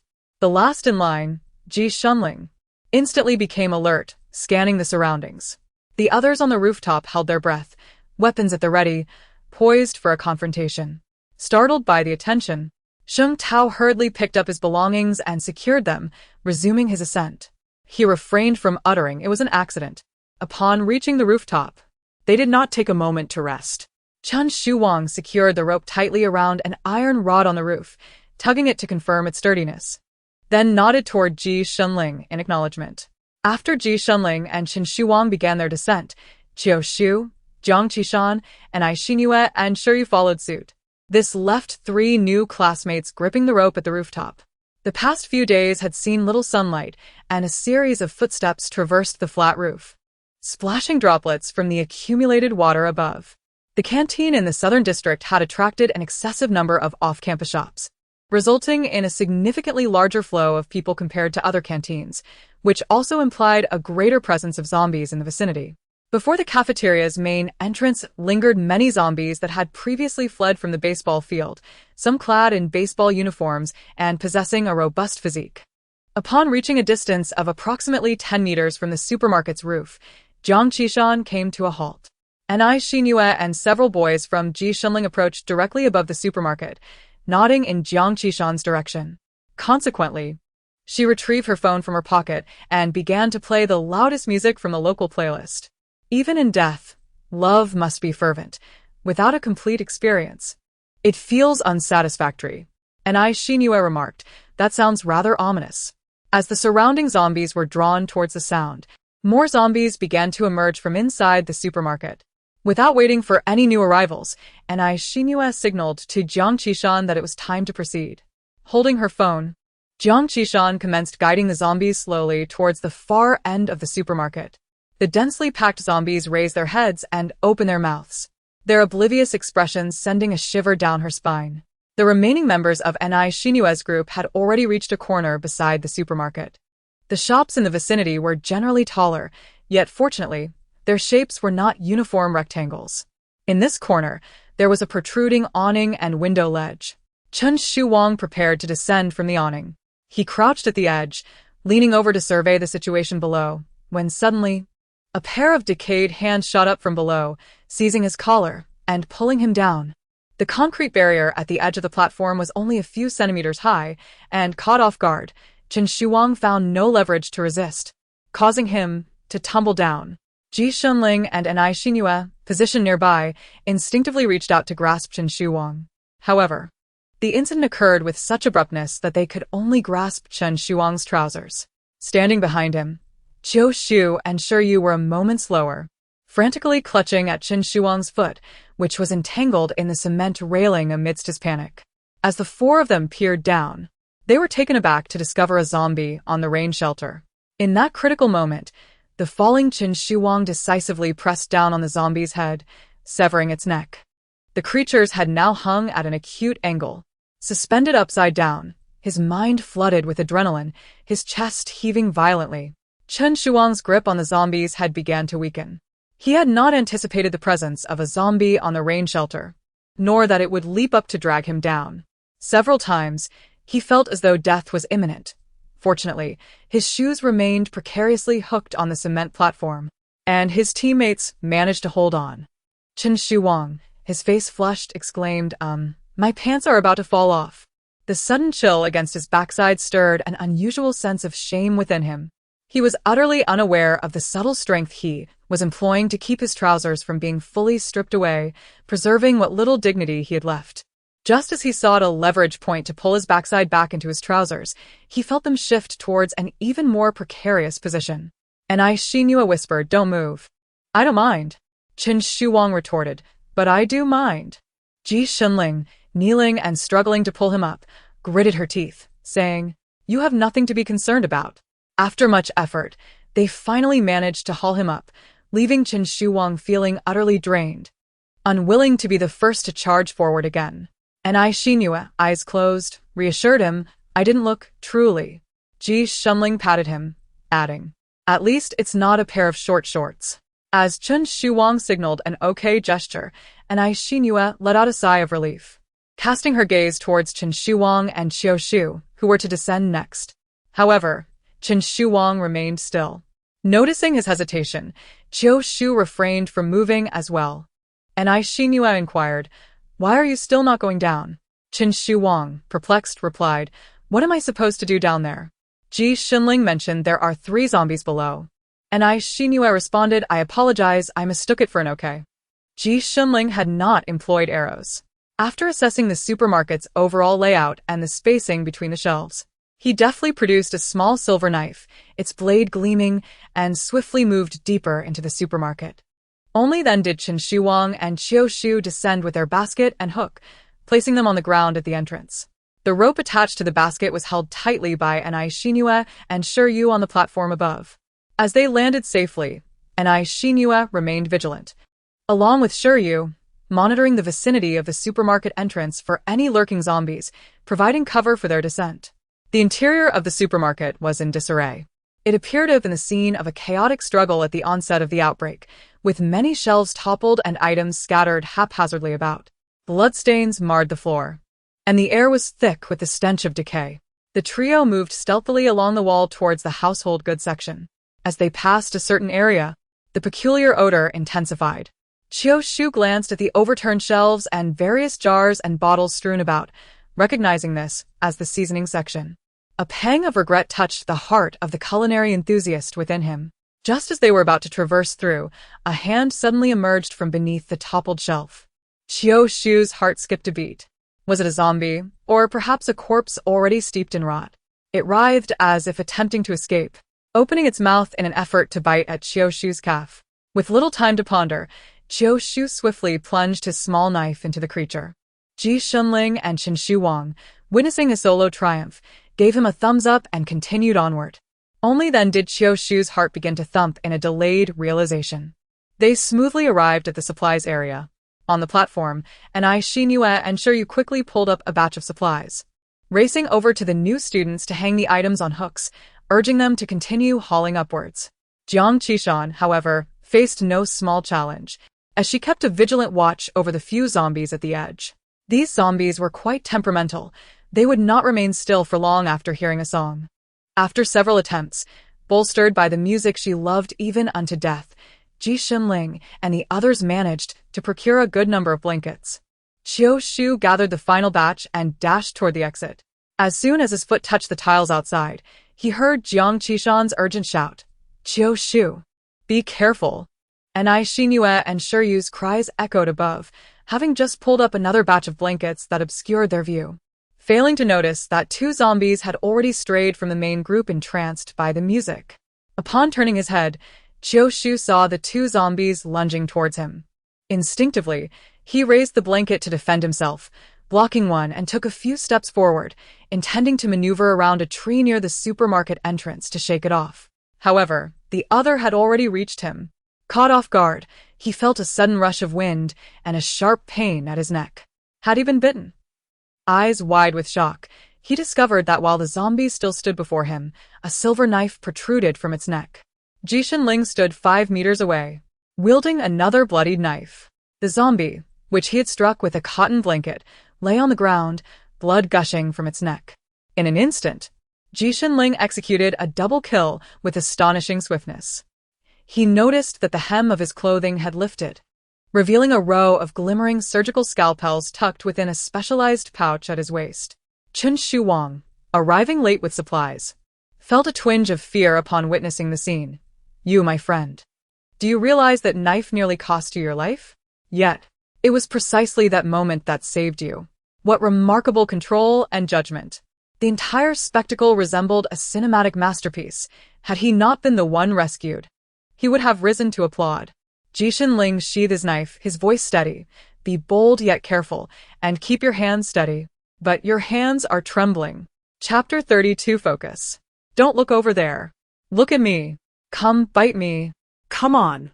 The urgency of Qiu's earlier peril prompted Jiang Qishan to raise her voice, gesturing animatedly on the platform.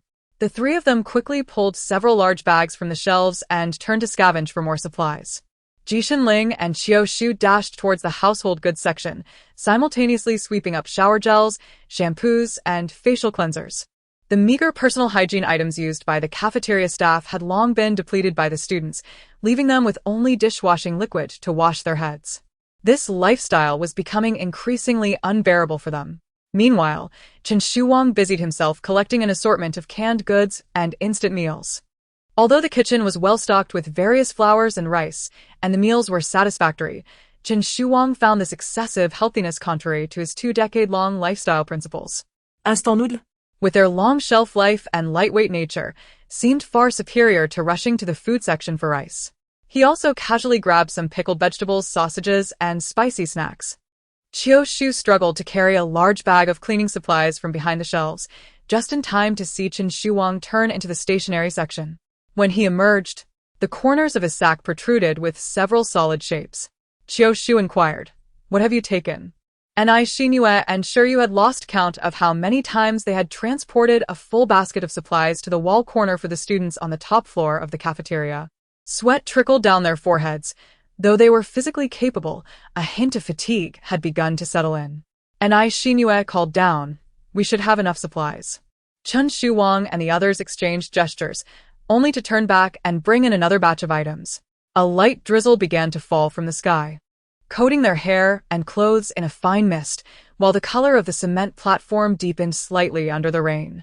Before their departure, Lila's Ho had solemnly warned that crawling in the rain was perilous and that they should evacuate promptly if it started to rain.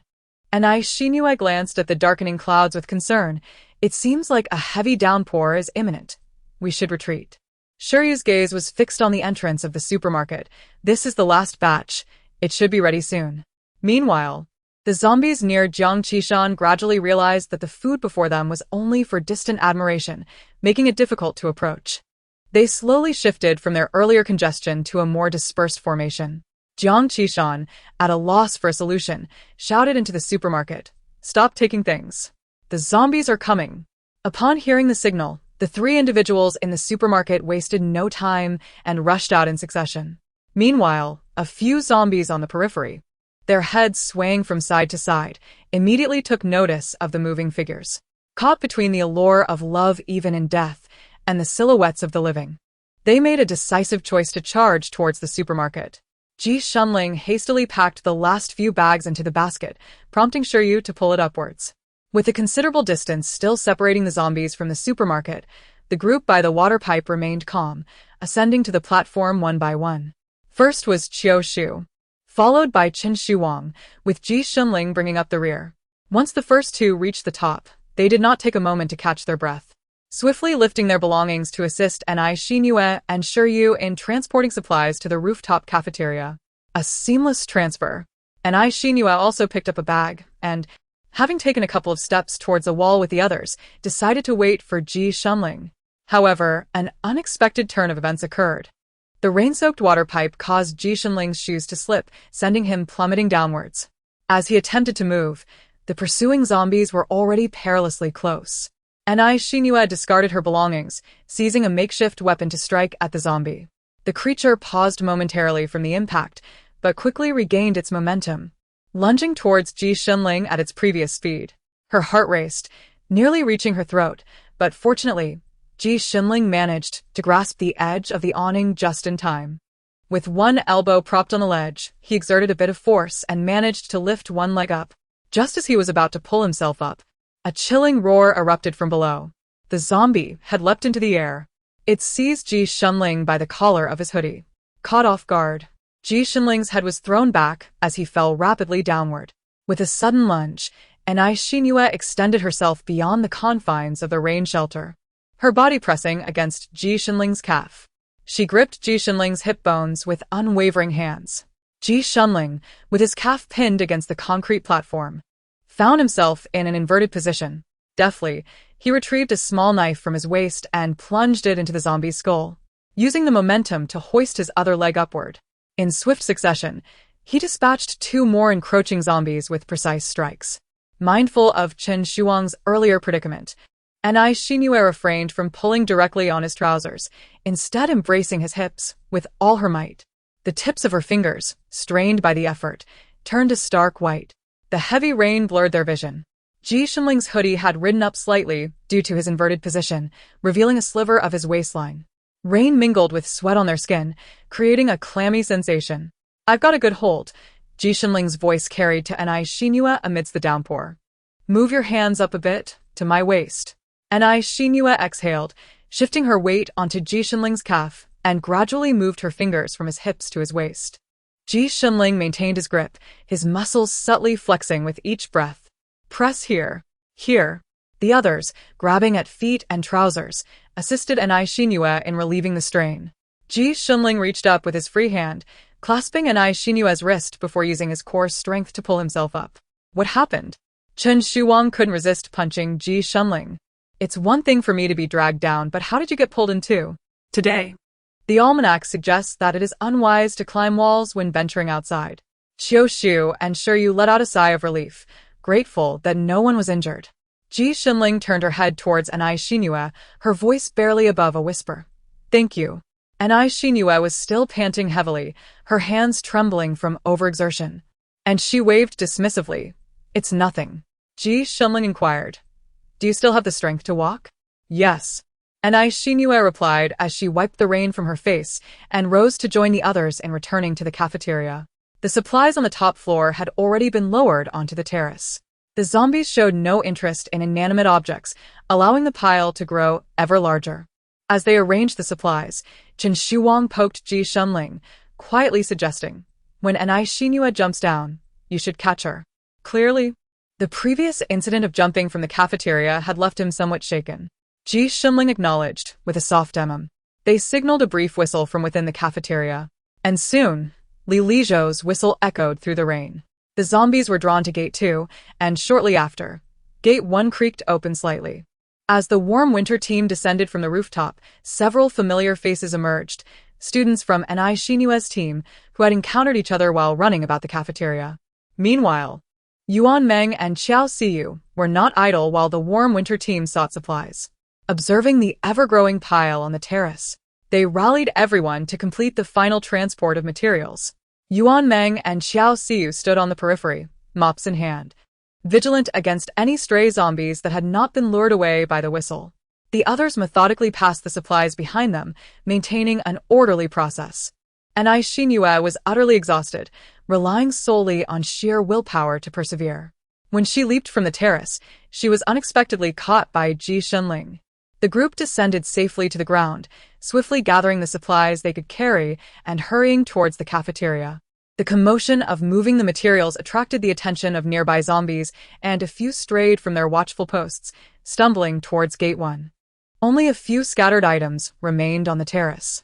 They fought off the approaching zombies and quickly slipped inside. The frenzied creatures collided forcefully with the glass doors, while the floor inside was littered with various supplies.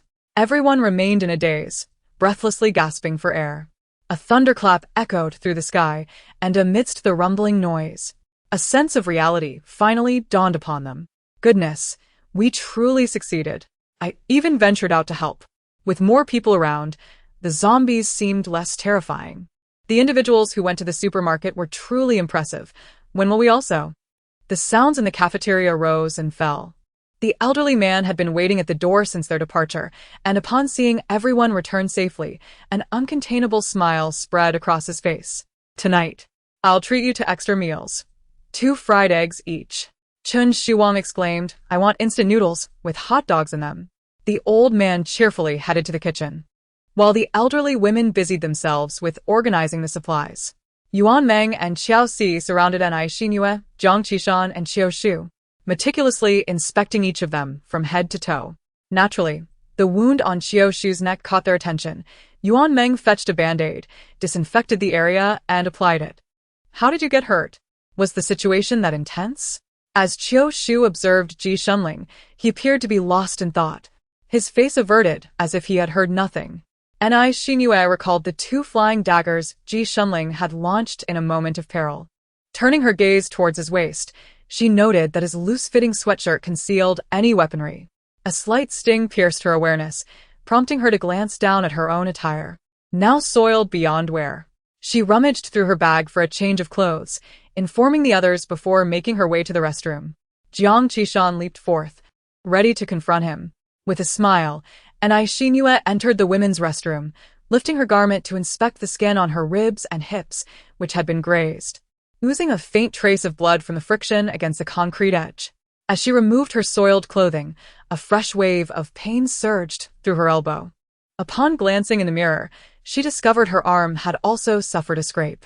After changing out of her dirty garments, she stepped outside only to find Ji Shinling waiting by the door. He extended a tube of ointment towards her, his voice somewhat muffled. I apologize. Anai Xinhua was taken aback. What? Ji Shinling's brow furrowed slightly.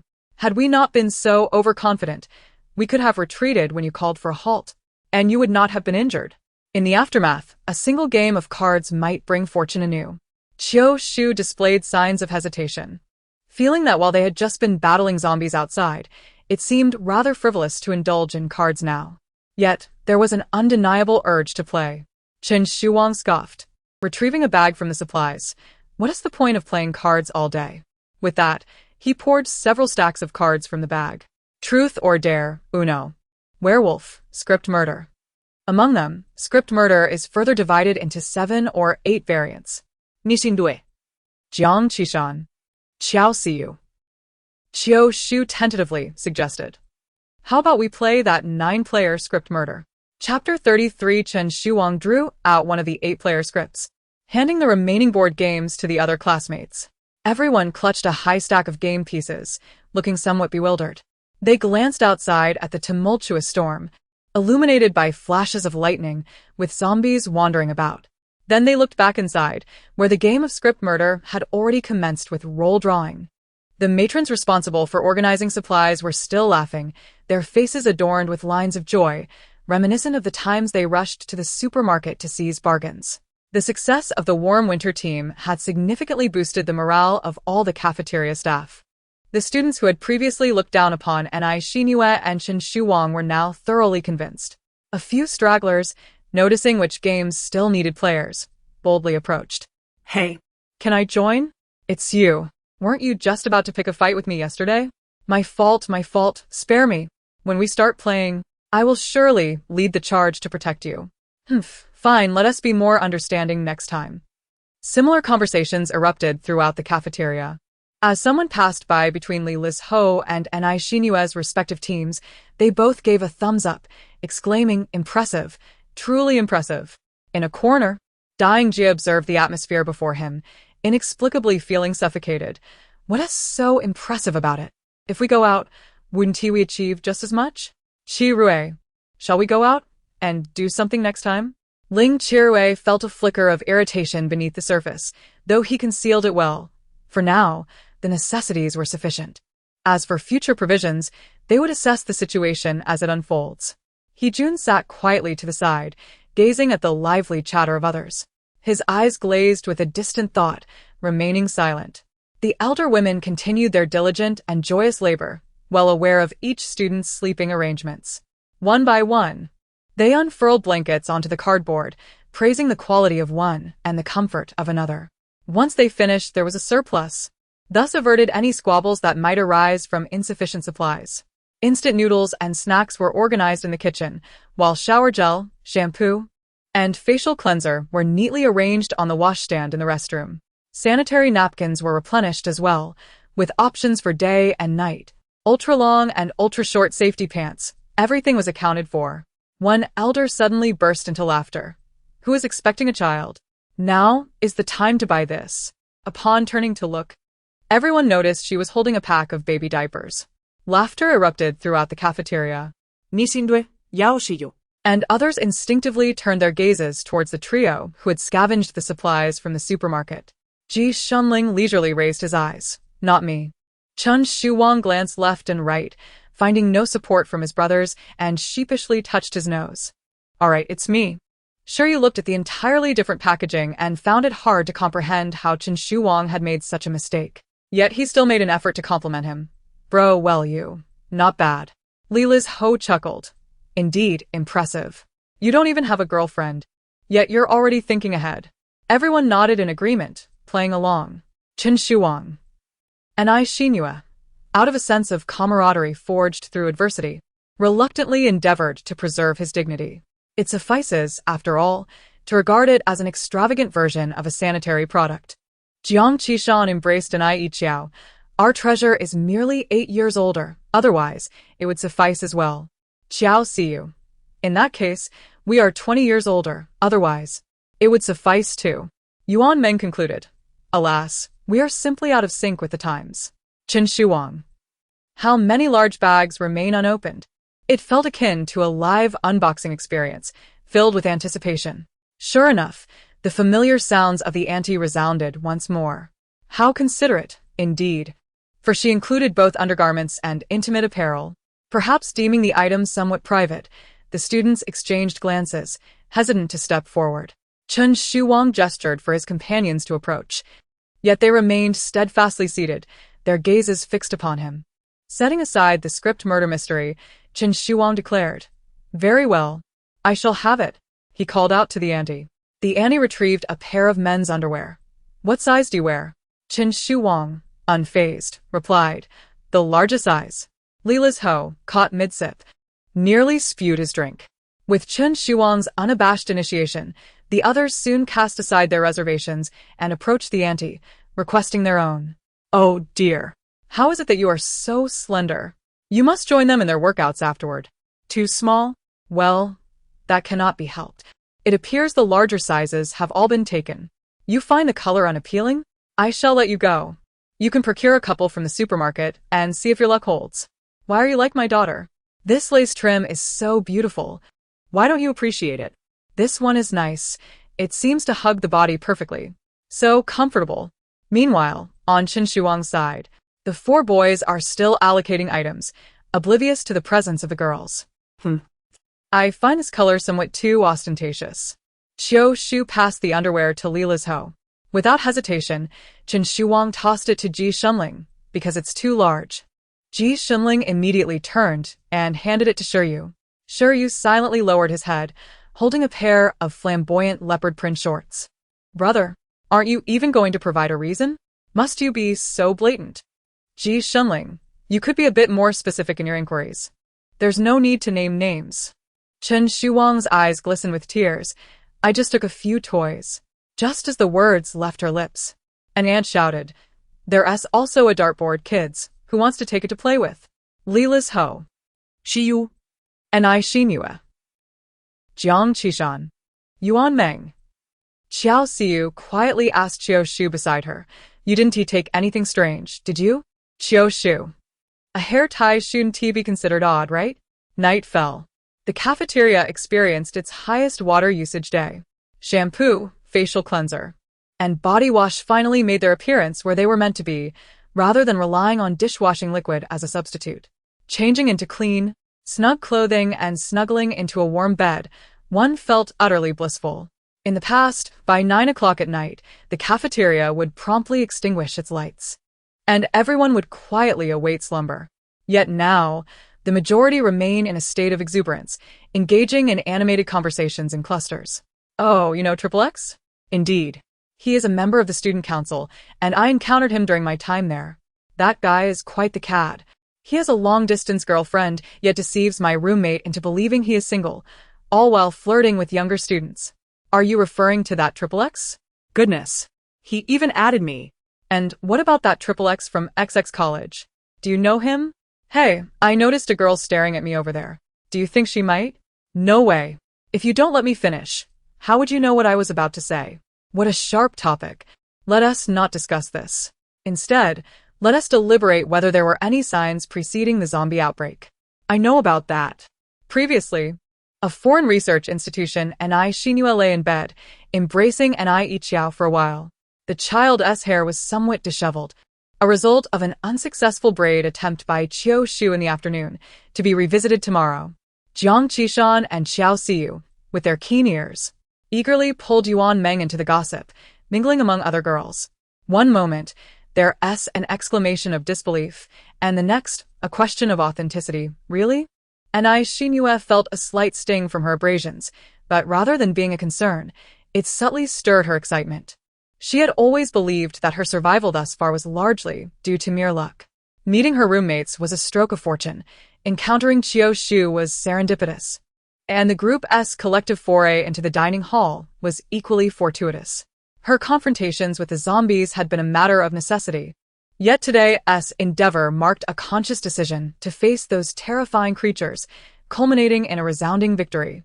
She had even saved a life, and I Xinue found herself to be remarkably dependable. Previously, she had failed to associate the unexpected occurrences with their hubris. She had accepted that in the realm of survival during the apocalypse, surprises were the norm. She had claimed that her early departure was merely a result of fear. But Ji Xinling was earnestly reflecting on her own actions, stating that at such times, a cautious approach like hers was essential for survival. To live on. Ni Xindue exhaled deeply. To survive. She began to enumerate her strengths in survival. Her judgment was commendable, her reflexes were sharp, she was prudent and composed. and possessed considerable strength. As Qiu Shu was about to head to the restroom, she noticed Anai Xinyue rising as well, sitting quietly, lost in thought. Qiu Shu inquired, "What's the matter?" Anai Xinyue responded with a hint of melancholy. "I seem to be rather exceptional." Qiu Shu remained silent. Observing Qiu Shu's intent to visit the restroom, Anai Xinyue decided to accompany her. At night, a light was left on by the restroom, and the two walked together. As they reached the doorway, they heard a metallic clanging echoing from the corridor nearby. There, the target that the ant had called out earlier gleamed conspicuously on the wall. Ji Shinling stood 5 meters away from the target, wielding a scalpel in each hand, with a row of them hanging from her waist. Anai Xinyue was momentarily taken aback, but then recalled Ji Shinling's precise strike when she had saved Qiu Shu earlier that day, suddenly understanding the situation. What fame can be achieved in an instant? It is merely the result of relentless honing.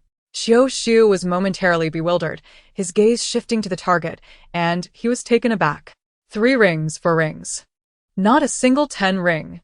In fact, several arrows had missed entirely, lying discarded on the ground.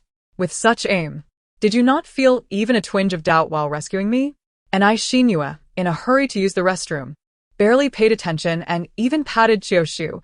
Perhaps you should learn this technique too? Qiu Shu. Anai Xinyue's figure vanished into the restroom. Qiu Shu, brother, were you not scared when you saved me this morning? Ji Shinling detached the small knife from the target, his expression unchanged. Trust among teammates is paramount. Qiu Shu, such words would carry more weight if I were to say them. The chatter in the cafeteria gradually dwindled until midnight, the conversations becoming exhausted. Before long, the sound of deep, restful breaths filled every corner. A fierce wind howled, sweeping over the cafeteria, drowning out the anguished cries drifting from the dormitory, transforming them into a soft whimper, lost amidst the sounds of wind and rain. Anai Xinyue had established a fixed biological clock these days. But after a late night of conversation, she succumbed to oversleeping. Upon waking, she noticed the sounds of others rising and preparing for the day. She turned her head to glance out the window. The rain continued to fall, casting a gray shroud over the landscape, obscuring the passage of time. "What time is it?" she inquired of Xiao Siyu, who had just sat up, still a bit drowsy. Xiao Siyu fumbled under the blanket to find her phone. Although it consistently displayed out of signal area, she had diligently charged it at regular intervals over the past few days. 7:20, she announced. "Jiang Qishan, so early. Shall we sleep a little longer?" In the distance, Chen Shuwang was already at the window, bargaining with the elderly for instant noodles to prepare breakfast. Qiu Shu and Yuan Meng were busy styling Anai Yiqiao's hair into small braids, without using any hairpins. Lilis Ho and Ji Shinling were seated before a map. Appearing lost in thought, Siyu was performing push-ups nearby, with a fellow student counting for him. 110, 111, 112. The continuous stream of numbers only served to deepen Anai Xinyue and her companion's drowsiness. Just as they were about to recline once more, a flash of lightning cleaved the sky above the cafeteria. Amid the deafening roar of thunder, there seemed to be the resounding sound of running footsteps. They gazed outside in confusion. Countless dark silhouettes swarmed on the terrace. The sound of pounding and rain echoed from the glass doors. Chapter 34. Faces of students pressed against the glass doors, starkly contrasting the decay and lifelessness of zombies. Their expressions were vibrant and distinctly human. Yet the rhythmic thuds against the door evoked a different kind of terror. Bang, bang, bang. A cacophony of dull sounds filled the air. Pairs of hands frantically slapped against the glass, the cold morning air carrying faint traces of human warmth, leaving behind a series of white handprints. It seemed as though they were attempting to overthrow this barrier. "Let us in." The eyes of the students outside flickered, yet they precisely locked onto those within. More screams erupted from behind, and the handprints on the door began to turn crimson. Bang, bang, bang. Only now did the students, who had been comfortably lost in their reverie, react to the scene before them, rising in a panic. "Grab your weapons. Allow the students in the front to enter. Push the zombies in the back out with mops. Ji Shinling, Shi Yu, and Chen Shuwang. Eliminate any that have turned into zombies." Anai Xinyue and a few others quickly emerged from their beds, armed themselves, and guided the defenseless classmates to step back with iron rods, preparing for defense. They then positioned themselves 3 or 4 meters behind Li Lizhou's team, establishing a secondary line of defense. As the door swung open, the students congested at the front surged forward recklessly. Chen Shuwang and Shiryu shielded the classmate who was opening the door. Ji Shunling, armed with a bow and arrow, stood atop a table, his elevated perspective granting him a clearer view of the scene on the terrace. Dozens of individuals rushed in, the remainder being freshly transformed zombies with gnawed faces. Ji Shunling shouted, "Close the door." Ni Xinyue and Jiang Qishan advanced, fiercely wielding their iron rods and mops to fend off the zombies attempting to force their way in. Xiao Siyu and Yuan Meng stood behind them, occasionally thrusting their weapons to assist. The students on either side of the glass door pushed with all their might, their feet digging into the ground, teeth clenched, ready to exert even more force when suddenly a disturbance arose nearby. A glance revealed that a zombie had infiltrated among the living. Upon entering, it surveyed for merely a second before decisively lunging at a few of the living nearby. "Do not let go." Li Lizhou raised his voice. Just as his words echoed, Ji Shunling's arrow pierced one of the bloodthirsty zombies. Xiao Shu, wielding a sculpting knife, swiftly dispatched another. Chen Shuwang and Shiryu swung their clubs with equal fervor, creating a defensive line for their classmate at the door. The sounds of arrows flying and clubs striking intertwined with the sharp winds, while the cafeteria resonated with a cacophony of screams and cries. A figure, bitten and contorted in agony, bore a lingering expression of bewilderment and helplessness in their eyes, as if grappling with the unfathomable nature of their demise. Following a jarring cacophony of cracking bones, the creature turned to feast upon a nearby companion. The glass doors creaked shut with great difficulty, while the curtains were drawn to obscure the grotesque, distorted faces of the zombies outside. The dim lighting within the room belied the chaos that persisted. The damp, biting cold permeated the air, yet every individual trembled with sweat. An overwhelming tide of confusion and terror engulfed them all. As the last echoes of whimpering gradually faded, the ground bore witness to the addition of 20 or so corpses, some having rushed in from the balcony. Others who had been innocently dining in the cafeteria before being mercilessly slain amidst the turmoil. Ji Shunling, with more than half of the arrows in his quiver depleted, remained vigilant despite the brief lull in the cafeteria's chaos. His gaze meticulously swept across the room, moving in tandem with the tip of his arrow. The newly arrived students scattered, huddling against the walls, their eyes betraying a blend of neurotic tension and numbness. Li Lizhou observed a few boys clutching their arms or shoulders, their bodies trembling slightly. He gestured to Chen Shuwang, while Ji Shunling signaled to the others, stating, "New students, please gather together and check for injuries." The 40 or so newcomers, all boys, disregarded Li Lizhou's instructions, instead wandering about in search of food now that they felt secure. Fortunately, the group of students who had originally been in the cafeteria recognized Li Lizhou's leadership and gravitated toward his side. The situation became increasingly clear. The overwhelming influx of newcomers instilled a profound sense of tension and pressure. Judging by the number of newly emerged zombies, this group likely consisted of 70 or 80 individuals. Yet only a little over half had successfully entered. "Where's the food?" someone exclaimed, swinging a tennis racket at the dining hall window.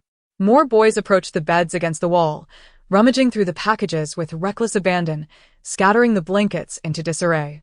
Where could it all have gone? How could there be no food at all? Before a boy could finish his curse, Ji Shunling leapt off the table and, in just a few swift strides, aimed the arrowhead at his forehead. "What do you intend to do?" The boy's tone, laced with anger, was curiously off-key. Ji Shunling showed no inclination to provide an explanation. Her grip on the bow was steady, unwavering as she focused on her target. Li Lizhou stepped forward, stating, "Everyone, please remain calm. The cafeteria is secure. We'll be able to rest shortly. However, we must first check whether anyone has been bitten by zombies." As his words concluded, the individual before Ji Shunling began to tremble. "We fought hard to get in here, and you treat us as zombies." His face contorted with rage, a torrent of profanities spilling forth, yet his eyes inexplicably rolled upward as his tone escalated. Suddenly, his voice became unintelligible, At the instant his eyes glazed over with a milky film and he lunged toward a nearby classmate, Ji Shunling swiftly transformed her arrow into a knife, decisively plunging it into his brainstem, halting all of his movements. Soon, similar disturbances erupted from the other side of the cafeteria, where Chen Shuwang and Shiryu acted with equal decisiveness. After repeating this several times, the cafeteria fell into a profound silence. When the old man emerged from the kitchen, he was momentarily taken aback by the unexpectedly large crowd before him. Upon noticing the scattered bodies on the floor, the joy he typically felt when welcoming survivors did not grace his face. His throat felt parched as he repeated the words he had uttered countless times before. "There is no food in the morning, but there will be something delicious at noon. Please wait. Give me food. Now." At the mere mention of food, those hungry souls fixed their gaze upon the old man with intense desperation. Had it not been for Li Lizho and Ji Shunling standing nearby, they might have descended upon him in a frenzy. The old man, feeling alarmed, instinctively glanced at Li Lizho, who nodded in response. "They appear to have been starving for days. Let us first provide them with some instant food." The old man complied, but as soon as he produced the provisions, they were swiftly seized by the crowd. Many men snatched 4 or 5 bags of bread and biscuits, stuffing their pockets while voraciously consuming the food. Others, slower in their actions, resorted to outright theft. After all, they were living beings and could not be treated as one would handle zombies. Li Lizho and Chen Shuwang exerted considerable effort to quell the chaos. Once the group had their fill, they erupted into laughter and tears, exclaiming throughout the cafeteria, "We survived! We survived!" Ji Shunling, however, paid no heed to the disorder around him, focusing instead on extracting his arrows from the fallen corpses of the zombies. Initially, he would wipe the blood off the arrowheads with a handkerchief, but soon the cloth became saturated with crimson stains. He then began dragging the bodies one by one to the doorway. Among them, those who appeared familiar, even having exchanged words in recent days, were placed on the left, while the newcomers were relegated to the right. Over there, Chen Shuwang struggled to quell the unrest in the cafeteria, weary as he stretched his arms, making his way towards Ji Shunling alongside Li Lizho and Anai Xinhua. This group was exceedingly isolated, utterly incapable of communication, not even disclosing where they had fled from. Ji Shunling crouched by a corpse on the right, speaking. "South District 4. Chen Shuwang inquired, "How do you know?" Anai Xinhua knelt beside Ji Shunling, noticing he was fixated on the deceased's rolled-up pant leg, revealing a fragment of a flower petal. The petal, soaked by rain, was in tatters, barely recognizable from its original form.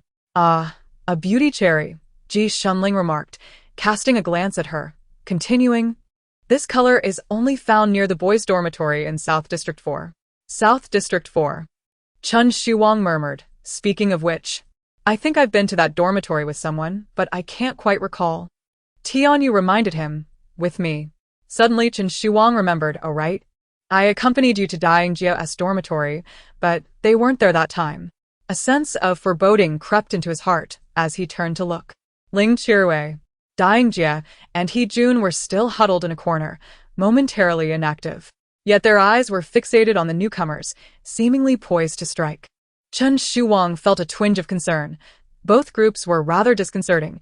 He hoped they wouldn't converge, especially since the mental state of the newly arrived was visibly precarious, leaving him apprehensive about what actions they might take next. The tale of collusion was, after all, the one he had loathed most in his childhood. The influx of numerous survivors has forced the once ample supply of blankets into a state of reallocation. The team led by Anai Xinhua huddled in a corner, while Li Lizho's group, mindful of the potential threat posed by the newcomers, relocated their base adjacent to them. In an orderly fashion, several sheets and blankets were drawn out and laid upon the territory of the new arrivals. When it came to Anai Xinhua's turn, the matron wished to reserve more bedding for them, considering the sacrifices made by both teams to procure these items, hoping to ensure a more comfortable rest for them. However, discontent soon arose among the newcomers. "Why should we, for individuals, share a blanket, while they only need 3? And what right does that child, not from our school, have to claim our supplies? Perhaps you 4 ladies, along with that child, should share a single blanket instead." "Such decisions are not for you to dictate," Anai Xinhua retorted, rising to meet his gaze with a cold stare. If you insist on this argument, then let none of us rest. And Xinhua did not relinquish her weapon. The members of Li Lizhou's team adjusted their postures, prepared for any eventuality. The boy hesitated, knowing full well the capabilities of the two teams. Understanding that a direct confrontation would yield no favorable outcome. The sheer number of their adversaries was daunting. Xiao Xiu feared engaging in conflict with the living.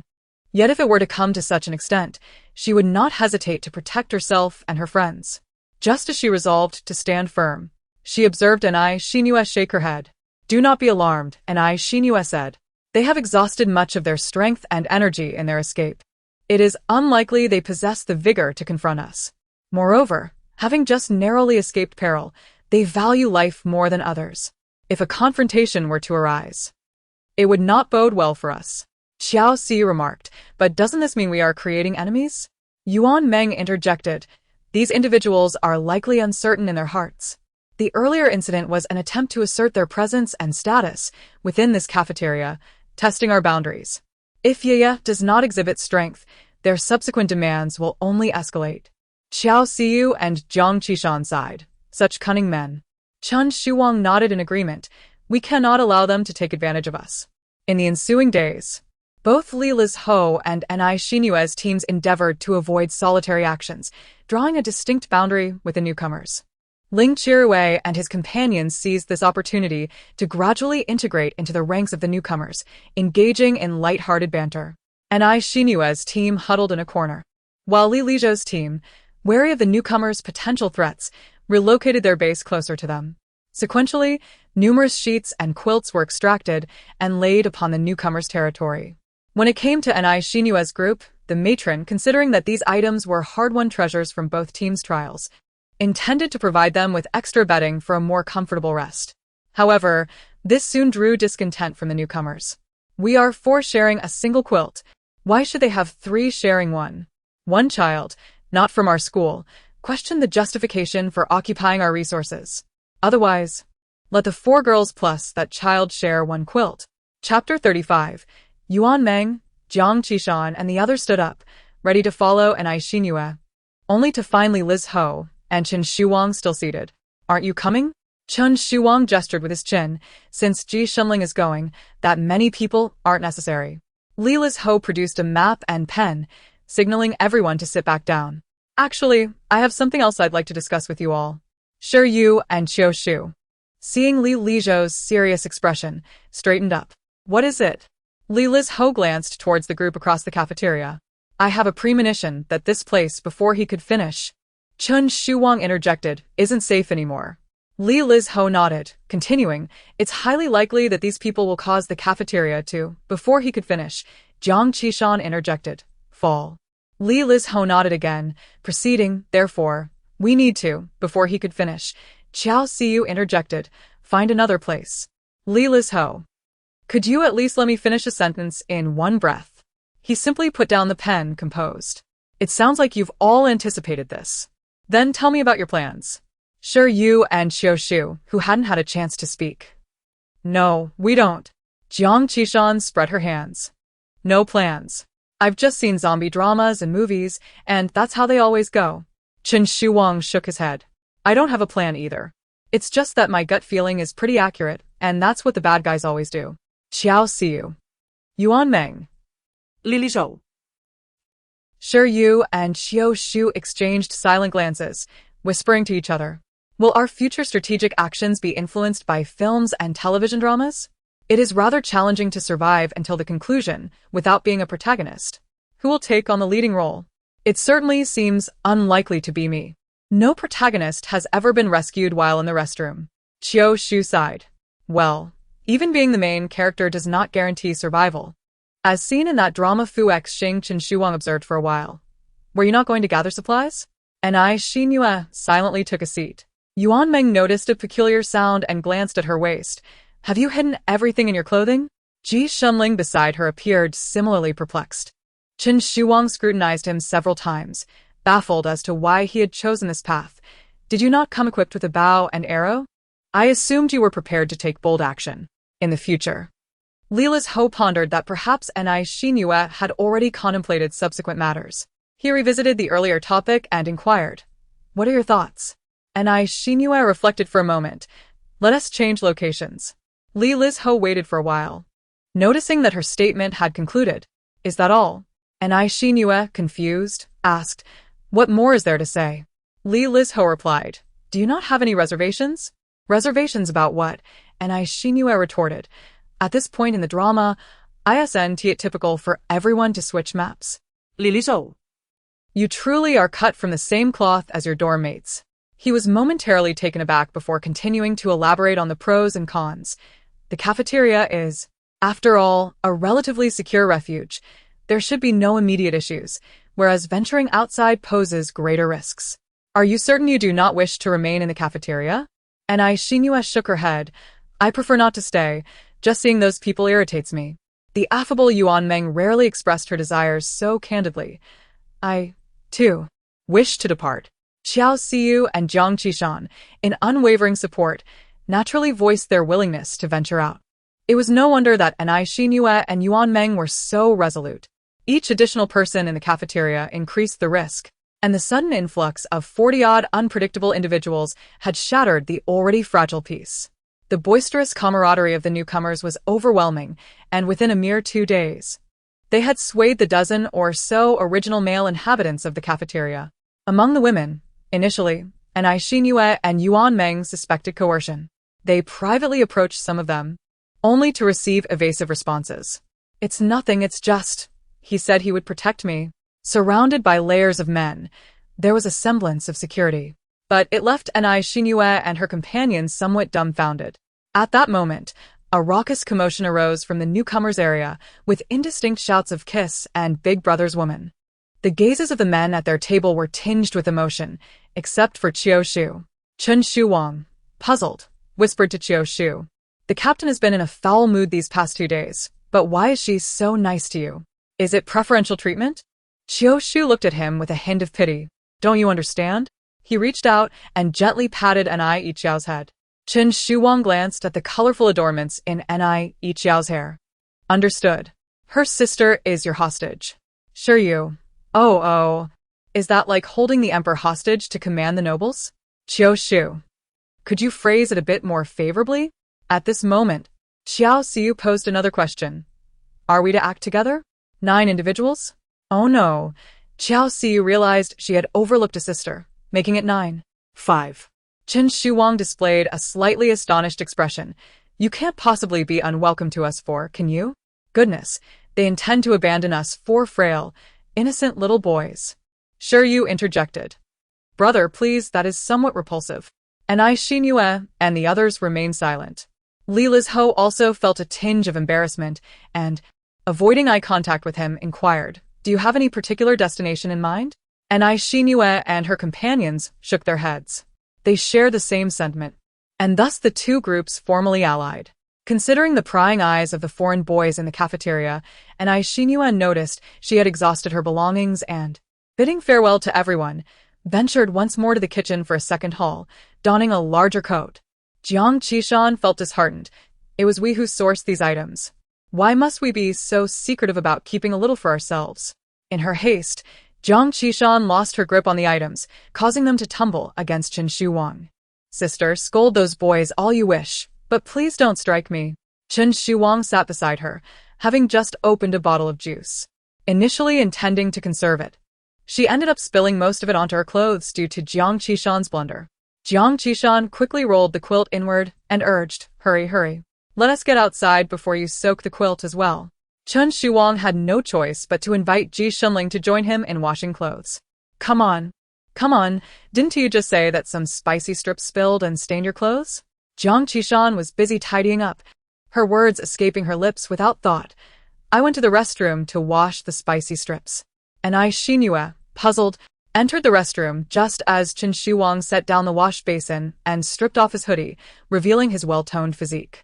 Having grown familiar with Ni Xinhua, he felt no need for modesty and inquired directly, "What's the matter?" Ji Shunling hesitated, her hand poised to grasp her shirt hem before retreating. Ni Xinhua peered into their basin, saying, "I came to see how you wash clothes." Just like this. Washing clothes is indeed a skill. You must first scrub this part. Then focus here. My mother taught me that this method ensures cleanliness.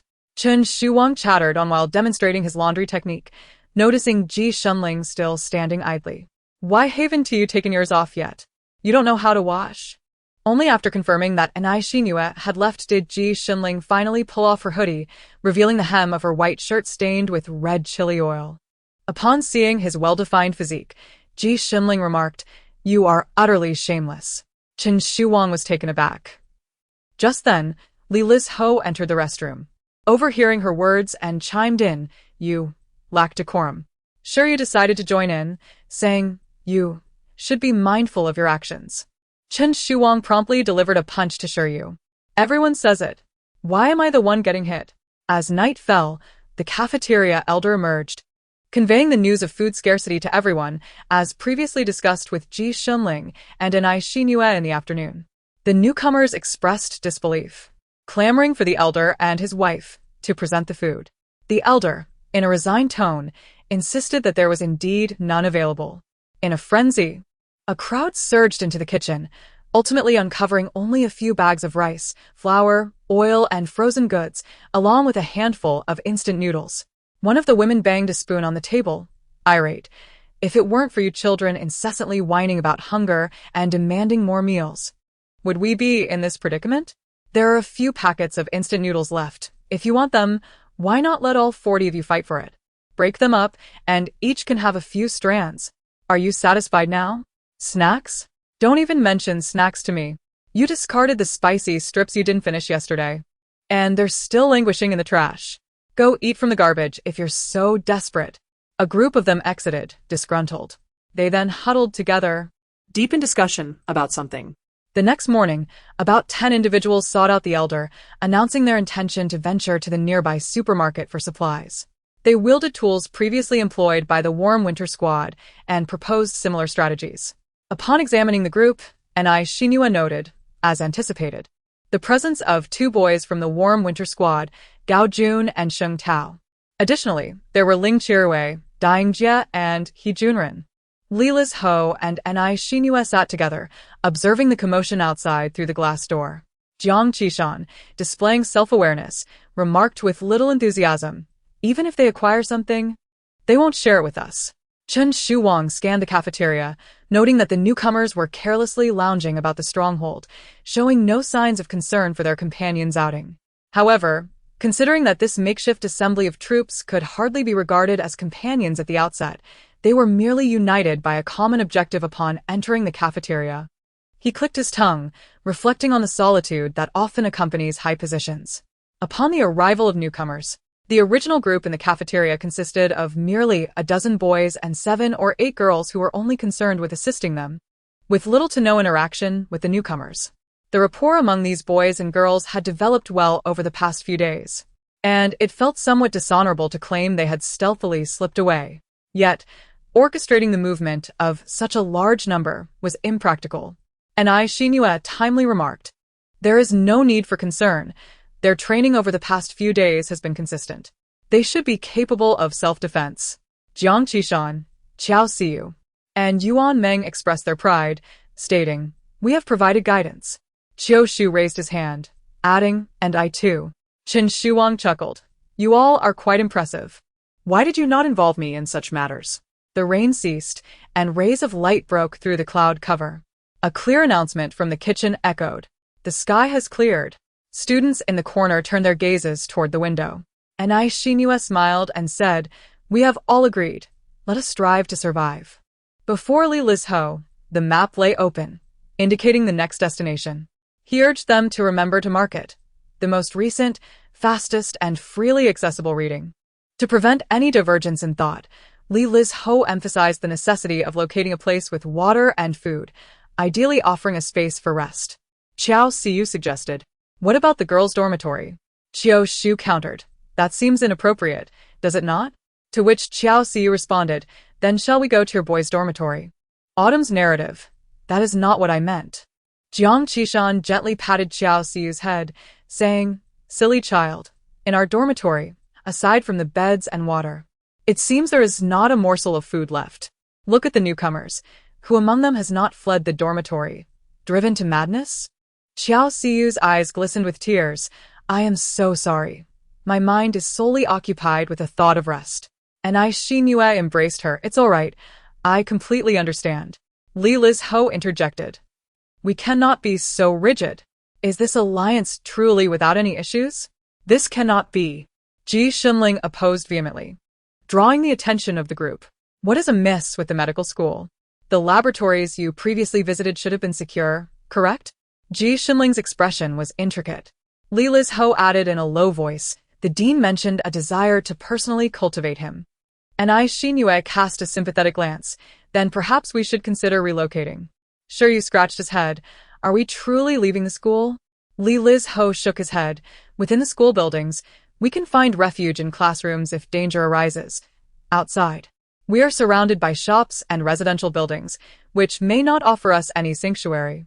Then let us explore within the school, Qin Shuang suggested, lowering his gaze to study the map. Shall we replenish our supplies at the supermarket before we set off, and then follow this route to the music building? It should be relatively deserted there? No. Autumn, also an art student, quietly interjected, music students do not have Sundays. They only practice. Every day. Competing for practice rooms feels like fending off invaders. Having never studied on a Sunday, Jiang Qishan gave a thumbs up. Our university boasts an exceptional artistic atmosphere. Why not venture to the agricultural college? Who knows, there might be some potatoes or sweet potatoes there. Don't we also have a food safety institute? Aren't they renowned for their delectable offerings? I recall attending their yogurt and bread sessions during an elective course. Li Lizho interjected. The advantage of having a larger group is the potential for brainstorming. Yet it seems excessive for this storm of ideas to engulf every department within the university. After an extensive discussion without reaching a conclusion, noises emanated from the entrance. And Xinyu focused intently on each individual entering, mentally counting 7, 8, 9. 7 individuals were missing, as Ji Xunling noted. Outside the glass door, a horde of zombies surrounded the entrance, with no signs of any living souls. How unfortunate. I've been bitten by a zombie, remarked a tall male student. Bloodstains adorned his clothing. Dark patches mingled with crimson, the scent of blood wafting through the air, deterring anyone from approaching. He appeared indifferent, recounting the incident with a lack of emotion. You. A student seemed to have something to express, yet his lips moved without uttering a sound. Click. The sound of a lighter ignited the air. Ling Chirue lit a cigarette, inhaling deeply before offering one to the tall student. Accepting it, the tall figure, enveloped in smoke, didn't he glance at the student but spoke clearly. You must understand, this is the apocalypse. There is no alternative. Gathering supplies is simply the way of survival. Silence enveloped the group. The 2 boys who had participated in the warm winter team had pale lips, their mouths pressed tightly together. They seemed to want to glance toward Xinyu, but restrained themselves, their necks stiff. After just one outing, 7 or 8 individuals had vanished. Whether they were adversaries or not, it instilled a profound sense of the fragility of life. The tall individual also sensed the disquiet among the group, as if resentment was directed at him, his brow furrowing with a hint of impatience. There were so few people here, let me have a smoke. It's not as if I caused their disappearance. There's inherent danger in venturing out, and one must be mentally prepared. Enough. Ling Chirue stood up to mediate, stating that their hearts were heavy with loss as well, and that smoking was merely a means to alleviate their distress, akin to everyone stepping out to the corridor for a smoke. He then led the group away in a grand procession. The girl whom Xinyu had inquired about earlier could no longer contain herself, lowering her head in tears, while her new boyfriend muttered under his breath, Damn, why are you crying? It's so annoying. Yet, the girl continued to weep, her sobs breaking the silence. The boy, perhaps feeling a tinge of embarrassment, pulled her away. And Xinyu and Li Lizho's teams exchanged silent glances, a moment of stillness enveloping them as no one dared to speak. The cafeteria fell into a profound silence. Suddenly, a strange electromagnetic sound crackled in the air, causing everyone in the cafeteria to startle, disrupting the stillness. They collectively looked up, bewildered, searching for the source of the sound. Dear citizens, we are outside. Someone shouted. Students scattered from various corners of the cafeteria, rushing toward the door. It was a drone. In the distant sky, a dozen drones soared, each heading towards different directions of the school. One of them circled above the cafeteria terrace, the whirring of its propellers blending with the cacophony of the broadcast, inciting the zombies below into a frenzy, their arms flailing and incessant howls filling the air. Dear citizens, a safe haven accommodating thousands has been established at number 365, Pingyao Street, Dingon District, offering shelter and sustenance. Currently, residents at temporary safety points are advised to refrain from unnecessary outings and to scavenge for supplies nearby. In special circumstances, it is recommended to travel in groups and to take precautionary measures before venturing out. The contagious disease marked as M has erupted nationwide, placing the Huaxia people at a critical juncture of survival. We urge the citizens to assist one another, to unite as one, and to weather this storm together. The broadcast intermittently intertwined with the zombies' howls, capturing the attention of all, who widen their eyes in fear of missing vital information, eager to press their ears against the door. This marked the 18th day of the zombie outbreak. Each day spent in the cafeteria, they would power on their phones, hoping for a signal restoration, yearning for news of rescue. Yet, disappointment greeted them consistently. The signal remained a constant X. And the laughter with friends and greetings from parents ceased on the day of the outbreak. In the relentless passage of time, their hope for rescue dwindled to near oblivion. But now, are we to be saved? Will we be all right? Foolish one, the broadcast declared a nationwide outbreak. We are all doomed. No. The emergence of shelters signifies that the transmission chains in certain regions have been effectively controlled. Perhaps we shall soon receive aid. Optimistic and pessimistic sentiments collide and resonate within the cafeteria, showing no signs of abating. Meanwhile, Anai Xinue and her companions can hardly contain their excitement, diligently jotting down the locations of the shelters they have just heard. After the drone has flown out of sight, Qiao Siyu retrieves her mobile phone, only to find that the built-in radio application continues to receive no channels. With a hint of regret in her voice, she remarks, "I had hoped the signal had returned." Li Lizho responds, "That should be satellite broadcasting, which does not require the involvement of terrestrial broadcasting stations." Before he can finish, hurried footsteps echo from the corridor. Upon learning from other students that the broadcast merely announced the existence of shelters and not the arrival of rescue, their expressions fall, some even kicking the table in frustration. What's the point of getting excited if it's not about rescue? I thought help was on the way. Honestly, if someone were coming to save us, would they even broadcast it? They placed the notes about the shelters on the floor between them. Half an hour ago, they were troubled about their next destination. But now a promising option seems to have presented itself. However, Chen Shuang inquires, "But these locations must be in the suburbs, right?" The group collectively responds with incredulity. This is already quite far. Yet Jiang Qishan remains optimistic. The subway and bus routes may be convoluted, but driving directly should be much quicker. Very well, Chen Shuang replies, "But that raises the question, where's the vehicle?" And I Xinyu sighed, "I once had an off-road vehicle, but it's over by the teaching building, and its tires have been immobilized by zombies." The boys fell into a collective silence. However, Shiryu suddenly had a thought and turned to Jiang Qishan. "Sister Qishan, don't you ride a motorcycle?" Jiang Qishan's eyes lit up momentarily, only to dim again. "As you mentioned, it's a motorcycle. At most it can only carry one additional person. Besides, I can't even recall where I parked it." Chen Shuang interjected. "You forgot that?" The boys fell silent once more. Jiang Qishan proposed, "How about I go and retrieve the motorcycles? 5 should suffice." Yuan Meng rubbed his forehead. "Let us not focus on the motorcycles for now. Whether everyone can ride is a concern. If you were to injure yourself, we wouldn't even have a wheelchair to assist you." He continued, "If all else fails, we can scout for a temporary refuge along the way and make our way there gradually." At this moment, the boys remained silent, subtly huddling closer together. Qiao Shu turned to Ji Shunling, "Brother, do you have a vehicle?" Ji Shunling replied, "An electric bike." Qiao Shu then glanced at Li Lizho. "What about you?" Li Lizho responded, "Does a bicycle count?" Qiao Shu was about to refrain from further inquiries when Chen Shuang tugged at his sleeve. "Why don't you ask me?" Qiao Shu patiently reiterated, "Do you have a vehicle?" Chen Shuang straightened his back. "I do not." Qiao Shu remarked, Indeed. There's a hint of mischief about you.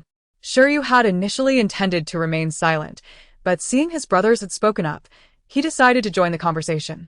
I don't have one either. Qiu Shu concluded, if you don't have one, you need not mention it. On the other side, the girls were still pondering the feasibility of the proposal put forth by Yuan Meng.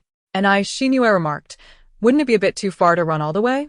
With so many of us, the large target might easily attract the attention of the zombies along the route. Just as everyone was racking their brains for an escape plan, Yuan Ming's eyes lit up.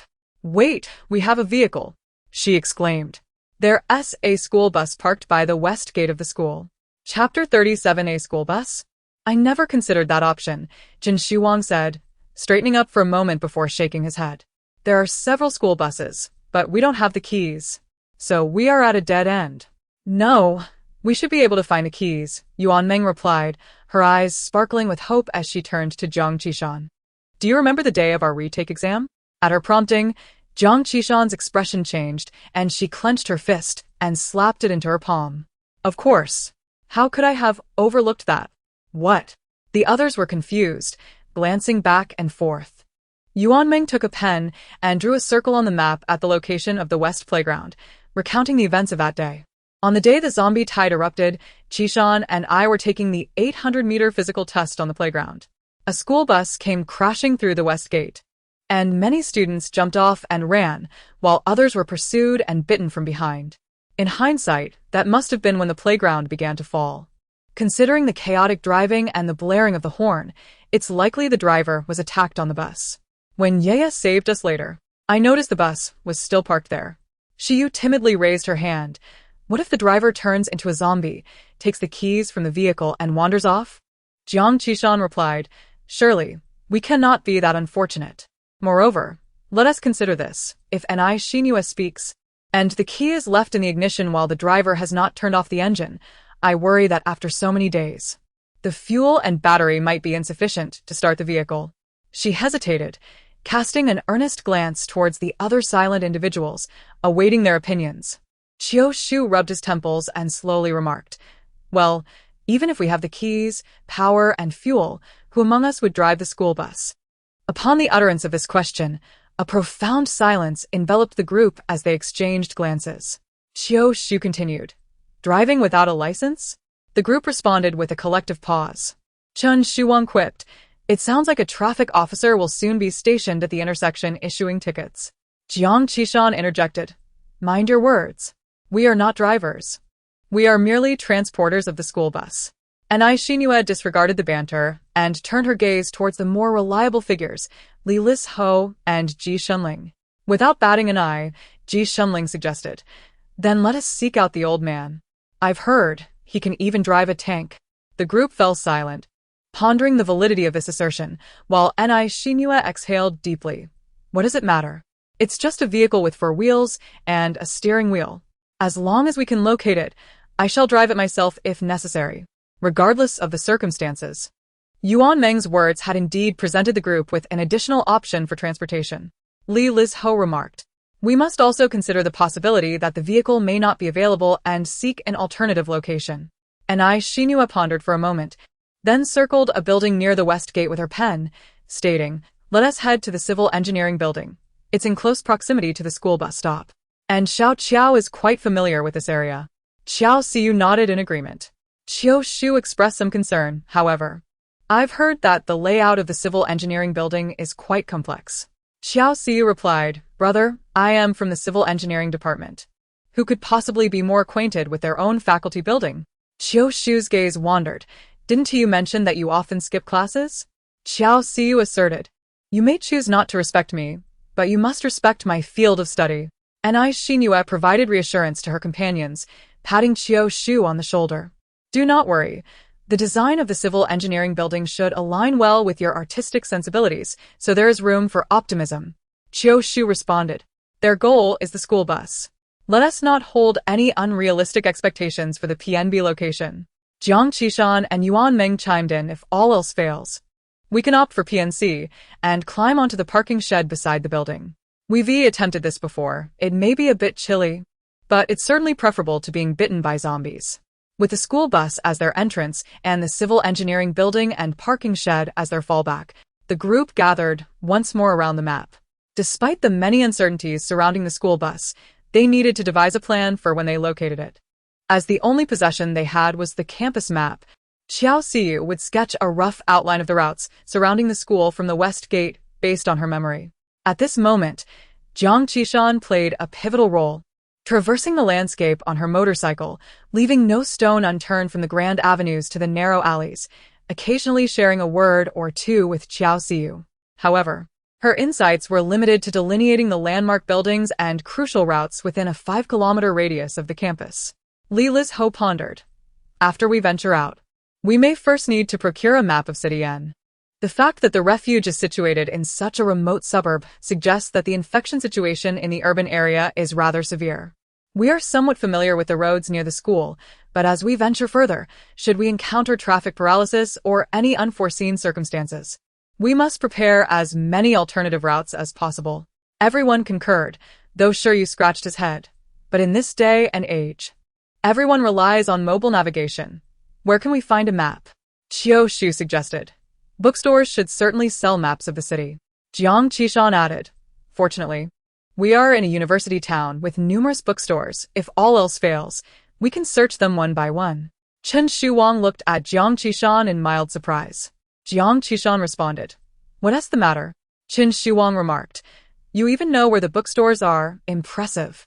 Jiang Qishan replied. Even if I don't study, I can still buy some comics. After further discussion, they resolved to set off the next morning and began packing their belongings, striving to travel as lightly as possible. Additionally, they needed to consider the possibility of PNB and C remaining on campus, ensuring they brought along essential living supplies. Ji Shunling sat on the floor, meticulously folding his hoodie, each crease sharp and precise. He cast a gentle glance at the lost in thought Anai Xinhue and inquired, What's wrong? Anai Xinhue was gazing blankly at two groups of boys and girls who were quite friendly with each other, not far from their stronghold. When she realized that Ji Shunling was speaking to her, she snapped back to attention. I was pondering that if it were a school bus, perhaps we could take more people along, including the elderly. Although everyone possesses some degree of self-preservation skills, there is evidently a safer refuge available now, along with a seemingly feasible, albeit uncertain, transportation plan to evade the ticking time bombs represented by Ling Chirue. Anai Xinhue pursed her lips and lowered her gaze. However, it is hard to say. The journey could be perilous, and the school bus may not even be operational. She glanced at her fingernails, which had developed some dry skin due to the cold, and absent-mindedly picked at it. The road to escape would not be smooth. She could not shoulder the risks involved nor guarantee the safety of anyone's life. And it remained uncertain whether others would be willing to gamble on her in this unpredictable situation. So, what you're implying is... Anai Xinhue chuckled. We'll take it one step at a time, right? Ji Shunling nodded, tapping her temple gently, encouraging her to relax. After Anai Xinhue and Ji Shunling packed their belongings, they approached the two friendly groups of boys and girls. Upon informing them of their intention to leave the cafeteria for the refuge, the boys and girls expressed surprise. But the rescue is imminent. Are you really willing to take such a risk? While there were people in the cafeteria, they too wished to survive and would not resort to any extreme actions. Moreover, everyone has grown accustomed to this place, venturing into a new environment. Are you certain you do not wish to reconsider and remain together? The two shook their heads, demonstrating their resolute intention to depart, while cautioning the newcomers to remain vigilant and prioritize safety. The small groups observed that Anai Xinhue and Ji Shunling had made up their minds, and thus refrained from further persuasion. They whispered, Rest assured, we have all taken note. The kitchen door is quite sturdy, with layers of security both inside and out. Should any trouble arise, we shall promptly retreat to the kitchen. Anai Xinhue and Ji Shunling exchanged smiles and proceeded to the kitchen. Upon hearing of their intention to leave, the older folks continued their chopping and cooking without a hint of hesitation. There are still a few obedient kids outside. If anything were to happen, we would simply secure the kitchen and lock the windows, and all would be well. We have witnessed our fair share of events. Haven Tiwi, Oldly? The older women glanced at the elder man. He lifted his chin and remarked to the two young ones, Do not underestimate our age. Let us fill our stomachs before we depart. The farther we run, the quicker we shall be. The following morning, Xinhua, Li Lizho, and the others, with their packs secured, stood at the entrance, silhouetted against the first rays of dawn. Behind them, the onlookers regarded the departing group with a myriad of expressions.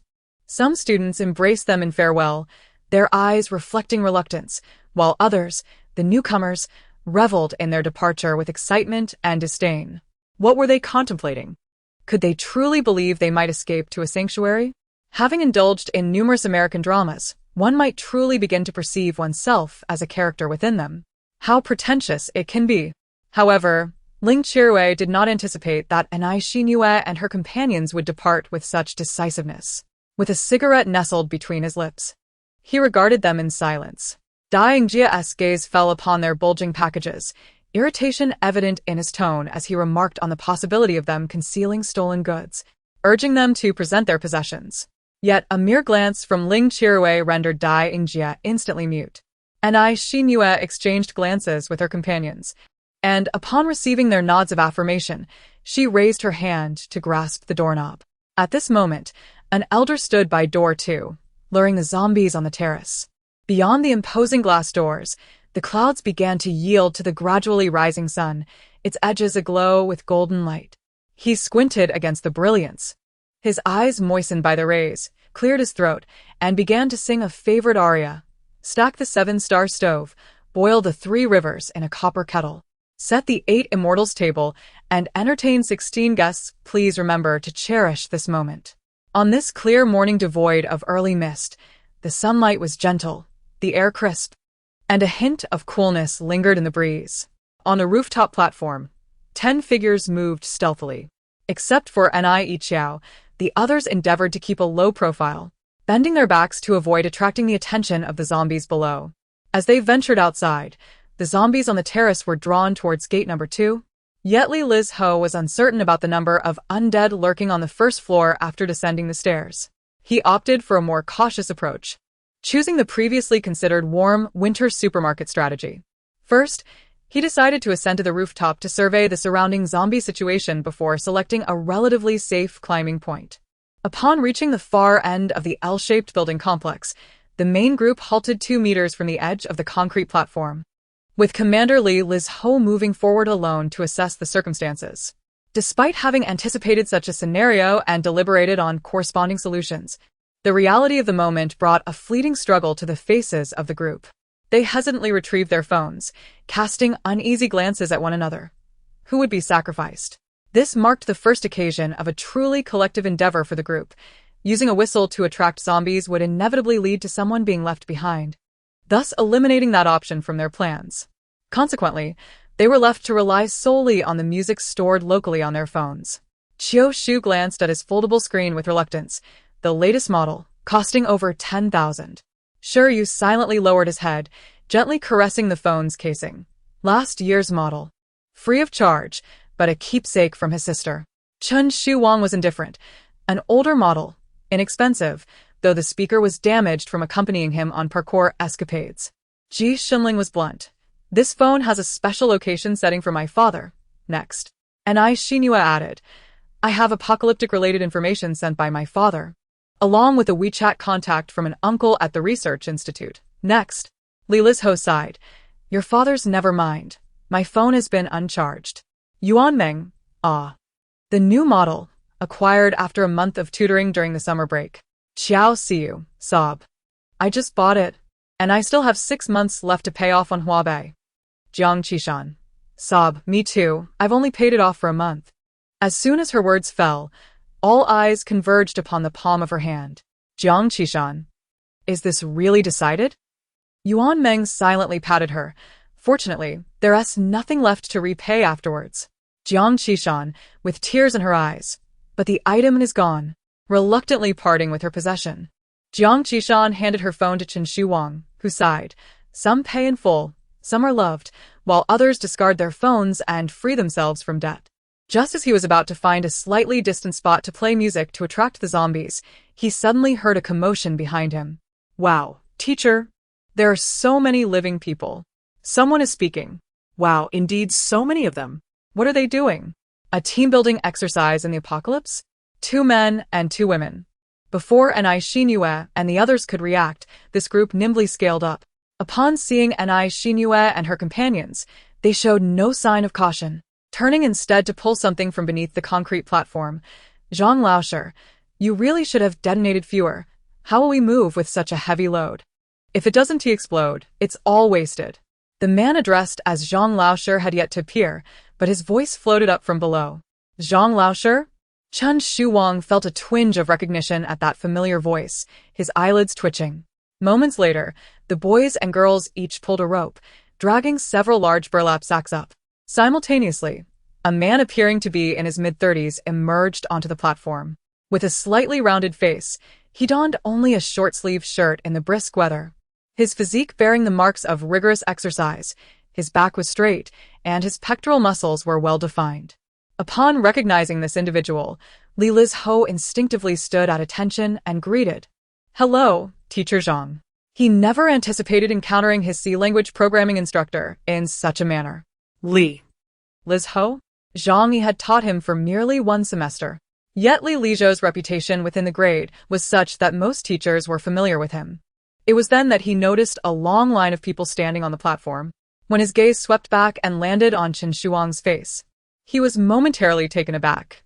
Teacher Chen, Enai Shinue and the others, who were about to follow Li Lizho in addressing someone, collectively turned to Chen Shuang. Teacher Chen?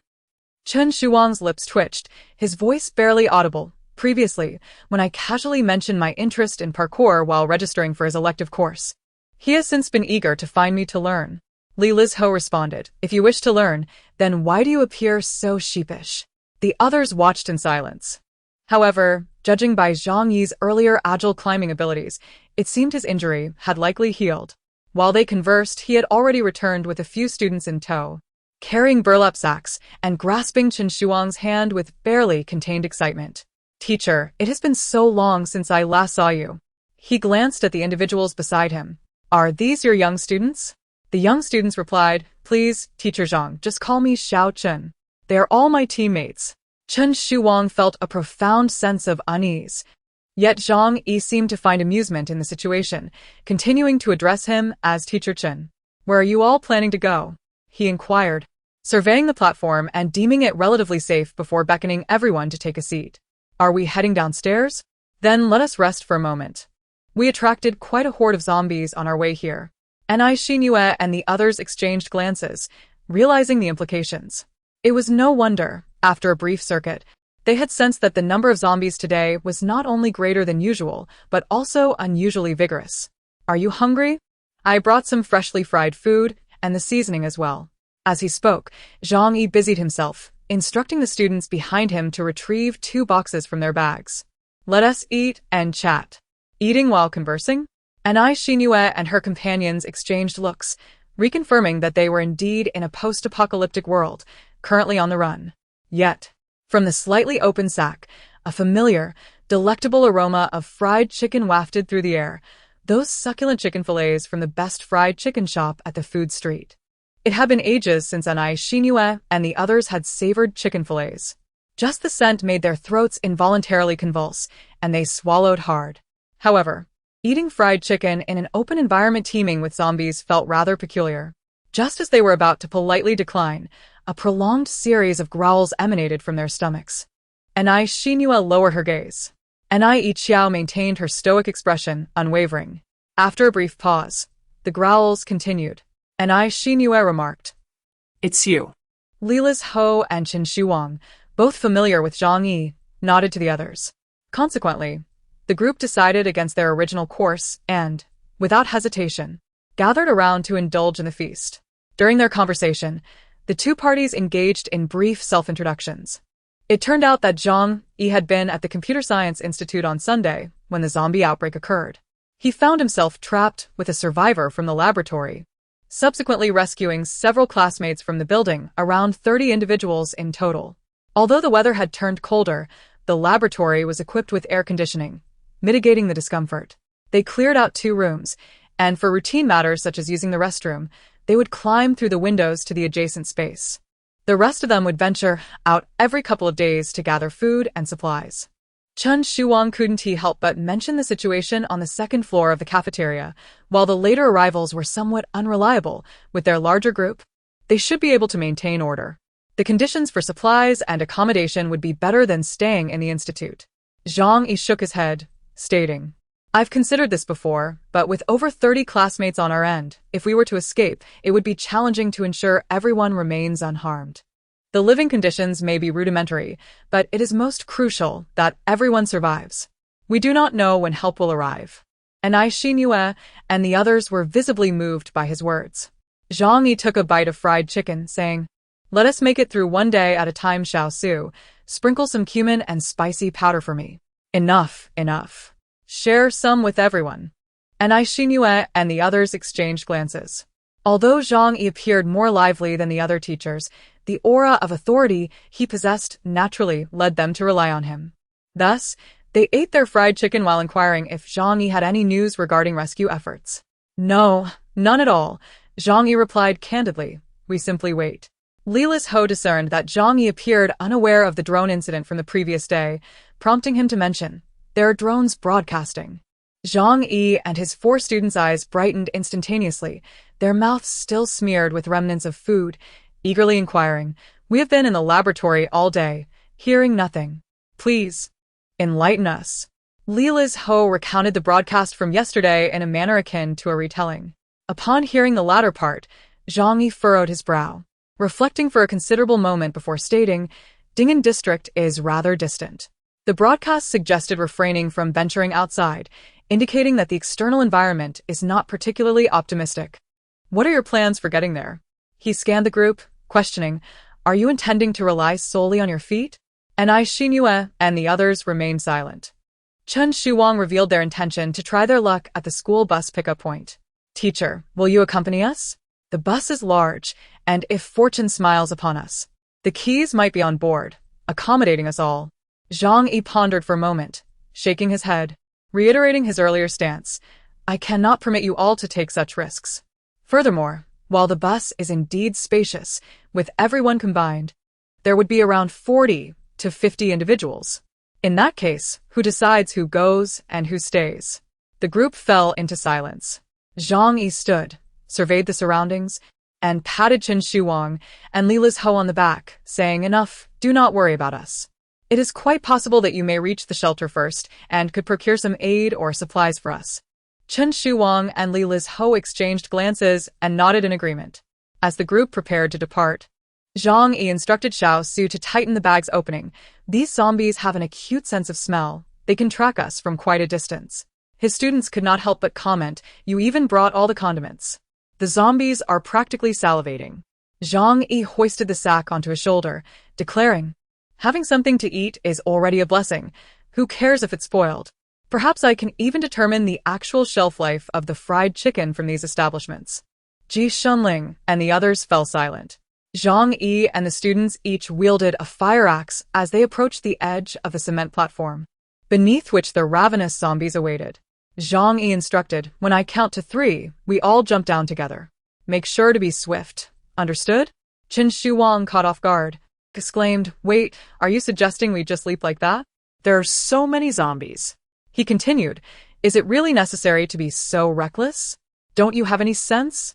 Grabbing Jiang Qishan's phone, he suggested using noise to attract the zombies. Zhang Yi, gazing up at the sky with the weariness that comes from being a decade older, replied, Do you think we haven't considered that method? We've simply run out of phones. Amidst the haunting melody that lingered even in death, the temporary team from room 104 stealthily descended along the water pipes at the base of the wall, moving quietly towards the opposite building under the cover of the greenery. Ahead lay their school's renowned music building, a circular structure encircling an open-air stage. The circular corridor extended outward with wing-like projections, and from the center of the stage, one could gaze upward to see a spiral formation resembling piano keys, as if reaching to connect with the heavens. And Xinhue had never visited the music building. Yet she occasionally glimpsed images of it on the school's official WeChat account. Now, as she beheld the structure from a distance, she felt no inclination to admire it.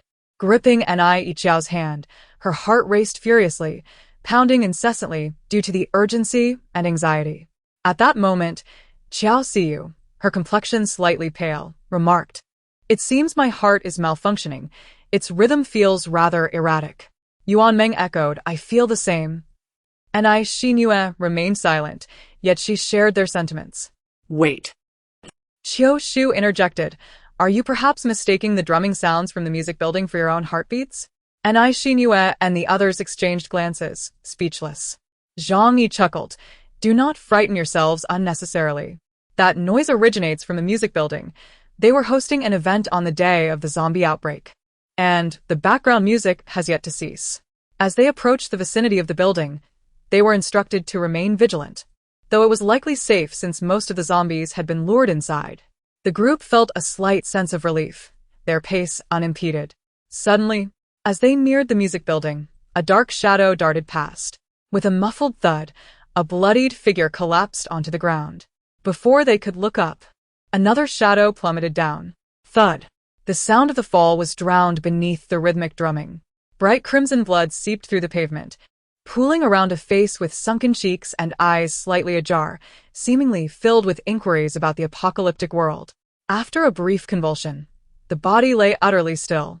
There were no bulging veins, no menacing faces, and the pitch-black eyes were devoid of any white film. They were not zombies. Just moments ago, they had been two living beings. Under the archway of the 5th floor, another figure emerged. And Xingyue. The team led by Li Lizhou had yet to comprehend the unfolding events when a loud shout from Zhang Yi rang out. Don't jump. His voice resonated louder than the background music emanating from the art building. Behind them came the thunderous sound of footsteps. Climb the tree. And Xingyue grasped her sister, and Yiqiao, and swiftly ran towards a tree, her speed nearly lifting her sister off the ground. Although their stay in the art building had not been part of their original discussion, Zhang Yi and Li Lizhou had experienced the terror of a zombie-infested environment before. After a brief moment of panic, they regained their composure, scattering to find trees to ascend. The girls, whose upper body strength was somewhat lacking, received assistance from the boys. Ji Shunling and Shiryu helped lift Anai Yiqiao, hoisting the young girl up, and then Anai Xingyue pulled her higher. On the other side, Yuan Meng and Jiang Qishan were likewise assisted by Li Lizhou and Qin Shuang to climb the tree. In her impatience, Xiao Siyu stepped on a branch that split a meter off the ground. A keen-eyed zombie lunged towards her tree. Xiao Shu, wielding a sculpting knife, dashed past it from behind. The blade glinted momentarily as blood spurted from the zombie's neck. Not daring to linger beneath that tree, Xiao Shu shouted while running. Can we find a taller tree? Xiao Siyu felt exasperated with herself, realizing she had made the same mistake twice. Seeing that the zombies below had been drawn away by Qiu Shu, she swiftly descended and decisively climbed over to Anai Xingyue. Following Anai Xingyue was undoubtedly the right choice. In the distance, Qin Shuang leaned against the trunk of a tree, still contemplating the zombie that had met its demise at the hands of Qiu Shu. Was he nearly desensitized to the blood? Why did it seem that each time he dispatched a zombie, the splatter was more pronounced than that of others? Jiang Qishan observed Chusu, whose face was ashen as he sprinted towards their tree, his fingertips trembling. She shifted slightly to create space for him to climb up and, noticing that Qin Shuang remained seated, she nudged him, exclaiming, "Are you merely spectating? Hurry, pull him up." Once the group was securely perched in the tree, Zhang Yi and his 4 students found refuge in 2 other trees. Most of the zombies, drawn by the scent of blood, surged towards the fallen bodies of the 2 students, whose remains were yet to cool. Approximately a dozen zombies wandered aimlessly beneath the trees. Zhang Yi craned his neck to peer above, but the canopy obstructed his view. In a moment of desperation, disregarding the hungry gazes of the zombies below, he shouted towards the music building, "Students, this is Zhang Yi from the computer science department." From her vantage point, Anai Xingyue had a better view and noticed several girls gathering beneath the archway. Though they were too far away for her to discern their expressions, she could not tell if they were filled with despair or possessed a calm acceptance of their fate. Initially, she thought they were shaking, but soon realized it was merely the brightness of the light that caused her vision to waver slightly. In her peripheral vision lay the dismembered limbs of the 2 students who had jumped, and the entire scene pulsated wildly in her mind. Zhang Yi continued to shout, "Do not act rashly. How many of you are still up there?" Under the shade of the tree, the zombies, responding to Zhang Yi's relentless shouts, began to encircle him in multiple layers. Yet, he did not lower his gaze. With his head tilted back and his neck strained, he urged, "Do not jump. Please do not jump. The teacher has rescued several classmates elsewhere. You can follow us, and I will find a way to bring you down. Wait for me." Zhang Yi's eyes fell upon the horde of zombies below, and whether it was out of anger or anxiety, his eyes began to redden. "Teacher Zhang." Several classmates who had emerged from the computer science building called out to him in unison, only to fall into silence. At that moment, both the teacher and the students felt a shared regret that perhaps they should have arrived a little earlier. Wiping his face, Zhang Yi made a swift decision in mere seconds. He turned to the students beside him and said, "You all wait here. I will take some supplies to rescue those female classmates." The students felt uneasy, but we do not know how many zombies are inside the building. It would be too dangerous for one person. And Xinhua and others, perched in the trees, could only intermittently hear bits of Zhang Yi's conversation with his students, distorted by the sounds from the music building. However, they could glean his current intentions from the expressions and movements of the students. "Teacher Zhang, please wait," Lilis Ho called out. He could not make decisions for his teammates or lead them into peril. Yet he could not merely stand by as Zhang Yi ventured forth alone to rescue others. Thus, he proposed that the remaining students stay in the trees while he and Zhang Yi would act together, allowing them to support each other should the situation arise. Zhang Yicheng shook his head at Li Lizho, saying, "Aren't you planning to head to the shelter? When I run over later, I will draw these zombies away, and you should seize this opportunity to move to the next location." Li Lizho replied, "Teacher Zhang." Zhang Yich had already gathered his belongings and was prepared to descend. The students beside him clung tightly to him and refused to let go, insisting, "If the teacher goes, we will go too." Zhang Yich retorted, "No, it's too dangerous. I can go alone." The students responded, "It is precisely because it is dangerous that we must go." Zhang Yich exclaimed, "You must not go. I will go."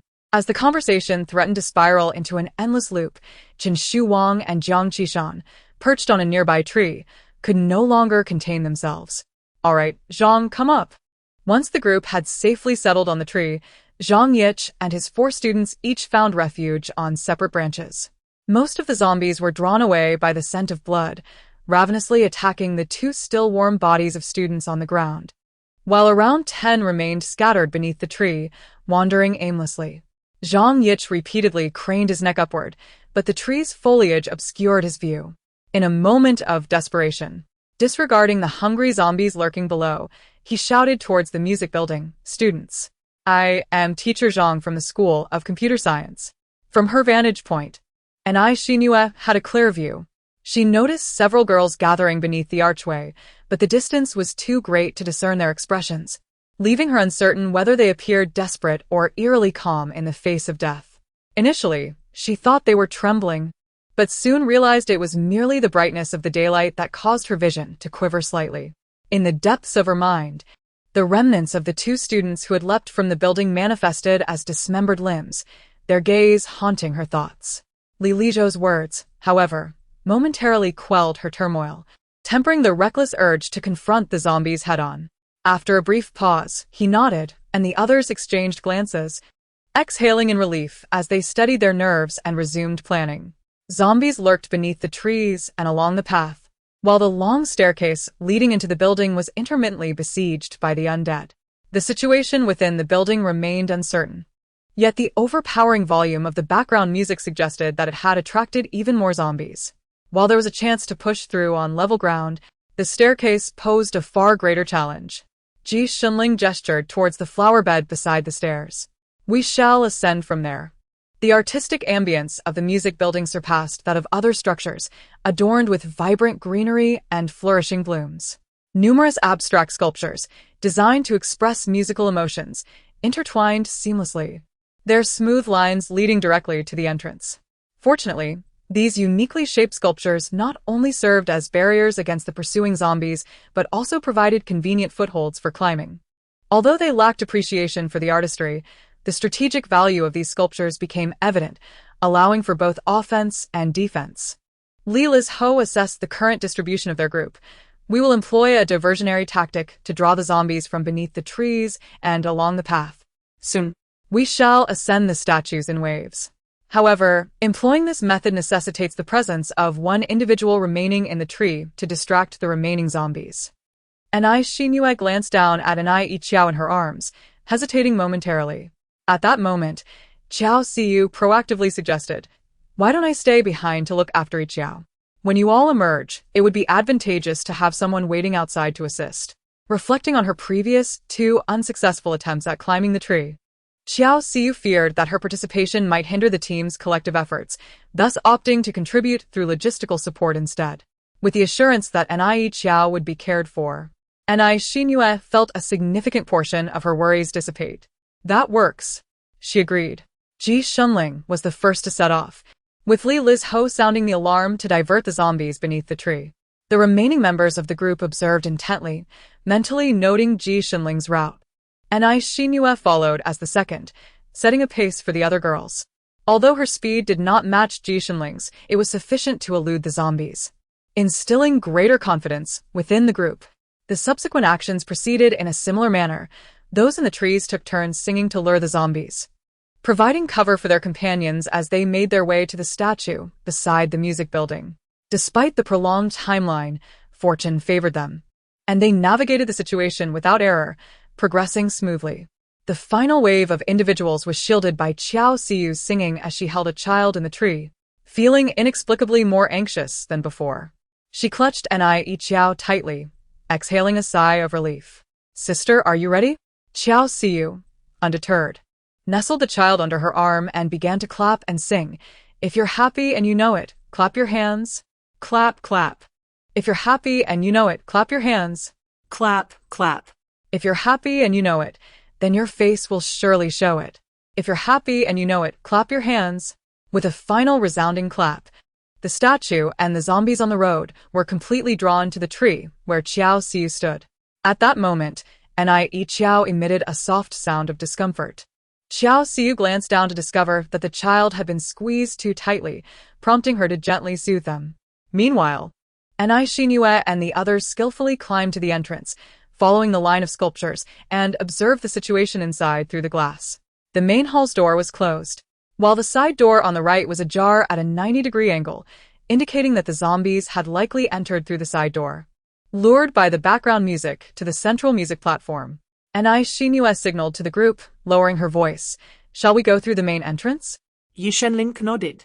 The spiral staircase leading upstairs was visible on either side of the central music platform, suggesting that zombies might be roaming nearby, while the constantly closed main door could potentially be safer. Qiao Shu felt an inexplicable sense of unease as the plan was set, but unable to pinpoint the source of her discomfort, she followed suit. The group exchanged glances, sharing an unspoken understanding, and leapt from the sculpture into the fray. They needed to ascend the stairs before the zombies noticed them. Several hands simultaneously grasped the brass handles of the main door, pulling it open with great force. A thunderous clang resonated through the air. The overwhelming noise left Zhang Yi and Anai Shinue momentarily stunned. Looking up, they saw a massive bell capable of enveloping 3 or 4 individuals swaying ominously. In front of the straight red carpet, the dense horde of zombies on the central music platform turned in unison, their eyes shrouded in a milky film, as if intent on piercing through the void to reach the depths of their souls. "Run," Ji Shunling urged in a low voice. Everyone dashed up the staircase. Chen Shuwang kicked aside a zombie that was pursuing from the side, feeling somewhat frantic as she joined the throng. "Why is this music building's door so ostentatious?" Qiao Shu followed closely behind. "I've just remembered. This door was specifically designated by the school authorities for distinguished guests attending performances during events. Usually, students utilize the side entrance." Yuan Meng, still experiencing a ringing in her ears and her gaze unfocused, questioned, with such a commotion. "Do the school leaders genuinely believe it's acceptable for the esteemed guests to listen?" Chen Shuwang sensed something amiss and glanced back, exclaiming, "Why is no one behind me?" Now only she, Chen Shuwang, Yuan Meng, Qiao Shu, and 2 female students from teacher Zhang's team remained. Anai Shinue remarked this. Turning her head, she saw Ji Shenling's team sprinting on the distant spiral staircase, separated by the building's hollow atrium. Ji Shunling seemed to realize the discrepancy in numbers as she glanced over in their direction. In a moment of despair, Chen Shuwang felt the urge to pinch herself. Are we seriously employing a strategy that distinguishes between men on the left and women on the right? Zhang Yi, Following closely behind Ji Shunling, retorted, is this what you refer to as experience and synergy? Because it certainly doesn't appear that way. Chapter 40. The spiral staircase also harbored a few wandering zombies. Upon encountering one, before Zhang Yi could even shout a warning, he witnessed Ji Shunling swiftly intercepting it. As the zombie's body bent, her knife plunged straight into its brainstem, rendering it motionless. Ji Shunling then casually set the corpse aside. The blood on the small blade was swiftly wiped clean on the zombie's clothing, producing not a sound. One should never put all their eggs in one basket. Zhang Yi and his two students were utterly convinced, uttering thoughtless remarks. Indeed. Li Lis Ho. Shi Yu, Jiang Qishan. This egg must be perplexed as to how it suddenly found itself outside a single basket. Their expressions were subtle, yet they said nothing, maintaining the tacit understanding between the two groups. Mysterious, unexpected, unfathomable, yet concerned with appearances. The spiral staircase of the music building was evenly distributed throughout the circular structure, divided into sections A, B, C, and D. After parting at the entrance, Ni Xinyue headed towards A, while Ji Shunling made her way to D. Though the two groups separated, their destination was a classroom on the 5th floor near the C corridor. The building's circular design ensured that as long as they ran down the corridor, they would inevitably cross paths, so there was no rush to reunite. Ni Xinyue and her companions safely ascended to the 2nd floor. Halfway up the 3rd floor, through the hollow spiral railing, they observed a large horde of zombies surging downwards. Drawn by the commotion below, the entire team urgently changed direction. Ni Xinyue, who had been leading, suddenly found herself at the rear, while the slower Yu Meng unexpectedly took the lead. As Yu Meng turned onto the 2nd floor, she nearly collided with the pursuing zombies from behind. She used a mop to push a zombie back, causing several nearby zombies to tumble down the stairs like a line of dominoes, but soon more zombies followed closely behind, stepping over their fallen comrades in relentless pursuit. Fortunately, the few seconds of respite allowed the team members behind to successfully navigate into the corridor on the 2nd floor. Yet, the situation did not improve. No sooner had their line of sight cleared than they beheld 7 or 8 zombies in the corridor turning their heads in unison towards them at the sound. Yuan Meng stumbled to a halt, her voice trembling with fright. Plan B. Chen Shuwang and Qiu Shu swiftly dashed towards the railing on one side of the corridor. Beyond the railing lay the distinctive spiral decorative piano keys of the music building. Once the two boys successfully vaulted over and landed on the keys, they immediately turned to assist the girls. Prior to their departure, they had deliberated that the zombies in the corridors and hallways of the 1st and 2nd floors would mostly be drawn to the background music emanating from the central music station in the hall. The circumstances on the floors above were relatively uncertain. Should they encounter a pincer attack by zombies, the plan was to climb over the railing and ascend the piano keys.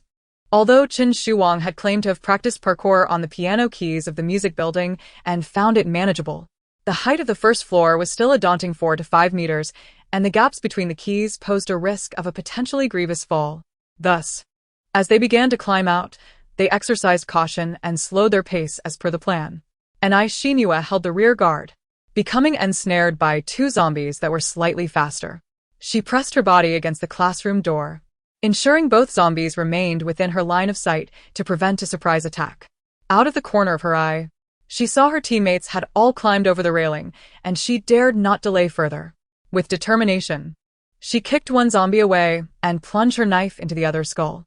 Just as she was about to rush towards the railing, the zombie she had kicked down sprang back to its feet and lunged at her with greater speed. In a fleeting moment, she grasped her thigh and aimed to bite down. Ni Xinyue barely had time to blink before a small knife pierced through the zombie's jaw, effectively sealing its bite. The bloodied teeth grazed her trousers, and a cold sweat cascaded down her back as she dared not contemplate the horrors that would have unfolded had she hesitated for even a second longer. Zombies surged into the corridor, some almost leaping right in front of her. Without further hesitation, Ni Xinyue prepared to dash toward the railing just as the classroom door behind her creaked open. A flash of golden light dazzled her eyes as she felt her arms suddenly constricted and pulled. The surrounding scenery rushed past her in a blur. As the gap of the classroom door diminished, she caught sight of Yuan Meng and Xiao Shu, their faces etched with panic. You. And I, Xinyu. Yuan Meng and Xiao Shu were about to recklessly leap over the railing toward the classroom when Qin Shuang halted them. Wait. It should be a person pulling her in, not a zombie. Inside the classroom, and I Xinyue was unexpectedly yanked into an unfamiliar space. Instinctively, she aimed to stab with her knife, but her movement faltered upon hearing a slightly whimpering, hoarse male voice. It's over, it's over. A tall boy trembled, clutching a golden flute tightly in his palm. As he turned, the golden light flickered again, momentarily dazzling Anai Xinyue's eyes, reminiscent of what she had glimpsed at the classroom door. The flute's end bore traces of dark red blood. The young man, oblivious to Anai Xinyue's presence, grabbed a nearby curtain to wipe the blood from the flute. After a meticulous inspection, he discovered that the instrument remained undamaged. As he lifted his gaze, his tone rose once more. It's not over yet. However, his joy was abruptly stifled upon seeing the blade aimed directly at him, rendering him motionless as he stammered a few words. Is it really over? Anai Xinyue tightened her grip on the knife, standing merely 10 centimeters away from the young man. Why did you pull me in here? She thrust the knife's tip forward, her voice taut and wavering as she spoke, fluctuating in pitch. The young man raised his hands in surrender. I was trying to save you. Anai Xinyue did not relent. After dispatching 2 zombies at the entrance, he had only just managed to open the door. Although the earlier encounter had been perilous, she believed she could have escaped unscathed. Recalling the previous mishap involving Ling Qiruwei and his companions, she hesitated to accept his plea for help. The young man, feeling the weight of her scrutiny, confessed, "All right, fine, I was actually hoping you could save me. I saw how adept you were at handling the zombies, swift and precise." He saw no shame in seeking assistance from a girl. After his flattery, he began to recount his predicament. "I've been trying to find a chance to escape from upstairs for 2 days now. If I don't ask for help soon, I might truly perish." His face appeared gaunt and haggard, his hair disheveled, yet his eyes retained a clarity that revealed his distress, accentuated by the downward tilt at the corners. "Seeking my assistance." Anai Xinyue cast her gaze out the window, where her teammates stood on the railing, frequently glancing in her direction. Meanwhile, the zombies that had surged from the central music hall now filled the corridor, their cries echoing through the glass as they lunged toward them. Anai Xinyue's emotions were complex. She once harbored a flicker of hope. "Yet you have drawn me into this predicament. Now we both await rescue." The young man peered outside, his expression one of disbelief. Previously, when there were only 7 or 8 of them, he found it impossible to escape. Given the current throng, the prospect seemed even more hopeless. "What shall we do?" he uttered, his stomach growling audibly. The sound was loud and hollow, revealing that he had not eaten for quite some time. Anai Xinyue gestured to her teammates outside, signaling that it was safe, and pointed upwards, urging them to proceed to the upper floors. She then offered a small biscuit from her pocket to the young man. The moment he accepted the biscuit, his eyes nearly brimmed with tears. As he consumed the morsel, Anai Xinyue surveyed the classroom. Aside from a grand piano and some music stands, she found no source of water. "Have you been here for over 10 days? She inquired. The young man swallowed the last crumb of the biscuit, leaving no fragment behind. "I was originally in room 504 on the 5th floor. I ran down only after I finished my food a couple days ago." "Is there food upstairs?" she asked. "I play the flute, and without energy, I cannot perform. I often keep some bread and snacks in my bag." Anai Xinyue nodded, continuing to assess her surroundings. Noticing her apparent unfamiliarity with the music building, the young man asked, "Aren't you from our college?" "No," she replied. The young man seemed surprised. "I thought you two were starving." Having rushed out from the practice room to head to the warehouse on the 1st floor, Anai Xinyue regarded him. "The warehouse on the 1st floor?" The young man seemed resolute in his determination to cling to this lifeline, openly stating, "Prior to the incident, our college was hosting an event, and in preparation for entertaining the school leaders and various dignitaries, the storeroom was filled with countless boxes of tea and snacks." Anai Xinyue appeared contemplative, refraining from responding immediately. Having spent so many days in isolation, the young man could hardly contain his curiosity and eagerly posed several questions. What is the situation outside? You aren't from our college, so how did you come here? Has every other building succumbed? To rescue people. You are truly a bodhisattva. I knew you were here to save me. And Shinua had never encountered someone so prone to tears. The young man nodded. Indeed, many. On Sundays, we typically practice in separate rooms. When the chaos erupted, everyone was in their respective rooms, unaware of the events unfolding outside. It was only when we heard the campus broadcast announcing the outbreak of the corpse tide and the lockdown of N City that we thought it was merely a jest from the radio host. However, upon glancing out the window, we witnessed our fellow students behaving like wild beasts, attacking anyone in sight, and the main hall was thrown into disarray. Presently, the entire college building is overrun with zombies in the hall, and numerous others have gathered on various floors. I was fortunate enough to stealthily descend 3 levels. The young man crumpled the empty biscuit bag in his hand, the plastic crackling softly. With eager eyes, he gazed at the corner of the packaging that peeked out from Shinua's coat pocket. May I have another? He asked timidly. Shinua, without hesitation, not only offered him the biscuits from her pocket, but also retrieved a loaf of bread and a bottle of mineral water from her bag, extending them towards him. As he looked at her with tears brimming in his eyes, about to call her a savior, Shinua quickly interrupted, urging him to eat. While the boy consumed the food, Shinua busied herself by moving to the outer window, occasionally peering out to survey the surroundings. With both classroom doors blocked, they were left to resort to the old method of climbing walls. The music building was unlike the dormitory or cafeteria. It lacked water pipes, and the gaps between the windows were considerable. Fortunately, each classroom was equipped with an air conditioning unit, providing a transitional space. And there was a relatively spacious awning for shelter from the rain. Although it would be challenging, climbing up was still feasible. The boy's eyelids fluttered. Climb out the window. Shinua continued, it's just 1 story high. We can get down quickly. Once we're down, we need to find a hiding place. If we encounter danger on the way, we can swiftly climb a tree. I have a companion waiting by the greenery below. If you don't know where to go, you can find her. And what about you? He inquired. Shinua looked up determinedly. I must go up to rescue someone. What's wrong? She asked, noticing his hesitation. Perhaps I should accompany you. I'm not brave enough to act alone, he admitted. Shinua responded with a slight pause, contemplating his words. As the boy leaned halfway out the window, a black bag strapped to his back, they prepared for their next steps. With both hands firmly gripping the windowsill, he dared not take a single step further outside. Beneath his somewhat flimsy trousers, his legs resonated with the chilly wind alongside the sounds around him. Can this really be done? Shinua squeezed through the narrow gap between his body and the window. You can simply descend to the first floor. There are decorative beams below.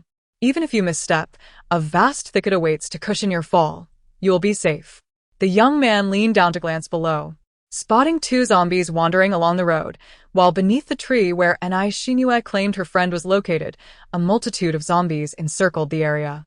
He promptly lifted his gaze upward, his hair dancing in the wind. The 5th floor seems manageable. Shinua. She chose to disregard him, inhaling deeply as her right foot slowly edged to the very edge of the windowsill, while her left foot reached toward the air conditioning unit half a meter away. You. Be careful, the boy called out nervously from behind her. Shinua tested her footing, feeling it sufficiently sturdy, then leaped across, immediately grasping the edge of the windowsill above. With each step she took, the boy mirrored her movements. Perhaps to alleviate his anxiety, he continuously muttered, "Be careful." The repetition of a single phrase began to sound almost incantatory. Shinua found herself momentarily distracted, misstepping and nearly losing her balance. Urgently, she urged him to cease the incantation and speak of something else.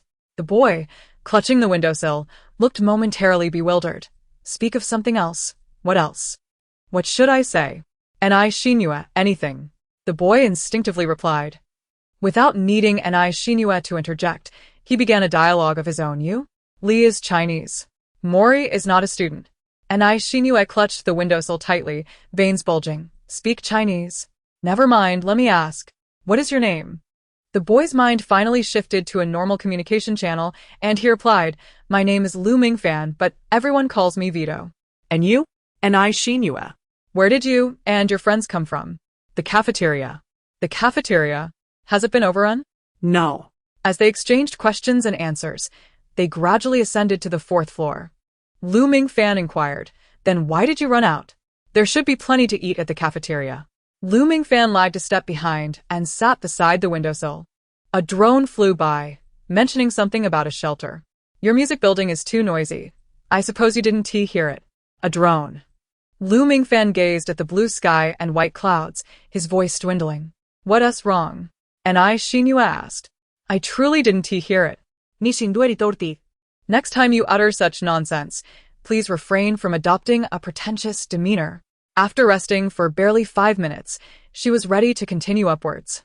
Lu Mingfan was astonished by her stamina. "Have you recovered so quickly? Are you from the physical education college?"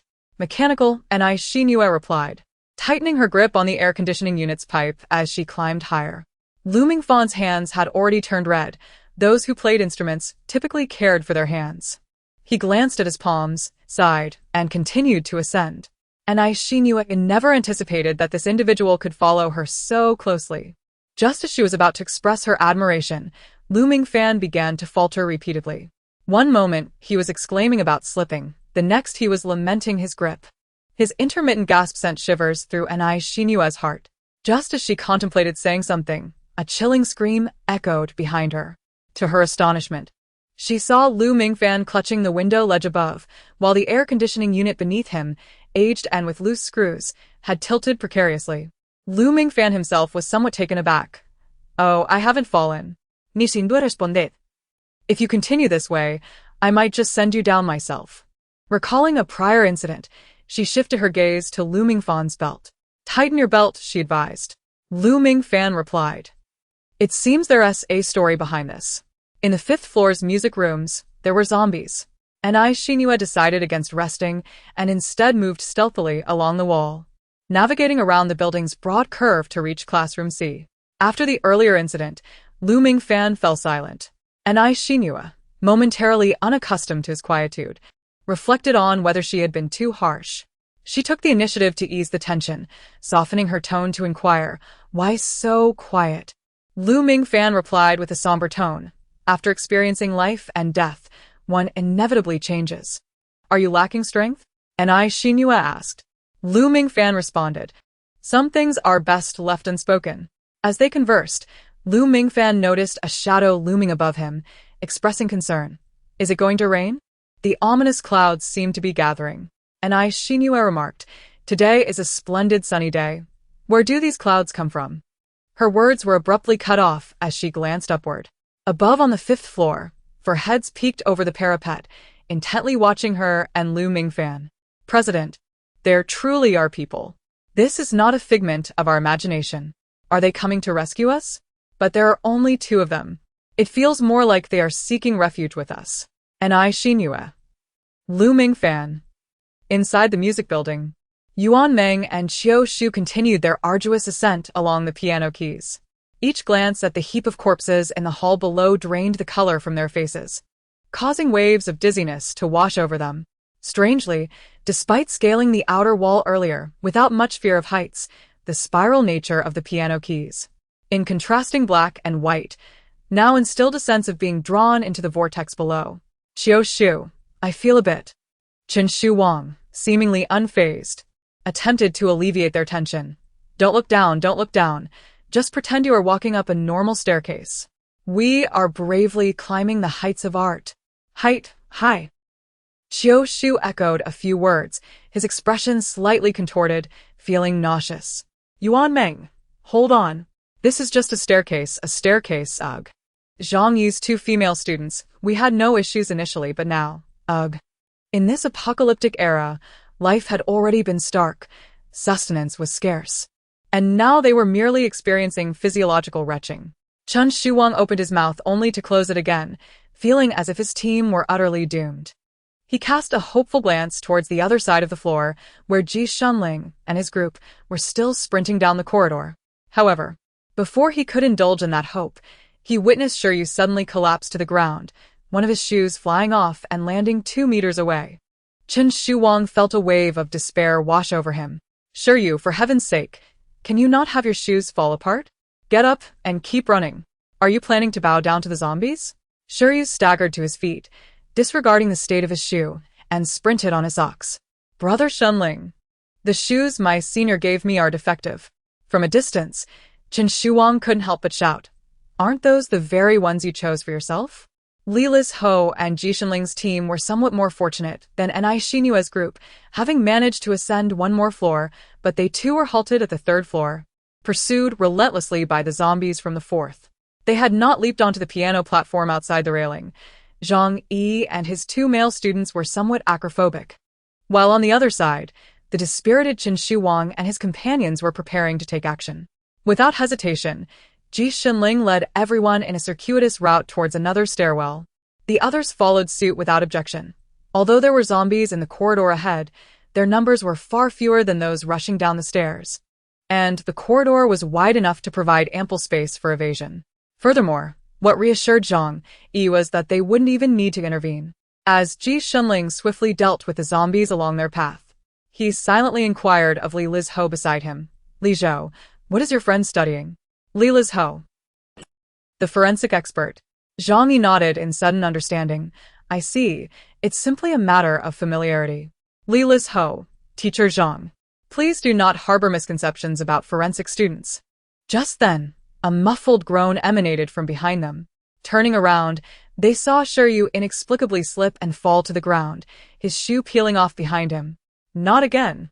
The zombies surged forward, and the only girl in the group, Jiang Qishan, swiftly kicked one away and yanked Shiryu up, urging him to continue running. I truly have no idea. Shiryu was equally astonished. He never anticipated that in less than a minute, his shoes would be rendered unwearable. Shunling, your brother's shoes are indeed problematic. Ji Shenling did not respond but instead called out sternly, Shiryu, get to the piano keys. The group turned to see that the smooth marble floor ahead was now littered with glimmering shards. The glass from the adjacent classroom had been shattered. Without shoes, Shiryu was at great risk of injury, especially if he came into contact with zombie blood. We'll find you some shoes. By the time Ji Shenling finished speaking, Shiryu had already managed to scramble onto the piano keys.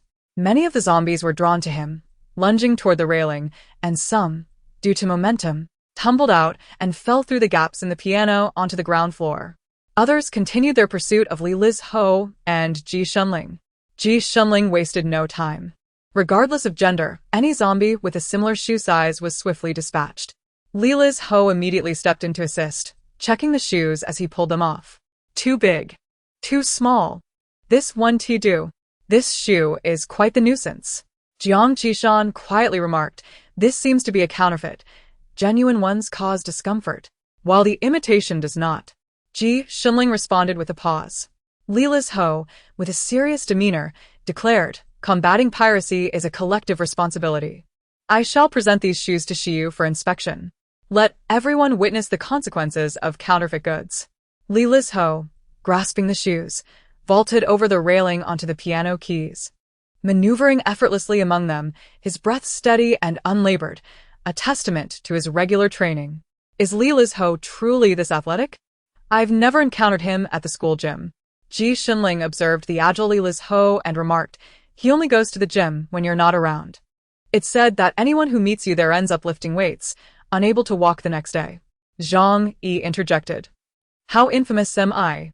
I once ran into Xiao Su and another classmate who had met teacher Zhang at the gym. We understand, we all understand. Shiyu, seated at the piano keys, gazed at Li Liz Ho, who had traveled great distances to deliver shoes, his eyes glistening with tears.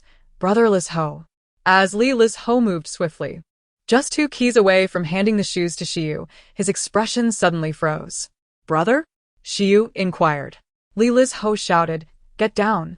Before Shiyu could question what was happening, he felt a gust of wind behind him.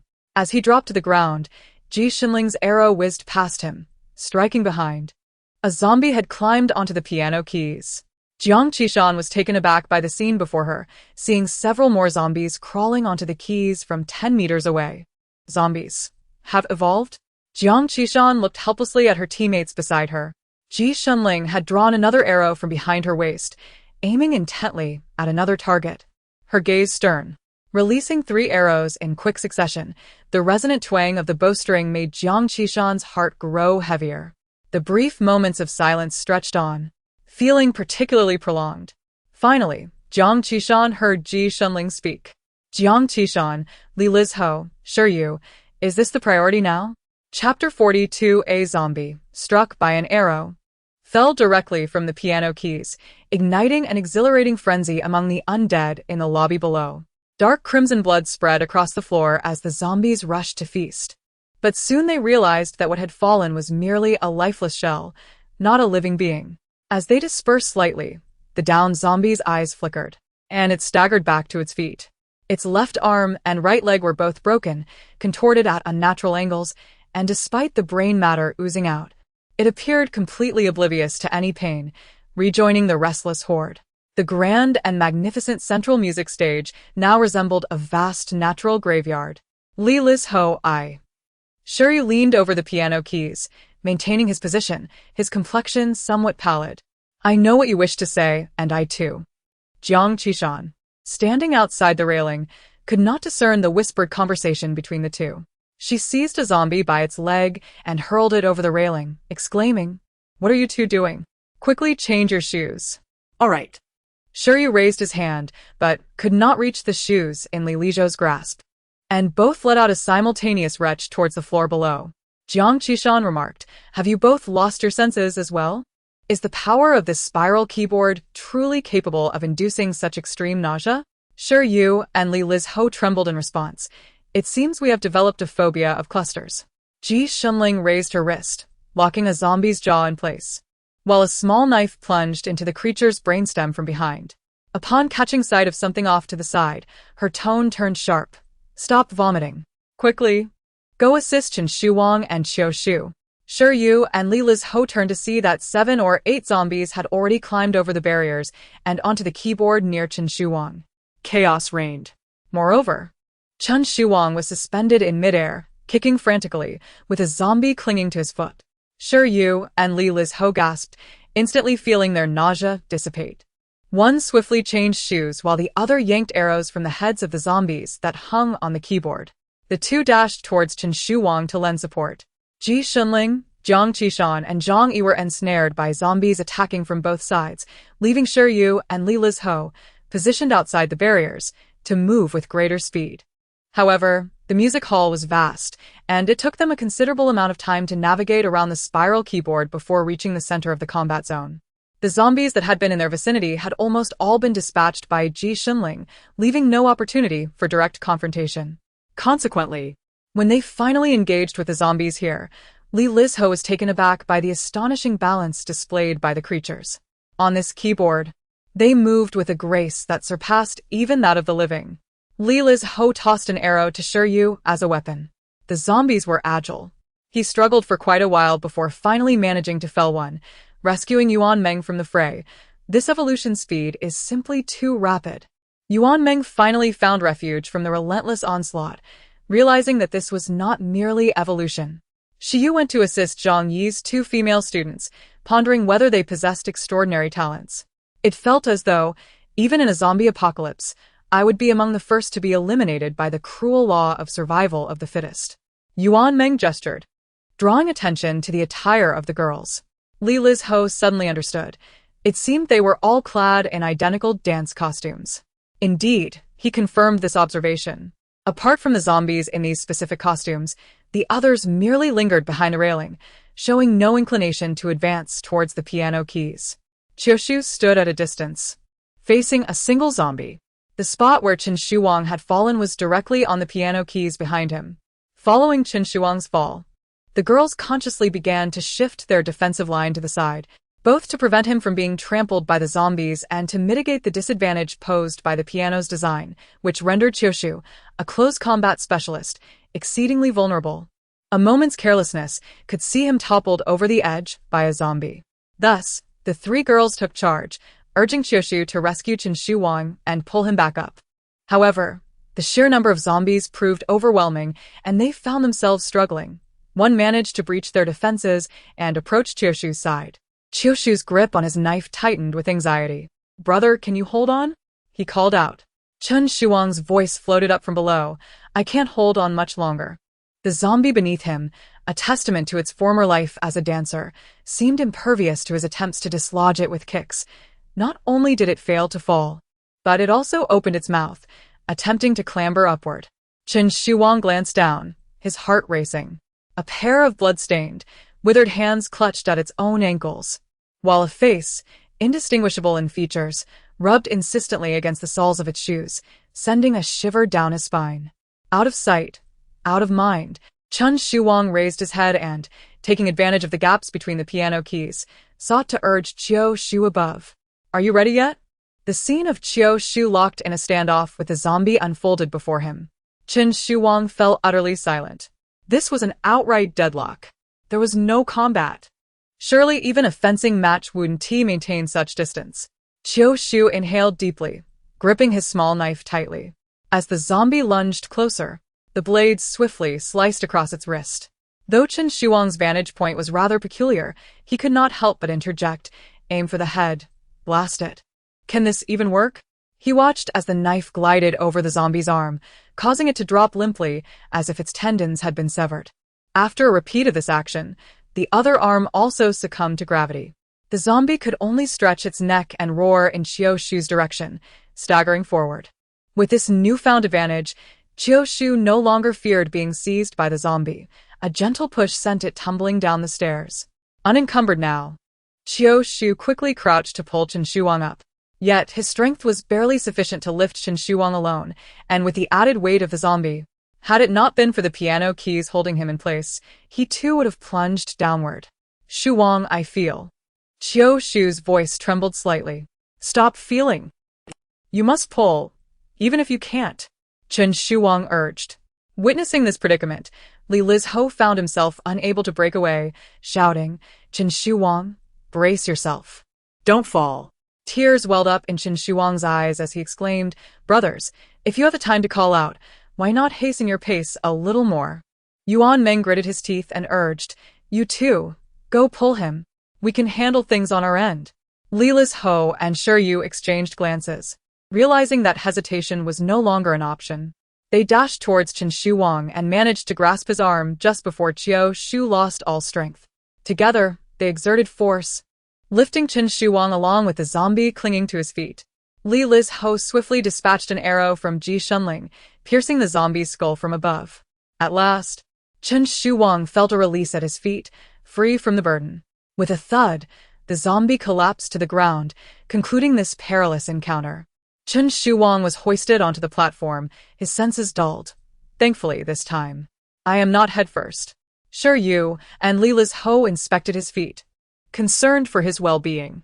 Chen Shuang weakly kicked out, "Stop looking, I wasn't bitten, my shoes are intact." Shi Yu, gazing at the bite marks on the shoe's sole, remarked with a sense of admiration, "Brother Shuang, it's truly you.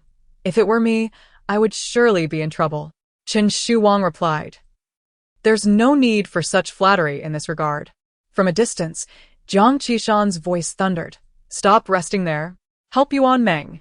Chen Shuang and the others immediately rose to assist the girls, only to discover that Yuan Meng's battle had already concluded.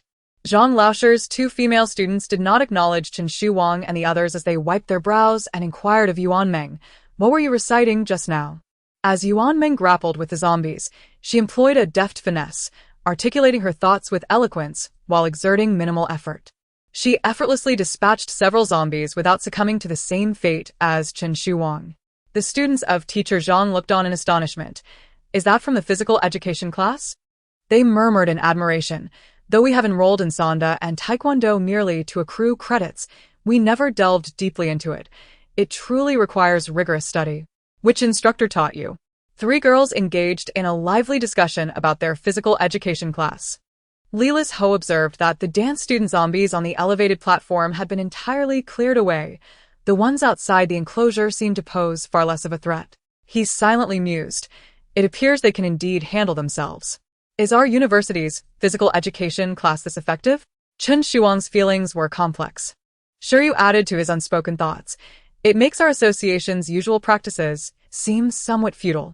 Meanwhile, Jiang Qishan and Ji Shunling fortuitously discovered a classroom occupied by only a single zombie. Zhang Yi and Xiao Su entered and swiftly dealt with the creature, prompting the individuals on the platform to abandon their rest and hasten to assemble. Upon entering the classroom, Jiang Qishan scanned the surroundings, but did not find an Xinhua, instantly growing anxious. "Where's Yaya?" Yuan Meng quickly reassured her, recounting earlier events. "I saw someone pull her into a classroom. Through the window, she signaled us to keep climbing. So she should be fine." Ji Shunling, upon hearing this, remained silent, adjusting her quiver and sitting down to meticulously clean her arrows one by one. Yuan Meng discovered that his quiver was not as full as it had been when they set out, and he quietly inquired of Li Lizho and a few others, "Have all the arrows?" They had just utilized them alongside Shiryu as weapons against the zombies, launching them directly into the creatures' foreheads, which then plummeted to the ground below. Chun Shuwang patted Li Lizho and Shiryu on the shoulders, offering a gesture of empathy as someone with experience in being pursued. Zhang Yi had already moved to the window on the outer wall, faintly glimpsing the several large trees they had passed earlier. He looked up, but his view was obstructed by the protruding rain awning. "It seems we are now quite close to those students." Ji Shanling caressed the arrow feathers, pondering for a moment. "We cannot use the external staircase. Let us first climb through the window to deliver provisions to them, and then we can find an Xinhua." Zhang Yi nodded, also feeling that the earlier commotion in the building had been rather chaotic, with their hearts racing from the fright. "Very well. You all take a moment to rest here. I shall ascend alone to assess the situation." With that, he hoisted the bag of fried chicken and prepared to climb out the window. Ji Shunling glanced upward, then shifted her gaze to Li Lizho. Li Lizho approached. "Teacher Zhang, let Ji Shunling and me go up instead. You stay here with the other students." "That is out of the question." Zhang Yi quickly realized their concerns. "Do not worry. I merely have a slight fear of heights when it comes to those raised keyboard platforms inside. Climbing the stairs is still manageable." Li Lizho replied, "I'm not worried." Zhang Yi insisted. "Then let go. I can handle this alone." Li Lizho, "No, teacher." Ji Shunling observed the two of them in a persistent refusal. His implication was that the gap between those two awnings was rather narrow, and you might not be able to pass through. As he spoke, he directed his gaze towards Zhang Yi's broad and sturdy physique. Li Lizho. "This is clearly what you intended to convey." Zhang Yi turned to glance at the distance between the awnings outside the window, then lowered his gaze to assess the width of his shoulders, silently handing the bag of fried chicken to Li Lizho. "Classmate Lizho, you truly have a thoughtful disposition." Li Lizho. Ji Shunling's attention shifted to the other classmates in the room. "We might still require a female participant." Chun Shuwang, recalling how exhausted the girls were after battling zombies, rolled up his sleeves and boldly approached. "If someone is needed, I can step in. Let them rest." Li Lizho pondered for a moment, but shook his head. A girl would be preferable. The 5 individuals trapped upstairs were all female students, likely experiencing emotional instability. The sudden arrival of several men might only heighten their anxiety. Moreover, after so many days, there could be some inconvenient predicaments to address. Yuan Meng took a deep breath and voluntarily offered, "I will go." And Xinhua and Lu Mingfan climbed to the 5th floor, arriving at the rooftop. As they stepped onto the plush carpet beneath their feet, the surreal nature of the situation became apparent. 8 or 9 students stood in a circle, scrutinizing the 2 unexpected guests.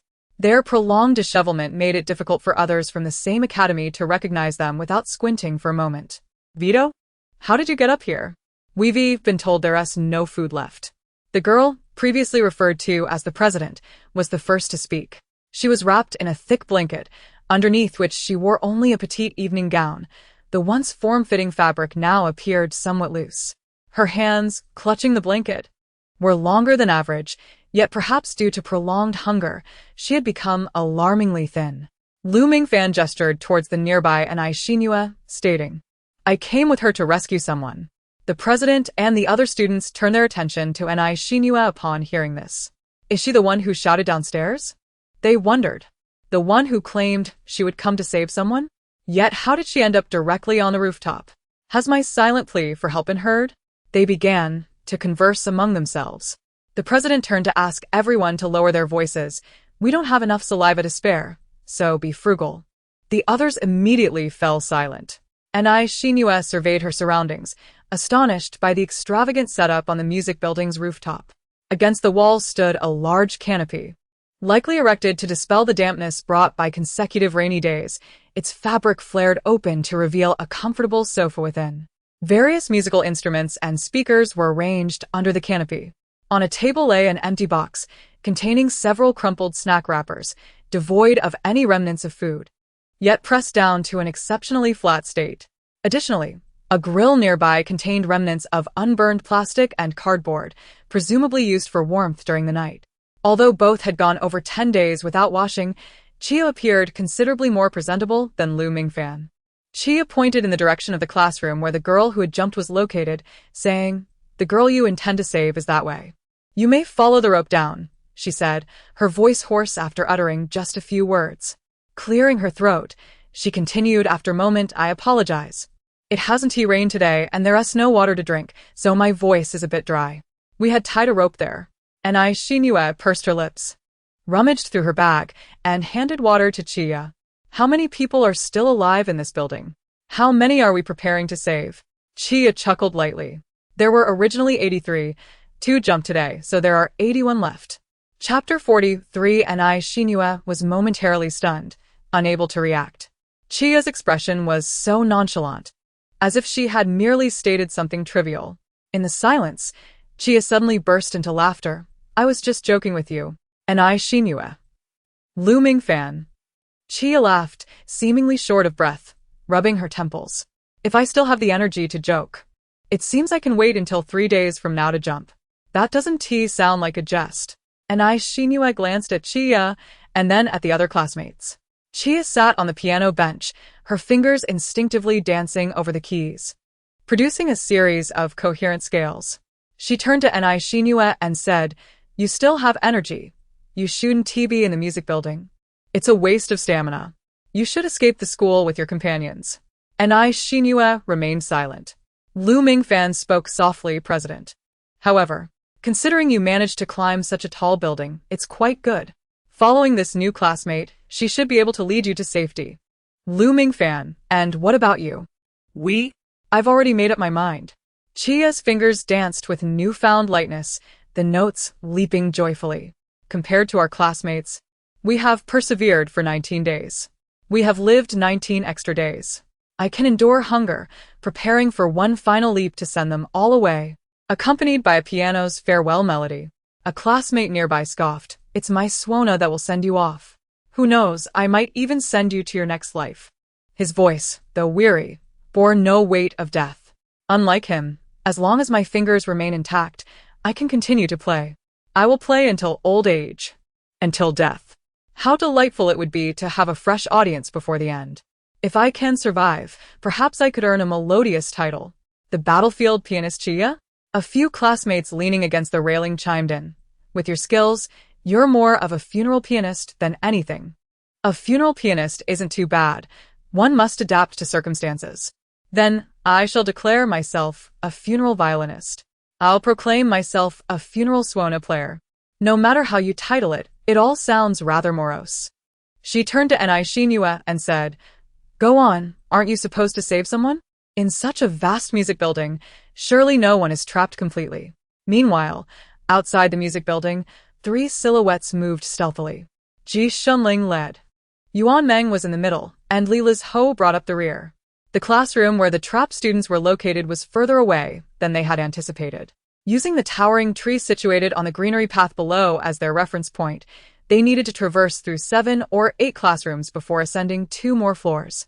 Although Yuan Meng possessed relatively lesser strength, he managed to progress smoothly, guided by Ji Shunling, who charted a suitable route ahead, while Li Liz Ho occasionally lent a helping hand from behind. Yet, an eerie silence enveloped the trio, with none daring to utter a word. Behind the vibrant stained-glass windows of the music building, silhouettes gathered behind the curtains, their dark, piercing eyes fixated on those traversing the outer wall. Yuan Meng kept his gaze lowered, seemingly absorbed in finding a firm footing, oblivious to the scrutiny. Similarly, Li Liz Ho averted his eyes, hesitant to meet the gaze of those lurking behind the window. They were taken aback to discover so many survivors within the classrooms surrounding them. Simultaneously, a voice echoed in their minds, "Do not look." With their limited strength, they could not save everyone. Ji Shunling, wordlessly climbing onto the windowsill of an arch, pressed his lips together and halted entirely. He awaited Li Lizhou's ascent before extending his hand towards him. "What are you doing?" Li Lizhou inquired. "Fried chicken," Ji Shunling replied, tapping on the window pane.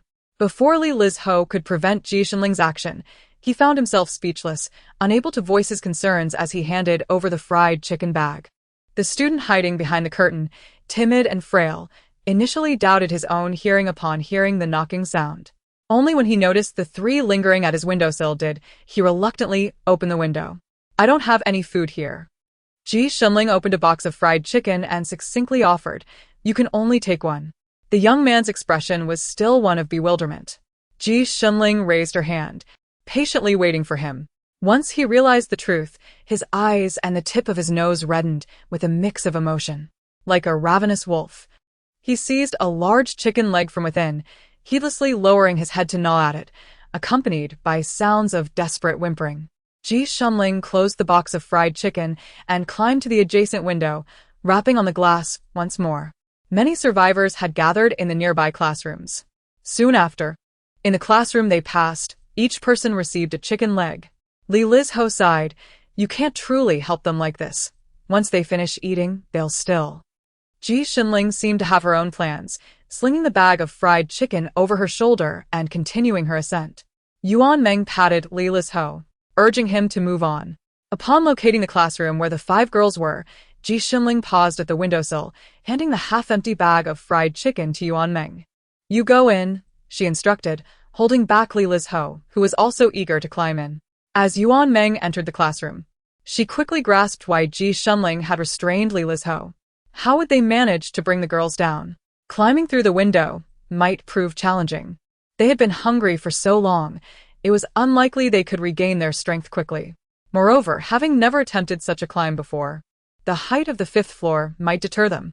Yuan Meng's voice trailed off, her thoughts not only consumed by the feasibility of rescuing the 5 girls, but also haunted by the faces of other survivors she had seen along the way. If they saved these 5, what would become of the others? In the silence, Ji Shunling suddenly lifted her gaze upwards. The rooftop. Several figures leaned against the railing, some resting their chins on their hands, others propping their arms up, listening to the conversation of the girls who had climbed up behind them. Occasionally, they interjected with a few words, creating an atmosphere that hovered between the brink of death and euphoric joy. Suddenly, their nostrils twitched. Was it a premonition of death? I seemed to catch a whiff of fried chicken. I sensed it too, yet my preference lies with hot pot. Why, of all things, did I not smell the aroma of hot pot as I approached my demise? There was once an opportunity before me that I failed to cherish.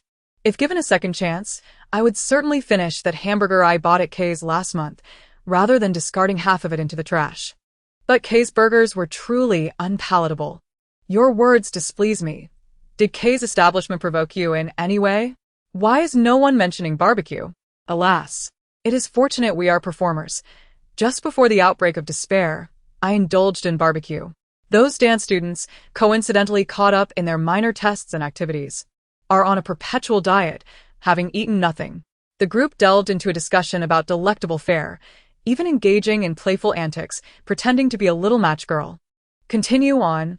I have an inexhaustible supply of matches here, while you await the return of your deceased grandmothers. In due time, they will surely arrive, perhaps even my ancestors as well. Speaking of which, what was the name of that computer teacher who called out, claiming he would come to rescue us? Was it Zhang Yi? Yet in the end, only a girl was sent up. This teacher's words seemed to lack substance. As his voice diminished, he slumped against his arm, his eyelids slowly closing. The individual they aim to rescue is a classmate from the 5th floor. They have not noticed us. Moreover, what difference would one more make? We are so numerous. Do you expect him to possess extraordinary strength? Yet, can they truly make their way in? The lobby is teeming with zombies. Might they be devoured the moment they step through the door? Perhaps it is feasible, given the commotion. Did not that girl climb up from below? a zombie survival version of Spider-Man on campus. And there is someone in a hooded sweatshirt bearing a bow and arrow, evoking the sensation of watching a historical drama set in modern times. The aroma of fried chicken is utterly irresistible. Why does my paradise smell of fried chicken? Everyone, famished, has begun to speak nonsensically, but soon they hear a series of rustling sounds nearby, which do not seem to be mere hallucinations. Looking down, a hand suddenly reaches out, grasping the railing. More people are arriving. Several exclaim. Anai Xinhua and Lu Mingfan hastily rush over from beside Chia. Just as Ji Shunling vaults over the railing and lands gracefully, Anai Xinhua's features relax. You have arrived. Ji Shunling responds affirmatively, offering food to everyone before inquiring of Anai Xinhua. You're here. Are you alright? Before Anai Xinhua can respond, a voice nearby exclaims, Ji Shunling? Lu Mingfan chimes in, Ji Shunling. I knew you wouldn't perish easily. Ji Shunling glances over, his eyes glimmering with the hint of a smile. Yet he replies, and you are. Lu Mingfan seizes his hands. It's me, Lu Mingfan, the one who endures summer training with you at my grandfather's every year, only to be bested by you. Ji Shunling opened his mouth and uttered a sound of surprise. Lu Mingfan inquired, what does your exclamation mean? Ji Shunling withdrew his hand, a hint of mirth now evident in his tone. So, it is the elegant prince of the flute, the paragon of the music department, Lu Mingfan, the artistic luminary of N University. Your transformation is so remarkable that I hardly recognized you. Anai Xinhua silently shifted her gaze to Lu Mingfan's face, a question mark evident in her eyes. Previously, his self-praise had been echoed verbatim by others, and now, even his own narcissism seemed to evoke a tinge of embarrassment as he playfully punched Ji Shunling on the shoulder, saying, let us see how you fare confined in a small room for 20 days. Ji Shunling regarded him, suppressing a smile. Don't you usually skip the academy on Sundays? I assumed you would be at your grandfather's. Meanwhile, a few students on the rooftop rummaged through bags, their eyes widening in astonishment at the sight of fried chicken. President, that hoodie. He descended from the heavens with fried chicken. Just then, Yuan Meng and Li Lizho also climbed up, surprised to see so many people, but upon noticing Anai Xinhua, they immediately relaxed. The group no longer stood idly. They settled into the greenhouse. The students from the music building clutched their bags, yet none dared to reach for the contents. Chia ceased playing, her lips pressed tightly together. Please eat. I have already distributed the food downstairs, Ji Shunling encouraged. Anai Xinhua handed water to everyone, glancing at Chia as she remarked, we still have supplies. Chia's fingertips trembled slightly, yet she ultimately extended her hand to accept, murmuring, thank you. Ji Shunling then introduced Lu Mingfan, who stood beside Anai Xinhua, to his teammates, saying, he is the grandson of my father's lifelong friend. His grandfather serves as the coach of the martial arts team and is also the one who introduced me to archery. Lu Mingfan waited for a moment, puzzled when he heard no further commentary. Am I merely a grandson in this introduction? Because you are not particularly significant, Ji Shunling chuckled. Now let us proceed to introduce your classmates. Lu Mingfan had no choice but to suppress the urge to punch him and introduce the others instead. After a round of introductions, Anai Xinhua shared with Ji Shunling and Li Lizho the survival status of Chia. Li Lizho pondered, there are still 81 students, as he fell into contemplation. Yuan Meng grasped Anai Xinhua's hand, resting her forehead against her shoulder. The pairs of eyes behind the glass window lingered, hauntingly present. She exhaled deeply. The weight of this reality needed no further elaboration, and Anai Xinhua squeezed her hand in acknowledgement. Her gaze traversed the gaunt faces before her, ultimately resting on Chia's visage. I believe. Chia seemed to sense Anai Xinhua's thoughts, offering a somewhat resigned smile. You cannot save everyone. Why is that impossible? Ji Shunling raised her eyes, almost simultaneously questioning Anai Xinhua. The two exchanged glances, each seeing a flicker of hope igniting in the other's eyes. Li Lizho paused and then, as if relieved, adjusted his glasses with a smile. Indeed, why is it impossible? Anai Xinhua turned to Chia, her voice imbued with unprecedented conviction. Do not fixate solely on your spiritual sustenance. If you still have the strength to play, why not join us for something grand? Chapter 44. The The wind rises. Silence enveloped the rooftop, with no one uttering a word.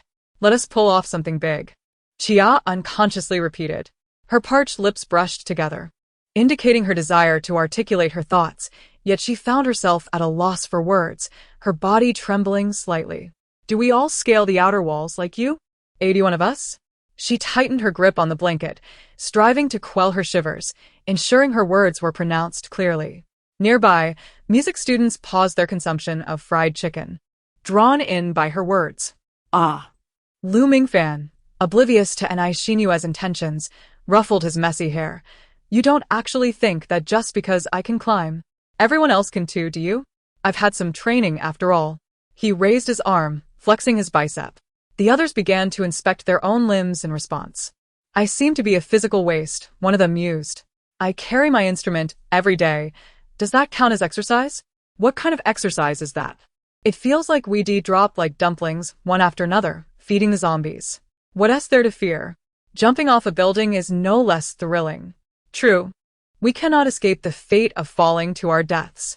Whether it's suicide by jumping or falling while climbing, both lead to the same end. At least one presents a different possibility. What if we're only allowed to descend? The group exchanged remarks, their conversation flowing freely. And after coming to terms with their situation, they resumed devouring the fried chicken, leaving not a crumb behind. Having been momentarily distracted by the banter, Chia steadied her emotions and spoke again. I maintain my previous stance. You possess resources and stamina. Do not squander them in the music building. Perhaps some classmates still have the strength to escape. You could take them with you. Vito is quite familiar with the situation. Let him guide you. Ji Xinling's expression reflected deep contemplation. As a close confidant, Lu Mingfan glanced at him and inquired, What is the matter? Ji Xinling responded, Vito. Who is he? Lu Mingfan replied, It's me. Haven't you memorized all of the pieces by the Prince of Flutes? Why do you always forget my English name? Ji Xinling apologized. I was wondering why it sounded so familiar. Chia interjected, That's not the main point. She gestured for a nearby male classmate to pass her the megaphone, placing it on the small table in the center. This is the megaphone we use to relay messages to our classmates below. If you need it, feel free to take it. However, zombies are quite sensitive to sound, so it's best not to use it once you leave the rooftop. The megaphone was a tool used by the script supervisor on the day of the rooftop filming. Additionally, the rooftop was cluttered with various drones, cameras, and clapperboards. However, the drones, initially utilized to observe the zombie infection status in other areas, had run out of battery.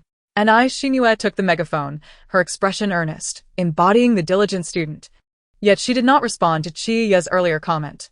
Do I need to press this to speak? It seemed silent. Chia was about to continue persuading her, but couldn't resist demonstrating. ISN, there a small megaphone icon here? Press this. Just as she pressed it, Anai Xinyue spoke. There is food in the warehouse on the first floor. Chia momentarily doubted her hearing. You want to go there to get food? Anai Xinyue affirmed. Yes. From the moment Lu Mingfan mentioned that the first floor storage room was filled with food, a flicker of contemplation ignited within her. Chia found it absurd. Yet, surely you must have noticed the horde of zombies drawn by the music in the lobby. There were no fewer than 100. It was implausible. Before she could finish her thought, Ji Xinling interjected. Then, let's lure the zombies from the lobby outside. Chia responded, That sounds even more challenging. Yuan Meng pondered aloud. That makes sense. We could first turn off the background music. Li Lizho added, It seems we have a plan. So shall we begin by locating the switch? Anai Xinyue had already risen. Addressing Chia, we have several companions in the classrooms on the third floor. They are quite formidable. Her tone laced with a hint of amusement. On the third floor, Zhang Yi checked his watch for what felt like the umpteenth time. The hands had made a complete rotation. The narrow gap of the awning obscured any view of the upper levels. Surely, nothing unfortunate had befallen the three of them? Xiao Shu, influenced by Zhang Yi's concern, occasionally glanced out the window, his brow furrowed. Chen Shuwang waved dismissively. Rest assured, if they haven't fallen to the ground below, it means they are still safe. Xiao Shu's expression was complex. You truly feel at ease? Zhang Yi paced near the doorway. I cannot remain idle. I must go find them. Chen Shuwang retorted, but you cannot even climb up. Before he could finish, a jarring electromagnetic sound sliced through the air. Chen Shuwang recoiled, startled by the sudden blast of sound. Goodness, has my hearing evolved? Jiang Qishan delivered a light punch to him. Fool. It is Li Lizho calling for you. Respond quickly. Zhang Yi's words shifted abruptly as he discerned the scene outside. There stood Li Lizho, effortlessly leaping onto the windowsill of their classroom. A large loudspeaker hung from his waist as he steadied himself against the window frame and leaned into the room. Apologies. I momentarily forgot which classroom we were in, hence my call. Chapter 45. A tide of zombies surged toward the place where Chia was located. Teachers from the music building, students who had performed in the orchestra, and alumni unknown to one another perhaps on a certain sunny day in the past. They had crossed paths in a corner of the campus, brimming with youthful vigor. Yet now, fate had drawn them to the precipice of life and death. The deceased had already succumbed, but the living must still cling to hope. Everyone, hold on and survive. Chia cried, her voice hoarse from exertion, her shoulders trembling like the wings of a butterfly poised to break free from its cocoon. In the corridor, silhouettes emerged behind the classroom's window glass. Zhang. The blood coursing through Xiao Su's veins. The zombies continued to move in response to Chia's cries. Meanwhile, the zombie carrying the keys had been struck by Ji Shenling's arrow, collapsing into a pool of blood. Li Lizho observed the 5 or 6 meters of safety space below and turned to his companions. Let us go. The 4 of them simultaneously released their hands from the piano keys, silently descending to the ground. 2 rushed toward the zombies, searching for the keys on one of the fallen creatures. 1 moved to the door of the music control room, remaining vigilant of their surroundings. As the last one remained, Li Lizho watched in astonishment as Ji Shenling suddenly detached from the group, moving toward the horde of corpses. He nearly exclaimed, "What are you doing?" In the next moment, he witnessed Ji Shenling plunge a small knife into the back of a zombie skull, gently toppling the creature before retrieving an arrow lodged in its chest, likely one that he and Shiyu had inadvertently left behind during their fierce battle against the dance hall zombies on the piano keys. With a sigh of relief, Li Lizho felt a momentary sense of ease.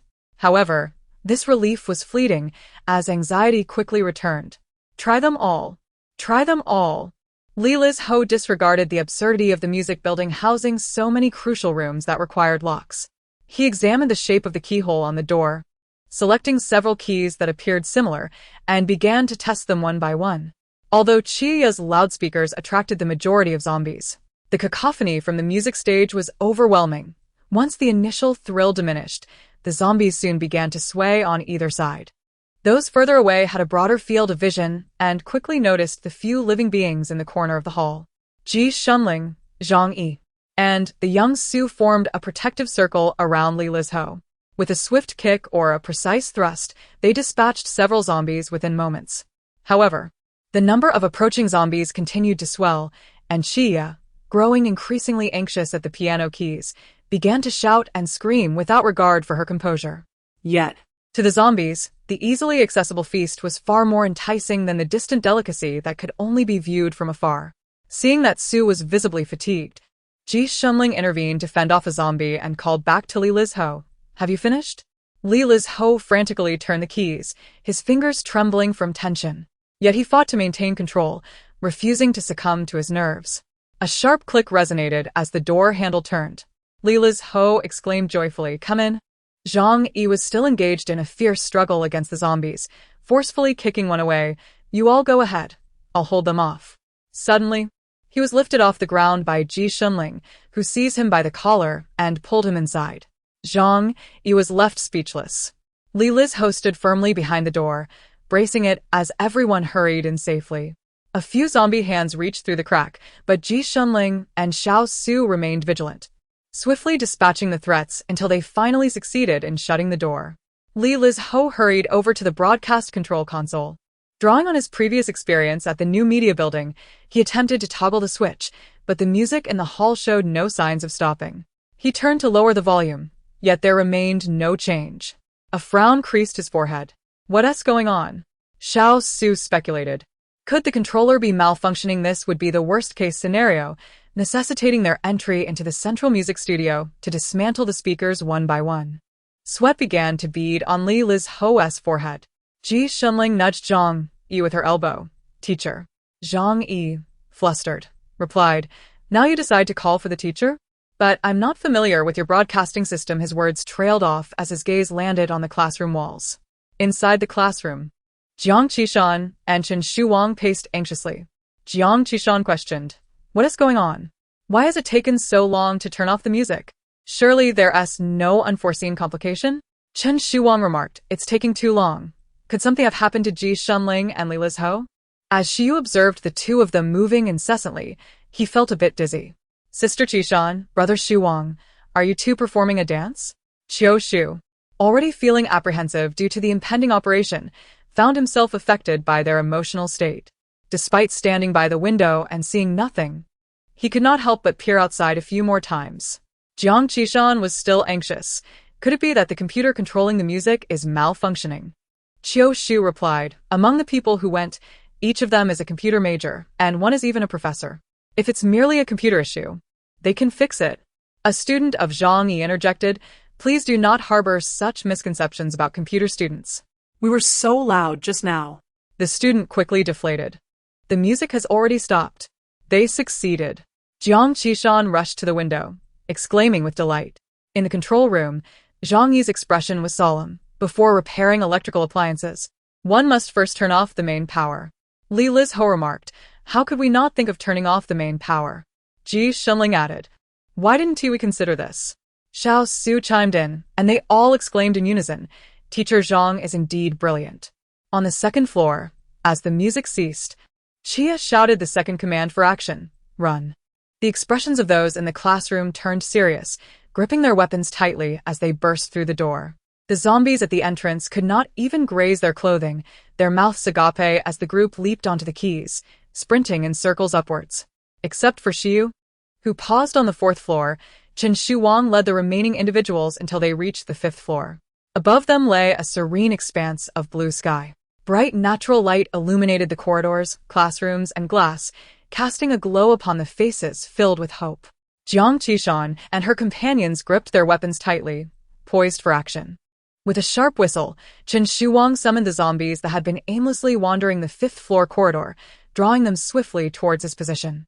The call of the lookout on the fourth floor resonated clearly, and soon the horde amassed at the entrance of the fifth floor was lured by the sound from Xiu, staggering down the stairs. Once the last zombie disappeared into the corridor, Jiang Qishan raised her mop, signaling, Let's go. She, along with Qiu Shu and Zhang Yi, a student, leaped into the corridor to inspect the classrooms with closed doors. Some rooms concealed one or two survivors, while others harbored zombies. Jiang Qishan took charge of defense with her mop, while Qiu Shu and Zhang Yi focused on delivering the finishing blows. Like a tank, they efficiently cleared room after room. For those with fewer zombies, they opened the doors and engaged directly. When confronted with larger numbers, they exercised caution, marking the doors with a prominent danger in bold strokes using a marker found in the classrooms, encircled for emphasis. Meanwhile, as they cleared the classrooms, Chen Shuwang descended the stairs, coordinating with Xiu to draw the zombies away. Thus, the zombies in the corridor gradually shifted downwards. Upon reaching the second floor's piano keys, they found the lobby teeming with zombies. Chen Shuwang and Xiu approached Chia, taking her loudspeaker from her hands, urging, You take a break. Chia, panting heavily with her head buzzing, felt a strange sense of exhilaration. The lobby's main entrance remained wide open due to their earlier miscalculation, with a massive chime suspended in midair, its hue rich and profound. From their vantage point, the view outside was obscured. Before receiving the signal from Ni Xinue's team, their task was to contain the zombies within the lobby. Chen Shuang's gaze swept across the portraits and biographies of various musicians adorning the corridor walls. He chuckled surely. I must have my own photograph displayed here someday. Raising the trumpet, he proclaimed, Greetings, everyone. I am Chen Shuwang, the janitor of the music building. Now, I shall share with you the life stories of some esteemed musicians. The first is Beethoven.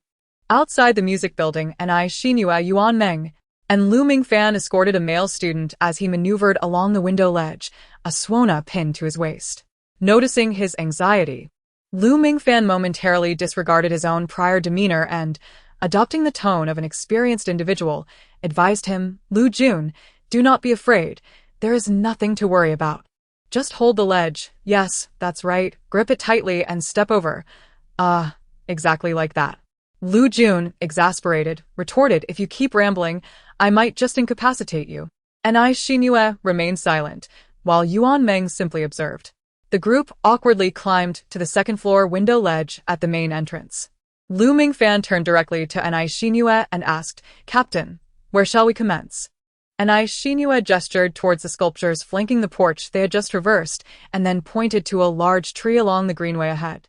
Yuan Meng, Lu Jun, and I will ascend the sculptures, while you climb that tree over there.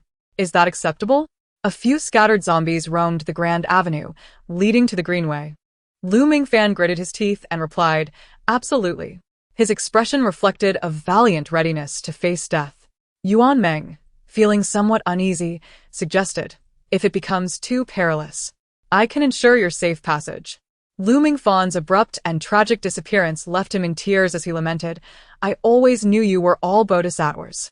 If it weren't for the need to conserve his energy, Lu Jun would have relished the opportunity to kick him off. Anai Xinue and Yuan Meng seized the moment. One guided Lu Jun to climb the sculpture, while the other led Lu Mingfan towards a distant tree. As they descended from the windowsill, a few wandering zombies spilled out from the music hall. Anai Xinue engaged one of the zombies, buying Lu Jun precious time to ascend the sculpture. When she successfully climbed up, she discovered Lu Jun had already procured a suona. His hair, once tousled, now appeared somewhat orderly, and his sleeves were neatly rolled up.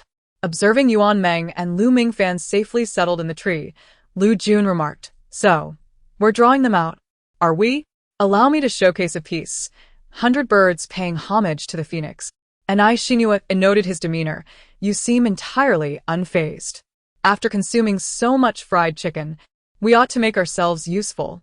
Besides, I am one of the few suona players in our academy.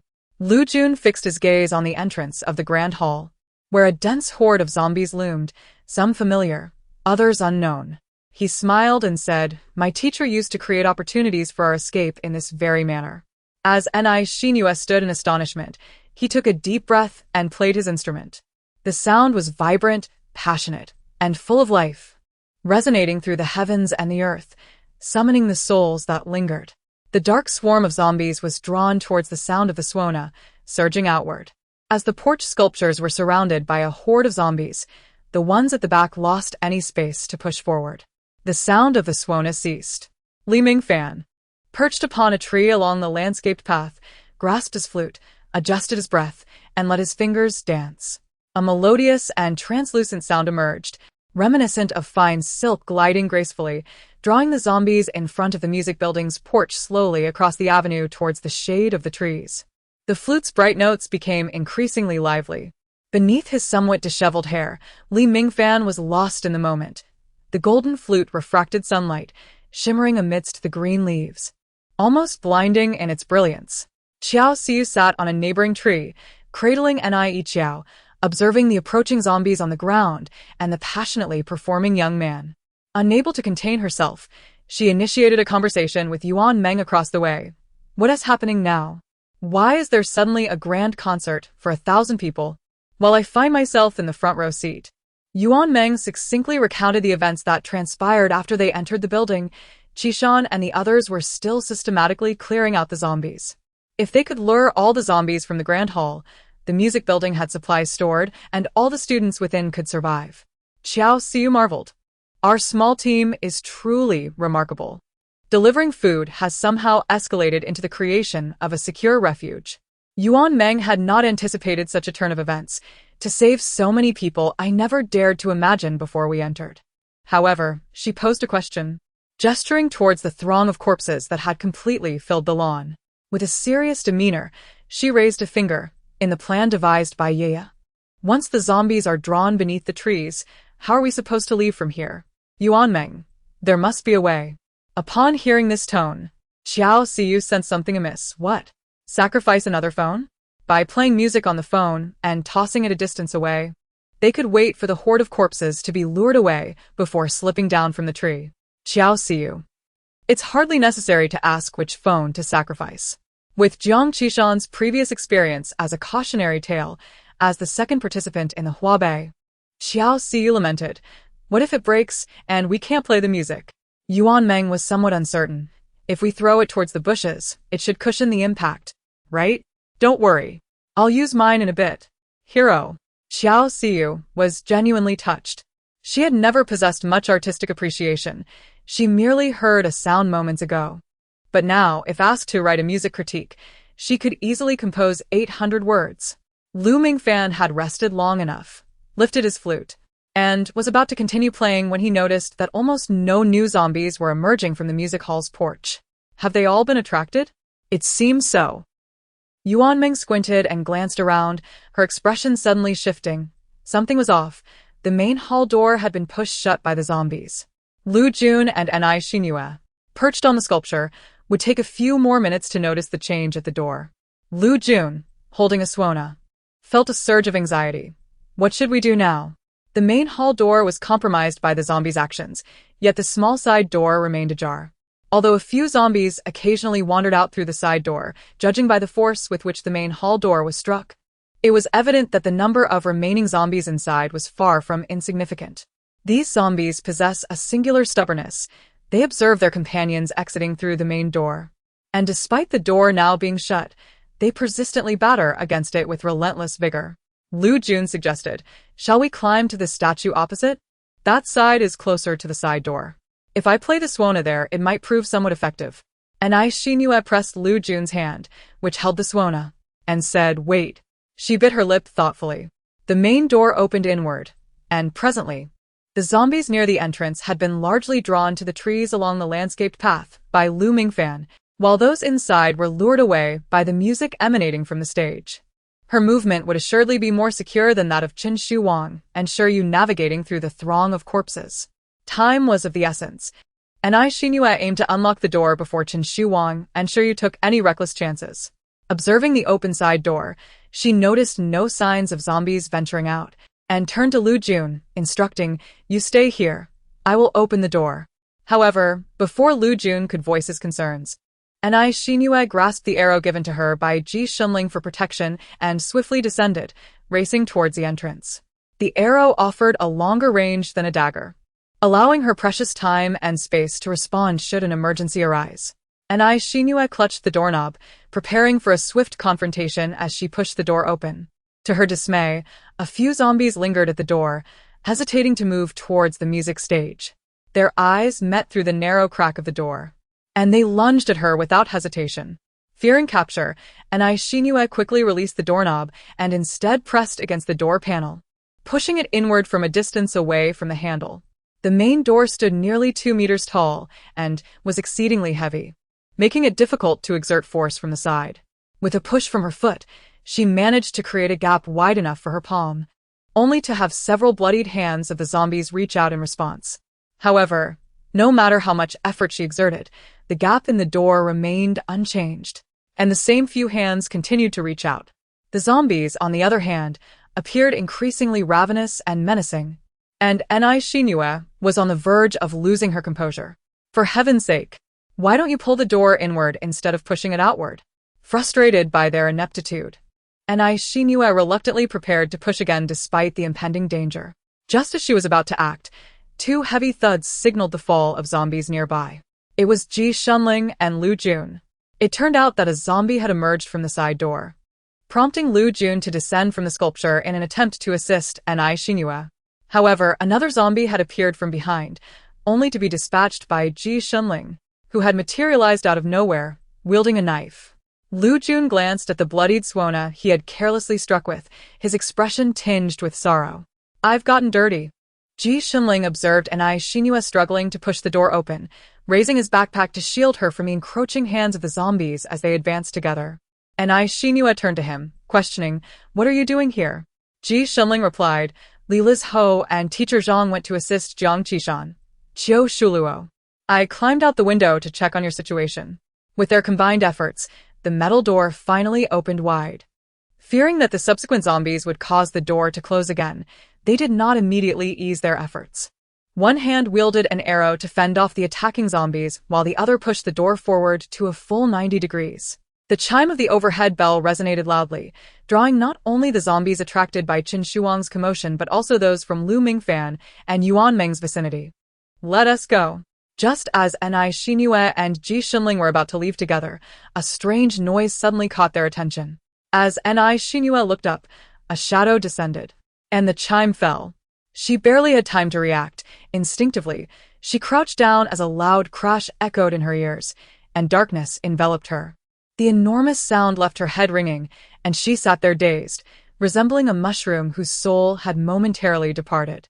Outside, Ji Xinling grasped the chime, scanning the bottom for any signs of crushed limbs, and heaved a sigh of relief upon finding none. The chime was heavy, and it took Ji Xinling considerable effort to tilt it and reveal a corner. Yet, before he could utter a word to Ni Xinyue, he heard Lu Jun shout behind him, "Be careful." Ji Xinling suddenly increased his strength to lift the chime, but instead of pulling Ni Xinyue out, he crouched down and slipped inside as well. The metallic edge of the chime struck the ground, producing another sound and kicking up a cloud of dust. Ni Xinyue. Yi Xinling? Although the chime appeared large, its height was not imposing. Ji Xinling awkwardly bent over, his back pressing against the chime's metal curve. In the confined space, there was not a hint of airflow. Sweat gathered at the tip of his nose, teetering on the brink of falling. "Are you all right? Do you want to get up?" Ji Xinling's voice was low and soft, resonating differently in the cramped metallic chamber. With limited space, they needed to adjust their postures. Ni Xinyue gradually stood up. Both of them remained in a crouched position. The space above the chime was even narrower than below, causing Ni Xinyue's forehead to nearly touch Ji Xinling's shoulder. However, in the next moment, the chime of the bell was met with a tremendous external impact, which nearly resulted in Ni Xinyue's head colliding forcefully against Ji Xinling's chin. "I apologize, did that hurt you?" "Not at all." Ji Xinling maintained one hand firmly on the metallic rim of the bell to prevent it from being toppled by the encroaching zombies, while the other hand rested reassuringly on Ni Xinyue's shoulder, assisting her in maintaining her balance. The zombies outside continued their relentless assault, oblivious to the sudden disappearance of the living, their minds consumed by a frenzy of scratching and circling around the chime. In the ensuing minutes, the heads of Ji Xinling and Ni Xinyue occasionally bumped against each other, their ears filled with the resounding notes of the chime, nearly rendering them dizzy from the ethereal music. After what felt like an eternity, amidst Qin Shuang's repeated exhortations of "Don't move, don't move," they sensed the surrounding zombies beginning to disperse slightly. "It's safe." Upon receiving Qin Shuang's signal of safety, Ni Xinyue and Ji Xinling jointly lifted the chime. As they emerged into the natural light, they instinctively squinted against its brightness, yet they dashed toward the exit without hesitation. They climbed onto the sculpture. Lu Jun, still shaken from the scare, repeatedly inquired whether Ni Xinyue had been struck. None of them had anticipated that such a massive bell would come crashing down. Ni Xinyue glanced down, reassured of her well-being. "I'm fine." Lu Jun, still filled with trepidation, exclaimed, "Thank goodness, thank goodness." Ni Xinyue lightened the mood by giving herself a thumbs up, the law of conservation of merit. "If I decide to save one person, then I gain an additional layer of good fortune." Lu Jun, bemused, retorted, "What theory is that?" Ji Xinling withdrew a tissue from her bag and offered it to Ni Xinyue, who did not take it after a prolonged moment. So Ji Xinling placed it directly in her hand. With something extra in her grasp, Ni Xinyue glanced down, but Ji Xinling's gaze had already shifted elsewhere. He had just wiped the sweat from his brow, his damp hair slightly tousled back, the rich hue glistening under the sunlight. Ni Xinyue slowly settled down. The main gate had been successfully opened, and Lu Jun blew the horn again, causing the zombies to emerge in a manner reminiscent of before, soon drawn away by Lu Mingfan's flute music. When Qin Shuang and Shuri reached the gate and closed it, Ni Xinyue realized their plan had been executed flawlessly. She slumped against the sculpture, her mind vacant, her gaze fixed on the vast sky, while the distant notes of Lu Mingfan's flute filled her ears. If one disregarded the zombies, it resembled a tranquil afternoon. Ji Xinling leaned beside her, his eyes half closed. His tongue lightly brushed over a small cut inside his lower lip, a result of a collision with Ni Xinyue that had left a mark on his chin. The faint metallic tang mingled with the taste of blood. Your friend plays the flute quite beautifully, and I Xinhua remarked to Ji Shunling. He turned his gaze momentarily in that direction and replied with a soft though sometimes, people can be rather off-key. Just as the flute ceased, Lu Mingfan's voice echoed from afar, inquiring, "Are we ready yet?" And I Xinhua, feeling a bit lethargic, nudged Ji Shunling, who called back, "Not yet. Play 2 more pieces." And I Xinhua chuckled. Inside the music building, they quickly organized themselves on the first floor. When Chia stepped away from the piano, her legs felt somewhat weak, and she found the scene before her hard to believe. The zombies, all those densely packed zombies, had they all been cleared away? She cast her gaze downward at her feet, firmly planted on the stage of the central music hall. Chen Shuwang and Shiryu called out to her several times before she slowly lifted her head. "You are familiar with this place. Let us proceed to inspect and ensure that all doors and windows are securely closed." Chen Shuwang glanced upward. His voice tinged with a hint of nostalgia. "Let everyone move freely within the building." In the corridor, the lifeless bodies of several zombies lay sprawled. Accompanied by Chen Shuwang and Shiryu, Chia walked past each corpse, confirming their identities one by one. They meticulously examined every door and window on the first floor to ensure everything was in order before unlocking the warehouse. She did not take a megaphone. Instead, she tilted her face skyward and called out, "Come forth. It is over." Her voice, though soft, soared like the spiraling keys of a piano, rapping against every tightly shut door. Survivors emerged from the classrooms, their emotions a tapestry of tears and laughter. At the very least, they were alive. And the buzz of their presence quickly eclipsed the stillness of death. Jiang Qishan, drenched in sweat, paid no mind to drying off as she reported to Chia about classrooms still occupied by zombies.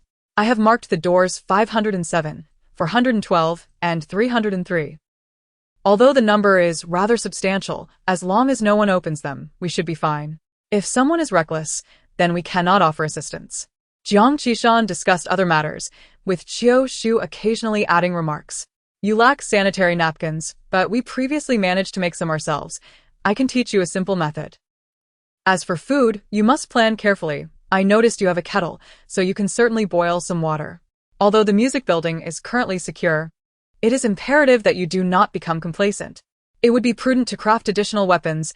Items such as mops and brooms can serve as effective tools. Regular physical training should not be neglected. When confronted by zombies, do not succumb to fear. Simply aim for the back of their heads." With each word spoken, Chia nodded in acknowledgement. Jiang Qishan and Qiu Shu longed to implant their memories of resistance directly into Chia's mind, incessantly recounting their experiences. "Is that all? Can you remember? Would you like me to write it down for you?"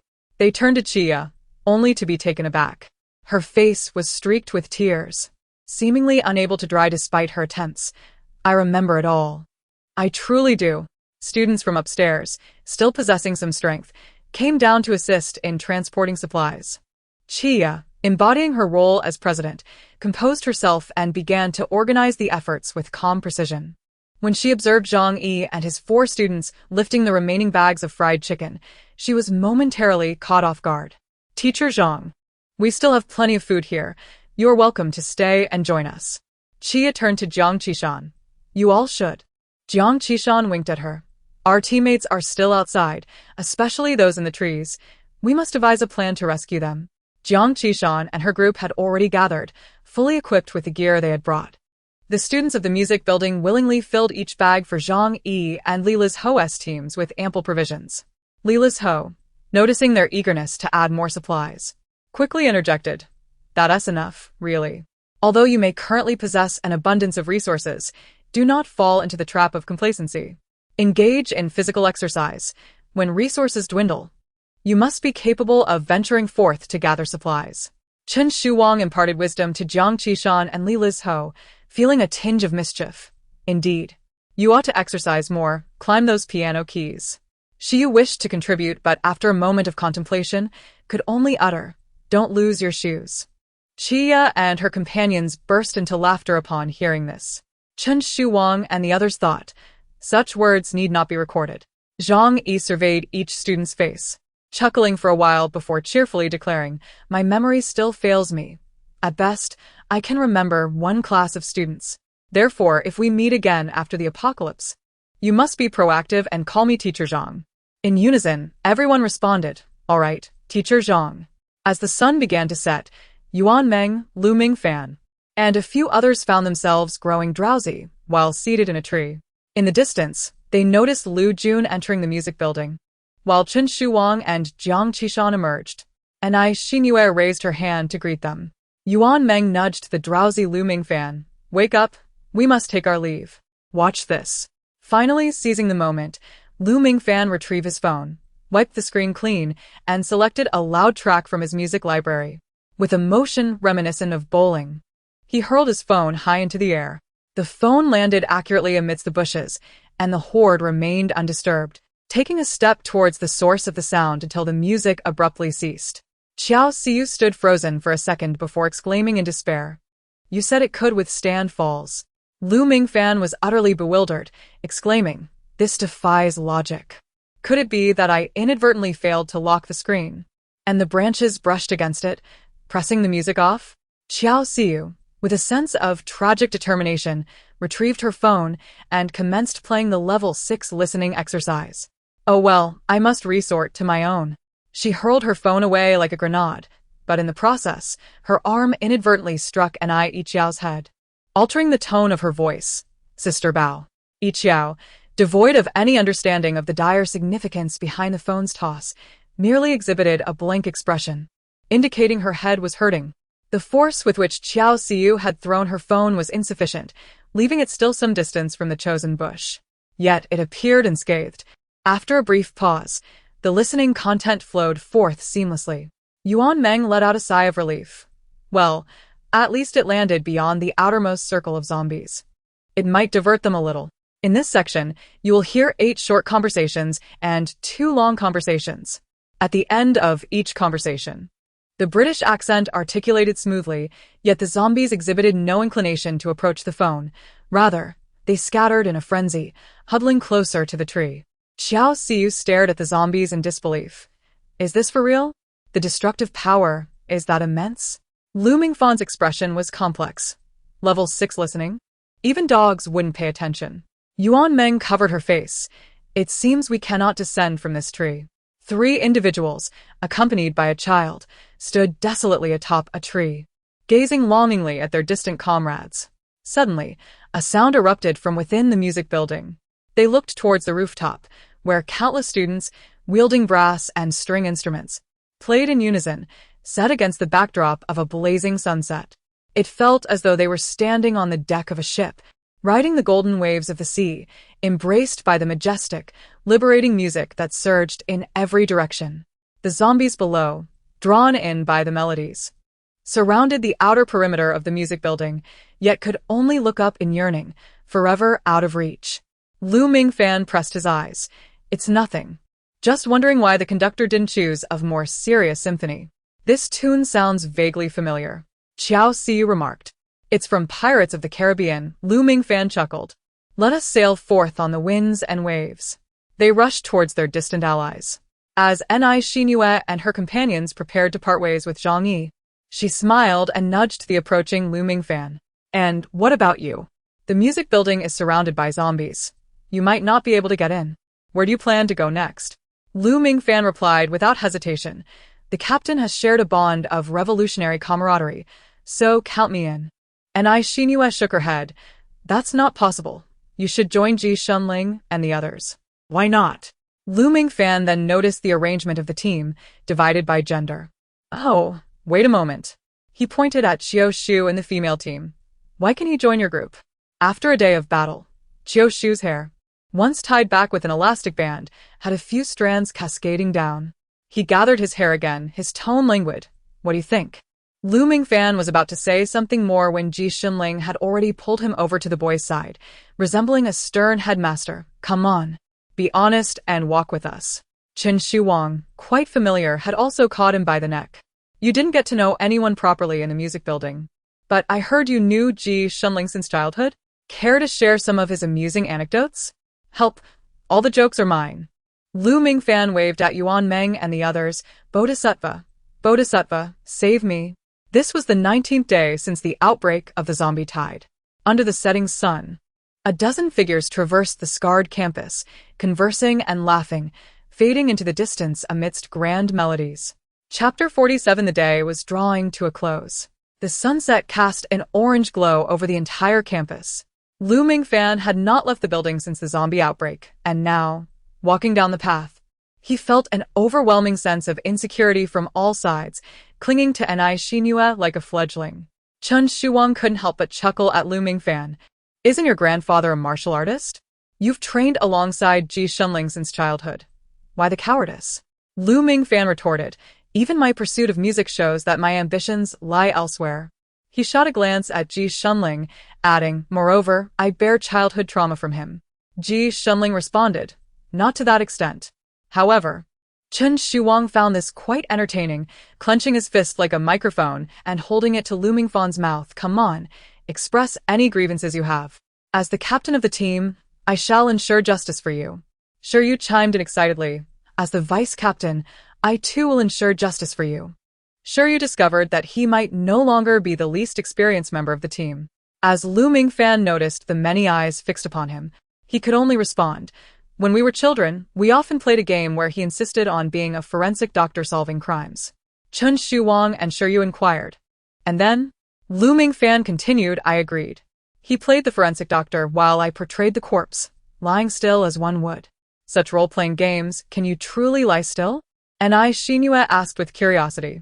Indeed, I managed to remain motionless, but he used a real knife. He came at me, claiming he wanted to extract my kidneys to recreate the crime scene. Lu Mingfan pointed to his waist, lamenting, and here is the scar he left. Everyone turned their gaze toward Ji Shunling. Ji Shunling averted her face, saying, I was only 7 at that time. The group responded in unison. But you certainly took it seriously. Li Lizho added with a hint of amusement, speaking of which. You also invited me to play the forensic game back in elementary school. Fortunately, I was too engrossed in video games to accept. It was a close call. Ji Shunling replied with a hint of embarrassment. Nai Xinhua playfully asked Ji Shunling, so you wanted to be a forensic doctor at 7? As Ji Shunling was about to retort at Lu Mingfan, she felt her ears heat up and simply hummed in acknowledgement. When did you develop an interest in archery? At such a young age? Before Ji Shunling could respond, Lu Mingfan interjected. Oh yes, back then he was enamored with a television series featuring archery. He would practice his lines against the wall daily, declaring, my arrow speed is 60 meters per second. The probability of hitting the bullseye is 100%. Lu Mingfan's voice trailed off in a playful manner, only to be playfully restrained by Ji Shunling, who gave him a light-hearted punch. Amidst laughter, the crowd cautioned one another to lower their voices, lest they attract the attention of the zombies. Upon arriving at the western playground, they beheld the small earthen wall that had been previously struck down by Nai Xinhua's vehicle. The zombies in the playground had dispersed through this opening, with only a few lingering aimlessly, their faces gaunt from the prolonged deprivation of human blood. It was through this very exit that they had been rescued by Yeya. Yuan Meng recounted the events of the first day of the zombie outbreak to Jiang Qishan.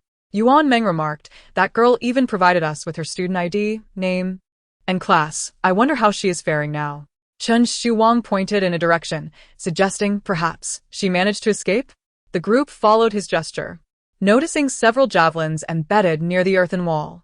Numerous zombies had been pierced through, their life extinguished. Yuan Meng, Jiang Qishan, and Nai Xinhua rifled through their memories, realizing they had not encountered such a scene upon their departure. It must have occurred after they left. Jiang Qishan sighed, feeling a twinge of guilt. I didn't even remember her name, Yuan Meng responded. Song Shanshan, student ID 22432233 from Logistics Class 3. Jiang Qishan exclaimed, you even memorized her student ID? Yuan Meng replied, yes, it was quite memorable. Xiao Siyu, somewhat bewildered, asked what? 2234 what? Yuan Meng repeated, 22432233, with a sigh. Xiao Siyu conceded defeat and turned to poke Nai Xinhua, inquiring if she had remembered. Nai Xinhua confidently declared, 224. 66. The others stared in disbelief. and Xinyue attempted to redeem herself. Tapping her head, I zoned out, I zoned out. She hastily recited a longer string of numbers, engaging everyone in a memory-testing game, challenging them to recall it. Lu Mingfan attempted twice, but misremembered, turning to see Ji Shunling seemingly enjoying the game with great interest. What's so amusing? Have you memorized it all? Ji Shunling raised an eyebrow. What else could it be? As the group conversed, they could already see the rear of the school bus at the flower bed ahead. There were no zombies in sight along the route, though the situation inside the bus remained uncertain. Simultaneously, they ceased their chatter and crouched around the corner. Li Lizho suggested, "The best-case scenario is that the driver is inside the bus with the windows open. We would only need to deal with him." Chen Shuang added, "A slightly less favorable situation would be if the driver were still inside but with the windows closed, necessitating us to break the glass. This would not only involve confronting the driver, but also dealing with zombies attracted by the noise." Yuan Meng interjected, "The worst-case scenario is that the driver has wandered off." Xiao Xiu glanced towards the nearby civil engineering building and remarked, "That would be my domain."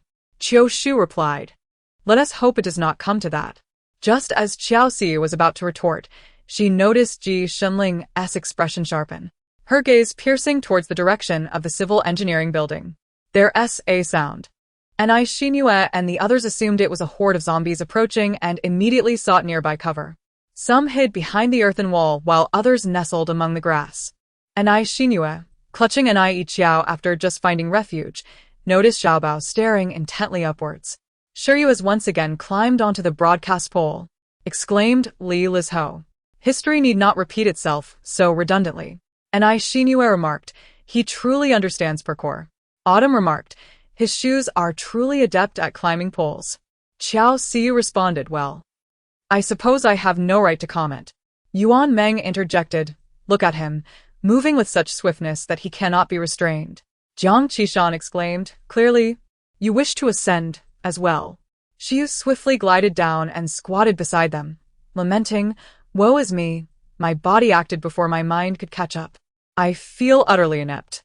Yuan Meng offered consolation, "Nonsense you possess, a strategic awareness of seizing the high ground." "Hush," Li Lizho cautioned, prompting everyone to instinctively lower their voices. Shortly thereafter, several figures emerged stealthily from the side of the civil engineering building. These individuals were fully equipped, each adorned with a motorcycle helmet, the visors pulled down to their chins and wielding chainsaws. Li Lizho counted 6 in total. Their pace was measured as they vigilantly scanned their surroundings, exhibiting a semblance of formation, suggesting they had encountered zombies before. Despite recognizing that these were not the undead, none of them ventured forward to greet the newcomers, wary of potential conflict given the armed nature of the group. Reminiscent of the earlier altercation with Ling Chirue and his companions. "Senior?" A sudden female voice captured everyone's attention. They turned to see Qiao Xiu rising from behind the bushes, directly approaching the leader of the chainsaw wielders. The individual was momentarily taken aback, lifting the visor of his helmet to reveal a handsome countenance. "Qiao Xiu? What brings you here?" Upon recognizing a familiar face, Qiao Xiu's eyes sparkled with excitement. "I'm just trying to escape." The other responded with a hearty laugh. "Ha ha ha, same here. Are you alone?" Qiao Xiu replied, "Not at all, I'm with my teammates." The other party chuckled, "Haha, so am I." The teammates exchanged puzzled glances, uncertain of the unfolding scenario, yet it appeared devoid of peril. Li Lizho exchanged looks with his companions, and they ceased to hide, positioning themselves behind Xiao Xiu.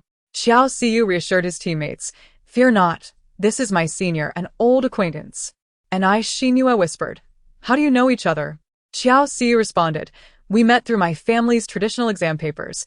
We've become familiar over time." Li Lizho and the others reacted with surprise. "Ah, a financial connection. Arriving a bit prematurely."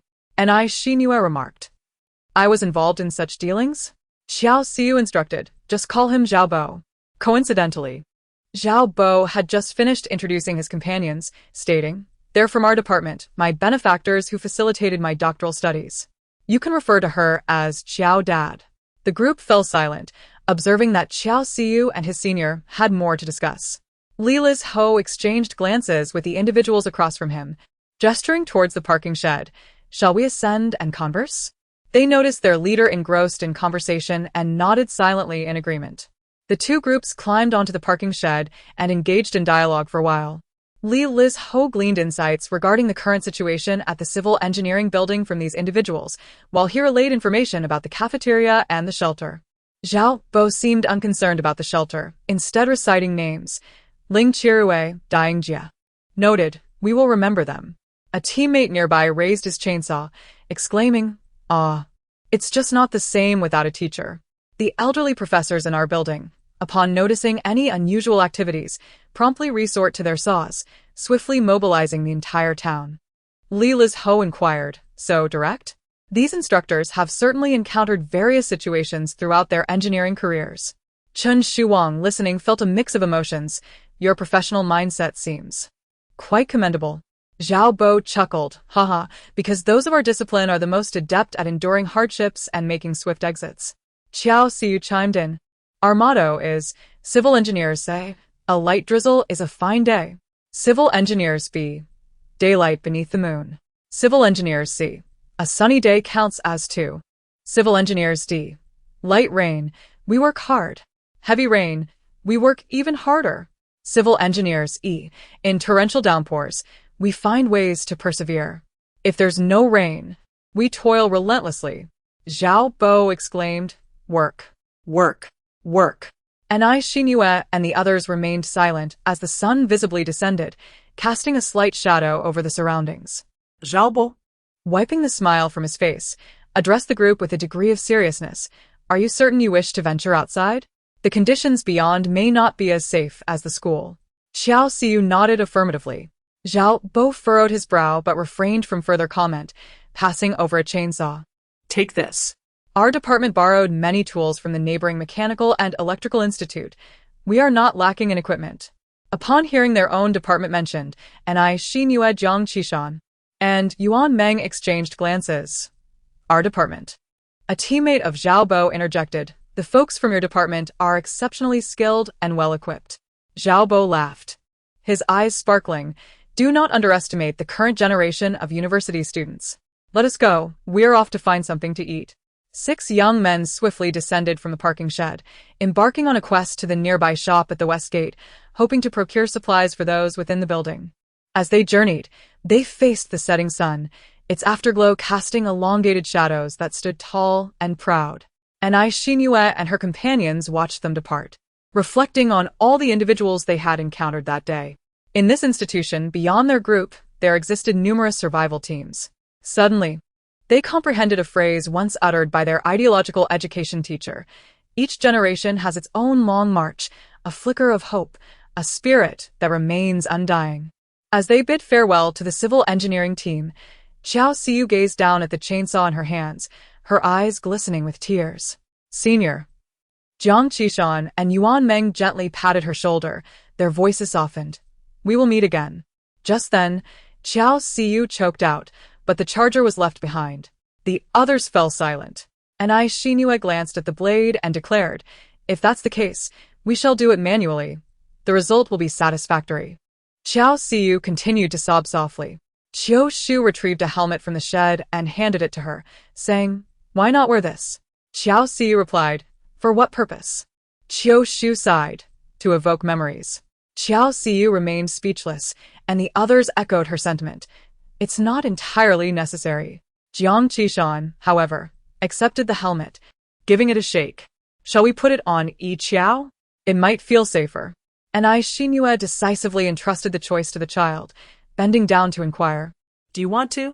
Qiao Shu was uncertain if it was merely her illusion, yet she felt that Anai Yi Qiao's blinking frequency had noticeably increased. Are you certain she wishes to wear it?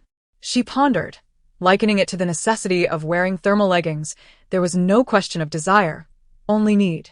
Anai Xinyue, while attempting to place the helmet upon the child's head, found that Anai Yi Qiao had unexpectedly taken a step sideways, causing the helmet's edge to collide with her head. Anai Xinyue pursued her a step further in an effort to secure it, but Anai Yi Qiao stepped away again, rendering the task futile. With a wistful tone, Anai Xinyue remarked, Qiao, sister is not engaging you in a game of whack-a-mole. Qiao Shu, sensing the moment, bent down to charm the child. This one is quite lovely. How cool it is for a little one to wear a helmet, something most children do not possess. And Xiao stood still, a hint of wavering evident in her demeanor. Sure, you produced a bottle of Wangzai milk and added a few more encouraging words, and at last, the helmet was successfully donned. At this juncture, Xiao Xiu had already gathered her composure, glancing around before commenting, "It seems that my younger sister enjoys clinging to Shi Yu and Xiao Shu quite a bit." Xiao Shu replied, "It's because I often treat her to extra meals, and perhaps our tastes align?" Shi Yu then raised his hand to sniff the back of it, suggesting, "Could it be that I only use Wangzai-flavored facial cleanser?" The girls collectively questioned, "What does facial cleanser have to do with this?" Li Liz-ho interjected, "Shouldn't the focus be on why there exists a Wangzai-flavored facial cleanser?" Shiryu explained, "Because Wangzai is a beloved milk among children." And Xinyue regarded him with admiration, exclaiming, "Truly, you are destined to be a future physical education teacher." Li Liz-ho. A group of individuals leaped from the charging station, bending low as they made their way towards the school bus on the other side of the flower bed. Li Liz-ho gestured, "I will go check the driver's seat. You all keep an eye on the surroundings." Soon, the team of about 10 shifted beneath the school bus. The driver's side window was tightly shut, and no one was visible in the seat. Chen Shuang climbed onto a tire, peering through the rear window to discern the scene within. Well, it's not the worst-case scenario. Yuan Meng grasped Chen Shuang's implication. "Is the driver inside?" Chen Shuang nodded. "However, there are 3 zombies in total." Jiang Qishan inquired, "How do you know one of them is the driver?" Chen Shuang replied, "I can certainly distinguish between an ordinary male college student and a middle-aged balding driver." "Not necessarily. A classmate from my dorm is bald." Shiyu's voice dwindled under everyone's scrutiny, eventually falling silent. Ji Shunling approached from the other side. Having thoroughly examined the entire vehicle, only the last row of windows can be opened, and the opening is barely large enough for a person to squeeze through, albeit with a high degree of danger. "We must eliminate these 3 zombies before attempting to board the bus." And Xinhua asked, "How do we proceed?" 2 minutes later, Li Liz-ho and Ji Shunling simultaneously grasped Chen Shuang's leg, unsteadily lifting him up.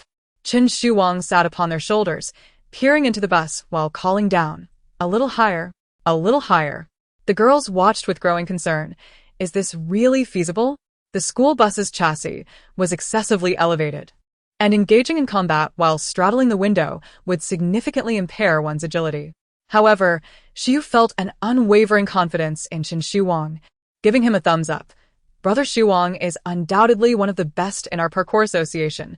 There's nothing to worry about." Chen Shuang, gripping Ji Shunling's arrow in his right hand, positioned his left hand on the narrow opening of the window. "I'm about to open it. Are you all ready?" Ji Shunling and Li Liz-ho replied in unison, "Ready, go ahead." The girls tightened their grips on their weapons, forming a protective circle around them, prepared for any unforeseen encounters should the boys engage in a struggle with the zombies inside the bus, while others might pass by outside. Just as everyone heightened their vigilance, Chen Shuang exclaimed, "Wow, this window is so stiff, I can't pull it down." The group responded with a collective silence. Xiu chuckled, providing Chen Shuang an escape. "We practice parkour. It's understandable if you're a bit out of practice with opening windows." After a few tentative attempts, Chen Shuang discerned the correct angle and successfully lowered the window completely. He then inquired, "What should I sing to attract them?" Ji Shunling interjected, "Stop singing. The zombies are already lunging at the window."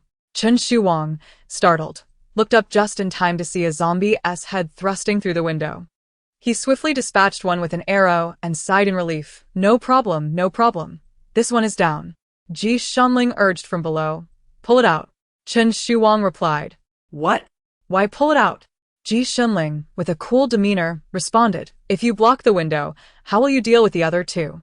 Only the lifeless head of a zombie was wedged outside the window, while 2 others approached, frantically battering against the seat, their faces pressed against the glass. Yet, the window was barely large enough, leaving them to thrash impotently alongside. Chen Shuang's expression was one of distress as he reluctantly grasped the zombie's jaw with both hands. As he pulled it outward, he felt goosebumps creeping down his arms, fearing the head might snap off midway. Li Liz-ho, bearing the weight, felt a strain in his shoulder. "Stop dawdling. Hurry up." Gathering his strength, Chen Shuang leaned back and with a loud thud, the detached zombie fell to the ground. Chen Shuang leaned back so forcefully that he nearly sent Li Lizho and Ji Shunling stumbling several steps. Oh my goodness! He quickly propped himself up, crawling to avoid the unfortunate friction of his head against the ground. My back, my back. Let go. Sure, you commented. This maneuver might be considered advanced parkour. Never mind, I can't think of anything. Lu Mingfan added, isn't your association rather taxing on the back? Well, it seems nothing is without its strain. Can you reduce your range of motion a bit? Li Lizho exclaimed, dropping him down, gasping for breath. Switch it up. Switch it up. Chen Shuang had already scrambled to his feet, turning around to find he was still functional. He patted Li Lizho on the back. Why have you given up? One must rise where one falls. We cannot be too defeated. Before he could finish, Li Lizho delivered a punch to his forehead. Sure, you hurried forward. Let me take over. The second zombie emerged using the same method, but this time, it was Sure Yu and Ji Shunling who bore Chen Shuang's weight. Chen Shuang sought to strike, while the iron was hot, eager to tackle the third one. Here it comes, he exclaimed. Wait a moment, Ji Shunling interrupted him. Chen Shuang paused, realizing with a lowered gaze, are you also unable to continue? I don't want to carry you anymore. Ji Shunling promptly lifted the leg of Chen Shuang that he was supporting. No. Chen Shuang executed an impressive maneuver, managing to prevent Shiryu from tumbling down. Ji Shunling turned her attention to Qiu Shu and Lu Mingfan. Qiu Shu flexed his muscles, admitting he had never lifted a weight as heavy as Chen Shuang's. Just as he was about to suggest he could give it a try, Ji Shunling assured him it was unnecessary and directly called upon Lu Mingfan. With a resigned expression, Lu Mingfan, whose gaze was darting around, approached. I knew it would be me. Chen Shuang scrutinized his physique. Are you capable? Lu Mingfan firmly planted his feet, declaring, allow me to demonstrate my stances. Ji Shunling added, yes, he's been rigorously trained by Grandpa Lu. He has practiced daily since childhood. Chen Shuang looked at him with an expression of pity. You make me feel a bit reluctant. The final zombie was a middle-aged man in a black jacket. With Lu Mingfan's stable support, Chen Shuang effectively utilized his strength and soon dispatched the zombie with an arrow. However, when he tried to pull it out, the man's beer belly obstructed the window completely, making it impossible to budge. What should we do? His belly is too large. I can't pull him out. After a series of clattering sounds, it seemed the zombie had become lodged in the passage, ceasing its movement. Let me go in first, and Xinyu said nimbly, finding it easier to maneuver than the boys. After Ji Shunling and Li Lizho collaborated to elevate her, she climbed through the car window. She discovered the keys on the driver and started the vehicle, opening the door to allow everyone inside. The group then exerted their strength from within, pushing the transformed zombie driver out. The school bus was splattered with blood, a vivid testament to the fierce struggle that had unfolded. Each person searched for a clean spot to sit, and Jiang Qishan sighed deeply, feeling a wave of relief wash over her in this newly acquired space that was entirely their own.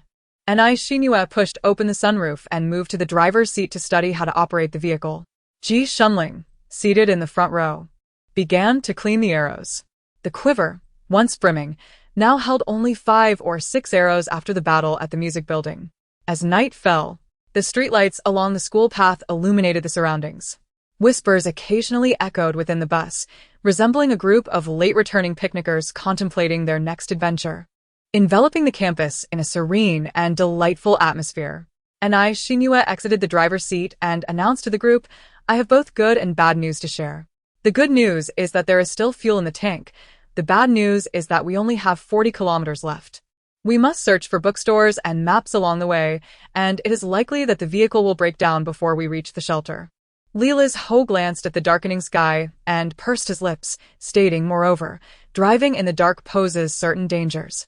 Ji Shunling, her hand pausing in the midst of polishing an arrow, remarked, actually, we do not necessarily have to head to the shelter. Lu Mingfan, seated beside her, was the first to inquire, what do you mean? We left the dining hall, feeling that the newly arrived individuals resembled ticking time bombs, posing a potential danger. And Xinyu responded affirmatively. Ji Shunling remarked that if we had alternative places to stay, We could avoid the risk of venturing so far. Xiao Xiu inquired what these alternative places might be, when Jiang Qishan suddenly gasped. Chen Shuwang and Shiryu silently turned to her, as she hesitated. You don't mean to say that not only do you possess several motorcycles, but also numerous properties in N City, do you? Not at all, Jiang Qishan choked. My family had mentioned buying me one, but I opted for the convenience of a motorcycle instead. Now, the motorcycle is of no use to me. The others were left speechless. Anai Xinyue recalled the off-road vehicle parked by the teaching building, her eyes glistening with tears. Things like cars and houses are transient. We come into this world without them and leave without them. Lila's Ho and the others remained silent.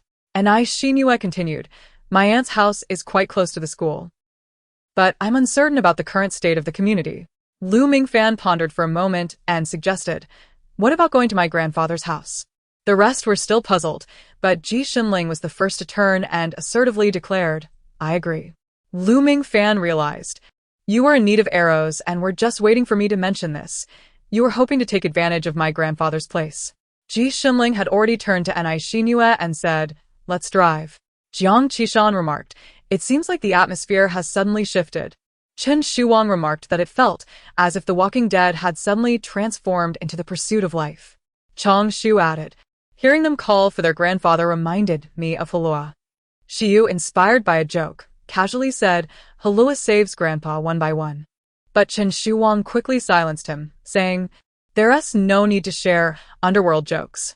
Lila's Ho, caught between laughter and tears, patted Lu Mingfan and inquired about his grandfather's living situation.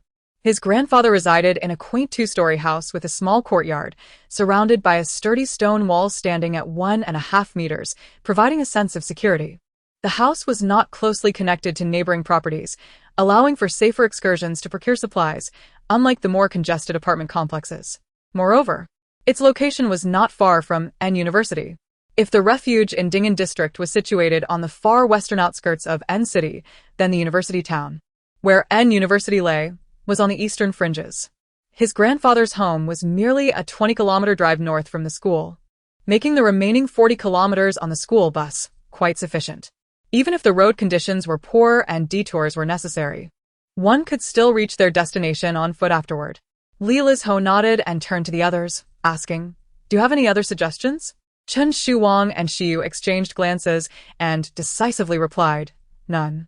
Although they had just begun to ponder the feasibility of seizing the neighboring elementary school. As Anai Xinyue's brows subtly shifted, she inquired, So, what about your grandfather now? No need to worry, Lu Mingfan replied, waving his hand dismissively. He was once a criminal investigator and, after retirement, became a martial arts instructor. He has a plethora of capable students under him. I have little confidence in outliving him. The others, including Anai Xinyue, were momentarily taken aback. Yuan Meng spoke up, With so many of us, might we be too much of a disturbance? Lu Mingfan reassured them, Not at all, not at all. You all appear to be promising fighters. He will surely appreciate seeing you. Who knows, he might even provide you with some specialized training. Anai Xinyue and the others exchanged glances, feeling somewhat flattered, and decided to drop their reservations. Anai Xinyue took her place in the driver's seat, first gripping the steering wheel, then lowering her gaze to locate the accelerator and clutch, before resting her right hand on the manual gear shift. Ji Shunling settled in behind her, leaning slightly forward, his hand resting on the back of her seat. I'll guide you, he offered. Anai Xinyue nodded, prepared to turn the key in the ignition, but paused to provide a precautionary note. I've only driven a manual transmission during my driving test. The group momentarily processed this revelation. All the cars behind are automatic, she clarified. Yuan Meng mused, That seems to be from when you finished your college entrance exams. Qiao Xiu added, Yet, in terms of driving experience, you still hold an advantage. Over 3 years of driving experience only places you 1 year behind a 4-year veteran but 1 year ahead of someone with just 2. Ji Shunling and the others contemplated this. Anai Xinyue turned to Ji Shunling once more. We'll be on main roads, right? Correct, Ji Shunling affirmed. No hills or slopes.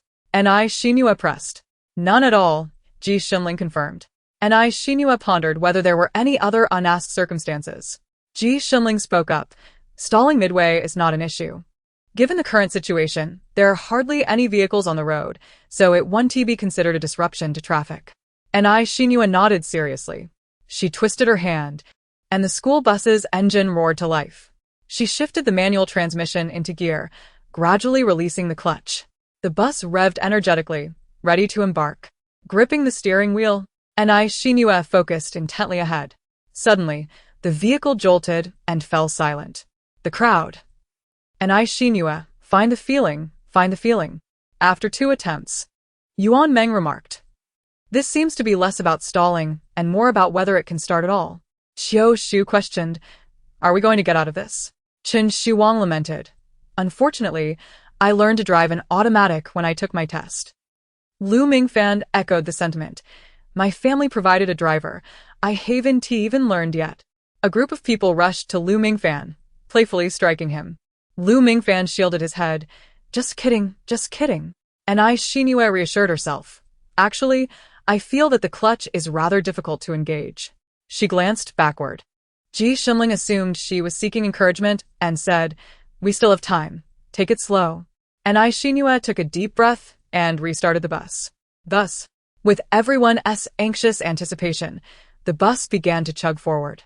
As it exited the school gates, the commercial streets near the West Gate, which would usually be illuminated with bright signs and filled with the aroma of various foods and throngs of people at this hour, now lay shrouded in an ominous silence, cloaked in darkness. Along the streetlights, walls, and billboards, crimson scratches reveal the fierce battles that once transpired here. The entire roadway exudes a sense of lifelessness, with the occasional flicker of shadow merely embodying the essence of the undead. Aside from Shinua, the others have not ventured beyond the school since the outbreak of the zombie tide. Upon witnessing this desolate scene, they inevitably fell silent, their expressions tinged with melancholy. Their thoughts drifted to their distant families in other cities, whose fates remained uncertain. A few girls huddled closer together, yet none dared to voice their sentiments, fearing their negativity might cast a shadow over others. Suddenly, a sigh broke the stillness, prompting everyone to turn their gaze toward Lu Mingfan by the window, where the condensation on the glass bore witness to his recent actions. The glow of the streetlight outside illuminated his face, casting a poignant interplay of light and shadow, accentuating his solitude. Li Liz-ho pondered their destination, sensing that although Lu Mingfan remained reticent, he was likely troubled about his grandfather's well-being. Just as he contemplated offering some words of comfort, he noticed Lu Mingfan tracing the character for Willow in the fogged glass. The collective thought, is this not a bit juvenile? The vehicle progressed at a leisurely pace. As it was Shinua's first time driving a large vehicle, she struggled to gauge the distance, opting for a cautious approach to better observe the road conditions. Ji Shimling remained at her side, providing navigational assistance. Time passed imperceptibly, and apart from the driver Shinua and the conversational companion Ji Shimling, the others had succumbed to slumber, their heads tilted in exhaustion. Turn left in 100 meters. Ji Shimling whispered softly, ensuring only Shinua could hear. Watch for the traffic lights. Shinua, the traffic light. Ji Shimling paused. If you're afraid of stalling, just go right through. Shinua, that won't do. One must still strive to be a law-abiding citizen. Ji Shimling chuckled. Fortunately, the traffic signal ahead turned green, sparing Shinua the dilemma of choosing between restarting the manual transmission and adhering to the law. The car glided smoothly past. Just as Shinua reveled in her perfect turn, a sudden loud crash from behind startled her. She instinctively pressed the brake, but Ji Shimling had already spoken. It's all right. It's just a falling billboard. I'll keep an eye out for you, Ji Shimling assured.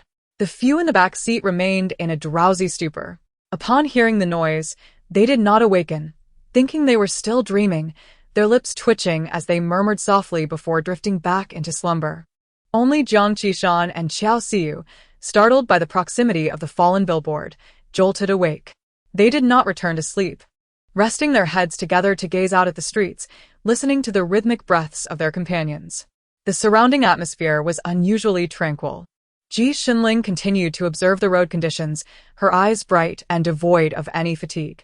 Noticing her gaze, he remarked, I'm here. The vehicle ventured onto Jing'an Road, approaching the pedestrian street ahead. The unique shops and eateries lining the streets grew more numerous, The dormitory leader had strolled through here that day, the conversations in the group chat still vivid in her mind. She wondered how she was faring now. And Shinua hoped that those accompanying Yilan would prove as dependable as her teammates. In the back seat, Xiao Xiu glanced at her watch and then at the desolate street ahead, feeling a wave of nostalgia. In the past, at 8 o'clock in the evening, fireworks would light up this pedestrian street. Indeed, Jiang Qishan replied, I used to skate here with the children. I remember there was a delightful dessert shop around here. Look, it's over there. The two of them recalled their most memorable shops, pointing through the glass, leaving fingerprints behind. They chatted amiably until a sudden, thunderous bang interrupted them. They stared blankly out the window, witnessing a burst of flames and enormous fire leaping from a building across the street. What is happening? Are they really setting off fireworks? The occupants of the car were jolted awake, their expressions a mixture of confusion and concern. What's going on? Chen Shuang inquired. Did something just explode? Xu responded. They glanced around, noticing only Lu Mingfan sprawled in deep slumber. Jiang Qishan pointed toward the distant blaze. It seems like there was an explosion over there. Yuan Meng furrowed her brow, anxiety creeping in. I wonder what has happened. Is it safe for us to take this route? The driver, Shinua, slowed the car. Just 50 meters ahead lay the entrance to the pedestrian street, and uncertainty loomed about what awaited them. As Shinua navigated through the intersection, the sight of the burning shop grew increasingly vivid. Her heart began to race, and from the corner of her eye, she caught a glimpse of a figure darting up the pedestrian overpass, followed by a horde of zombies. Jiang Qishan and the others also noticed. Taken aback by the speed of the first figure. Have the zombies evolved? Why are they running so fast? As the vehicle continues forward, it has already passed beneath the overpass, rendering the scene above a blind spot. Thud. A heavy sound reverberates from the roof of the car. Thud, thud. Another two muffled sounds follow. The noise causes the hearts of everyone inside the vehicle to leap in unison. Shinua turns to glance at Ji Shunling, who has already commanded. Keep driving. She takes a deep breath, maintaining the current speed. Ji Shunling then strides toward the rear. Lu Mingfan, who had been dozing in the last row, groggily opens his eyes just as the car passes under the overpass, allowing him to clearly see the scene above. He quickly stands up. It's a horde of zombies. The others gather around, peering through the window. They see the overpass teeming with countless zombies, their hands eagerly reaching out over the railing, howling into the air. Even as the car drives away, a few leap down as if in pursuit. Shinua contemplates accelerating to shake off the zombies on the roof, but Ji Shunling interjects. Wait, there's noise above. Obviously, it must be the sound of zombies. And Lu Mingfan, feeling quite frightened, urges Shinua to drive faster. Hold on, Li Liz Ho shares Ji Shunling's sentiment, sensing. As if there are people fighting above? A few girls pause, instinctively holding their breath to listen intently. Yuan Meng speculates. What if the first to jump down is a human, with the zombies following? As if to confirm her thought, several zombies are suddenly kicked off the roof with a thud. Chen Shuang remarks, hiss. Is Jackie Chan jumping down? The roof of the car was resonating with desperate knocks, a rhythmic plea for help. Li Liz Ho hurriedly opened the emergency escape hatch above the vehicle. After a considerable effort, a narrow opening was finally achieved. A vibrant voice emerged. Finally, it's open. Hurry, pull me in. Jiang Qishan appeared puzzled. Whose voice is that? Xiao Xiu remarked. It sounds somewhat familiar. Qiu Shu's ears perked up. Isn't that the dorm leader's voice? Yuan Meng shouted, Yilan. Yilan clung tightly to the car roof, her hands gripping the escape window with determination. Upon seeing a bespectacled boy reaching out to her, she heard a familiar voice call her name. Stunned for a moment, her face lit up with joy. Meng Meng. The dorm leader. More voices followed. Shan Shan. Xiao Qiao. Yilan's voice trembled with emotion as she eagerly grasped the outstretched hands. The overwhelming feelings of survival and reunion surged within her, and tears streamed down her face uncontrollably. Li Liz Ho held onto Yilan's hand, surprised as he pulled her inside. Her hand was notably smaller than his, yet it bore numerous scars, resembling burns and abrasions. Her fingernails appeared uneven, with only a few forlorn sequins clinging to the nail bed, hinting at her once delicate appearance. Together with Shiryu, they managed to bring her in, and as they set her down, Yuan Meng, Jiang Qishan, and Xiao Xiu quickly surrounded her. The girls were filled with astonishment and joy, as the person they had been longing for appeared before them after so many days. They held Yilan's hand, leaned against her shoulder, and wept profusely. Oh, "It's really you, the dorm leader," they cried. "Yilan." my dear Lan. Lila's Ho, witnessing their tears flowing freely, rummaged through her backpack in search of tissues, only to discover there were none. She exchanged a glance with Ji Shunling, who peered into the bag with a momentary pause before silently offering her the tissues he had just retrieved. "I'm fine," and Xinyu said, slightly accelerating, her right hand deftly shifting gears, embodying the calm demeanor of a seasoned driver. However, as she remained silent and still, the act of shifting gears caused the tears she had been suppressing to cascade down her cheeks, and her nose began to tingle, signaling the onset of more tears. "Ji Shunling, please turn your gaze away," she requested. "Let's stop somewhere ahead and take a break." "All right," and Xinyu replied, loosening her grip on the steering wheel, only to have a crumpled tissue thrust into her palm. Ji Shunling moved to the back.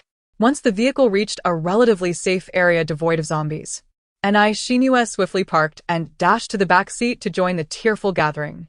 "Dorm leader." The sobs echoed throughout the school bus. Chen Shuwang and others looked on with a hint of envy, recalling their own dorm mates, wondering how their companions were faring. "I wonder how my group of fathers is doing," Shiryu mused, pressing his hand to the corner of his eye. Lu Mingfan surveyed the scene, arms wide open, and suggested, "The atmosphere is ripe. Shall we embrace and weep together?" Xiao Shu's originally touching expression quickly faded. No. Yilan, still somewhat conscious of her image, felt the urge to cry and hurriedly pinched her nose, tilting her head back. Stop, I can't cry any longer. My eyelids will swell." Lila's Ho handed them some tissues, and the girls wiped their faces while regaining their composure. It was only then that Yilan truly observed her roommate's appearances. After enduring so many days of escape, their reunion felt surreal. "How did you all end up here? And why are you on the school bus?" "We were about to ask you the same." Jiang Qishan recalled the commotion on the bus roof, crouching down to inspect her legs. "How could you possibly jump down from the overpass?" Yuan Meng shuddered at the thought. "Fortunately, the vehicle caught you and cushioned your fall. Otherwise, if you'd landed directly on the ground, would you still have your arms and legs intact?" And Xinyue's mind raced with possibilities, her heart tightening. "Dormitory leader. You weren't thinking of that action would be tantamount to suicide." "Of course not." Seeing Xinyue's anxious expression, Yilan knew she had misinterpreted. Xiao Xiu interjected, "Then why did you jump off the bridge? Who do you think I am?" After reuniting with her roommates, Yilan felt invigorated, her hair tossed back, exuding vitality. "Before I jumped, I calculated your bus speed and my vertical descent rate." The others gazed at her with admiration. Yilan then shifted her tone. "Of course, this has nothing to do with that. It mainly depends on the fact that the bus was moving quite slowly. I felt it was safe to jump." The driver, and Xinyu and the others exchanged glances, sensing the possibility of a leap. "Are you also trained in parkour?" Yilan inquired. Isn't that how they portray it in movies and television dramas?" Chen Shuwang was taken aback. "Just because they portray it that way, you truly intend to jump like that?"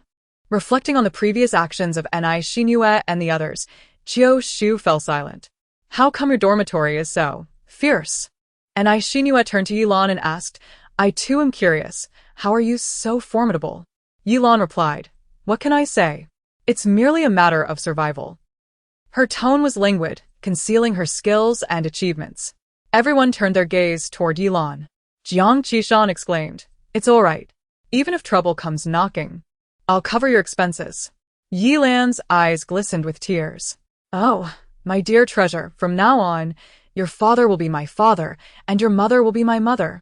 Yilan remarked, "It's just a hot pot restaurant, with plenty of oil and gas. I merely employed a smidgen of scientific knowledge. A mere application of a bit of scientific understanding." Chen Shuwang observed the distant inferno of a shop, where countless zombies were drawn in and ultimately consumed, leaving not even a shadow behind. Did he harbor some misunderstanding regarding the term small? Yuan Meng noticed the distasteful individual mentioned by Yilan and furrowed her brow. "What about your boyfriend?" The mention of him ignited Yilan's fury. When the zombies appeared, I was chatting with you all on my phone, and that fool abandoned me to flee with his friends. And Xinyue's expression hardened. What a despicable man. Jiang Qishan interjected, I can't believe it. Is it that bulky fellow? Next time I see him, I'll make him pay. Xiao Siyu lowered her head and glanced around, picking up the chainsaw from the ground. How does this work? The boys present shivered simultaneously. It felt as if we were about to be subjected to a prolonged period of indiscriminate indifference. Shiryu cast a somewhat envious glance at Qiu Shu, thinking that it seemed like only Qiu Shu was free from trouble. Qiu Shu displayed a devout expression, saying, I am grateful for my hair volume and for Yi Qiao. Chen Shuang turned to look at the still sleeping Yi Qiao, pulling the child closer and resting his head on her small shoulder. Yi Qiao, from now on, I will listen to you. The slumbering Yi Qiao let out a tiny snore, oblivious to the complexities of relationships among her peers. I wonder if this fire will spread to other houses, Li Lizho remarked. Yilan commented that this particular vote was indeed fierce. Initially feeling a bit uneasy, but upon catching Li Lizho's words, a rebellious spirit surged within her. Nestled among her friends, she felt a mix of grievance and determination, stating, I have thoroughly checked this plan. This hot pot restaurant has had incidents before.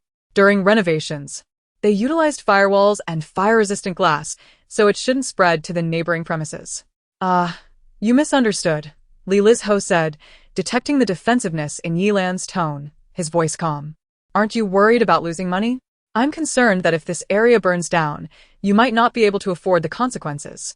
In an instant, Yilan's fervor extinguished, her hands clasped together in prayer, a devoted believer wishing for a lifetime of vegetarianism to ensure the flames did not spread. Autumn narrative: The Burning of Chibi by Ji Xinling, The Breakup Kitchen by Chen Shuang, Zhan Huan's incendiary incident at Ganlu Temple. Xiyu. Though my cinematic experiences are limited, I am not foolish. And Xinyue reflected on the earlier events, still feeling that Yilan was exceedingly audacious. Had we not fortuitously arrived by car? What was your plan? Yilan retrieved a set of car keys from her pocket. The motorcycle is parked nearby. I merely intended to take a chance, transforming a bicycle into a motorcycle. If you will. Yilan shrugged. I would not, but it merely requires a swift push on the throttle. It seems rather manageable. Chen Shuang and the others. Truly, your dormitory is filled with individuals of remarkable talent and audacity. And Xinyue looked at her. Did you not bring a weapon? Yilan produced a small, sharp stick from her pocket. I will use this. And Xinyue and the others glanced down, feeling an inexplicable familiarity, and in the next moment, their gazes fell upon her footwear. The towering heels she had worn on their previous date had been exchanged for flat shoes. Goodness. Using the heel as a weapon? I have sharpened it against the concrete, and it is particularly effective. Yilan demonstrated, raising her hand with a flourish. As the boys watched in astonishment as the 10-centimeter heel, as sharp as a nail, embedded itself into the seat. Yilan declared, just like that, it could pierce their throats. Initially, when I was attacked by zombies in the street, I kicked one, only to discover that my shoe had penetrated it. Later, in a frantic escape, unable to find a weapon, I simply detached the heel. The boys instinctively touched their necks. Chen Shuang softly remarked, for the first time in my life, I realized that high heels are literally a woman's battle shoes. Shuri responded. She survived for 20 days relying solely on a pair of high heels. Qiu Shu glanced at the assortment of tools in the back of the car, pondering. Are we not a bit pathetic? Chen Shuang replied, there's little we can do. They all have motorcycles. Li Lizho punched him playfully. Speak properly. You sound rather insufferable right now. The boys fell silent. Yilan, clad in a simple cotton long dress, stamped her feet and wrapped her coat tighter around herself, exclaiming, it's so cold. Why isn't the heater on in your car? We're conserving fuel as it's almost empty, came the reply. And Xinyue rummaged through her bag, producing several thick garments and thermal pants, handing them to her. Where did you get that coat? Yilan answered. I snatched it from a counter while escaping from the mall earlier. It cost over 6,000. Jiang Qishan remarked, it's quite fashionable. Yilan responded, exactly. Had I known I would encounter you all, I would have taken a couple more. Xiao Siyu exclaimed, oh, dorm leader, you're the best. The boys remained silent. Chen Shuang suddenly recalled the days spent carrying bags for his mother and sister while shopping. Lu Mingfan nodded. I sense our next task will be to help critique what is stylish. Ji Shunling unexpectedly chuckled. Lu Mingfan, aware that this boy's laughter was not innocent, inquired. What's so funny? Ji Shunling stood by the window, observing the surroundings. With your sense of aesthetics. Chen Shuang retorted, we are also quite fashionable, you know.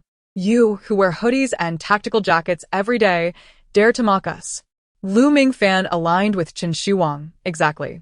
Ji Shunling replied, but my choices are quite commendable. Chen Shuang playfully tightened his grip around Ji Shunling's neck. When will you ever speak a few words in my favor? Qiu Shu interjected. It's all right. I have no qualms regarding aesthetics. Brother Shuang, I can certainly help you revamp your style. What kind of look do you desire? Perhaps we could go for something avant-garde and daring. Chen Shuang exclaimed, no need for that. As the boys' conversation strayed further, Anai Xinyue and Yi Lan still had plenty to discuss. Li Liz Ho had no choice but to interrupt. Everyone, shall we set off? We can chat on the way. He smoothly engaged the clutch, shifted gears, and pressed the accelerator, increasing the speed significantly. Which way do we turn at the next intersection? Anai Xinyue, brimming with enthusiasm, tossed her hair. Ji Shunling, listening to the animated chatter behind him, chuckled. Just go straight. 20 kilometers seemed much shorter in the buoyant atmosphere.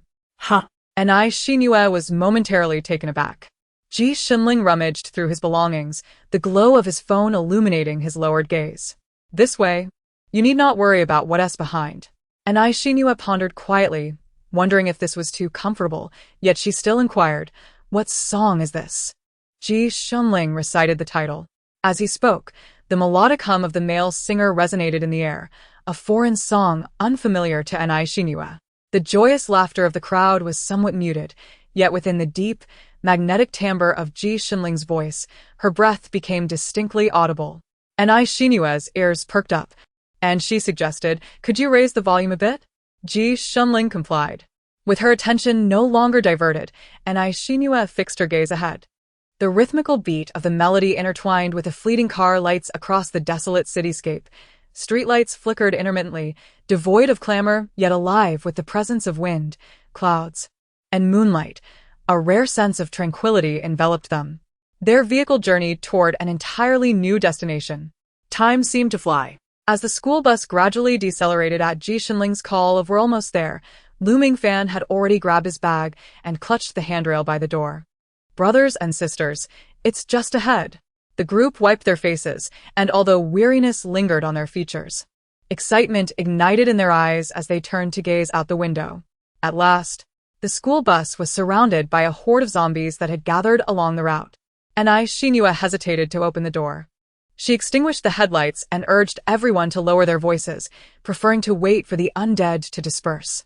After a long day, it was uncertain whether they could emerge unscathed from a confrontation with the zombies, thus they aimed to avoid direct conflict whenever possible. The bus door faced the entrance of Lu Mingfan's grandfather's house, with zombies swaying on either side. With nothing else to occupy them, the group huddled by the windows. Peering outside, the bus windows were high enough to spare them from the worry of being spotted by the undead. Upon closer inspection, they realized that Ji Shunling and Lu Mingfan had been rather modest in their descriptions of the grandfather's residence. At the entrance stand 2 majestic stone lions, while lush bamboo groves border the walls. In the darkness, one can glimpse the silhouette of a rockery and the contours of bonsai trees within the courtyard. The house is designed in a style reminiscent of a traditional Sihiyuan, with the red carved railings obscuring any view of the interior's illumination. Li Liz Ho remarked, "Ah. It comes with a small courtyard."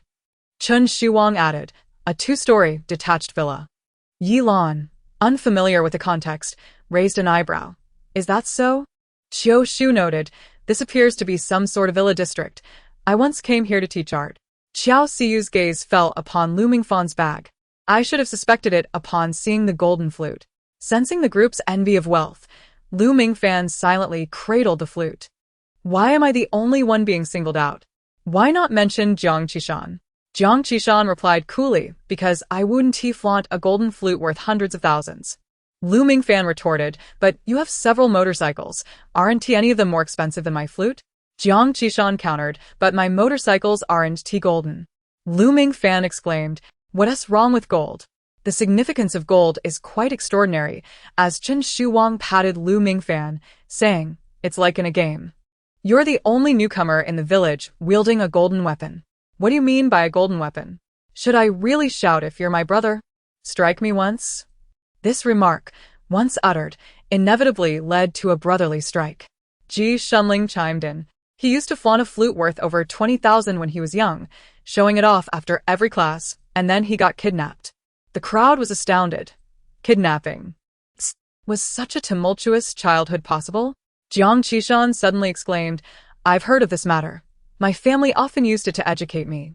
You can't possibly be the protagonist of those stories. The criminal investigator resolutely solves a kidnapping case only to discover the victim is his own grandson. And the flute boy kidnapped, yet played melodies for the kidnappers for 3 days and nights. Looming Fan replied, if I say I'm not, will you believe me? Qiu Shu remarked. Not really. Yuan Meng, feeling sympathetic, inquired, were you all right back then? Qiao Siyu added. How's your flute? Chen Shuang asked. Are your parents well? Sure, you queried. Is your grandfather doing fine? Li Liz Ho comfortingly patted Looming Fan's left shoulder. It's all right. It's all in the past. Looming Fan retorted, not really. You just brought it up again. And Ai Xinyue then patted his right shoulder. It's okay. Understanding a teammate's past fosters unity and mutual support. Looming Fan responded, it seems only you all are more united. The one who first revealed the truth, Ji Shunling, continued to laugh. Look, everyone is so concerned about you. Looming Fan shot back. You're just taking revenge for me mentioning that little incident from your childhood. Ji Shunling feigned innocence. How could that be? The group played around for a while, yet they maintained a semblance of restraint. And Ai Xinyue slightly rolled down the car window to peer outside. The vicinity of the villa was shrouded in darkness. It seemed the zombies had dispersed far away, as not a shadow was in sight. However, from the earlier numbers to now, they had suddenly vanished without a trace, which struck Ai Xinyue as rather peculiar and eerie. She shared her unease with her teammates, who also found the situation somewhat unscientific, yet there was no clarity on the matter, so they set it aside for the moment. Pressing the car door button. For safety's sake, Ji Shunling, who was well acquainted with the villa, took the lead, followed closely by Looming Fan. And Ai Xinyue, uncertain of what was unfolding, hastened to comply with Ji Shunling's commanding tone. Looming Fan, trailing behind, appeared quite bewildered and leaned towards the window, inquiring, what is going on? I don't see any zombies. Ji Shunling's expression was difficult to articulate. They are all beneath the car. Everyone momentarily thought they had misheard. Ji Shunling had to reiterate, although the reason remains unclear, the zombies we encountered earlier are indeed lying beneath our vehicle. Looming Fan, still perched at the window, shifted his gaze downward, only to discover a neat row of zombie heads protruding from beneath the car. Some he even recognized from their earlier encounters on the road. As residents of this villa community, how did they end up under the car? Did the zombies know how to ambush? One by one, the occupants of the vehicle surveyed the external scene, their faces collectively reflecting a sense of confusion. Xiao Siyu remarked, I've never encountered such a situation before. Yilan muttered, it's just like my cat. Every winter, it hides beneath my father's car. As Li Liz Ho pondered over Yilan's words, a thought struck him. Could it be that after the vehicle's operation, the engine's warmth had yet to dissipate, causing the zombies, once they reached a certain temperature, to instinctively seek refuge in warm places such as beneath the car? Suddenly, Jiang Qishan clapped her hands in realization. There was a foreign series in which the zombies behaved similarly. As temperatures dropped, they would huddle beneath houses or in haystacks, remaining utterly still. And Ai Xinyue recalled the plot as well, remembering that the zombies in the show had a specific temperature threshold for dormancy. How cold was it outside now? The phone had no signal, and the weather app failed to load. Qiu Shu estimated, it feels like 5 or 6 degrees. Shiryu sighed. Reflecting on the extreme weather in N City since the outbreak, it had never been this cold in previous years at this time. Chen Shuang interjected, wait a moment. If we follow this logic that zombies remain inactive in the cold, does that mean the colder it gets, the safer we become? Li Lizho nodded, a hint of restrained joy in his voice. Once the zombies ceased their movements, the government's eradication efforts would become less challenging, and perhaps this calamity would soon come to an end. Hope ignited within everyone upon Li Lizho's words, as if dawn would break the following day. And Xinyu turned to glance at Ji Shunling, only to find him gazing out the window, his expression starkly contrasting with the optimism of the others. Stepping closer, and Xinyu inquired, "What's wrong?" Ji Shunling looked down at her, his lips moving slightly as if contemplating whether to voice a discouraging thought at this moment. He paused for 2 seconds before speaking. "They will actively seek out heat sources. I am concerned." Before he could finish, Lu Mingfan delivered a punch. "Don't worry. Once we close the gate to our courtyard, they can go wherever they please in search of warmth." And Xinyu reflected on the events of the day and remarked, "Given the character of our team, no matter how stealthy we are, we cannot outpace change. We shall take it one step at a time." Ji Shunling chuckled softly. Indeed, the past 20 days had not been easy for them, yet they had managed to overcome the challenges they faced. It was prudent to contemplate issues only when they arose. The group redirected their attention to the courtyard gate. The sound of the school bus door opening and closing had not provoked any reaction from the zombies lurking beneath the vehicle. Nevertheless, everyone cautiously armed themselves, forming an alternating line of men and women. Li Lizho noticed that Yi Lan still clutched the point of her 10-centimeter stiletto heel and hesitated before offering his iron rod. "You should use this." Yi Lan blinked in surprise. "What about you?" Li Lizho leaned forward to extract an arrow from Ji Shunling's quiver. "It's fine. I still have this." Ji Shunling glanced at the few arrows remaining. With everyone prepared, and Xinyu controlled the door to open, and the group silently jumped to the ground, taking large steps to avoid stepping on any zombies that had not retreated beneath the vehicle. The gate creaked slightly as it opened, and Xinyu noticed that the zombies beneath the bus were not entirely unresponsive. They stirred slightly, but were quicker to retreat into the doorway. The gate closed behind them, and everyone exhaled a collective sigh of relief. Safety has been restored. They illuminated the surroundings with their mobile phones, revealing a spacious courtyard adorned with exotic flowers and trees, accompanied by an expansive lawn and several wooden stakes. The room was devoid of light and sound. A group of individuals followed Lu Mingfan deeper into the premises. Upon entering, they encountered a polished wooden floor, with 2 antique wooden chairs flanking the grand hall, and rows of gleaming weaponry displayed on shelves at the back. Lu Mingfan called out towards the direction of the master bedroom. "Grandfather, grandfather?" As he furrowed his brow, preparing to enter the room in search of him, Ji Shunling grasped his arm and pointed to the table. There lay a sheet of paper, inscribed with powerful, flowing characters.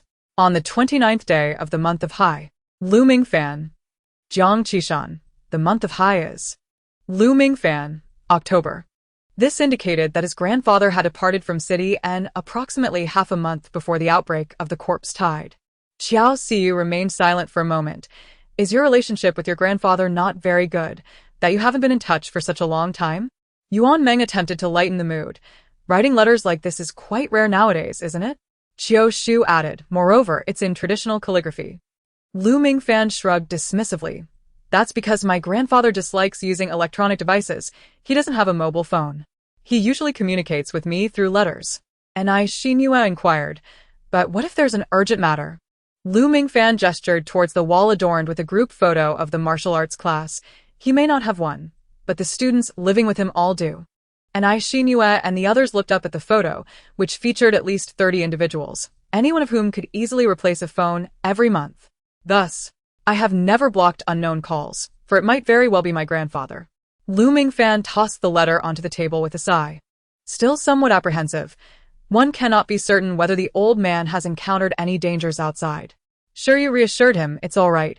My sister is also in the capital, which, in comparison, should be the safest place in the country right now."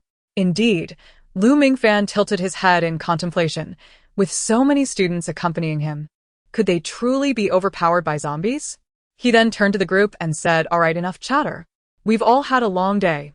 Please find your rooms to freshen up, and we shall gather in the lobby shortly for a hearty meal before resting early."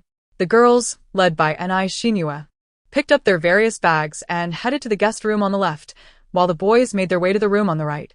In less than 2 minutes, All the boys and girls, except for Ji Shunling and Lu Mingfan, had gathered in the lobby, silently proceeding into the kitchen together. And Xinhua remarked, The old man is rather antiquated.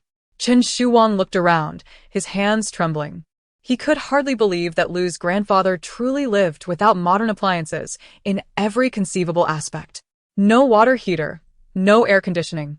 And while he could accept the absence of a washing machine, there wasn't even a refrigerator for food storage.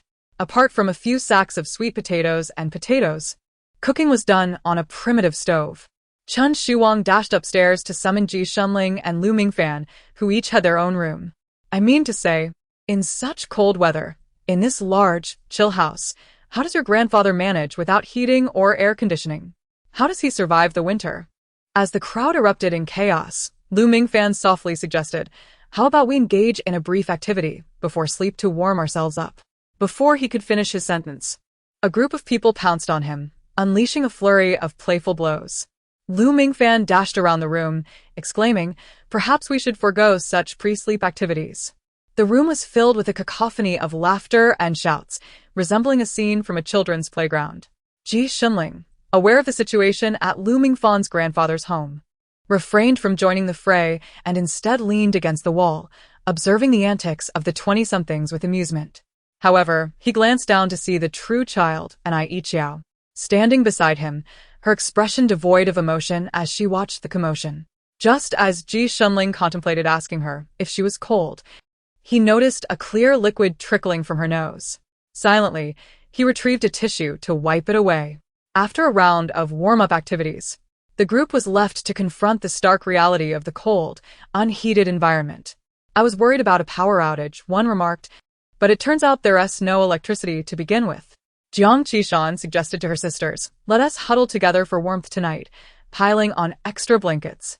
Yuan Meng, aware of Jiang Qishan's restless sleeping habits, poked her playfully, just be gentle when you kick in your sleep. Xiao Siyu reminisced about a previous New Year's Eve spent in a hotel, watching fireworks and sharing a bed, her excitement palpable. That bed looks quite spacious. We could fit nicely together. I generate quite a bit of warmth while I sleep. Yilan rubbed her hands together. My hands and feet are cold. This time, I rely on your warmth. And Xinhua took hold of Anai Ichiao's hand. Then I shall hold on to Qiao Bao. She generates warmth quite well. Before she could finish her sentence, Jin Shuwang, Shiyu, Qiu Shu, and Li Lizho all stepped back in unison. Lu Mingfan asked, what's the matter? Ji Shunling interjected, how long has it been since you last bathed? Lu Mingfan replied, just when I thought we had diverted the topic, it resurfaces. Yilan had also neglected her grooming for several days. Although the hot pot restaurant's kitchen had water, it was merely sufficient for a quick wipe down. It was better not to mention it, for once brought up, she began to feel increasingly uncomfortable. Lu Mingfan said seriously, no more jokes, let's get some hot water. Your grandfather surely cannot wash with cold water in winter. Lu Mingfan's eyes glistened with tears, her tone somber, I am not joking. My grandfather is the winter swimming champion of N City. The others exchanged glances, their fists tightening again. Lu Mingfan quickly added, wait, I just remembered. We do have hot water, though it might be a bit troublesome. The group halted before a pile of wood in the kitchen's vacant area, enveloped in profound silence. Li Lizho murmured, I should not have held any expectations. Chen Shuwang responded, no. We should have anticipated this step once we saw the stove in the kitchen. Qiu Shu remarked, suddenly, I feel that venturing into the civil engineering building at school is also a commendable choice. Lu Mingfan picked up an axe from the woodpile, attempting to lighten the mood. My grandfather always says, to cultivate extraordinary skills, one must first endure hardship and toil. Let us hasten to start a fire and boil some hot water. It can be done quite swiftly. Let us boil a pot that can accommodate several people for washing, he exclaimed, thrusting the axe into Chen Shuwang's hands. Chen Shuwang lowered his head, rendered speechless. Jiang Qishan interjected, surely you're not suggesting that you could go a week without a bath? Chen Shuwang blinked. Can I really say that? Lu Mingfan responded with a knowing look. Shiyu candidly remarked, brother, don't tarnish our reputation as men. Chen Shuwang promptly handed the axe to him. Then how about you take it? I'm in no rush. I can wash later. Sure, you readily passed the axe to the person beside him. Qiu Shu, you must be particular about cleanliness. Why don't you go first? Looming Fan, with a smile that belied his true feelings, asked, So, who's washing first then? The axe continued to circulate among them until, as if struck by a sudden inspiration, they all simultaneously shouted in unison, Team leader, Big Brother, Boss. Li Lizho, without acknowledging them, turned his attention to Ji Shunling. Did you also wash with cold water while you were here? Lu Mingfan anticipated the answer and jumped in. Yes, quite the trickster. He only comes for training during the summer, claiming he's visiting relatives in winter, but it's really just to avoid the cold. Ji Shunling defended himself vigorously. Of course, one must pay visits to relatives during the new year. As the axe lay unused, and I Xinyu stepped forward, I'll take it. Lu Mingfan, Chen Shuang.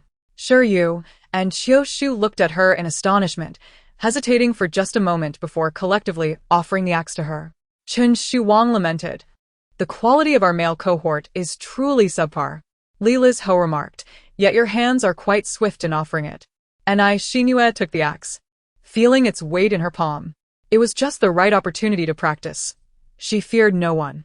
And I Xinyu spoke earnestly, the metallic sheen of the axe reflecting in her eyes, creating an inexplicable illusion among everyone that they had discovered a sacred artifact, ready to be sanctified with blood. Chen Shuang remarked. I feel a bit apprehensive. Qiu Shu advised, isn't this a bit too intense? It's quite heavy. Lu Mingfan watched in admiration, poised to praise this remarkable woman. Go ahead, your element lacks wood. This will be a perfect supplement. And I Xinyu lightened her grip, glancing at Lu Mingfan along the blade of the axe. So that's why your name has so much wood in it. Not at all. Lu Mingfan lamented. I have reiterated countless times that my element lacks fire. My grandfather believed that having more wood would make it easier to ignite, hence he named me so. My apologies, but there's no significant error in that. Ji Shunling pointed toward the pile of firewood. Look, there's plenty of wood. Then she indicated the stove, partially visible through the kitchen door. It can ignite. Quite suitable for you. Chen Shuang nodded in agreement. That makes sense. I believe it. Yuan Meng added. Indeed. Based on this analysis, this task aligns perfectly with you. Jiang Qishan encouraged, come on, it's metaphysics after all. Sometimes it's good to have faith. If you're well, everyone is well. Lu Mingfan, feeling somewhat bemused, slowly stood 2 pieces of wood upright and struck them with the axe, unable to suppress a resentful glance at Ji Shunling, who stood nonchalantly nearby. Ji Shunling caught his gaze and nodded slightly, encouraging him. Lu Mingfan interjected, all right, enough teasing him. Let us all pitch in. Li Lizho finally assumed his role as the team leader. The group rolled up their sleeves and gathered around.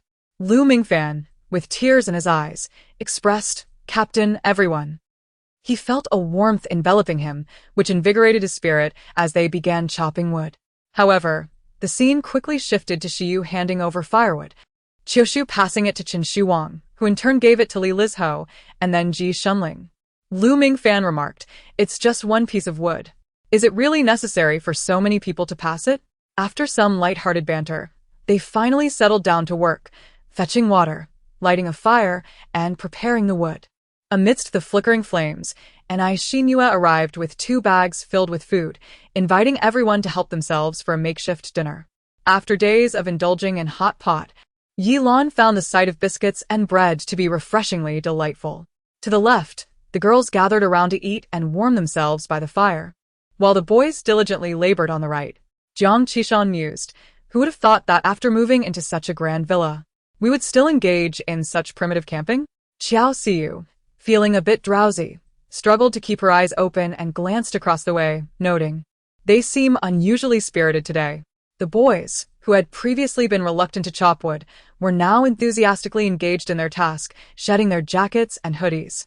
Emboldened by the assurance that no zombies could breach the courtyard, they competed fiercely, each one swinging harder than the last, as if to stockpile enough wood for a month. In their chopping, the unique blend of agility and strength characteristic of university students was unmistakably revealed. Yilan surveyed each individual, nodding in approval. Quite commendable, indeed. For boys of this age, and I Xinyu completed her thought, they ought to engage in regular exercise. Yilan's tone was invigorated. A hint of abdominal muscles is essential. Yuan Meng, her eyes reflecting the warm glow of the fire, chuckled. Perhaps it is the result of accomplishing numerous significant tasks today, allowing us to truly unwind here. Yuan Meng was not only referring to a few boys, but also to themselves. Although they had previously hidden away in the cafeteria, indulging in food and drink, a sense of unease lingered within them, accompanied by a feeling of wariness due to the lack of a space that belonged solely to them. Now, Surrounded by sturdy walls and the joyful camaraderie of everyone, she felt a sense of having established a home, replete with security. In the intervals of their heartfelt conversation, Lu Mingfan dashed over, tossing a few sweet potatoes into their campfire to roast. He did not leave after that. Instead, he abandoned his duties in the work team to take a seat and rest. Having brought some snacks from Ni Xinyua's bag, Lu Mingfan gestured with his chin towards the wall. I just remembered that the neighbor next door has installed an outdoor hot spring in their yard, maintaining a constant temperature throughout the year with flowing water. Tomorrow during the day, we can venture over there for a look. Their yard is quite similar to my grandfather's place, enclosed by walls, so it should be safe. Upon hearing this, the girls exchanged glances that spoke volumes. As the dormitory leader, Yilan could easily discern her roommate's excitement. Clearing her throat, she spoke on their behalf. Is it far? Lu Mingfan poked at the sweet potatoes with a stick. Not far at all, just next door. We can see it after climbing over 2 walls. Yuan Meng inquired. Will the owner of that house agree? In the apocalyptic era, one might expect a quest for survival, evading zombies, or scavenging for supplies. Yet, here stands Lu Mingfan, dismissing such notions with a wave of his hand, proclaiming, Fear not, the homeowner is quite amiable. My grandfather had a martial arts disciple who frequently visited that place, and it was he who informed me. Ni Xinyue, intrigued, inquired further about the neighboring residences, to which Lu Mingfan recounted the details. Each household in the vicinity is a standalone entity, equipped with substantial underground storage. I have observed that a few homeowners seem to be lurking beneath our school bus, one of whom possesses a wine cellar. We should visit it when the time comes, he remarked. Despite having prior experience raiding supermarkets for supplies, Ni Xinyue and the others hesitated at Lu Mingfan's suggestion to enter someone else's home. Would that be appropriate? Ni sin due pander. After contemplation, she nodded. Let us send a few individuals to investigate the situation next door tomorrow. To the house with the hot springs? Xiao Siyu mused, reflecting on whether indulging in such luxuries might be excessive. What does it matter? Jiang Qishan and Yi Lan were already lost in thoughts of the hot springs. Their eyes glazed over as they began to envision the delight of a soothing soak. Yi Lan reminisced. During the winter holidays, I would always visit the snow-covered hot springs. It was truly atmospheric. Jiang Qishan added, This year, we shall enjoy the warmth amidst the ruins. It too possesses its own charm. Xiao Siyu and Yuan Meng. As night deepened, while the boys prepared hot water, the girls savored the deliciously roasted sweet potatoes they had just devoured. A group of individuals dispersed to their respective rooms, with some attending to their hair while others took leisurely baths. After their endeavors, the hour had grown late, and despite the chilling ambience of the grand villa lacking any heating apparatus,